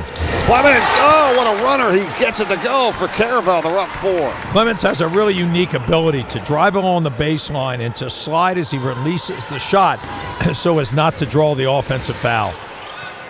Guy kicks it to the corner. It's a 3 ball on the way. No good by Valmon. He got hit. The rebound picked up by Caravel. Valmon's shot has gotten a little flat, and if it doesn't go in, it's going to always rebound long. Great position on the weak side by Caravel. 2.5 minutes to go in overtime. Here's Miles White. He goes right to the hole. All of a sudden, Caravel is taking command here. Timeout, William Penn. Some great straight line drives. First by Clements along the baseline, and then a terrific play by Miles White, who's exceptional. Body control and the ability to change hands right at the last moment resulted in that basket. Largest lead of the game here for Caravel in overtime now with 2:26 to go. Well, they've done it with some outstanding play and also good defense at the other end. William Penn had a turnover on a walk and then a tough shot there by Valmon, the senior, trying to get his team back in it. Maybe they might want to reverse the ball a little bit more, but Gary Lumpkin's got to draw something up. Now important, 2:26, plenty of time left. You don't have to rush for a three. Enough time to get back in with multiple possessions, and I still think this game comes down to free throw shooting.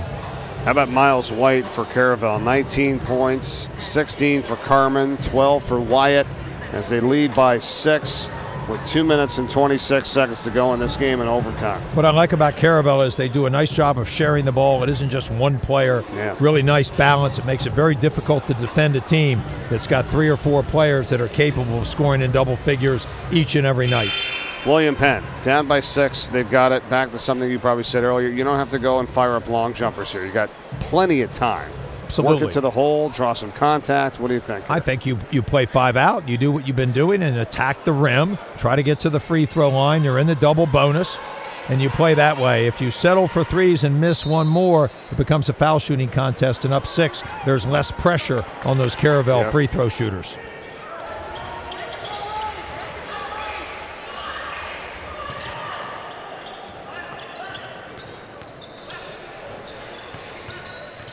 All right, so here is Valmon for 3.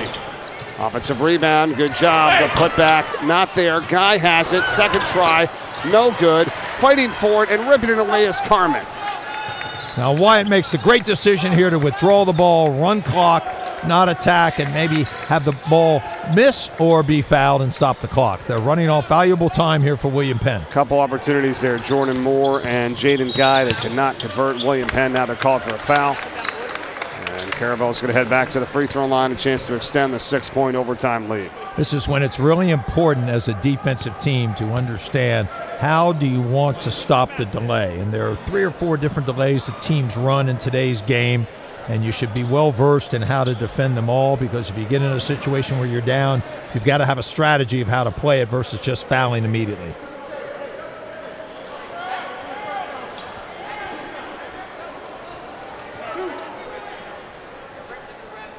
All right, so to the free throw line is Miles White. He's got a game-high 19 points for his team here. I should say team high, because Sample's got 21 on the other side for William Penn.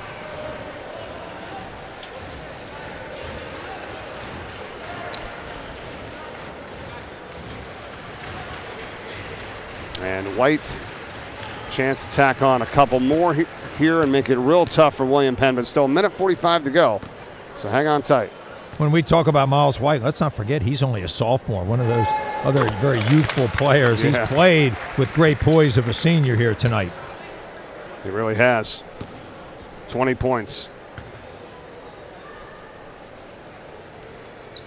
Make it 21.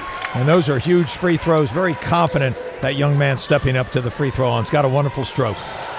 61-53. Caravel leads it. Minute 35 to go in overtime. 3 ball on the way. It's good. What a shot for William Penn and Jonathan Kilson. Just when they needed a play, Kilson steps up, the senior, and that's what you love to have doing. Bring a player off the bench, a senior who really understands the situation. And it's a steal here, picked up by Valmon. It's a 5-point game. Valmon, as he works it up the floor, there's a foul on Caravel. Why is Caravel rushing with a 5-point lead, Coach, and just over a minute 20 to go? Well, situational basketball is so important, and your players really have to understand at this point we're withdrawing the ball. We're only going to get a layup that is just so easy to get or get fouled. That's the only way to do it. You don't want to penetrate and get double teamed, keep the ball in space, keep good court balance, and this is what happens. I mean, it's high school basketball, and this stuff does happen from time to time. You're in the driver's seat, and you're throwing the pass to the other team. I know it just sounds simple, but you have no reason to hurry at that point. You're absolutely right. You make a great point. I'm glad you're not coaching against us. My gosh, now I understand what it's like here for you. I get it. 3-point ball game, 61-58. Caravel not done yet. Minute 10. They work it up quickly for Drumgo. He's double teamed. Foul is called. Or do we get a timeout first? Timeout, Caravel. Mark Tobin, I believe, saw Drumgo in trouble and decides to take a timeout. I don't believe there's a tie ball here or a foul. I think it was timeout granted first to Caravel's bench. William Penn has the possession arrow too, by the way. We've talked about that already throughout a few games of this tournament here. That's the thing. And like you said, Coach, go after a steal. Try to get the ball. Don't just foul somebody. They tie him up. William Penn gets a possession arrow. As we've seen in this game, easily evidenced, 106 is an incredibly long time. It might be half of a lifetime here. A lot of stoppages. They can use their fouls here. Timeouts remaining. You mentioned the arrow. Very important for Caravel to understand that because they might want to use a timeout to maintain possession here in the end game, if need be. 106 left in overtime, 61-58. Caravel leads it by 3 points, and well, this has been a lot of fun here tonight. One thing we do know for sure is that our nightcap is going to start after 8 o'clock Eastern time. And you thought it was going to start early. Yeah, I jinxed this. I'm upstairs saying we're going to have about 45 minutes in between games here tonight, guys, but no. It's going to be a very short window as this one will be completed whenever it's done. And then we'll start about 22 minutes or so after the completion of this game for our final game tonight with Sanford and Salesianum. But this has been fun. Some really fun basketball here, though, tonight. A lot of energy. Players really playing their hearts out. It's not always going to be perfect. We have to remember it's high school basketball, but I think the competitiveness, the physicality, and the desire by both of these teams are going to be around. They really have a lot of good players, and they're going to be around deep into the tournament. Whistle, foul is called here. And I think this is exactly what William Penn should do. They should make it a free throw shooting contest. Let a few seconds run off if you're going to try to trap or maybe go for the steal. And if you don't, you foul and you extend the game. Multiple possessions here. Wyatt. Miles White.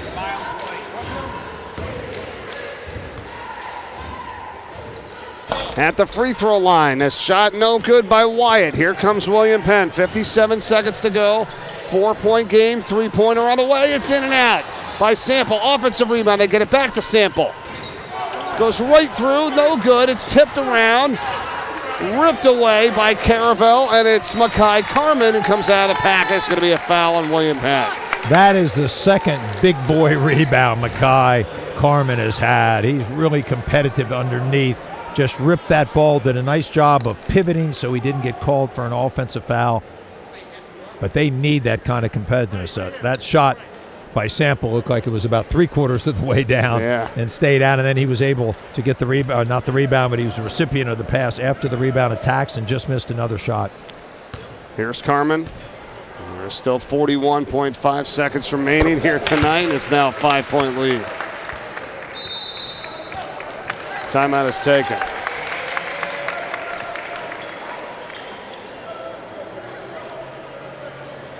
Gary Lumpkin working Ed Aiken, who is a dear friend and a terrific official.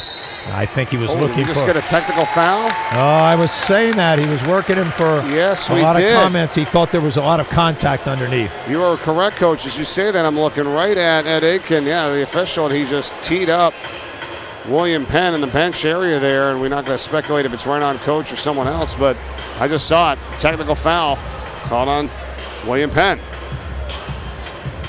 Yeah, it's on Coach, and that's a tough situation here with 41.5 seconds to go in overtime. Wow. And I understand the emotions of the game, but in that situation, the last thing you want to do is give the other team some more opportunities to score at the free throw line. Well, that's what's going to happen. So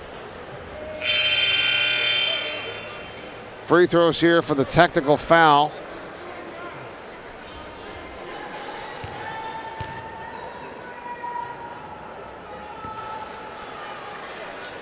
And that's when, as an assistant, you've got to get to your head coach and just either block him or pull him away from the situation because you know it's just not the right time to get it. If it's early on in the game and you're trying to make a point, that's different. But in a close end game like this, it's the last thing you want to do. So the technical free throw, and now the 2 here from Miles White.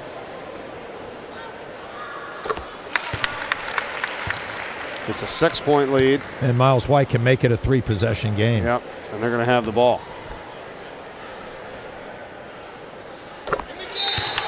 Boy, he's been tough, hasn't he? Yes. Seems like he has a great poise for a sophomore under the conditions and the environment of this game.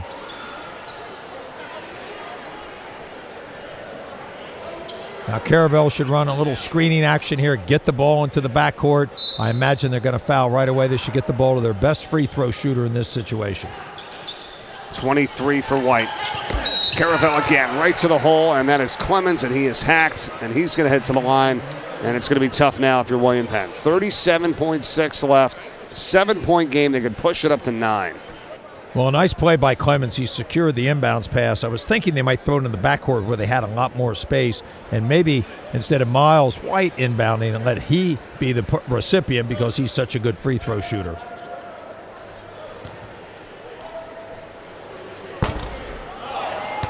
One more for Clemens. And making an 8-point game. He does. 37.6 to go. It is William Penn possession. All Caravel wants to do here is not give up any threes and do not foul. Just stay in front of people. Let them run the weave here and run time off. Fallon gets at the Sample. He puts up the long 3 and he hits it. What a shot from Jalen Sample. He's not done, but a link to the 4 pass for Clemens ahead of the pack. He's going to be held up. Yep, and that's going to be called on Sample, tying him up from behind. 16.5 seconds to go. And I think at that point, let the layup go in, or maybe foul, but foul on the floor before you get there so you stop the clock, or get it out of bounds and get it up the court. Sample really impressing me with his long-range shooting ability. That's 2 shots in the ball after that foul that time by Sample, and the first one here for Clemens is good. Well, Caravel's end game has just been better than William Penn's outside of that shot by Jalen Sample, who's had a terrific evening here, the junior, for Gary Lumpkin.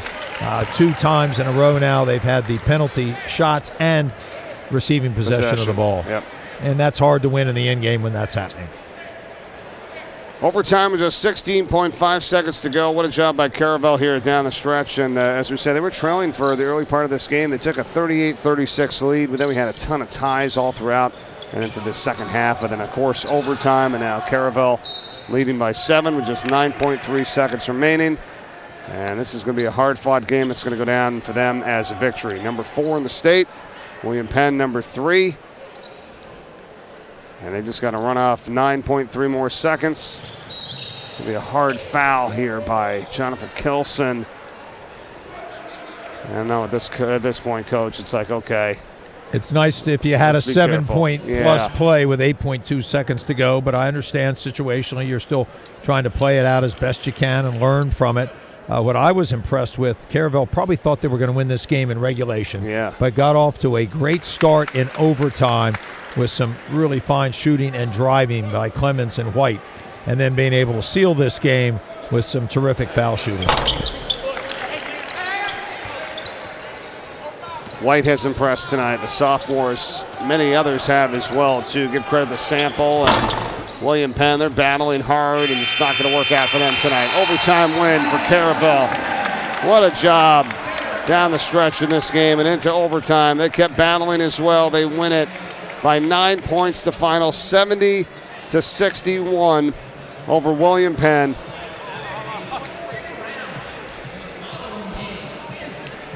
Well, an emotional game here. This was a great win for Caravel. They kind of originally grabbed defeat from the jaws of victory and then found a way at the start of the overtime to really secure it. Some outstanding play, and I'll tell you that Miles White was very impressive. A terrific performer at all different levels and also a really good teammate.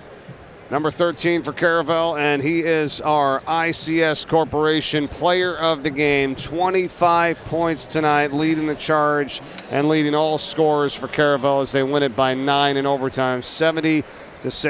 Give Jalen Sample a lot of credit on the other side for William Penn, 21 points, but Caravel victorious tonight in overtime by 9, 70-61. The final here, Coach. Wow, what a game. It was fun. It was up and down early on. It settled down. Some really excellent play.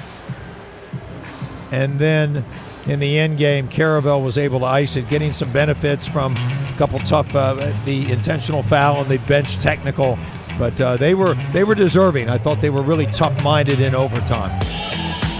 That's going to do it for us here for this one. We've got one more big one to come, the nightcap. Sanford and Salesianum.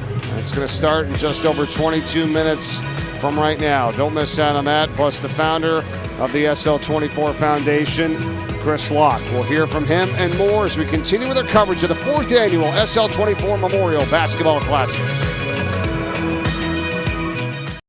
Hi, my name is Scott Day, Director of Communications and Operations at Sean's house. Let's take a quick tour. We'll walk right in here to our family room where it's open all the time. A great place to hang out, do some work, hang out with friends, just relax. We have music playing, just an opportunity to kind of sit back and reset a little bit. In here is our library. It can take and go.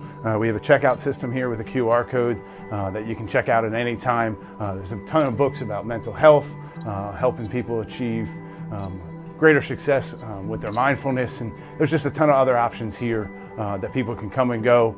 It's also a great place to have meetings, do homework. We also have a ton of art activities around here. It just takes your mind off of things and allows you to relax. It's one of my favorite places in the house. Now in here is one of our 2 private meeting rooms. So if anybody comes in looking to really talk to somebody, we have peer specialists that will be out in the dining room or the main area that people can grab and talk to. Or it's just a place where you can take Zooms, you can take class, you can do homework. It's just another opportunity to kind of take away.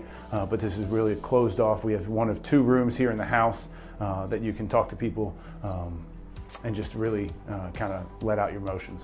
Now in here is our game closet. We have a ton of different games that people can play. You can grab a peer to play with, you can bring in friends. Just a ton of other options. We have some yoga mats that people can take to the backyard or somewhere in the house. There's plenty of options to here just to keep your mind off of things and just relax for a little bit, have some fun. Here's our updated calendar that we keep up with all the activities that are going on in the house. We have our dogs coming in through our Paws program. We have dinners, we have socials. We have all sorts of groups that we continue to fill each month and we'll continue to fill throughout the semesters with people coming in through the summers. We're excited to have a ton of new programming coming in as we move throughout. Now upstairs is reserved for our private residents that we have available 24/7 that are here to serve people who may come in overnight, who may have any crisis situations. There's here somebody 24/7 that they have the upper stairs, so it's closed to the public during the day, but it is available for our private residents. And then this is another one of those private rooms that I had mentioned. We have this is the second one. We have a desktop here that people can do work on, or again, you can grab a peer specialist if you need somebody to talk to. This is another room you can grab. Now in here is our dining room. This is pretty much filled all the time with either peer specialists or people doing work, or we have a ton of dinners for different groups on campus. We love to host different groups here that just use the house as a meeting place, just to kind of be somewhere new and just gather. This is what the house is for, gathering with the people that really support you and can help you be the best version of you. And this is the best place to do it, around a dining room table. Now in here is our kitchen that is always stocked with fresh baked cookies or baked goods. We have a full fridge that we stock with lemonade, soda, water, all sorts of food. Whatever anybody needs, it's here for them. We have coffee, tea, like I said, water. So anything anybody needs is right here, and they can have as long as they come in, whenever they need. We also have a table here that we have a journal that people can do, and people You can just sit down, practice mindfulness, and enjoy the food and beverages.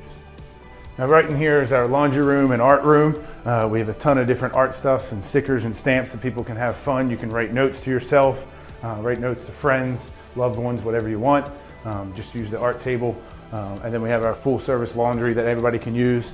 We host a bunch of different games that we use in the backyard we'll talk about in a little bit, but spike ball and cornhole, just great activities for being outside. Now this is the best part of the house right here. This is our great backyard. It's perfect, especially when the weather's nice like it is, to have barbecues, just hang out with friends. Like we said, we have a hammock. Great place to just get away and just relax and take your mind off of things. This is more of a space where we can have barbecues. We host a ton of different dinners. People can use the house whenever they want, just to book it for whatever group. We love to host as many different groups as possible. Back here you'll see an unbelievable mural we had done by a local artist with our logo and just a great quote that embodies our foundation here. And then back here right behind the fence is our parking. So we do have parking options for anybody who comes visits the house. We have it on our website, but you can plug it into 28 New London Road, which actually takes you right across the street, but instead of turning right, you just turn left. We have a great little spot for parking that anybody visiting can use. Thanks for coming to visit Sean's house. Again, we're open 24/7 to give you all the mental health resources or just a place to hang out. This is a place where we want everybody to feel welcome. Come by whenever you want. The door's always open for you. Buffalo Wild Wings win-win value lineup gives you and your friends more for less. With buy one, get one half off traditional wings every Tuesday. Buy one, get one free boneless wings every Thursday. And $3 tolls every day. Only at Buffalo Wild Wings. The right way to top a sub is with real red wine vinegar made from red grapes and no food coloring. And the right way to film it is in slow motion. Obviously. Because authentic ingredients make a sub above.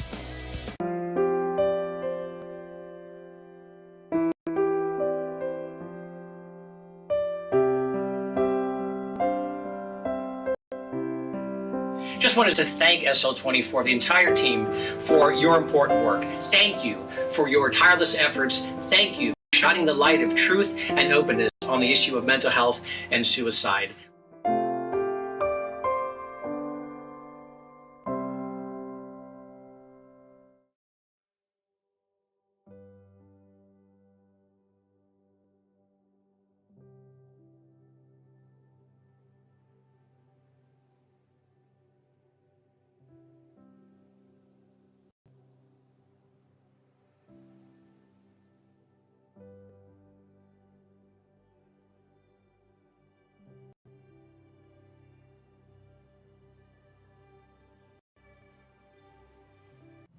Hi, my name is LaFonso Ellis of ESPN's College Game Day. Mental health issues have been on a sharp incline, especially because of things like employment, etc. People need to find a place where they can actually go get support and help and healing and restoration. SL24 Foundation has done a remarkable job in that area, giving people a safe place where they can go communicate about mental health issues without the stigma. And so if you fall in one of two categories, a person who needs to get some mental health counseling, please reach out to the SL24 Foundation. And if you fall down the other side where you have a heart and a passion to see people being restored and helped with mental health issues, please reach out to them and support. The SL24 Foundation is doing a fantastic job in helping with issues of mental health. Welcome to the award-winning Lighthouse Cove Event Center in Dewey Beach, the Mid-Atlantic's premier wedding venue destination, offering beach-inspired weddings, receptions, and special events on the Rehoboth Bay. Whether it's simple and understated or grand and elaborate, Lighthouse Cove Event Center delivers a once-in-a-lifetime wedding experience. It's important to mention the changes in how people are encouraged to talk about suicide when we talk about prevention. We're all familiar with the term committed suicide. This this wording is no longer recommended. When you hear the word committed, you often think of things like a crime or a sin, things that have a really negative connotation. We want to avoid using this language that may cast judgment on people who are experiencing these symptoms. This judgment that could be cast would reduce the likelihood that they would actually reach out for help. So instead, we try to use terms like died by suicide, ended his life or her life.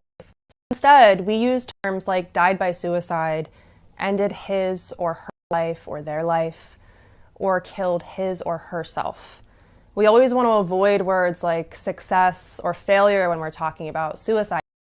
Those words seem unrelated when discussing the painful tragedy of suicide. As difficult as this suggestion might sound, if you were discussing suicide with someone who is struggling, you want to try to say the word suicide with the same inflection you might say the word ball or pizza. Why, you might ask?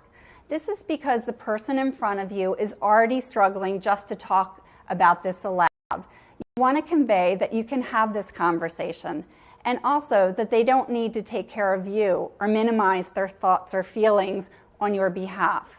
Although challenging, this sets up the best environment for a person to share. You're watching the 4th annual SL24 Memorial Basketball Classic to raise awareness surrounding mental health and suicide. You can donate now to the SL24 Foundation by visiting UnLockeTheLight/donate. Text SL24 to 53555 or scan this QR code now with your phone. Thank you for your support of the SL24 Foundation.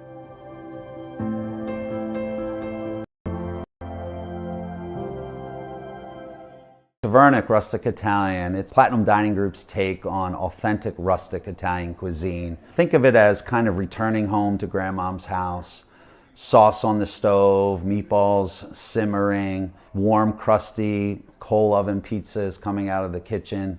It's our way of welcoming you into our home, our kitchen, and just kind of filling your bellies with a whole lot of love and good stuff. We're located right on Main Street in downtown Newark. Looking forward to seeing you soon.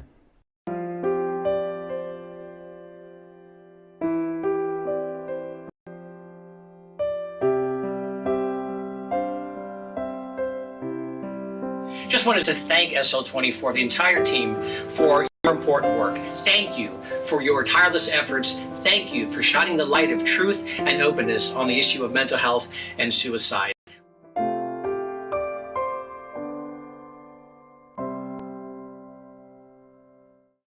Hi, I'm Luke Chapman from Precision Wealth Partners. We are so honored to be a supporting sponsor of UnLocke the Light Foundation and the Memorial Classic SL24. Personalized financial planning is one of my life's passions, and at Precision Wealth Partners, we work tirelessly to personalize your plan and help you achieve your goals that ultimately ends in peace of mind. We are looking forward to hearing from anyone for a second opinion on their existing plans or to get started for those who haven't yet. You can reach us at precisionwealthpartners.com or at 302-367-7613. Hi, this is Dan Schulman from ESPN, and I wanted to say a few words about the UnLocke the Light Foundation, honoring the memory of Sean Locke. Now, maybe more than ever, mental health is incredibly important, and I think all of us have come to realize how much of a struggle so many people, especially young people, are having with mental health issues during the pandemic. And I think all of us, as we get older too, I'm a father of 4, and understand tremendously how important mental health is in young people right now. And to have something like the UnLocke the Light Foundation and Sean's house, a safe place for young people to go to and talk to people about the issues that they're feeling, is incredibly important. Nothing is more important than mental health. Sometimes we forget about that during certain times, but I think now, again, more than ever, we all understand and realize and need to keep remembering that we all need to deal with our mental health issues. We all have struggles, and it's okay to admit you have struggles. It's a sign of strength to admit that you have struggles, but we all need to be aware of these to help ourselves and to help others. So for all the great folks at the UnLocke the Light Foundation, thank you for all the great work you're doing for young people, go talk to somebody. You'll feel better as soon as you do it. You'll get qualified help, and share your issues with somebody. There's always someone who's willing to listen, and that's what the UnLocke the Light Foundation is doing. Stay strong, everybody. Stay positive. There's always someone out there who can help you, and we'll all get through this together. All the best. Hey everybody, this is Brian O'Neill. I graduated from Salesianum School and currently play for the Minnesota Vikings.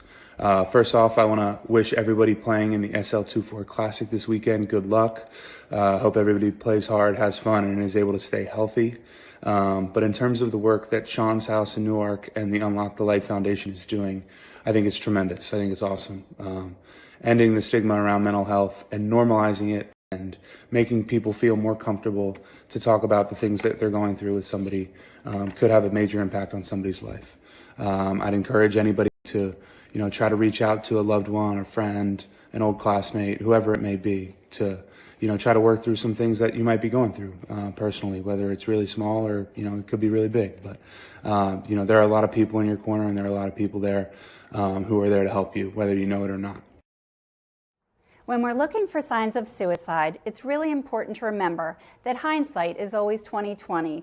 If you know someone who has lost someone to suicide, it's much easier to recognize the signs after the fact than in the moment. And this is because people who experience suicidal ideation don't want to be a burden.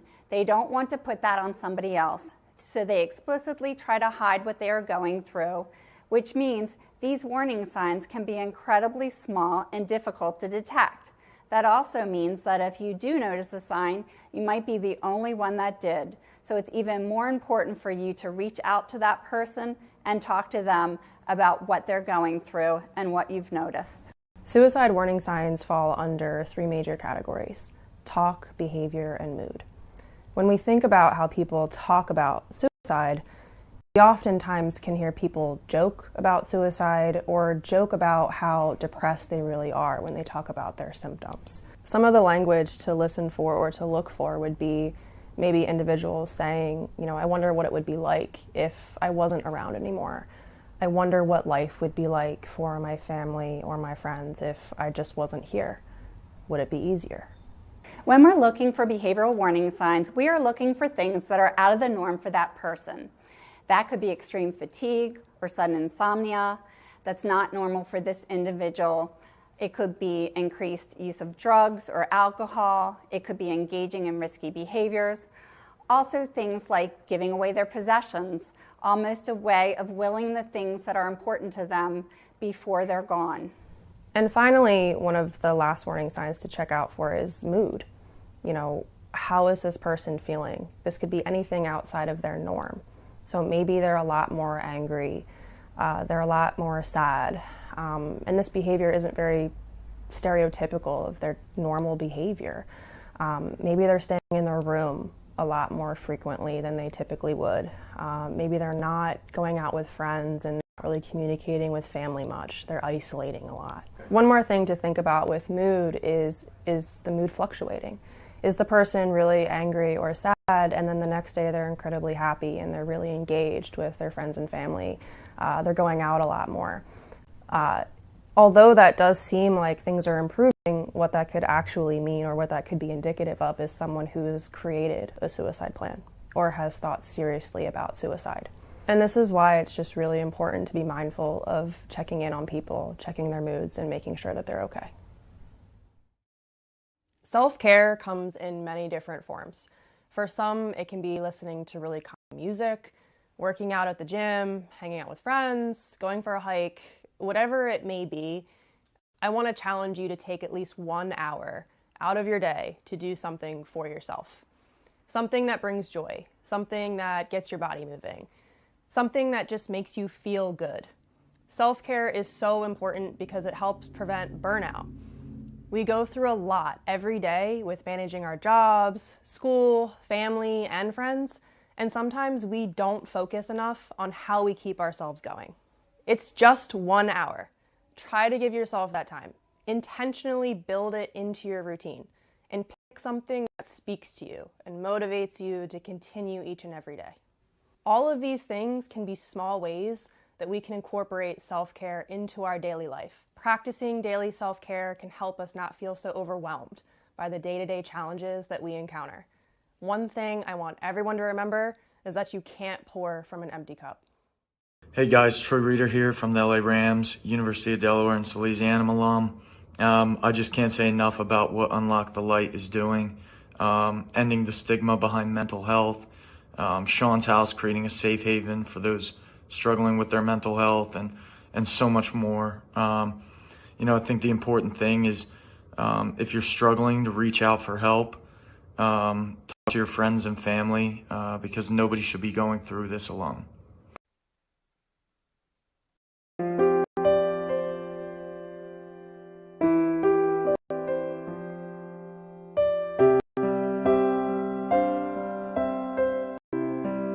Just wanted to thank SL24, the entire team, for your important work. Thank you for your tireless efforts. Thank you for shining the light of truth and openness on the issue of mental health and suicide.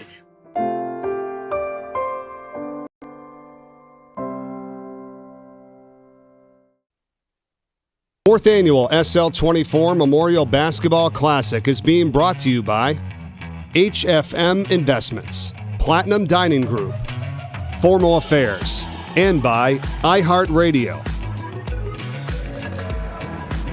Back in Wilmington, Delaware, in the Chase Fieldhouse as we get ready for the nightcap here tonight in the fourth annual SL24 Memorial Basketball Classic. Sanford gets set to take on Salesianum, and we are almost ready for the start. But before we do that, we have a special message coming your way from the founder of the SL24 Foundation, Sean Locke's father, Chris Locke, here tonight from the Chase Fieldhouse in Wilmington, Delaware. Here is PA announcer Zach Simon.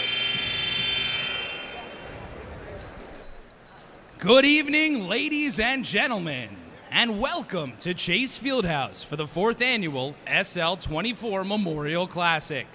We're honored to have you all here for a great night of basketball, community, and supporting an important cause for so many around us. Tonight's game features Sanford versus Salesianum. Prior to tonight's game, we ask that everyone please turn their attention to center court for a presentation from the SL24 co-founder, and more importantly, Sean's dad, Chris Locke.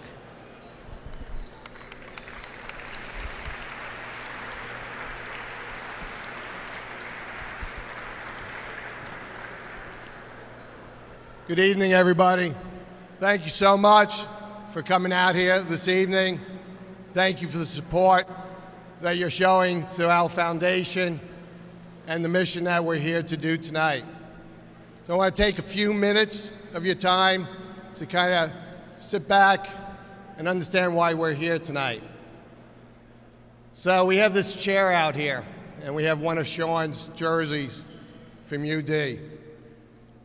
So the chair represents sitting. Sometimes it feels good to sit, but after a while, it starts to feel uncomfortable. When we're young, we don't sit very often. As you get older, like me, you sit a little bit more. But sitting too long can be uncomfortable. We start to squirm. We want to do something. When we were younger, sitting was an act of punishment, a way to restrain us. Our parents, or we as parents, would say, "You're timed out. Go sit in the corner. Don't get up until I say so." We as kids think this is the worst thing.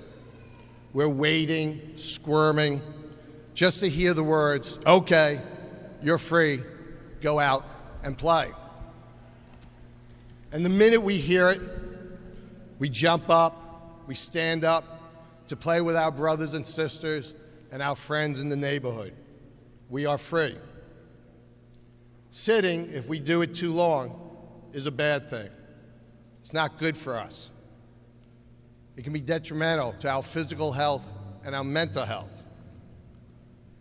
People with depression, anxiety, any mental illness, they're locked into a chair.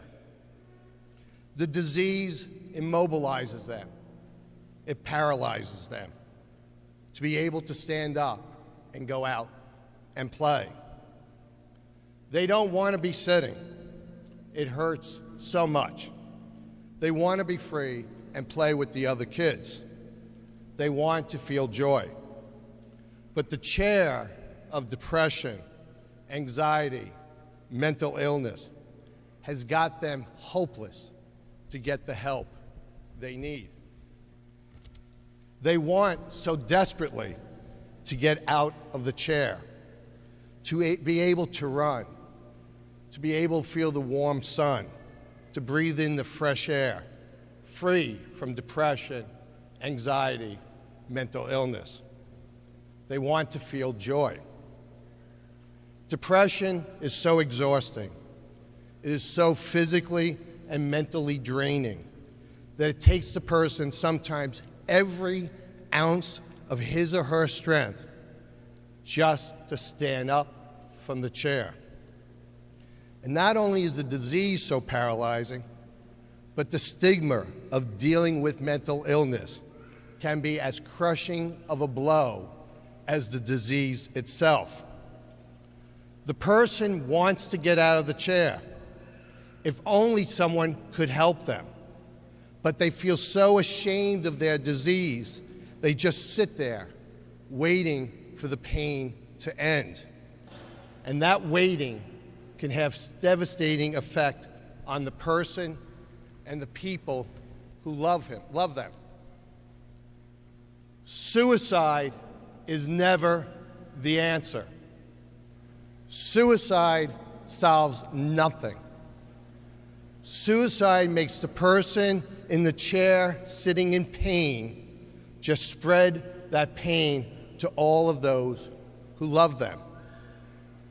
My son Sean loved his family, his friends, his coaches, his teammates.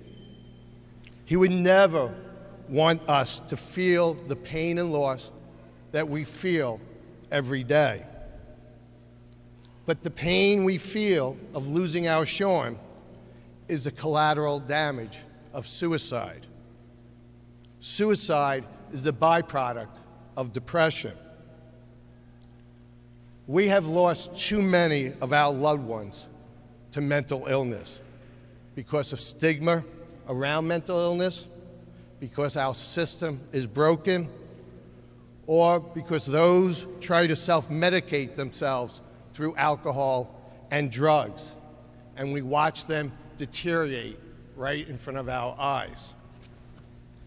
It is time for us to help our loved ones, to help some of you that are here tonight, to get out of this chair.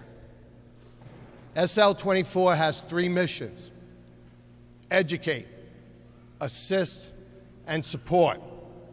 Tonight, we are here to fulfill those missions.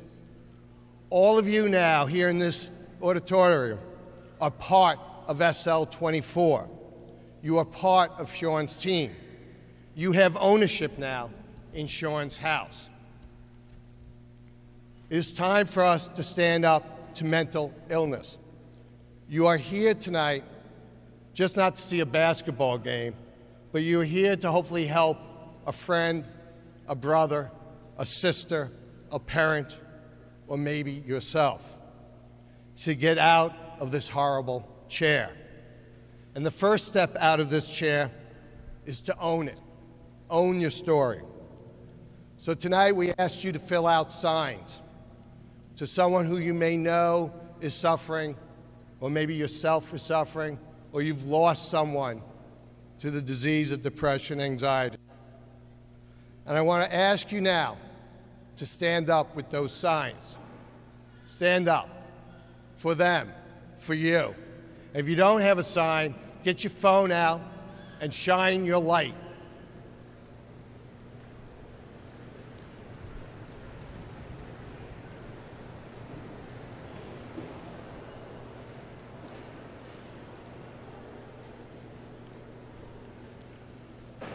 The only way out of this chair is to unlock the light. Each of you tonight is doing just that. And always know that the SL24 Foundation will be here for you to help you with your light, to get you out of the darkness. And always know that you can go to Sean's house so that you can hear the words, okay, you're free. Go out and play. Thank you very much. God bless. Have a great game. Good night.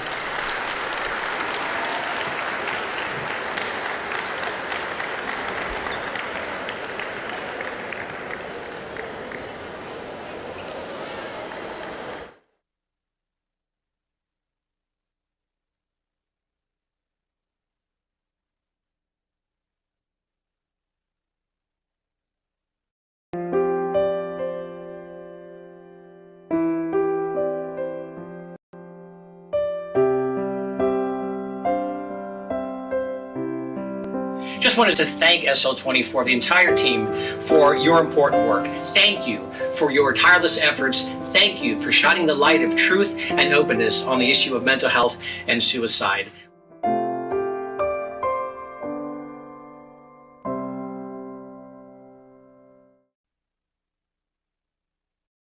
Everyone, I'm Lou D'Angelo, the Superintendent of Schools for the Diocese of Wilmington. We are grateful to SL24 for all that they do on behalf of Catholic education and the entire Delaware community. Have a great night. Tavernic Rustic Italian. It's Platinum Dining Group's take on authentic rustic Italian cuisine. Think of it as kind of returning home to grandmom's house. Sauce on the stove, meatballs simmering, warm, crusty coal oven pizzas coming out of the kitchen. It's our way of welcoming you into our home, our kitchen, and just kind of filling your bellies with a whole lot of love and good stuff. We're located right on Main Street in downtown Newark. Looking forward to seeing you soon.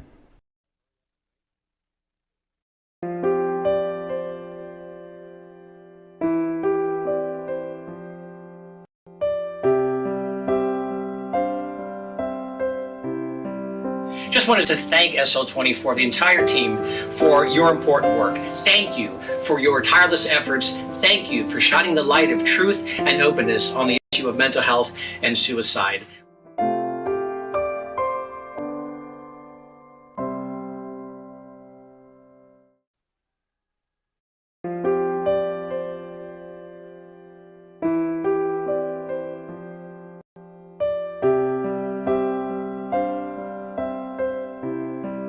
Just wanted to thank SL24, the entire team, for your important work. Thank you for your tireless efforts. Thank you for shining the light of truth and openness on the issue of mental health and suicide.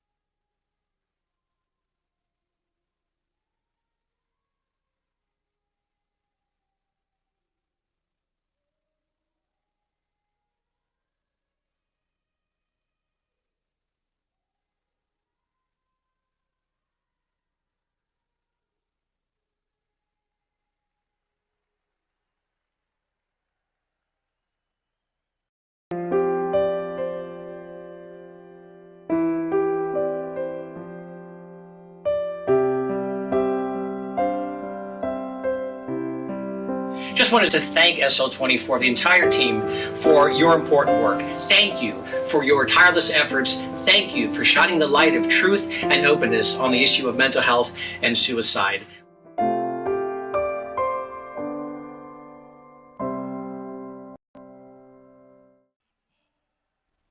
Fourth annual SL24 Memorial Basketball Classic is being brought to you by Precision Wealth, Diamond State Financial Group, the Cicero Family and Chipman Brown Law Firm, and by Ward & Taylor. The fourth annual SL24 Memorial Basketball Classic continues here from the Chase Fieldhouse in Wilmington, Delaware. Welcome back, everyone. Mike Corey and Bill Harmon as we get set for our final game of the night. Salesianum and Sanford. This should be a lot of fun here tonight from Wilmington, Delaware. Good to be with you once again, everyone, and what an outstanding and powerful message by Chris Locke. It's unbelievable. I don't believe there's a dry eye in the building. It's just so memorable. I heard it last night, and it's very poignant and very heartfelt. That's why we're here to support the SL Foundation, SL24 Foundation, in memory of Sean Locke, and looking forward to closing it out with a fun one tonight, Bill. Absolutely. I had the great pleasure to coach Sean at the high school level, covered him at the college level when he played at Delaware. Two really great teams tonight. Sallies might be the best 7-6 team in the history of the state of Delaware, and Sanford under first-year coach Tyrone Perry playing an excellent game, and he's really got him motivated for this one tonight. All right, let's get ready for an outstanding atmosphere here today as well, and they've really packed this place here tonight at the Chase Fieldhouse. And what did Chris tell us earlier about the attendance, the total attendance? Is 24. Right, that's exactly the capacity of this place here, and of course that's Sean's former number when he was at Delaware, number 24, and that's the sense for the SL24 Foundation. And it's been an outstanding weekend. 2 games last night, 5 here today, capped off with this Sanford and Salesianum matchup.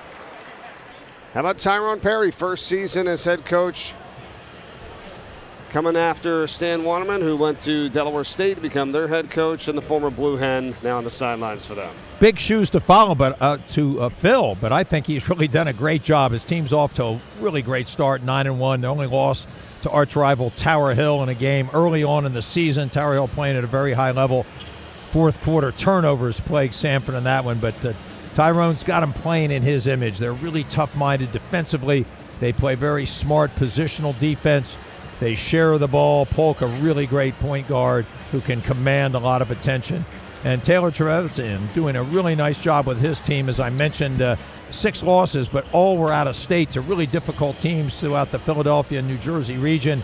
Undefeated here in the state. He's got his team ready to go tonight as well. Justin Mullen, a great player to look out for, one of the seniors. Starting lineups brought to you by Delaware Heating and Air. For Sallies, Sam Walsh, Justin Mullen, Isaiah Hinson, Justin Hines, and Darian Williams. Our starting 5 for Sanford. It's brought to you by Malvern Behavioral Health. And it'll be Dayon Polk along with Porter Kelly, Alex Yoss, Chris Sanford, and Abuka Wobodo. As we get set for the opening tip here tonight, Sanford is in blue, Sallies in white. An awesome crowd, awesome atmosphere here, and I can't wait to see what our end total is, too, for the foundation, as we'll hear that number, and we'll also talk to Chris Locke here on the broadcast at the start of the fourth quarter tonight. Yeah, I can't wait to get that number. Fantastic fundraising for the foundation in all 4 years. Sallies wins the opening tip, and it's Isaiah Hinson that has it. Hinson does a great job of controlling the tempo and the pace for Coach Trevisan. Williams kicks it. Mullen for 3. That's off. Rebound Sanford. Run a little pin down screen on the weak side. Mullen, usually a very accurate long range shooter. Had his feet set, but just was off on that first shot.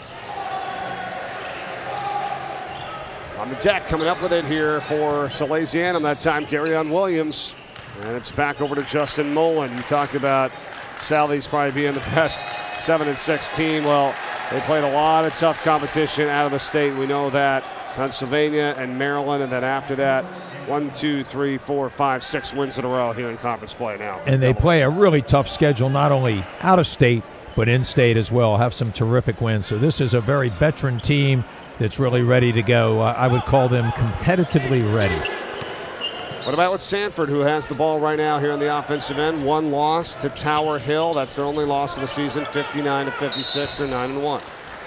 Well, Sally's choosing to play behind early on in the post, and let me tell you something. If they do that, Chris Sanford is really going to have a field day. He is really good with low post moves. I had a chance actually to work with this young man in the summer, a terrific young man. He's got great footwork and great intensity, going to be an excellent player, only a junior. Foul's called on Williams for Sallies. Sanford has it, controlling up top. Dayon Polk, he's a good one. The junior, number 3. He's got a really good defender on him, Sam Walsh, a senior, who's got great feet, understands the scouting report extremely well. Big battle going on the post. Chris Stanford, who you talked about, 22 for Sanford, and he is battling with Darion Williams of Sallies. Now he comes up high to have it. Gets it to the corner, gets it back. Polk with a little stutter step. Excellent defense from Walsh. Sanford very methodical here in their attack. They're trying to run a little bit of a high-low action to see if they can't get Sanford the ball down on the low block. Long jumper for three. Count it. Alex Lose on the kick through by Stanford. Stanford also a nice passer. That wasn't even from the low post. That was on a kick through from the weak side. Senior gets the scoring started, but right back the other way is Williams for Sallies. Deion Williams has excellent footwork. He's very physical, takes up a lot of space as well. How about back inside here?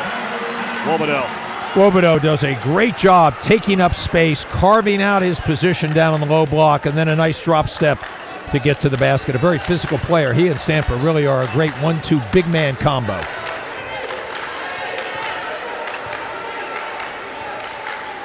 Five to 2, Sanford is on top, not anymore. Well, Isaiah Hinson has terrific range, a very confident sophomore, has played a lot of basketball on the AAU circuit, and now certainly throughout this competitive season. He is unafraid of any shot he's looked at, and a really tough guy, a good distributor of the ball as well. Hinson ties it at 5 here. 3 minutes gone by in the first quarter of action. Sanford, 3-ball, Porter Kelly, no, tipped around for white jerseys, and Sallies has it. Sallies has big bodies. They're doing a nice job physically of combating Wobodeau and Stanford inside. Justin Mullen tries to jump it inside. It's knocked out by Alex Joes. The second questionable pass. Justin Mullen has thrown one-handed pass. Might be better off redirecting that with two hands. Had a backcourt and almost an interception there. Sanford, very aggressive in their play. They will full deny at times and certainly side front.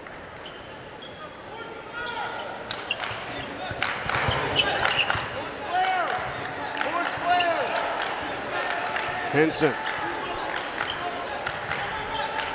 Comes off the Justin Mullen screen, slashes down the lane, runner's not there. A lot of blue jerseys tipped up in the air to Deion Polk. Well, that time Hinson rejected the ball screen, and he's a lefty, so you've got to send him to the screen. Very fortunate that he wasn't able to score on that drive. Over the top here for Porter Kelly. Baseline drive, Polk backs it off. They're trying to go inside. They get it down to Stanford, and a feed underneath. The easy one there from Wobodeau as he converts. As the backside help came across on Stanford, he very intelligently drops the ball off to Wobodeau on the weak side. He was perfectly positioned. Another Sallies defender has to dig down in the lane to combat that type of play. Sanford leads it 7-5. Halfway through the first quarter. Hines knocked out of bounds, stays with Sallies. Typically, Sallies likes to run a 5-out pass cut fill, a lot of free flow to their offense. Here with the big man, they might see a little bit more post up with Williams in there, but they typically want to space you out and then attack into gaps. Ball inside, and they'll get the conversion there. And Sam Walsh who scores it. Tied at 7. Well, Walsh, the recipient of a really fine drop-off pass by Isaiah Hinson, who was able to get down for the second time in the game early on with his left hand. He's got to be leveled off and sent to his right because he's a left-hander. Right. Foul line jumper not there from Stanford. The other way, it's Justin Mullen. He'll put up a 3-ball for Sallies, and he hits. Justin Mullen. And that's Sallies basketball, Mike. They love to transition, push it, and then shoot threes very early on in the possession. 3-point advantage. 10-7. 3:04 remaining. We got a foul called. I think a lot of physical pushing and shoving going on for placement on the low block there. I believe they caught probably Hinson on that one against Sanford.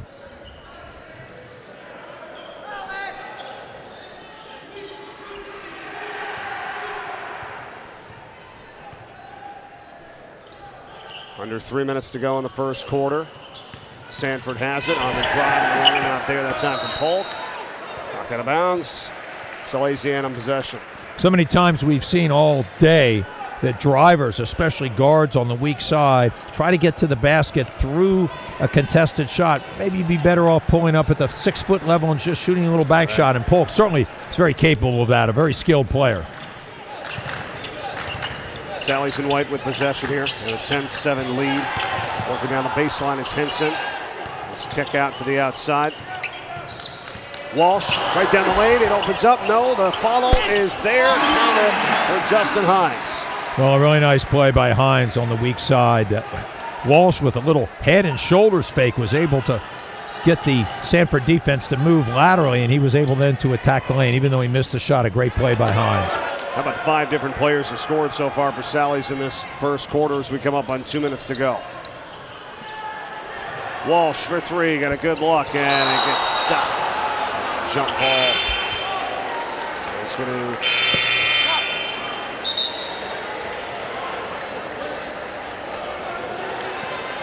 Well, right now we can't get the ball down. There's Polk Right. knocking it free for the officials.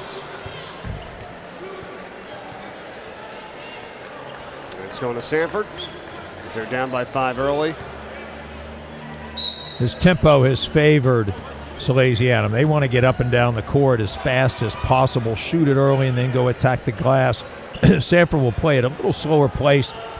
They run a really nice set play variety, and this is horns to a stagger off the weak side. Sanford works it into the post area to Wobodeau. It's it back out. He's got it again. The defense by Sallies here, 1.5 minutes to go first quarter. Polk on the step back. In and out. Brett O'Hara has it. Traveling violation right before the 3 by Henson. Just a careless play by Henson. He's a better player than that. He just kind of slid his pivot foot as he made the little shot fake and was going to slide to the right of Molin's screen. It was the right play, just the wrong execution with his footwork. Fans' donations still coming in here for the SL24 Foundation tonight, our 5th and final game of the weekend. Don't forget about that. Please help any way that you can. UnLockeTheLight.com/donate. You can visit SL24Hoops.com as well.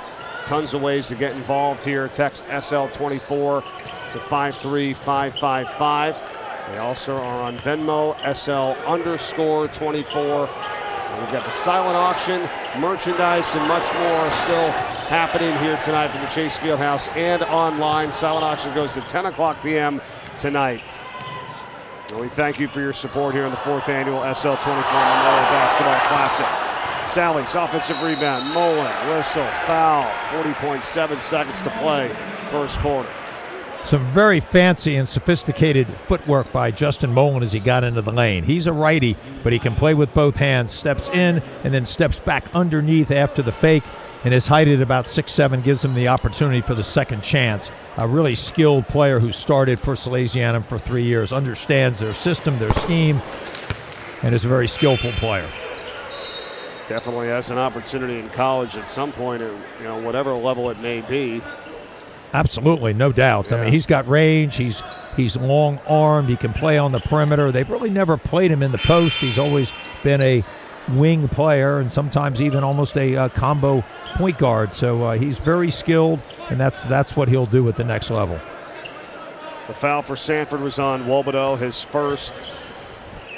Molin here, trying to make it 14-7. He does. Sallies doubling up Sanford right now in this first quarter, 40 seconds remaining. Mike, Sallies is one of the best free throw shooting teams in the state, over 70% on the season with high volume and also an excellent three-point shooting team as well. Porter Kelly controls it and get it over into the corner to Polk. 22 seconds remaining. Nifty dribbling here from Dayon Polk. And they're called traveling violations, so a little bit too much there, Coach. And maybe a little too nifty. Instead of keeping it tight and making the spin or just facing up, Polk is really trying to create here. And some tenacious defense by Salesianum. I think they have been an underrated team this year defensively. They can come off the bench with 9 and 10 different players. Their perimeter people can sit down and guard for 20, 30 seconds. And I think that's one thing Taylor Trevisan has done with this program. He's emphasized defense a little bit more this season. So far, it's working out well for him here in this first quarter. 14-7 is the score. 5 seconds to play. Mullen, that's a traveling violation. If that's the case, we're going to have about 100 travel calls here tonight. I thought that was a pretty good move by Mullen. He goes with his left hand and then spins back to his right. I never saw him change his pivot foot there, and I thought it was a pretty good move. Kelly at the buzzer for Sanford. It doesn't go, and that's the end of one. So 8 minutes in the books here in the nightcap tonight. In the 4th annual SL24 Memorial Basketball Classic, it is Sallies 14, Sanford 7. We will return with the start of the second quarter in this game right after this.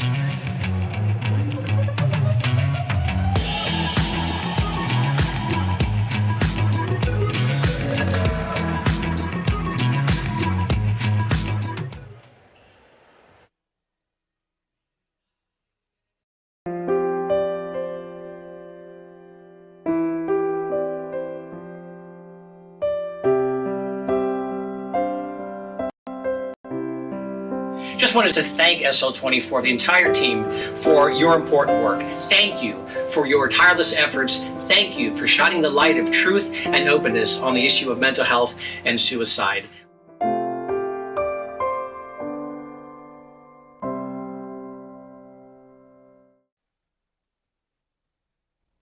Fourth annual SL24 Memorial Basketball Classic is being brought to you by the Healy family, High Five Hospitality, the Courtyard by Marriott, and by St. Mark's.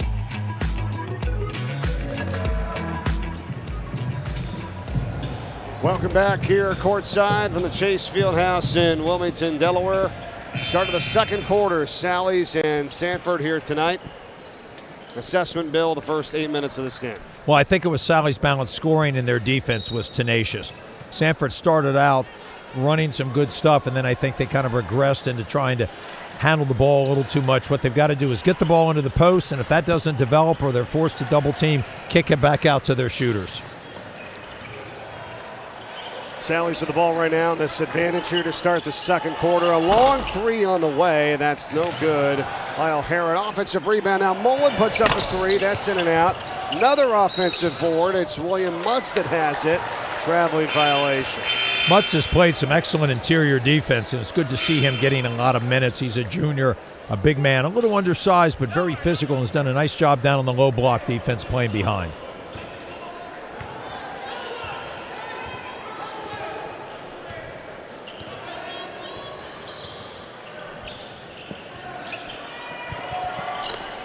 And a jumper here from Polk. He scores it for Sanford. They needed something here, and now right back the other way.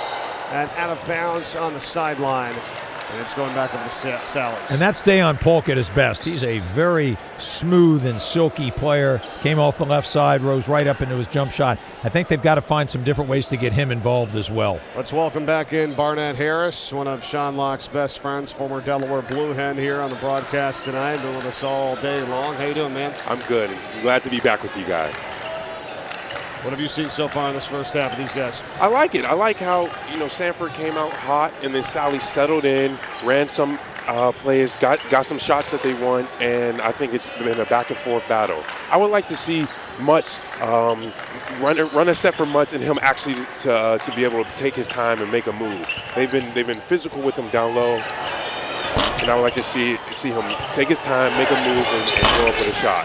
Hits with the offensive rebound. O'Hara gets it back again. What's happening with Sanford on the defensive end? Well, they're not getting physical enough, but it's the guard rebounding by Salesianum, and they've always done that. They've committed 3 or 4 to the glass, but their guards are really good rebounders, and they're taking advantage of that toughness inside right now against Sanford. Wild sequence. O'Hara had a chance at it, didn't go. William Mutz, the offensive rebound. He's finally fouled, and they call it on Porter Kelly of Sanford. One thing that Sanford is getting caught up with down there is when the ball goes up, they're just standing and looking, waiting for the ball to come to them instead of going to find the body. You want to be physical. If that ball bounces in front of you, that's a good thing. You want to find the body and then go attack the rebound.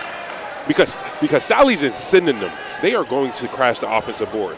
And with that, the man coming over the back is not going to happen. It's physicality. I caught up with Tyrone Perry before the game here tonight, Coach. He said they had just had the ring ceremony from the championship this past season with Waterman and company, with that win over Smyrna, 51-45 in the title. He said, I don't know if that's going to be good or bad. Here tonight, we'll see how we come out of the gates. So that might be something to make note on with this Sanford team. But they're clawing their way right back in. Well, I did that game last year. I had the pleasure. It was really a fun game to do. A lot of different faces, not only on the sideline from the coaching staff, of course, but also the players on the court. And it's a new season. You just wipe that and you move on, and this is a brand-new team with its own personality and character. Chris Stanford is called for the offensive foul for Sanford. You got to get that one right, you know what I'm saying? I can make it any more difficult there. Sanford, and it's Chris Stanford, and he picks up his first. It would be great if you played at Sanford. Right. If you went to college. Chris Stanford, from Sanford to Sanford. In any event, it's Polk as he works his way in. It doesn't go. Offensive rebound, and they keep it alive here. Now he's going to try to set something up. Well, Polk did a nice job of penetrating, but he tends to play off 1 foot an awful lot, and that does throw him off balance, and it just doesn't make that layup quite as accurate. Ball's tapped out, and Brendan Buffone brings it in now with 3-pointers on the way, and it's good from Sallies, Sam Walsh. A great push after the miss, and then a terrific shot. Walsh is an excellent spot-up shooter. That's Sallies' offense at their best. In transition, find shooters in deep corners or on wings, get them the ball, they're shot ready. Coach, I agree, because he was going up the right side, but he knew if he drove the middle, he could draw a defender and see a shooter spotting up, and that's exactly what happened. When you're coming up and pushing a fast break, drive through the middle of the lane. Don't pick a side, because then the shooters can spot up on the side, and the defender, especially when you have numbers, he's going to have to decide. And I guarantee you that's in practice something that Salesianum does a lot. They'll run simulated breaks, maybe 5-on-0, and get shooters into spots so everybody understands where they're going to be and the timing works out. Buffone has it here for Sallies. Now they get inside for Hinson. Hinson on the turnaround jumper. It's good. Boy, I like that play. They post Mullen up at the top of the key, and they isolate Hinson on the right side by himself. He's got a one-on-one matchup, turns around into the middle of that left hand and completes it. Oh, what a block by Sam Walsh on the defensive end for Sallies as they lead it by 9, and it's working on both ends of the court now for them. Salesianum typically doesn't run a lot of sets. They have them in their arsenal, but they really like the free-flowing offense. But that was a great call by Taylor Trevathan. Porter Kelly goes out for Sanford. We've got a timeout here. Coach Perry says let's talk it over. And it's a 9-point lead for Sallies right now, 19-10, 4 minutes and 31 seconds to play in this first half. We thank you for all of your support this entire weekend of the SL24 Foundation. With your help and support, we can continue to remove the stigma of depression and make available the resources to get those the help they need. Keep Sean's house up and running. And the mission, as you heard Chris Locke say just a little while ago, to educate, assist, and create a safe haven where high school and college students can seek help and speak to peers about their struggles. Barnett, we knew Sean very well. Thoughts on your relationship, what this event means, what you think he's thinking right now, looking down at all this and the support that is happening for this foundation. It's amazing. We were close, and that's why this is so personal to me, because it really hits home, and it's why I've taken an intentional step to try and be there for my friends and my loved ones and ask them about how their mental health is going, and in whatever situation they're going through, and being there to listen to them and to just sit and provide any words if I have any words of advice. And I think he's up there smiling because so many people are starting to take those steps, and so many people are being helped because of it. Sean's house too as well, like a community support, it's not just even if things are going okay, you can still go in there, talk about your story, tell us what's happening in your life, be there for someone else who walks in who may be struggling, and you might have some experience that you can help out with, and that's what's great about Sean's house. We know it takes an awful lot of people to combat this awful disease and the elements of depression and then what might follow on. And Barnett, I think you make a great point of how you've learned from this situation and expanded it into your own life and reaching out. I mean, I know you very well. You're a great listener and a real humanist. So obviously you've learned your lesson well, and you're going to be really impactful to a lot of people that you continue to see and meet and deal with in your life. I appreciate that, Coach. Donate to the SL24 Foundation by visiting unlockthelight.com/donate. Scan the QR code you see on your screen right now. Text SL24 53555. Coach, I want to ask you, what do you think about this matchup with number 11 Henson posting up number 3? Well, I love it. That's what they did on the last possession 2 times ago down on that right block, and I think Henson's a very physical player, uses his body well, gets great position, and he's just going to be able to play over top of Polk unless Polk decides to front him. Yeah, I agree. He has a few inches on him and a couple pounds on him. I would like to see him impose his will down low. He can shoot, and that's still a good shot, but I think he can get an easier shot down low. Well, he's done that twice, so you're absolutely right. Good strategy by the Salesianum offensive staff. It's 24, Darion Williams, who's upset that he picks up his second personal foul. It's getting heated out there here in a very physical game, to say the least. 21-12, as at the free throw line is Polk, and he converts the first of 2. Reminds you, 1 hour left in the silent auction as well.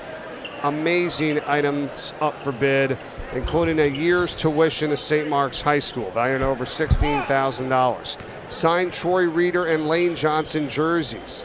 How awesome is that? Plus a 7-day stay in either Antigua, St. Lucia, Panama, or Barbados. Those are just some of the items in the silent auction.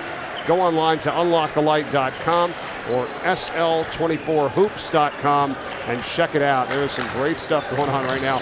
I mean, and it's not just for sports fans. I mean, there's a ton of things too, as well as massages. We've also got hand-painted SL24 sneakers, Air Force Ones by Pier 24 specialist Madeline Riordan as well. Hand-painted items up for grabs and up for bid in the silent auction. Pretty darn amazing.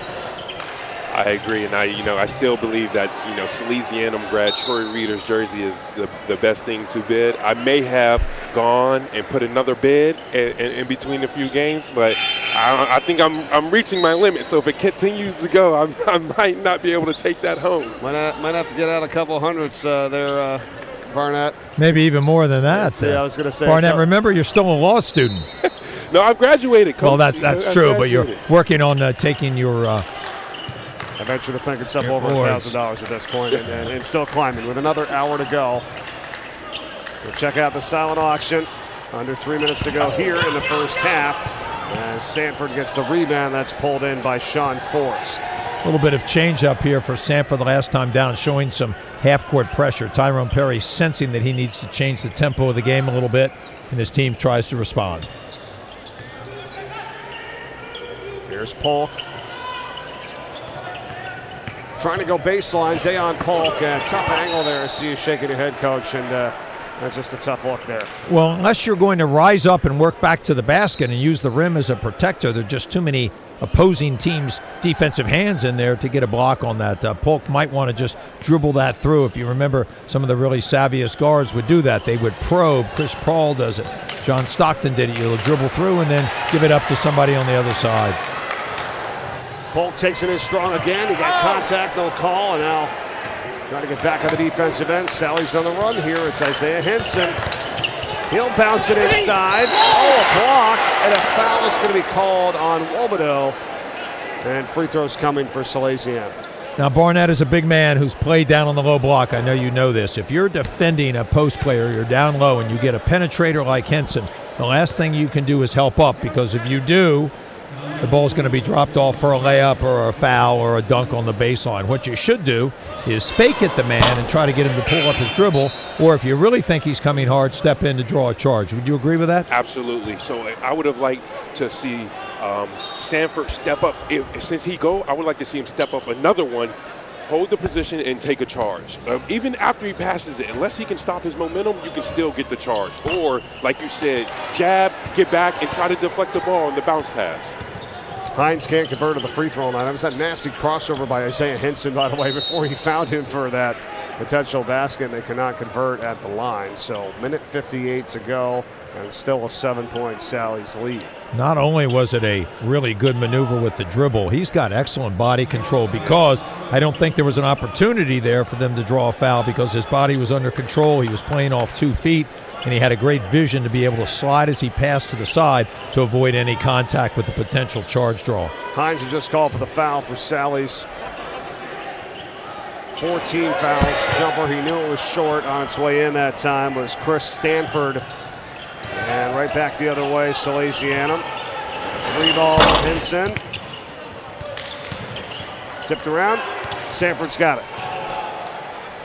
Mike, the last few times, and I want your thoughts on this, have you noticed that Sanford is starting their plays on either side of the court, limiting themselves rather than starting to step from the center of the court? Yeah, I think so. And also, I was looking to see if we could try to get a few more of your teammates involved a little bit. I know how great Polk is of a player, but I think he's trying to create a little bit too much himself here, Coach. When you dominate the dribble, typically your teammates stand around, and that's the issue. If you move the ball via the pass, you share it, you reverse the ball 3 or 4 times, and then it comes back to you, I think that dribble action is going to be more important and successful. Minute 18 to play in this first half. 21-14. Sallies in front.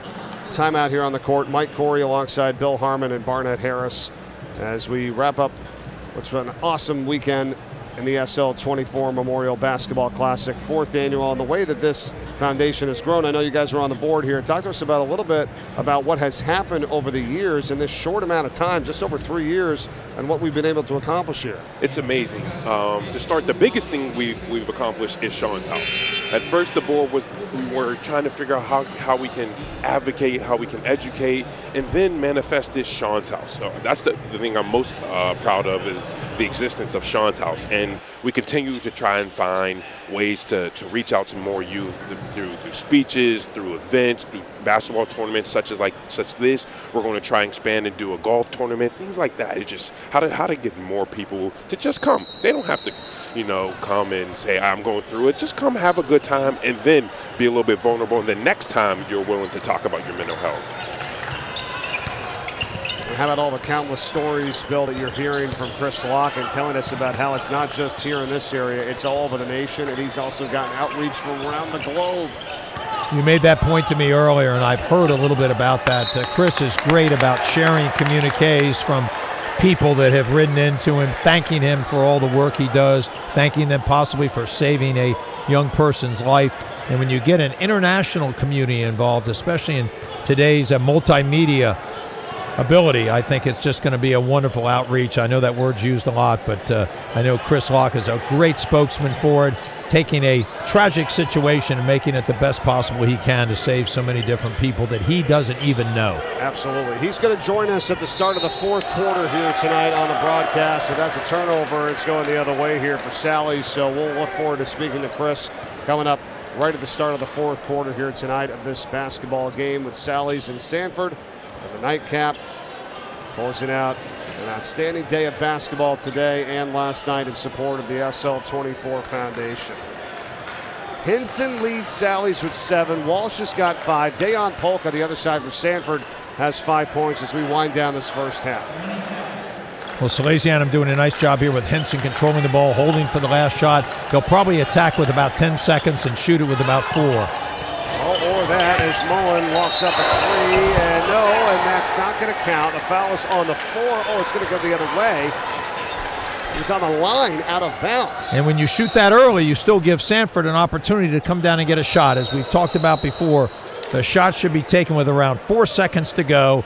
Allow yourself an opportunity to get an offensive rebound, but certainly no chance at the other end for a shot. Okay, play kind of started prematurely here. We have 7.7 seconds on the clock. There probably should be a little bit more time on the clock as well as the officials confer. I don't think that Sallies was even ready for play to be back going again. I don't know if Sanford was even ready for it as well. It's almost like international play. The ball was in and gone before everybody had a chance to change up, and some subs here defensively for Salesianum coming in. Felt like the last game with Caravel and William Penn. That was back and forth and went to overtime. Big win for Caravel. That was earlier before the start of this game here tonight. There's Sanford's Sean Forrest. So they put some more time back on the clock. I know it's hard to decipher that, but they're working on that. And Sean Forrest, the son of longtime assistant coach Franny Forrest, who was a terrific player in his own right in his day in high school and then played in the collegiate ranks, has been a very loyal and longtime assistant on the Sanford staff for both Stan Waterman, and now he's helping out Tyrone Perry. 8.2 seconds left. Sanford and Dayon Polk. 4 to shoot. Launching it up with a 3, it's good. Counted for Porter Kelly. That's a huge shot at the end of the half, and Coach, you said it. That's what happens when you don't think time and score. You wait for the final shot. Instead, Sallies gives Sanford another chance at it, and they capitalize in a big way with a 3-ball. Well, let's see if that 3 points doesn't come back to haunt Salesianum in the end game. It's a really important lesson for any player, but especially a young player. Understand time, score. Worst case is, even if you don't take a shot, you're going to go into the halftime up 7. But shoot it late in the possession. Do not allow your opponent another opportunity to gain possession and to score. So that's something I know that Coach Trevisan and his staff will be talking about, and that's part of the high school basketball experience, learning how to play in those situations. Barnett, great to see you, man. Enjoy the rest of Always this one. a pleasure. Thanks, Barnett. I'm looking forward to Great to see you. We've reached the half. It is 21-17. Salesianum leads Sanford in our nightcap. And we'll be back with more here from the Chase Fieldhouse in Wilmington, Delaware. You're watching the 4th annual SL24 Memorial Basketball Classic.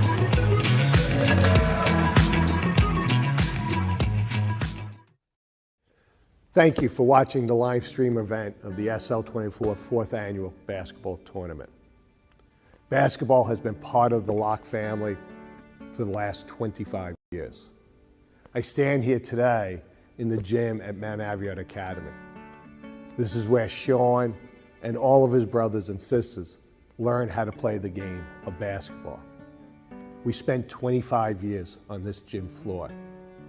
There are so many memories. As a father, I had the privilege of coaching all of my children.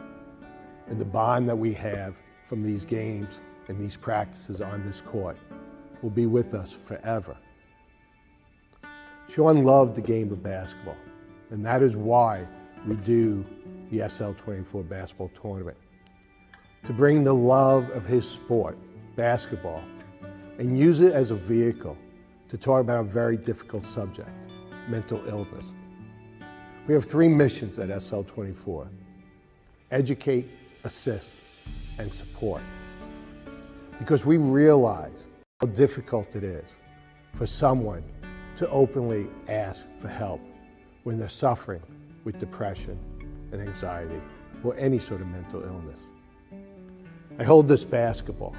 It's pretty easy to hold. I can put it here like this, and it's not that difficult. But imagine that this basketball represents depression. So at first, it's not a problem. I think I have it under control. It's not really hurting me to hold this ball. But then as I hold it longer and longer, the difficulty gets harder and harder. And that's what it's like to battle with depression, anxiety, mental illness. You think you can hold it together. You think you have it under control. But imagine holding this ball for an hour, a day, a month, a year, and then more years. Imagine the pain that it causes to you physically. Imagine the difficulty of trying to live life holding this ball of depression in the air every single second. You cannot deal with depression, anxiety, mental illness by yourself. You have to get help. You have to take that first step to have an honest conversation. Mental illness is not a moral failing.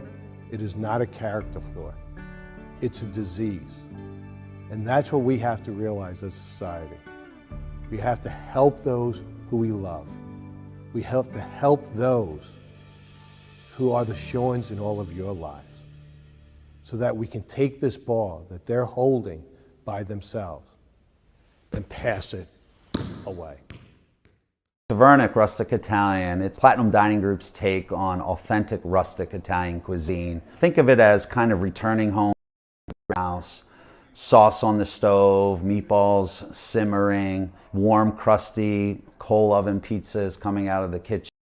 It's our way of welcoming you into our home, our kitchen, and just kind of filling your bellies with a whole lot of love and good stuff. We're located right on Main Street in downtown Newark. Looking forward to seeing you soon.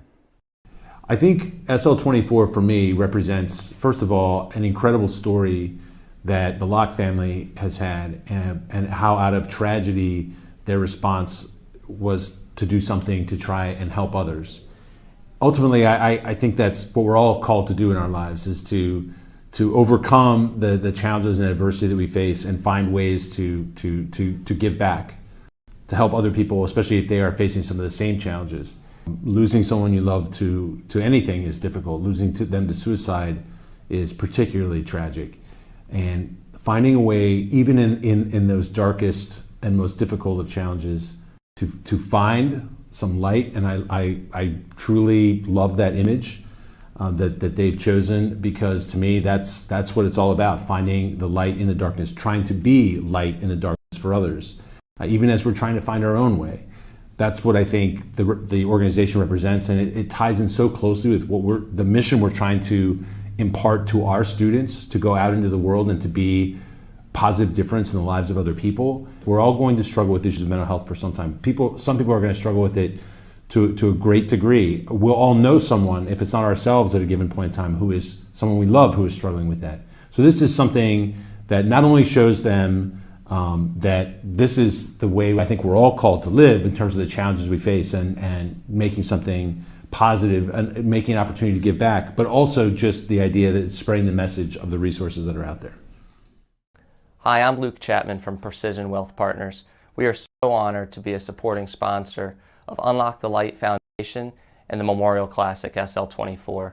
Personalized financial planning is one of my life's passions, and at Precision Wealth Partners, we work tirelessly to personalize your plan and help you achieve your goals that ultimately ends in peace of mind. We are looking forward to hearing from anyone for a second opinion on their existing plans, or to get started for those who haven't yet. You can reach us at precisionwealthpartners.com or at 302-367-7613. Sean's House has provided me a space where I can choose who I'm surrounded by, and I can choose how much I want to say and how much I can let people impact my decisions. But even from my experience, when I haven't gotten the best news at practice, I've just been able to come in here, and it doesn't end up with my coaches, it doesn't end up with my teammates if I don't want it to, but if I want to talk to a teammate, I can invite them here too. There are a lot of eyes on us. There's a lot of people that come and support us, a lot of people that watch our games. So with that comes a lot of added pressure to really perform and succeed really well.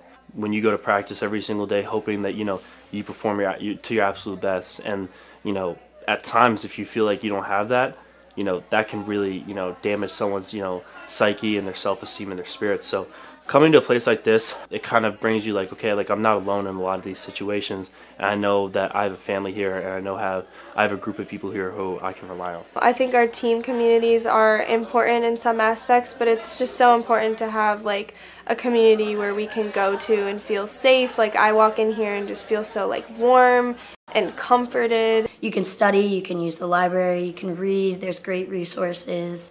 As well, there's other students to connect with who you might not as well as connect with in the classroom, but it's a place to come, all students here together. It's so important to go beyond being a student athlete, because, at the end of the day, those aren't the two only defining qualities of who I am. And I think surely for myself, I don't want to be defined by just my sport and just by my classes. So to me, it's super important. And we get so looped into the whole being a part of the athletic department, being a part of that world, that it's nice to have another world where you can have and focus on your mental well-being and who you are as a person, and not just as an athlete. Buffalo Wild Wings win-win value lineup gives you and your friends more for less. With buy one, get one half off traditional wings every Tuesday, and buy one, get one free boneless wings every Thursday. That's more wings, more great times, and more money in your pocket. Hey everybody, this is Brian O'Neill. I graduated from Salesianum School and currently play for the Minnesota Vikings. First off, I want to wish everybody playing in the SL24 Classic this weekend good luck. Hope everybody plays hard, has fun, and is able to stay healthy. But in terms of the work that Sean's House in Newark and the UnLocke the Light Foundation is doing, I think it's tremendous. I think it's awesome. ending the stigma around mental health and normalizing it and making people feel more comfortable to talk about the things that they're going through with somebody could have a major impact on somebody's life.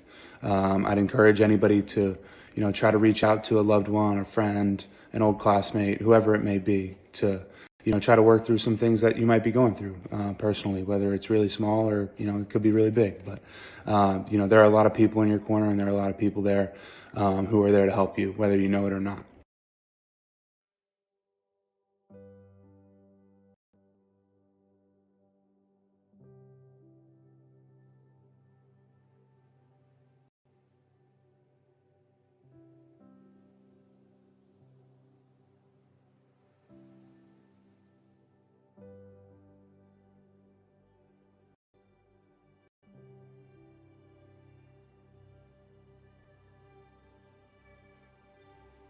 This is the story of how you get from here to there.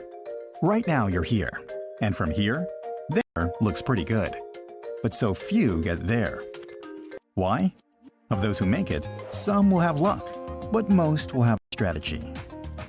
They will save and invest, grow and protect, and they will work with advisors who help guide their way. If you're looking to get somewhere to get there, we know how to set a course. We're relationship ambassadors and your personal financial advocates. We have innovative wealth tracking tools to monitor your progress every step of the way. Wherever you are now, we can help you get to where you want to be. The road between here to there is shorter for those who know the way.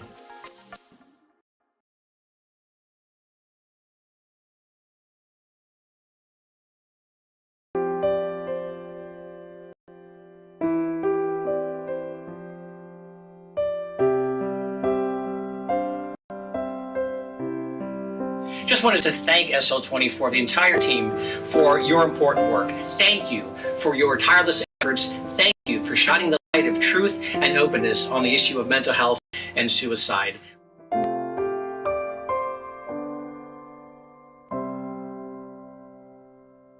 Hey guys, Troy Reeder here from the LA Rams, University of Delaware and Salesianum alum. I just can't say enough about what UnLocke the Light is doing, ending the stigma behind mental health. Sean's house, creating a safe haven for those struggling with their mental health, and so much more. I think the important thing is if you're struggling, to reach out for help, talk to your friends and family, because nobody should be going through this alone. Getting that perfect slice is satisfying, fulfilling, and rewarding too. But we don't do it for fun. We do it for fresh. Slice to order makes a sub above. Welcome to the award-winning Lighthouse Cove Event Center in Dewey Beach, the Mid-Atlantic's premier wedding venue destination, offering beach-inspired weddings, receptions, and special events on the Rehoboth Bay. Whether it's simple and understated or grand and elaborate, Lighthouse Cove Event Center delivers a once-in-a-lifetime wedding experience. Self-care comes in many different forms. For some, it can be listening to really calm music, working out at the gym, hanging out with friends, going for a hike, whatever it may be. I want to challenge you to take at least 1 hour out of your day to do something for yourself. Something that brings joy, something that gets your body moving, something that just makes you feel good. Self-care is so important because it helps prevent burnout. We go through a lot every day with managing our jobs, school, family, and friends, and sometimes we don't focus enough on how we keep ourselves going. It's just 1 hour. Try to give yourself that time. Intentionally build it into your routine and pick something that speaks to you and motivates you to continue each and every day. All of these things can be small ways that we can incorporate self-care into our daily life. Practicing daily self-care can help us not feel so overwhelmed by the day-to-day challenges that we encounter. One thing I want everyone to remember is that you can't pour from an empty cup.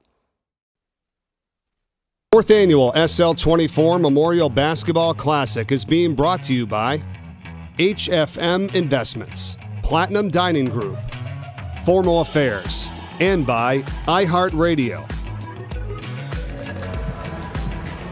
Back inside the Chase Fieldhouse in Wilmington, Delaware, 4th annual SL24 Memorial Basketball Classic in memory of Sean Locke and to raise awareness and funds for the SL24 Foundation for Mental Health and Suicide. Final game of the night and of this weekend here in 2022. Mike Corey, Bill Harmon, thrilled to be with you here all weekend long.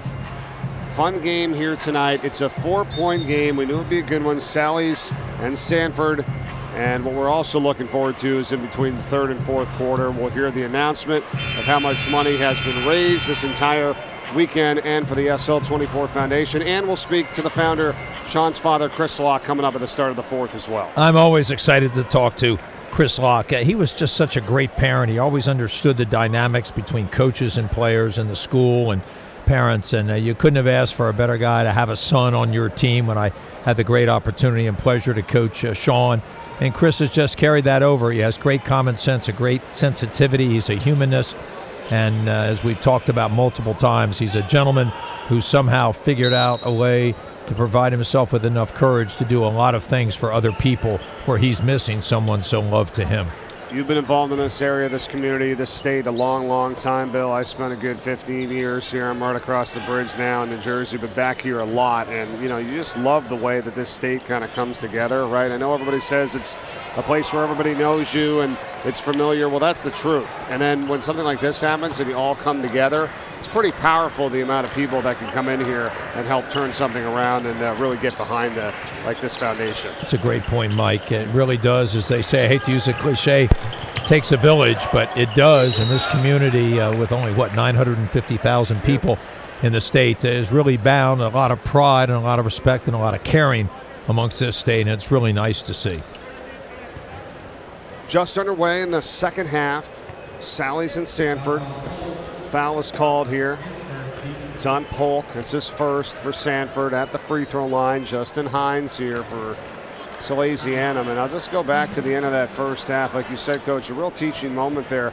And I'm not quite sure why these teams, and it's not just Sallies, anybody really rushing the way they do, especially in the late stages of a game. And if you get into college ranks and there's that 30-second shot clock, anytime a team gets the ball and there's under 30 seconds, 29, 28, you're holding for the final shot. And that's just something that has to happen. Sanford now is within 2 because they hit a 3 at the end of the first half when they shouldn't have had any time. And now next thing you know, it's a 2-point game. Well, this is what happens. Momentum change. Teams get confidence. They find different ways to score. And now Salesianum is going to have to step up and find a way to make a couple big plays to retake the momentum. Something we talked about earlier in games today is about the swings, right? I mean, you think it could be an insignificant play, you knock the ball out of bounds, or you didn't quite, do one of the things that's a fundamental. Instead of you scoring 2, the other team goes back and scores 2, or maybe even 3. So you have 3 or 4 of those potential 4 or 5-point swings in the game. That's a deciding factor. What happens is I think so many of these young men and women play a lot of AAU, and the winner of the game doesn't matter as much as you're out there playing and showcasing your skills. So now you shift to high school, and all of a sudden these little details matter. And it's the difference between winning and losing. I think that's really something that's so imperative that coaches really coach up situational basketball, attention to detail, and finding ways to show your team how you're going to win in the clutch. Yeah, that's an excellent point right there. Here's a big shot. A 3-ball going down by Isaiah Henson. Henson's best quality, Mike, is that he plays at a really nice speed. He's never out of control, has excellent body situational feeling, and he's able to really turn that into great skill. I really like the pace that this young man plays at. Dayon Polk has it here for Sanford as they now trail by 7. They get it inside to Chris Stanford, and he's taken away. Here they come once again. Sallies Henson. I think right now one of the great things that Salesianum has done defensively is defend the interior against the 2 scoring possibilities of Sanford's bigs. Speaking of defending the interior, Polk gets the block, but a foul is called as well as Walsh hits the deck.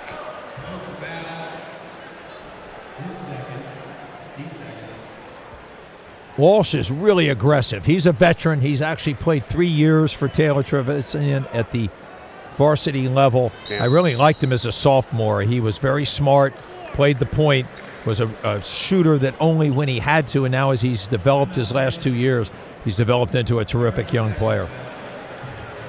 Timeout on the court, 26-19. Salesianum leading Sanford here with 5:32 to play in the third. Silent auction still going on here. On our way to close to 10 o'clock p.m. tonight with some outstanding opportunities to bid on some great products here, including a Troy Reeder and Lane Johnson autographed jersey, 7-day stay in either Antigua, St. Lucia, Panama, Barbados, and also a year of St. Mark's tuition, valued at over $16,000, and some great merchandise as well. Love picking up the shirts each and every year here. All the different products now, new Sean's House merchandise as well, sweatshirts, we were showing that earlier, here they are again. And that's all part of the ways you can help donate to the SL24 Foundation here this weekend. You know, it's amazing the creativity and imagination of people. I can never think of 1/4 of these things, and they just keep coming in. But they're actually really vibrant type things, and they're meaningful, and people, that's why they're going to bid on them and want to buy them. So I think the people that have organized this aspect of it deserve an awful lot of credit. Mm-hmm. Thanks again to the Chase Fieldhouse here this weekend. Trevor Cooney, big supporter here of the foundation, of course, helping to run the show in this building. The Atlantic 10 Women's Basketball Tournament's coming here in early March. Blue Coats play here as well. They got so many other events and programs and games going on here, and then having this outstanding tournament with 2 games yesterday and 5 games today. Well, Trevor does a great job. He's a Sanford grad, played at Syracuse and then overseas. He's really done a remarkable job down here. And this entire project, the Buccini Pollen Group's effort for this, and my good friend Rob Buccini, who I actually had the pleasure of coaching football at Wilmington Friends back in the 80s. How about that? And he was a heck of a football player, went on to Cornell. This group has really done a great job of revitalizing Delaware. There are a lot of really good real estate development groups, the Lang Development Group, which Chris Locke is a big part of down in Newark, but the Buccini Pollen Group has done a lot of really great things for northern Delaware. Sanford possession, down 8. And working into the interior, Chris Stanford on the shot, no good. Rebound picked up by Mullen. Feeds it for Hines. Here's Williams.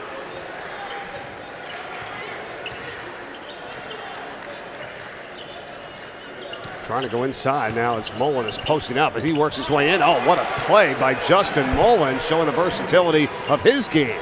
Very rarely have they posted him up in his career, but that time taking advantage of the matchup, the difference in height, did a great job of securing it, getting the ball on the baseline and scoring. Another aspect that Mullen's expanded his game on. Porter Kelly misfires on the 3 for Sanford. We're back the other way in a 3-ball by Williams. And Terrion Williams, the senior, converts for Sallies, and they've extended their lead now 32-19 after the 3-ball. When the ball goes inside, typically heads and bodies turn and work into the lane, and then you kick it out and you're going to have a wide open 3. A nice ball movement there by Salesianum. Absolutely. As Williams is able to knock it down, there was a foul called on Sallies. Sanford trailing by 13 points here now. We're halfway through the third quarter. Coach Perry going to try a little different unit out on the floor to see if he can't shake things up. And it's probably a good maneuver. He's trying anything he can to let his team battle back into the game. Hey, you're right. McNeil is in, number 1. Haven't seen him much so far yet tonight. Sean Forrest is back in. The ball goes inside, and they get the bucket by Ibuka Wobodo. A nice play. Sean Forrest, the coach's son, at the top of the key, a high-low. Really nice execution there. That's something I saw a lot in the Tower Hill game when Sanford's big men really dominated Tower Hill, even though they ended up losing in overtime. They got Fran Forrest there on the sidelines, right, along with Tyrone Perry.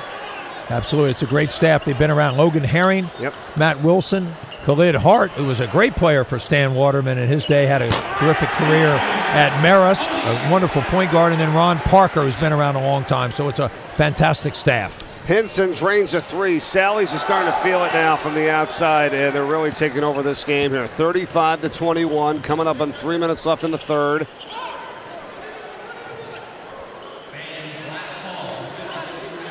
Three ball again. That's short that time from Henson. And what do the Molinos call that? A heat check? Maybe taking a shot at that. Probably a little bit of an ill-advised shot, but that's one thing Salesianum really does well. They shoot the three in volume, and they shoot it very accurately for a high school team. Sanford, McNeil for three. That's short, and Sallies with a rebound. I mean, you're almost okay with that shot prior because you got a 14-point lead. You're kind of feeling it, Coach, right? It's not a horrible look, but I totally get what you're saying. I think sometimes what you want to do there is really grind them out. Have a possession that takes 30 or 40 seconds, get the ball in for a layup or get to the foul line. Again, that's a particular style that I agree with because I'm one that really wants to use the clock to really grind people up, because when you play a low possession game, a 10-point lead's like a 20-point lead.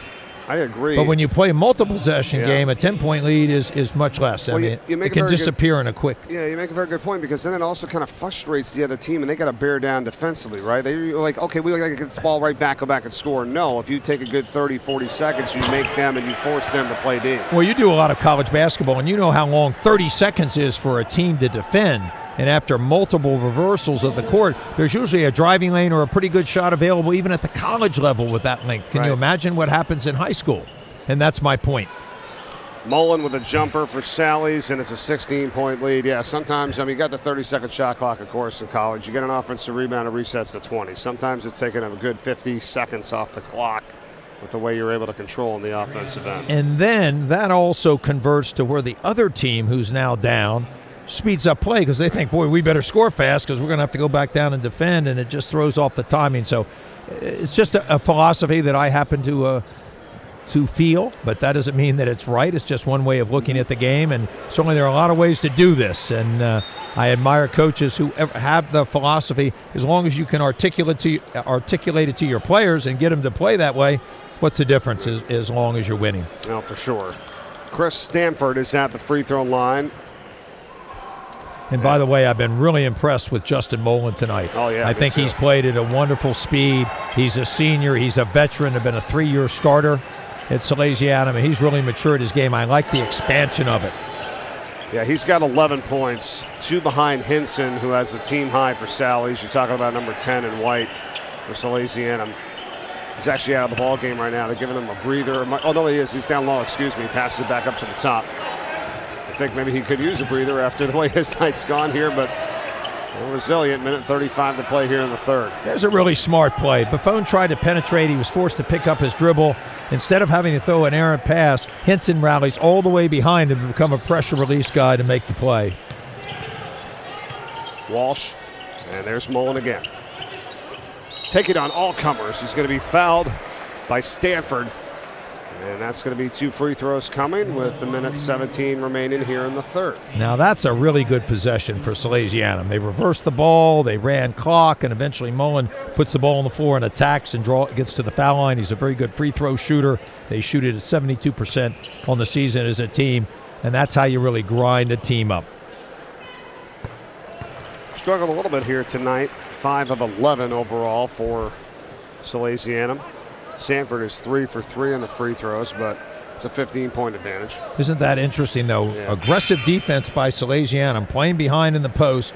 Sanford a good low post team and not being able to penetrate and only shooting 3 foul shots on the night. That's a good point. And I think the officiating's been fine here. I have no problem. A couple of questionable calls maybe on a walk or something, but I think this crew and all the crews throughout this weekend have done a really good job. Yeah, there was a lot of traveling violations early in this game. But agreed. Well officiated here. 16-point game and a steal. Sallies off and running. Brett O'Hara. Oh, a lot of contact. He goes down hard. And they're claiming Sanford that it was all ball, but boy, O'Hara hit the deck real hard. He's right back up, though. Talk about a veteran. Lane Drexel, the official that had that call, hustling back to get himself in position to make the call. And those are dangerous plays. You take off of 1 foot, you've got a shot blocker coming, you hit him with the body, even though they might have gotten the ball. O'Hara takes a big spill, but he bounces up. The senior's a tough guy. Yeah, Sean Forrest kind of hit him there. 23, I feel like, for Sanford coming in. I mean, sometimes you see that a lot, Coach, just like block shots. And I love how players say, I got all ball. It's like, yeah, you may have gotten all ball, but you crushed him with your body. So Thank you very much. They forget that. Yeah, you can't crush someone with the body even though you got all ball. I'd be okay with that. And this lead pushing its way up to 20 here now. It's 18 right now, the lead for Salesianum with 53.4 seconds to go. It's been danger zone for a little while here for Sanford as we've got underway in this second half. Remember, it was 21-17 at the half. It was a 4-point game. Absolutely, and then Salesianum found a way to open it up. I think they played at a better pace. They were sharing the ball, and their defense has remained terrific throughout. It's a 20-6 run here in the third for Sallies as they lead it by 18 points. 53.4 seconds remaining. And we're looking forward to talking to Chris Locke, the founder of the SL24 Foundation, coming up at the start of the fourth quarter. But in just 53.4 seconds of game time, we'll hear the announcement of how much money has been raised this year here at this weekend, and all your support throughout this entire community, the state, all of our sponsors leading up to this event, all the fans, family members, friends, whatever you have been able to donate, we appreciate it. It's going to add up to one amazing total that we can't wait to hear about. Year one, right? After this foundation was developed at the end of 2018, and then boom, February, right here at the Fieldhouse for the first year of this event, 208,324. Chris likes that number because of the 24 right there at the end of that. That was outstanding year one. 233,445 in year two. Last year, 254,575. And then we await the total here for this year, which is all helping Sean's house and the proceeds to help keep Sean's house going and develop it, educate, assist, and create that safe haven for high school and college students to seek help and speak to peers about their struggles. I think one of the remarkable things about this mission is that it can reach so many different people of so many different age groups. And I think it's great that they've expanded it. It's just not the high school student or just the college student. I think they even take some people just quickly, just soon after they've graduated from college. So it reaches a wide variety of people. And I think that's really the key and a testament to the way Chris Locke has shared his vision with the entire community. Well, and Sean's house is developing groups for people to come in and talk that are relating to the same thing, as in kids who have lost their parents to suicide. So there's going to be groups for that. There's also parents who have lost their kids to suicide. And then, of course, parents who are dealing with some of their children who are struggling and need help. So they can go in and talk to someone about, hey, how can I better help this person, or how do I cope with this? And so that's also what Sean's house is doing too, and creating those avenues for people to come in that are dealing with the same type of things. A lot of people involved in this effort. And Justin Mullen kind of ending it up at the right time. Shoots it with about 4.5 and drills it. An excellent quarter for Salesianum. That might be the best quarter I've seen Sallies play in a long time. Well, it was 21 at the half, and now they're at 44. They rattled off 23 points and gave up only 6. And Justin Mullen's got 16. We want to unveil to you excellent defense, how much timely shooting, in this basketball and now Chris Locke. We thank each and every one of you for your support of SL24. And remember, always go to Sean's house. We're there to help each and every one of you. So our family and friends will unveil it. We'll start with Patty and then move forward. Okay, Patty, do the first number. 4. Keep on going. Keep on going. 2, 7, a comma, 1, 0, $401,724. Thank you, thank you. In the 4 years, you all have raised over $1 million for Sean's house. We thank you from the bottom of our heart. We will always, always be here for every single one of you. Thank you so much. How amazing is that? 401,724 and well over $1 million in just over the 3 years of the SL24 Foundation. Staggering, Mike. It's just almost mind-boggling and breathtaking. A familiar number ending up to 24. I love it. Absolutely. We will take a timeout. When we come back, we'll talk to Chris Locke here on the air and get ready for the fourth quarter. Sallies and Sanford in our final game of the weekend. Stay tuned. Good evening. evening, everyone. I'm Lou D'Angelo, the Superintendent of Schools for the Diocese of Wilmington. We are grateful to SL24 for all that they do on behalf of Catholic education and the entire Delaware community. Have a great night. Tavernic Rustic Italian. It's Platinum Dining Group's take on authentic rustic Italian cuisine. Think of it as kind of returning home to grandmom's house. Sauce on the stove, meatballs simmering, warm, crusty coal oven pizzas coming out of the kitchen.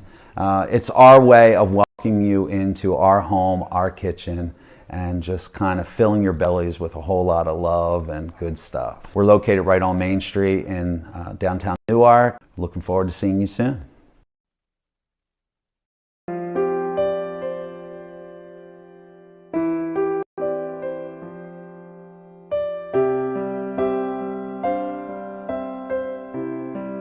Just wanted to thank SL24, the entire team, for your important work. Thank you for your tireless efforts. Thank you for shining the light of truth and openness on the issue of mental health and suicide.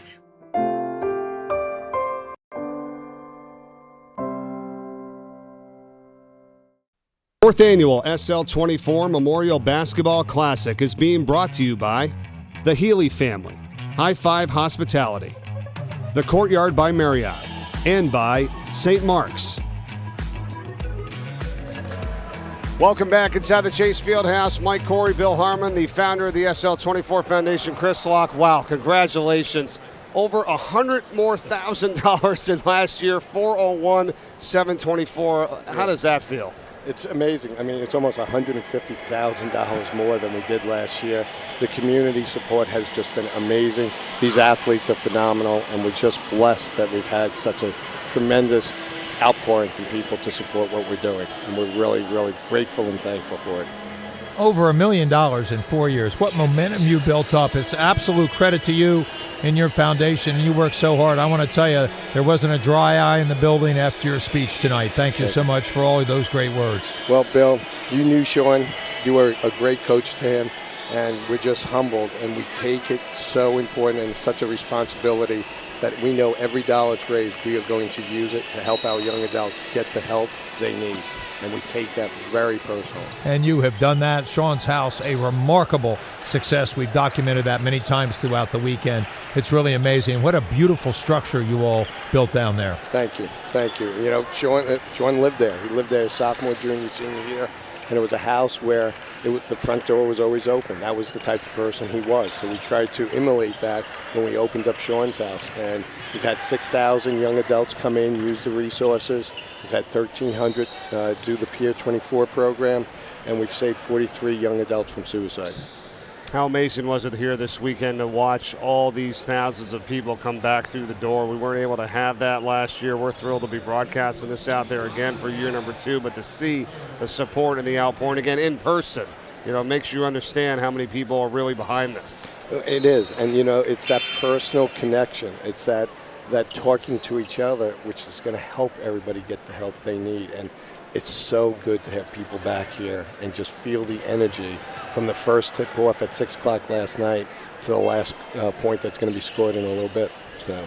Well, you're going to get some sleep and rest tomorrow, right, and eat a couple meals because you've been so busy for these 7 games. And I really admire your energy level for this. It's amazing because you're the man that makes it go. And there are a lot of people I know that help you out, but you're the key, and I just have always commended your courage. I was mentioning on the air earlier what a great parent you were when we had the opportunity to coach Sean, and you've gone on to be a great parent even in the absence of Sean. Well, thank you, Bill, but it really is. We've had 180 volunteers in this tournament. You know, tremendous support from the business community with the sponsorships. Scott Day, who's the executive director of Sean's house, Tiana Wagner, who deals with our protocol and risk assessment, has done a phenomenal job. My daughter, the family, but really it's the community. I mean, every single person who buys a shirt, who puts a sponsorship together, it's really everybody, and I'm merely a vehicle to get the word out. That's it. Well, I'm glad you are, because your message is being heard by so many different people, and you're helping so many people. Chris, an amazing effort by you, and thank you so much for all you're doing for everybody. Thank you, Bill. Thank you very much. Chris, can't thank you enough. Thank you, Mike. Awesome to be a part of this once again. I just love how every year there's just something new that keeps being added. More programs, more people. We talked a lot about what Sean's house is offering. Always coming up with new things to get the people involved that need that help, whether it's kids who've lost their parents or suicide, parents who may have lost kids, and the training going on for the peer support specialists. So I was talking with Tiana earlier about that. You can come in, you can talk to anyone. You may not even have something happening, but you can be there to help support others that are in the house at that time. So I think it's been awesome what's been happening at Sean's house. Well, Michael, Bill, you guys have announced every game today. We know how much energy you guys bring to it. We are so blessed to have you guys here, so thank you so much for all that you do for the foundation, and thank you everybody who supported us this year. Thanks again. Awesome. Enjoy the rest of this night. Thanks for having me, Chris. It's an absolute honor and a pleasure. Every year, Bill. Every year. Thank you. 4th annual SL24 Memorial Basketball Classic. Founder Chris Locke and Sean's father, and what a night it has been. 401,724. And he's right, we just mentioned those numbers earlier. Over 150,000 more from last year. But I love the ending numbers 24. There's been a lot of references and a lot of things. We've talked about that throughout, too, and how much Sean's memory and his legacy and him looking down continues to happen here. He'd be very proud of what's been happening in just a short amount of time, just over 3 years with this. Sallies 45, Sanford 26. Final game of the weekend here tonight from the Chase Fieldhouse in Wilmington, Delaware. We knew it was going to be a big number. We heard about it. I don't know it was going to be that big. That's huge. Oh, I think you predicted it. You called it. That's just the momentum that gets built up when you do these things. It's really important. And just the message that you and Scotty Glaskin had mentioned throughout the shows is really phenomenal. And I think so many people listen in, and before you know it, they're using those barcodes and the text. And it's just great. And this is the wonderful reach of today's world, where you have so many avenues to reach people and to get the message across. Here's the number for you, $1,098,068 combined total from the 4 years of this tournament here in Delaware, and we can't thank you enough. Just under 7 minutes left in the contest. It's been all Sallies here tonight. They lead at 47-26. Leading the way for them is Mullen. He's got 16. Henson's got 13. Walsh has got 6. Polk on the other side for Sanford. They get the rebound here. It's pulled in by Isaiah Johnson. Well, as I've watched this game progress, Henson and Mullen in particular have really impressed me for Salesianum, but they've got some great other auxiliary players. Sam Walsh was really instrumental early on. They bring off some guards who I really like, O'Hara and Buffone. Dayon Williams was very instrumental early on. Some great defense also by William Mutz. So they've gotten a terrific team effort here. I think Taylor Trevezian's got to be really happy with his performance. It's his defense and then their offensive execution, superb here tonight. Sanford's only lost one game all season. That was to Tower Hill by 3 points. And under 6 minutes to go here to try to make up a 19-point deficit. If not, Sallies going to try to go to 8-6 on the season. But you talked about some of those early games that they played up in Pennsylvania and Maryland against some really good competition. Had 6 losses in a row to start the season. I mean, we see how impressive they are here tonight, but that gets you ready, for play here in Delaware. Get some very good teams as well, too. They are competitive, tough. Newman Goretti, how about Bullis School, if you know them? They're a great team from Maryland. I know them well. John Carroll from Maryland, Roman Catholic. I mean, you're talking about some great names in high school basketball, and they played them all. They took them on almost all on the road, and that's how you get your team better. You have a view, you know what you want to do, you hone it against terrific competition, and then when you get back into your state, you're able to do a lot of these things that maybe you weren't able to do against that superior talent. But I really admire the way Sallies has approached this season. I always like people that schedule very difficult games. I think it makes them better, especially in the end. And if your goal is to win the state tournament, they put themselves in a great position to have a chance. For sure. Sam Walsh at the free throw line there for Sallies. 49-28 here. 5.5 to play.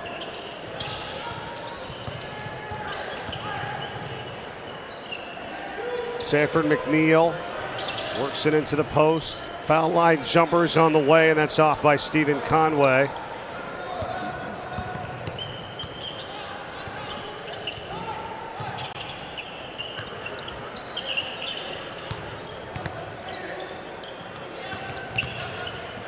It's up top for Hinson. Works it inside. Oh, what a feed for Walsh. Guard to guard. Hinson controls the tempo and the pace, and then a great back cut by Sam Walsh, the senior, who I think is really playing great basketball right now. Foul here called on Sallies.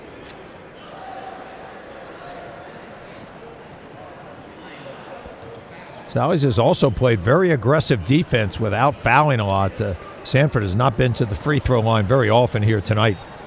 They have not. McNeil drives short on the runner. Mullen, he's done a little bit of everything tonight for Sallies, and it's going to go coast to coast and then kick it out.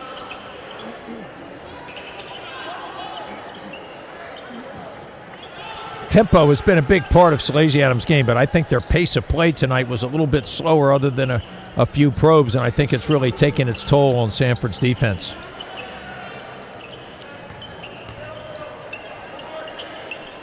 Hines works it back to the top. Pretty good passing here once again on this set. And inside, falling down as Hinson is a travel. Well, they've tried to post Hinson up several times with success, and that's the first time that they've actually double-teamed him down low, and I think he just slipped on the court. But it's been a great call by Taylor Trevathan and his staff to get Hinson the ball in some different positions than I think Sanford expected in their game plan. McNeil gives it up for Yos. Bounces it into the post, back to McNeil. That's a long three ball. That's good. Nicodemus McNeil, the freshman, scores for Sanford. McNeil looks very confident to me, and that was a really great play. The ball goes into Chris Sanford, and then as they turn to double team him, he kicks it back out to a shot-ready McNeil. Nice play there, and that's something that Tyrone Perry's going to be able to look at on the tape and talk about for the future, a really outstanding offensive play. Well, McNeil's a freshman. You got Stephen Conway, number 21, as a freshman. Kareem Hart, number 2, and then Jaden Taylor, number 10. We've seen a little bit of Conway and McNeil so far here tonight for Sanford, as they're down by 20, 3:45 to play in the contest. And I'm going to thank all the schools that were a part of this year's tournament. St. Mark's and Middletown got us started with a girls game last night that you and our great friend Scott Klatskin called, and then he followed it up with St. Mark's on the boys' side with Delaware Military Academy. Today we thank Padua and Ursuline on the girls' side with the first game of the day at 12 o'clock. Appoquinimec and St. George's, Indian River and Archmere, Caravel and William Penn, and then we close it out here with this one in Sanford and Salesianum. Boy, what an honor to get to play in this. I know the Archmere program was really excited to come down here this afternoon. Billy Ludlow and Nick Santa, the two main coaches. Billy Ludlow runs the team. Got a great performance from the guard play, but this team was really revved up to play down here. And it's quite an honor and a tribute for any team to take part. But I know the Archmere Academy was really excited to do this. Jeez, that's not a good sign here. Mullen, he tried to jam and he came down awkwardly on that left leg. He's just kind of trying to rub it out there, what happened on that left calf. And that's the last thing you need right now in this situation with 3:17 to play and a 20-point lead. Trying to do showtime. Let's hope he's okay. Let's hope it's only a cramp or a jam. He did come down very hard. And those are plays I know that in today's world, those are posters. They show them over the internet. But sometimes player safety may be a little bit more involved because Mullen's got a lot of things he wants to do in the remainder of his senior year. Let's hope he's not injured. Yeah, I'd pretty much get him out of the game here for the rest of this, and some of the top players as well, too. Mullen with 16 to lead the way. Hinson as well, 13. Walsh has got 10. Sallies has this in command by 20 points with 3:17 to go. Big thanks to our crew here. Really putting on an unbelievable show. There's so many people to thank. Let's start with, again, last night, Scott Klatskin calling the games with you, Bill. My brother Brian Corey on stats, keeping us on time with everything. Our executive producer of this entire tournament, our good friend Jimmy Smith, thank you. Mitch Owen with Jonathan Mondelli, Roger Tomes, Brad Wilson, Brad Comer, and all of our cameramen here tonight. Jack Roberts, Tommy Tyree, Thomas Williams, Zach Fraley, and Chris Heitman. Thank you, all of you, for your great support here tonight and for putting on this unbelievable show. It's a long day. Get here early. Got to stay late to break down. They were here yesterday. Came in on Thursday. Couldn't do it without all of your support and outstanding leadership putting this thing on. So thank you. Mike, I'm glad you mentioned all those people. Jimmy Smith, a dear friend of mine. It's great to see him, unfortunately, once a year. But he has really gotten a great crew together to produce this, and it's absolute high quality. Your brother's been terrific here at this table with us. He keeps me going all the time, and he's a great presence to have. And Mike, always a pleasure to have you, and from your busy ESPN world to spend time with us here in Little Delaware. We really appreciate it. No, I will not miss this, and I appreciate your support, Bill. I know you don't like to give yourself any credit, but I'm going to do it for you. Thank you for all that you do for calling these games last night, all throughout the day here today. We've talked about this over the years before. It'd be great to do something together, and we've got this now with this tournament. I love every minute of it, Mike. Yes. Sitting next to you and my other good friend, Scott Klaskin. I couldn't be a luckier guy. Two of the best play-by-play people in the business. Thank you. We're looking forward to keeping it going. This is just the 4th year of this event, and it's been outstanding as it gets bigger and better every year here as we have 2.5 remaining. As Sanford controls it, they get it down inside of Jaden Taylor.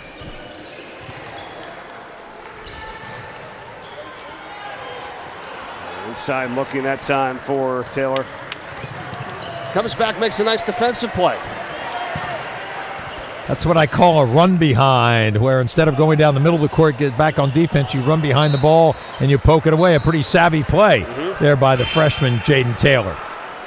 We had Trevor Webster in there as well. Webster just missed that shot. He's an 8th grader, okay? Think about that. I mean, that just shows you what kind of talent level that they've got. And, he's got another 4 years to go. So Sanford with the 4 freshmen, Webster in 8th grade here on the varsity as well. So future's going to be bright for them.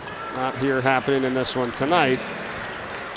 But I love Tyrone Perry, too. Just outstanding talent that he was at Delaware. A great choice, and looking forward to seeing what he can do with this program. He is going to do a great job. I mean, no one cares about the program more than Tyrone Perry. He's a great mentor for people. He was a great player, but I think he's an outstanding coach. He's got the absolute right demeanor. He's a questioner. He's always talking to people about ways to get his program better, and I really admire that. He, like any coach, he's got an ego, but he does not show it, and I think he's a very humble person. I've always enjoyed my interactions with Tyrone Perry over the years, whether I was watching him play or then later on when he was a college coach, I was picking his brain all the time, and he's a great plus for Sanford.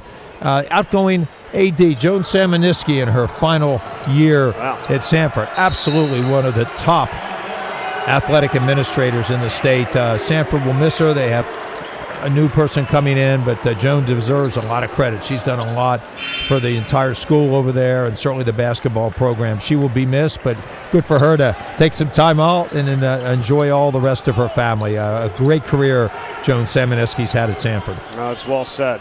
And let's give a lot of credit over on the other side, too, to Taylor Trevison, the head coach in his 4th season for Sallies. You know, they played that tough schedule, as you said. They come in here tonight, going up against the number 2 team in the state in Sanford. It was 9-1 coming in, and they're handily winning this one, 55-31 with just 1:20 to play. Some of the best defense I've seen Salesianum play. Also, their sharing of the ball. He's got a great staff. We talked about Sanford's staff earlier on. Danny Stroud, he was a great player. Some of my early years at St. Mark's having to coach against him, he could really light it up. Robert Turner, Teresa Junta, but I think he's really lucky to have the ex-head coach, Brendan Haley, on his staff. And Brendan, an excellent strategist. He is really smart. He's got a great demeanor, and I think it's wonderful that he's back helping coach on the bench. I hate to call him a gray hair because he's way younger than me, but he brings a lot of experience to that staff, and I know Taylor's really happy to have him back coaching along with him. Thanks so much to all the fans, too, in attendance here this entire weekend at the Chase Field House in Wilmington, Delaware.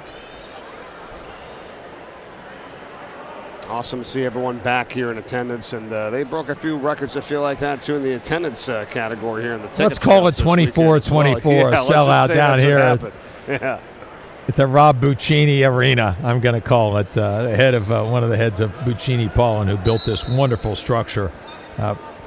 Mike, I was remarking to you earlier about leaving last night at 10:30, and there was still activity over in the other part of the arena with some soccer being played. Yeah, how about that, right? That doesn't 24 hours here, Robbie told me. Yeah. 50 seconds remaining in this contest.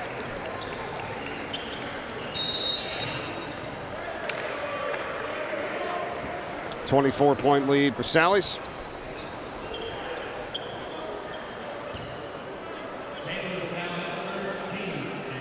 And I hope everyone realizes what kind of support and how much it's appreciated here this weekend and what your donations do for the SL24 Foundation and Sean's house. The mission to educate, assist, create a safe haven for high school and college students, speaking to peers about the struggles. And your help and support will continue to help remove the stigma, depression, make available the resources to those that get the help they need. Keep Sean's house going strong. It's been an absolute pleasure here this weekend. And we thank you for joining us. 26.6 seconds remaining as we close this one out here tonight in this final game today. A lot of really good basketball. I was very impressed with the Ursuline's women's program here earlier in the day to open up. Johnny Noonan's really doing a nice job with that team, and they're going to be around at the end of the season. Aiden Montgomery for Sallies. Ball taken away the other way. It's Kareem Hart. Oh, Montgomery comes back. You can hear the Sallies fans behind their bench reacting.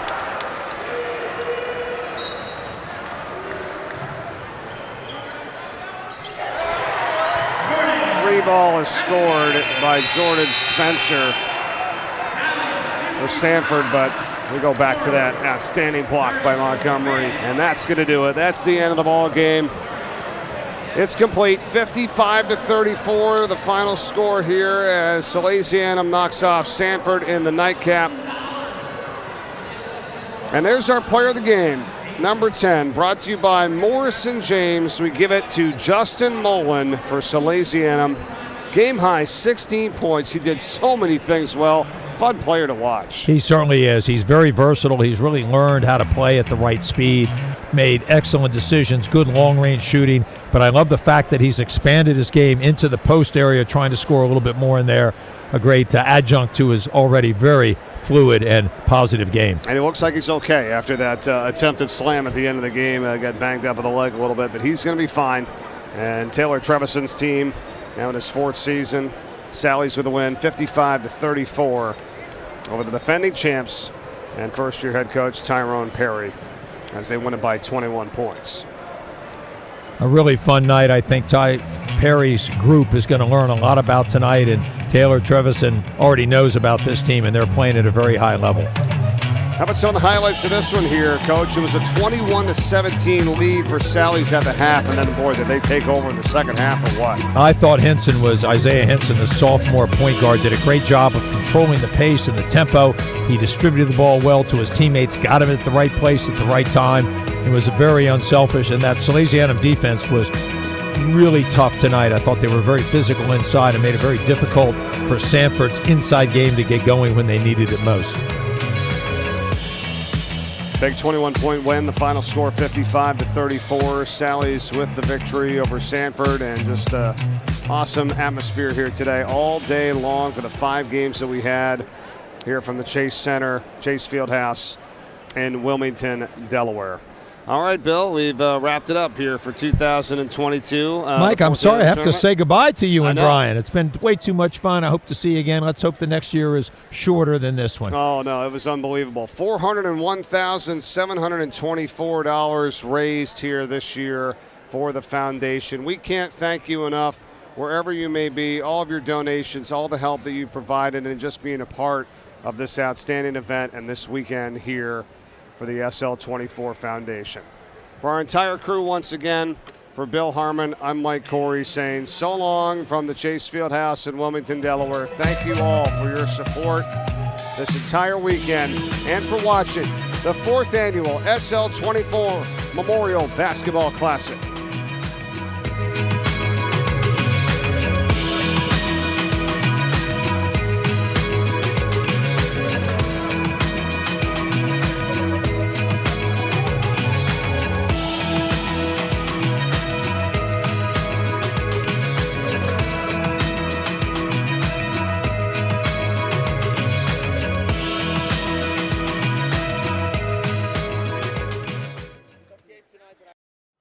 On behalf of our board, the Locke family, and the SL24 Foundation, I want to sincerely thank each and every one of our sponsors. Through your kindness and your constant generosity, we are able to fund Sean's house, we are able to provide the necessary tools needed to save people's lives.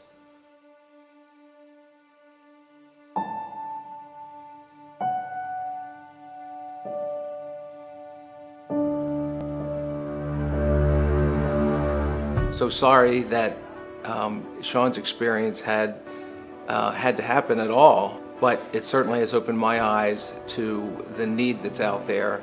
And I'm so impressed with everybody that works at SL24 and Sean's house. The numbers of young people that walk through that threshold, and when they do, they're making a statement when they come through that threshold that maybe they need to talk about something that they're not comfortable talking about. The fact that we're tying in the basketball with the mission of the organization, with Sean's career and with Sean's love for the game, I think it's just an awesome way to bring everyone together, spread the message. It affects every single one of us, but nobody talks about it. The need is there, the time is now, and if people are willing to give of themselves and give of their resources, there's a need for it. I lost my son to suicide in 2001, and when we were going through my son's mental health illness, there were no resources available in the state of Delaware. Because of the lack of resources is when we lost him to suicide. When I met Chris through a mutual friend and he explained to me about Sean's house, I can very specifically remember thinking about a time when I drove my son to a therapy appointment and he refused to get out of the car. I could only think to myself, if only there was a Sean's house in 2001 where Jeremy wouldn't feel like there was something wrong with him. This is no longer about Sean. It's much bigger than Sean. And I just want to thank everybody who has contributed to this event, just attending it. Thank you for allowing your kids to participate in this event. And let's all come together and unlock the light for each other. You're giving money to save a life. It's going to help the kids. If you can be a part of that, saving a kid's life is an important thing.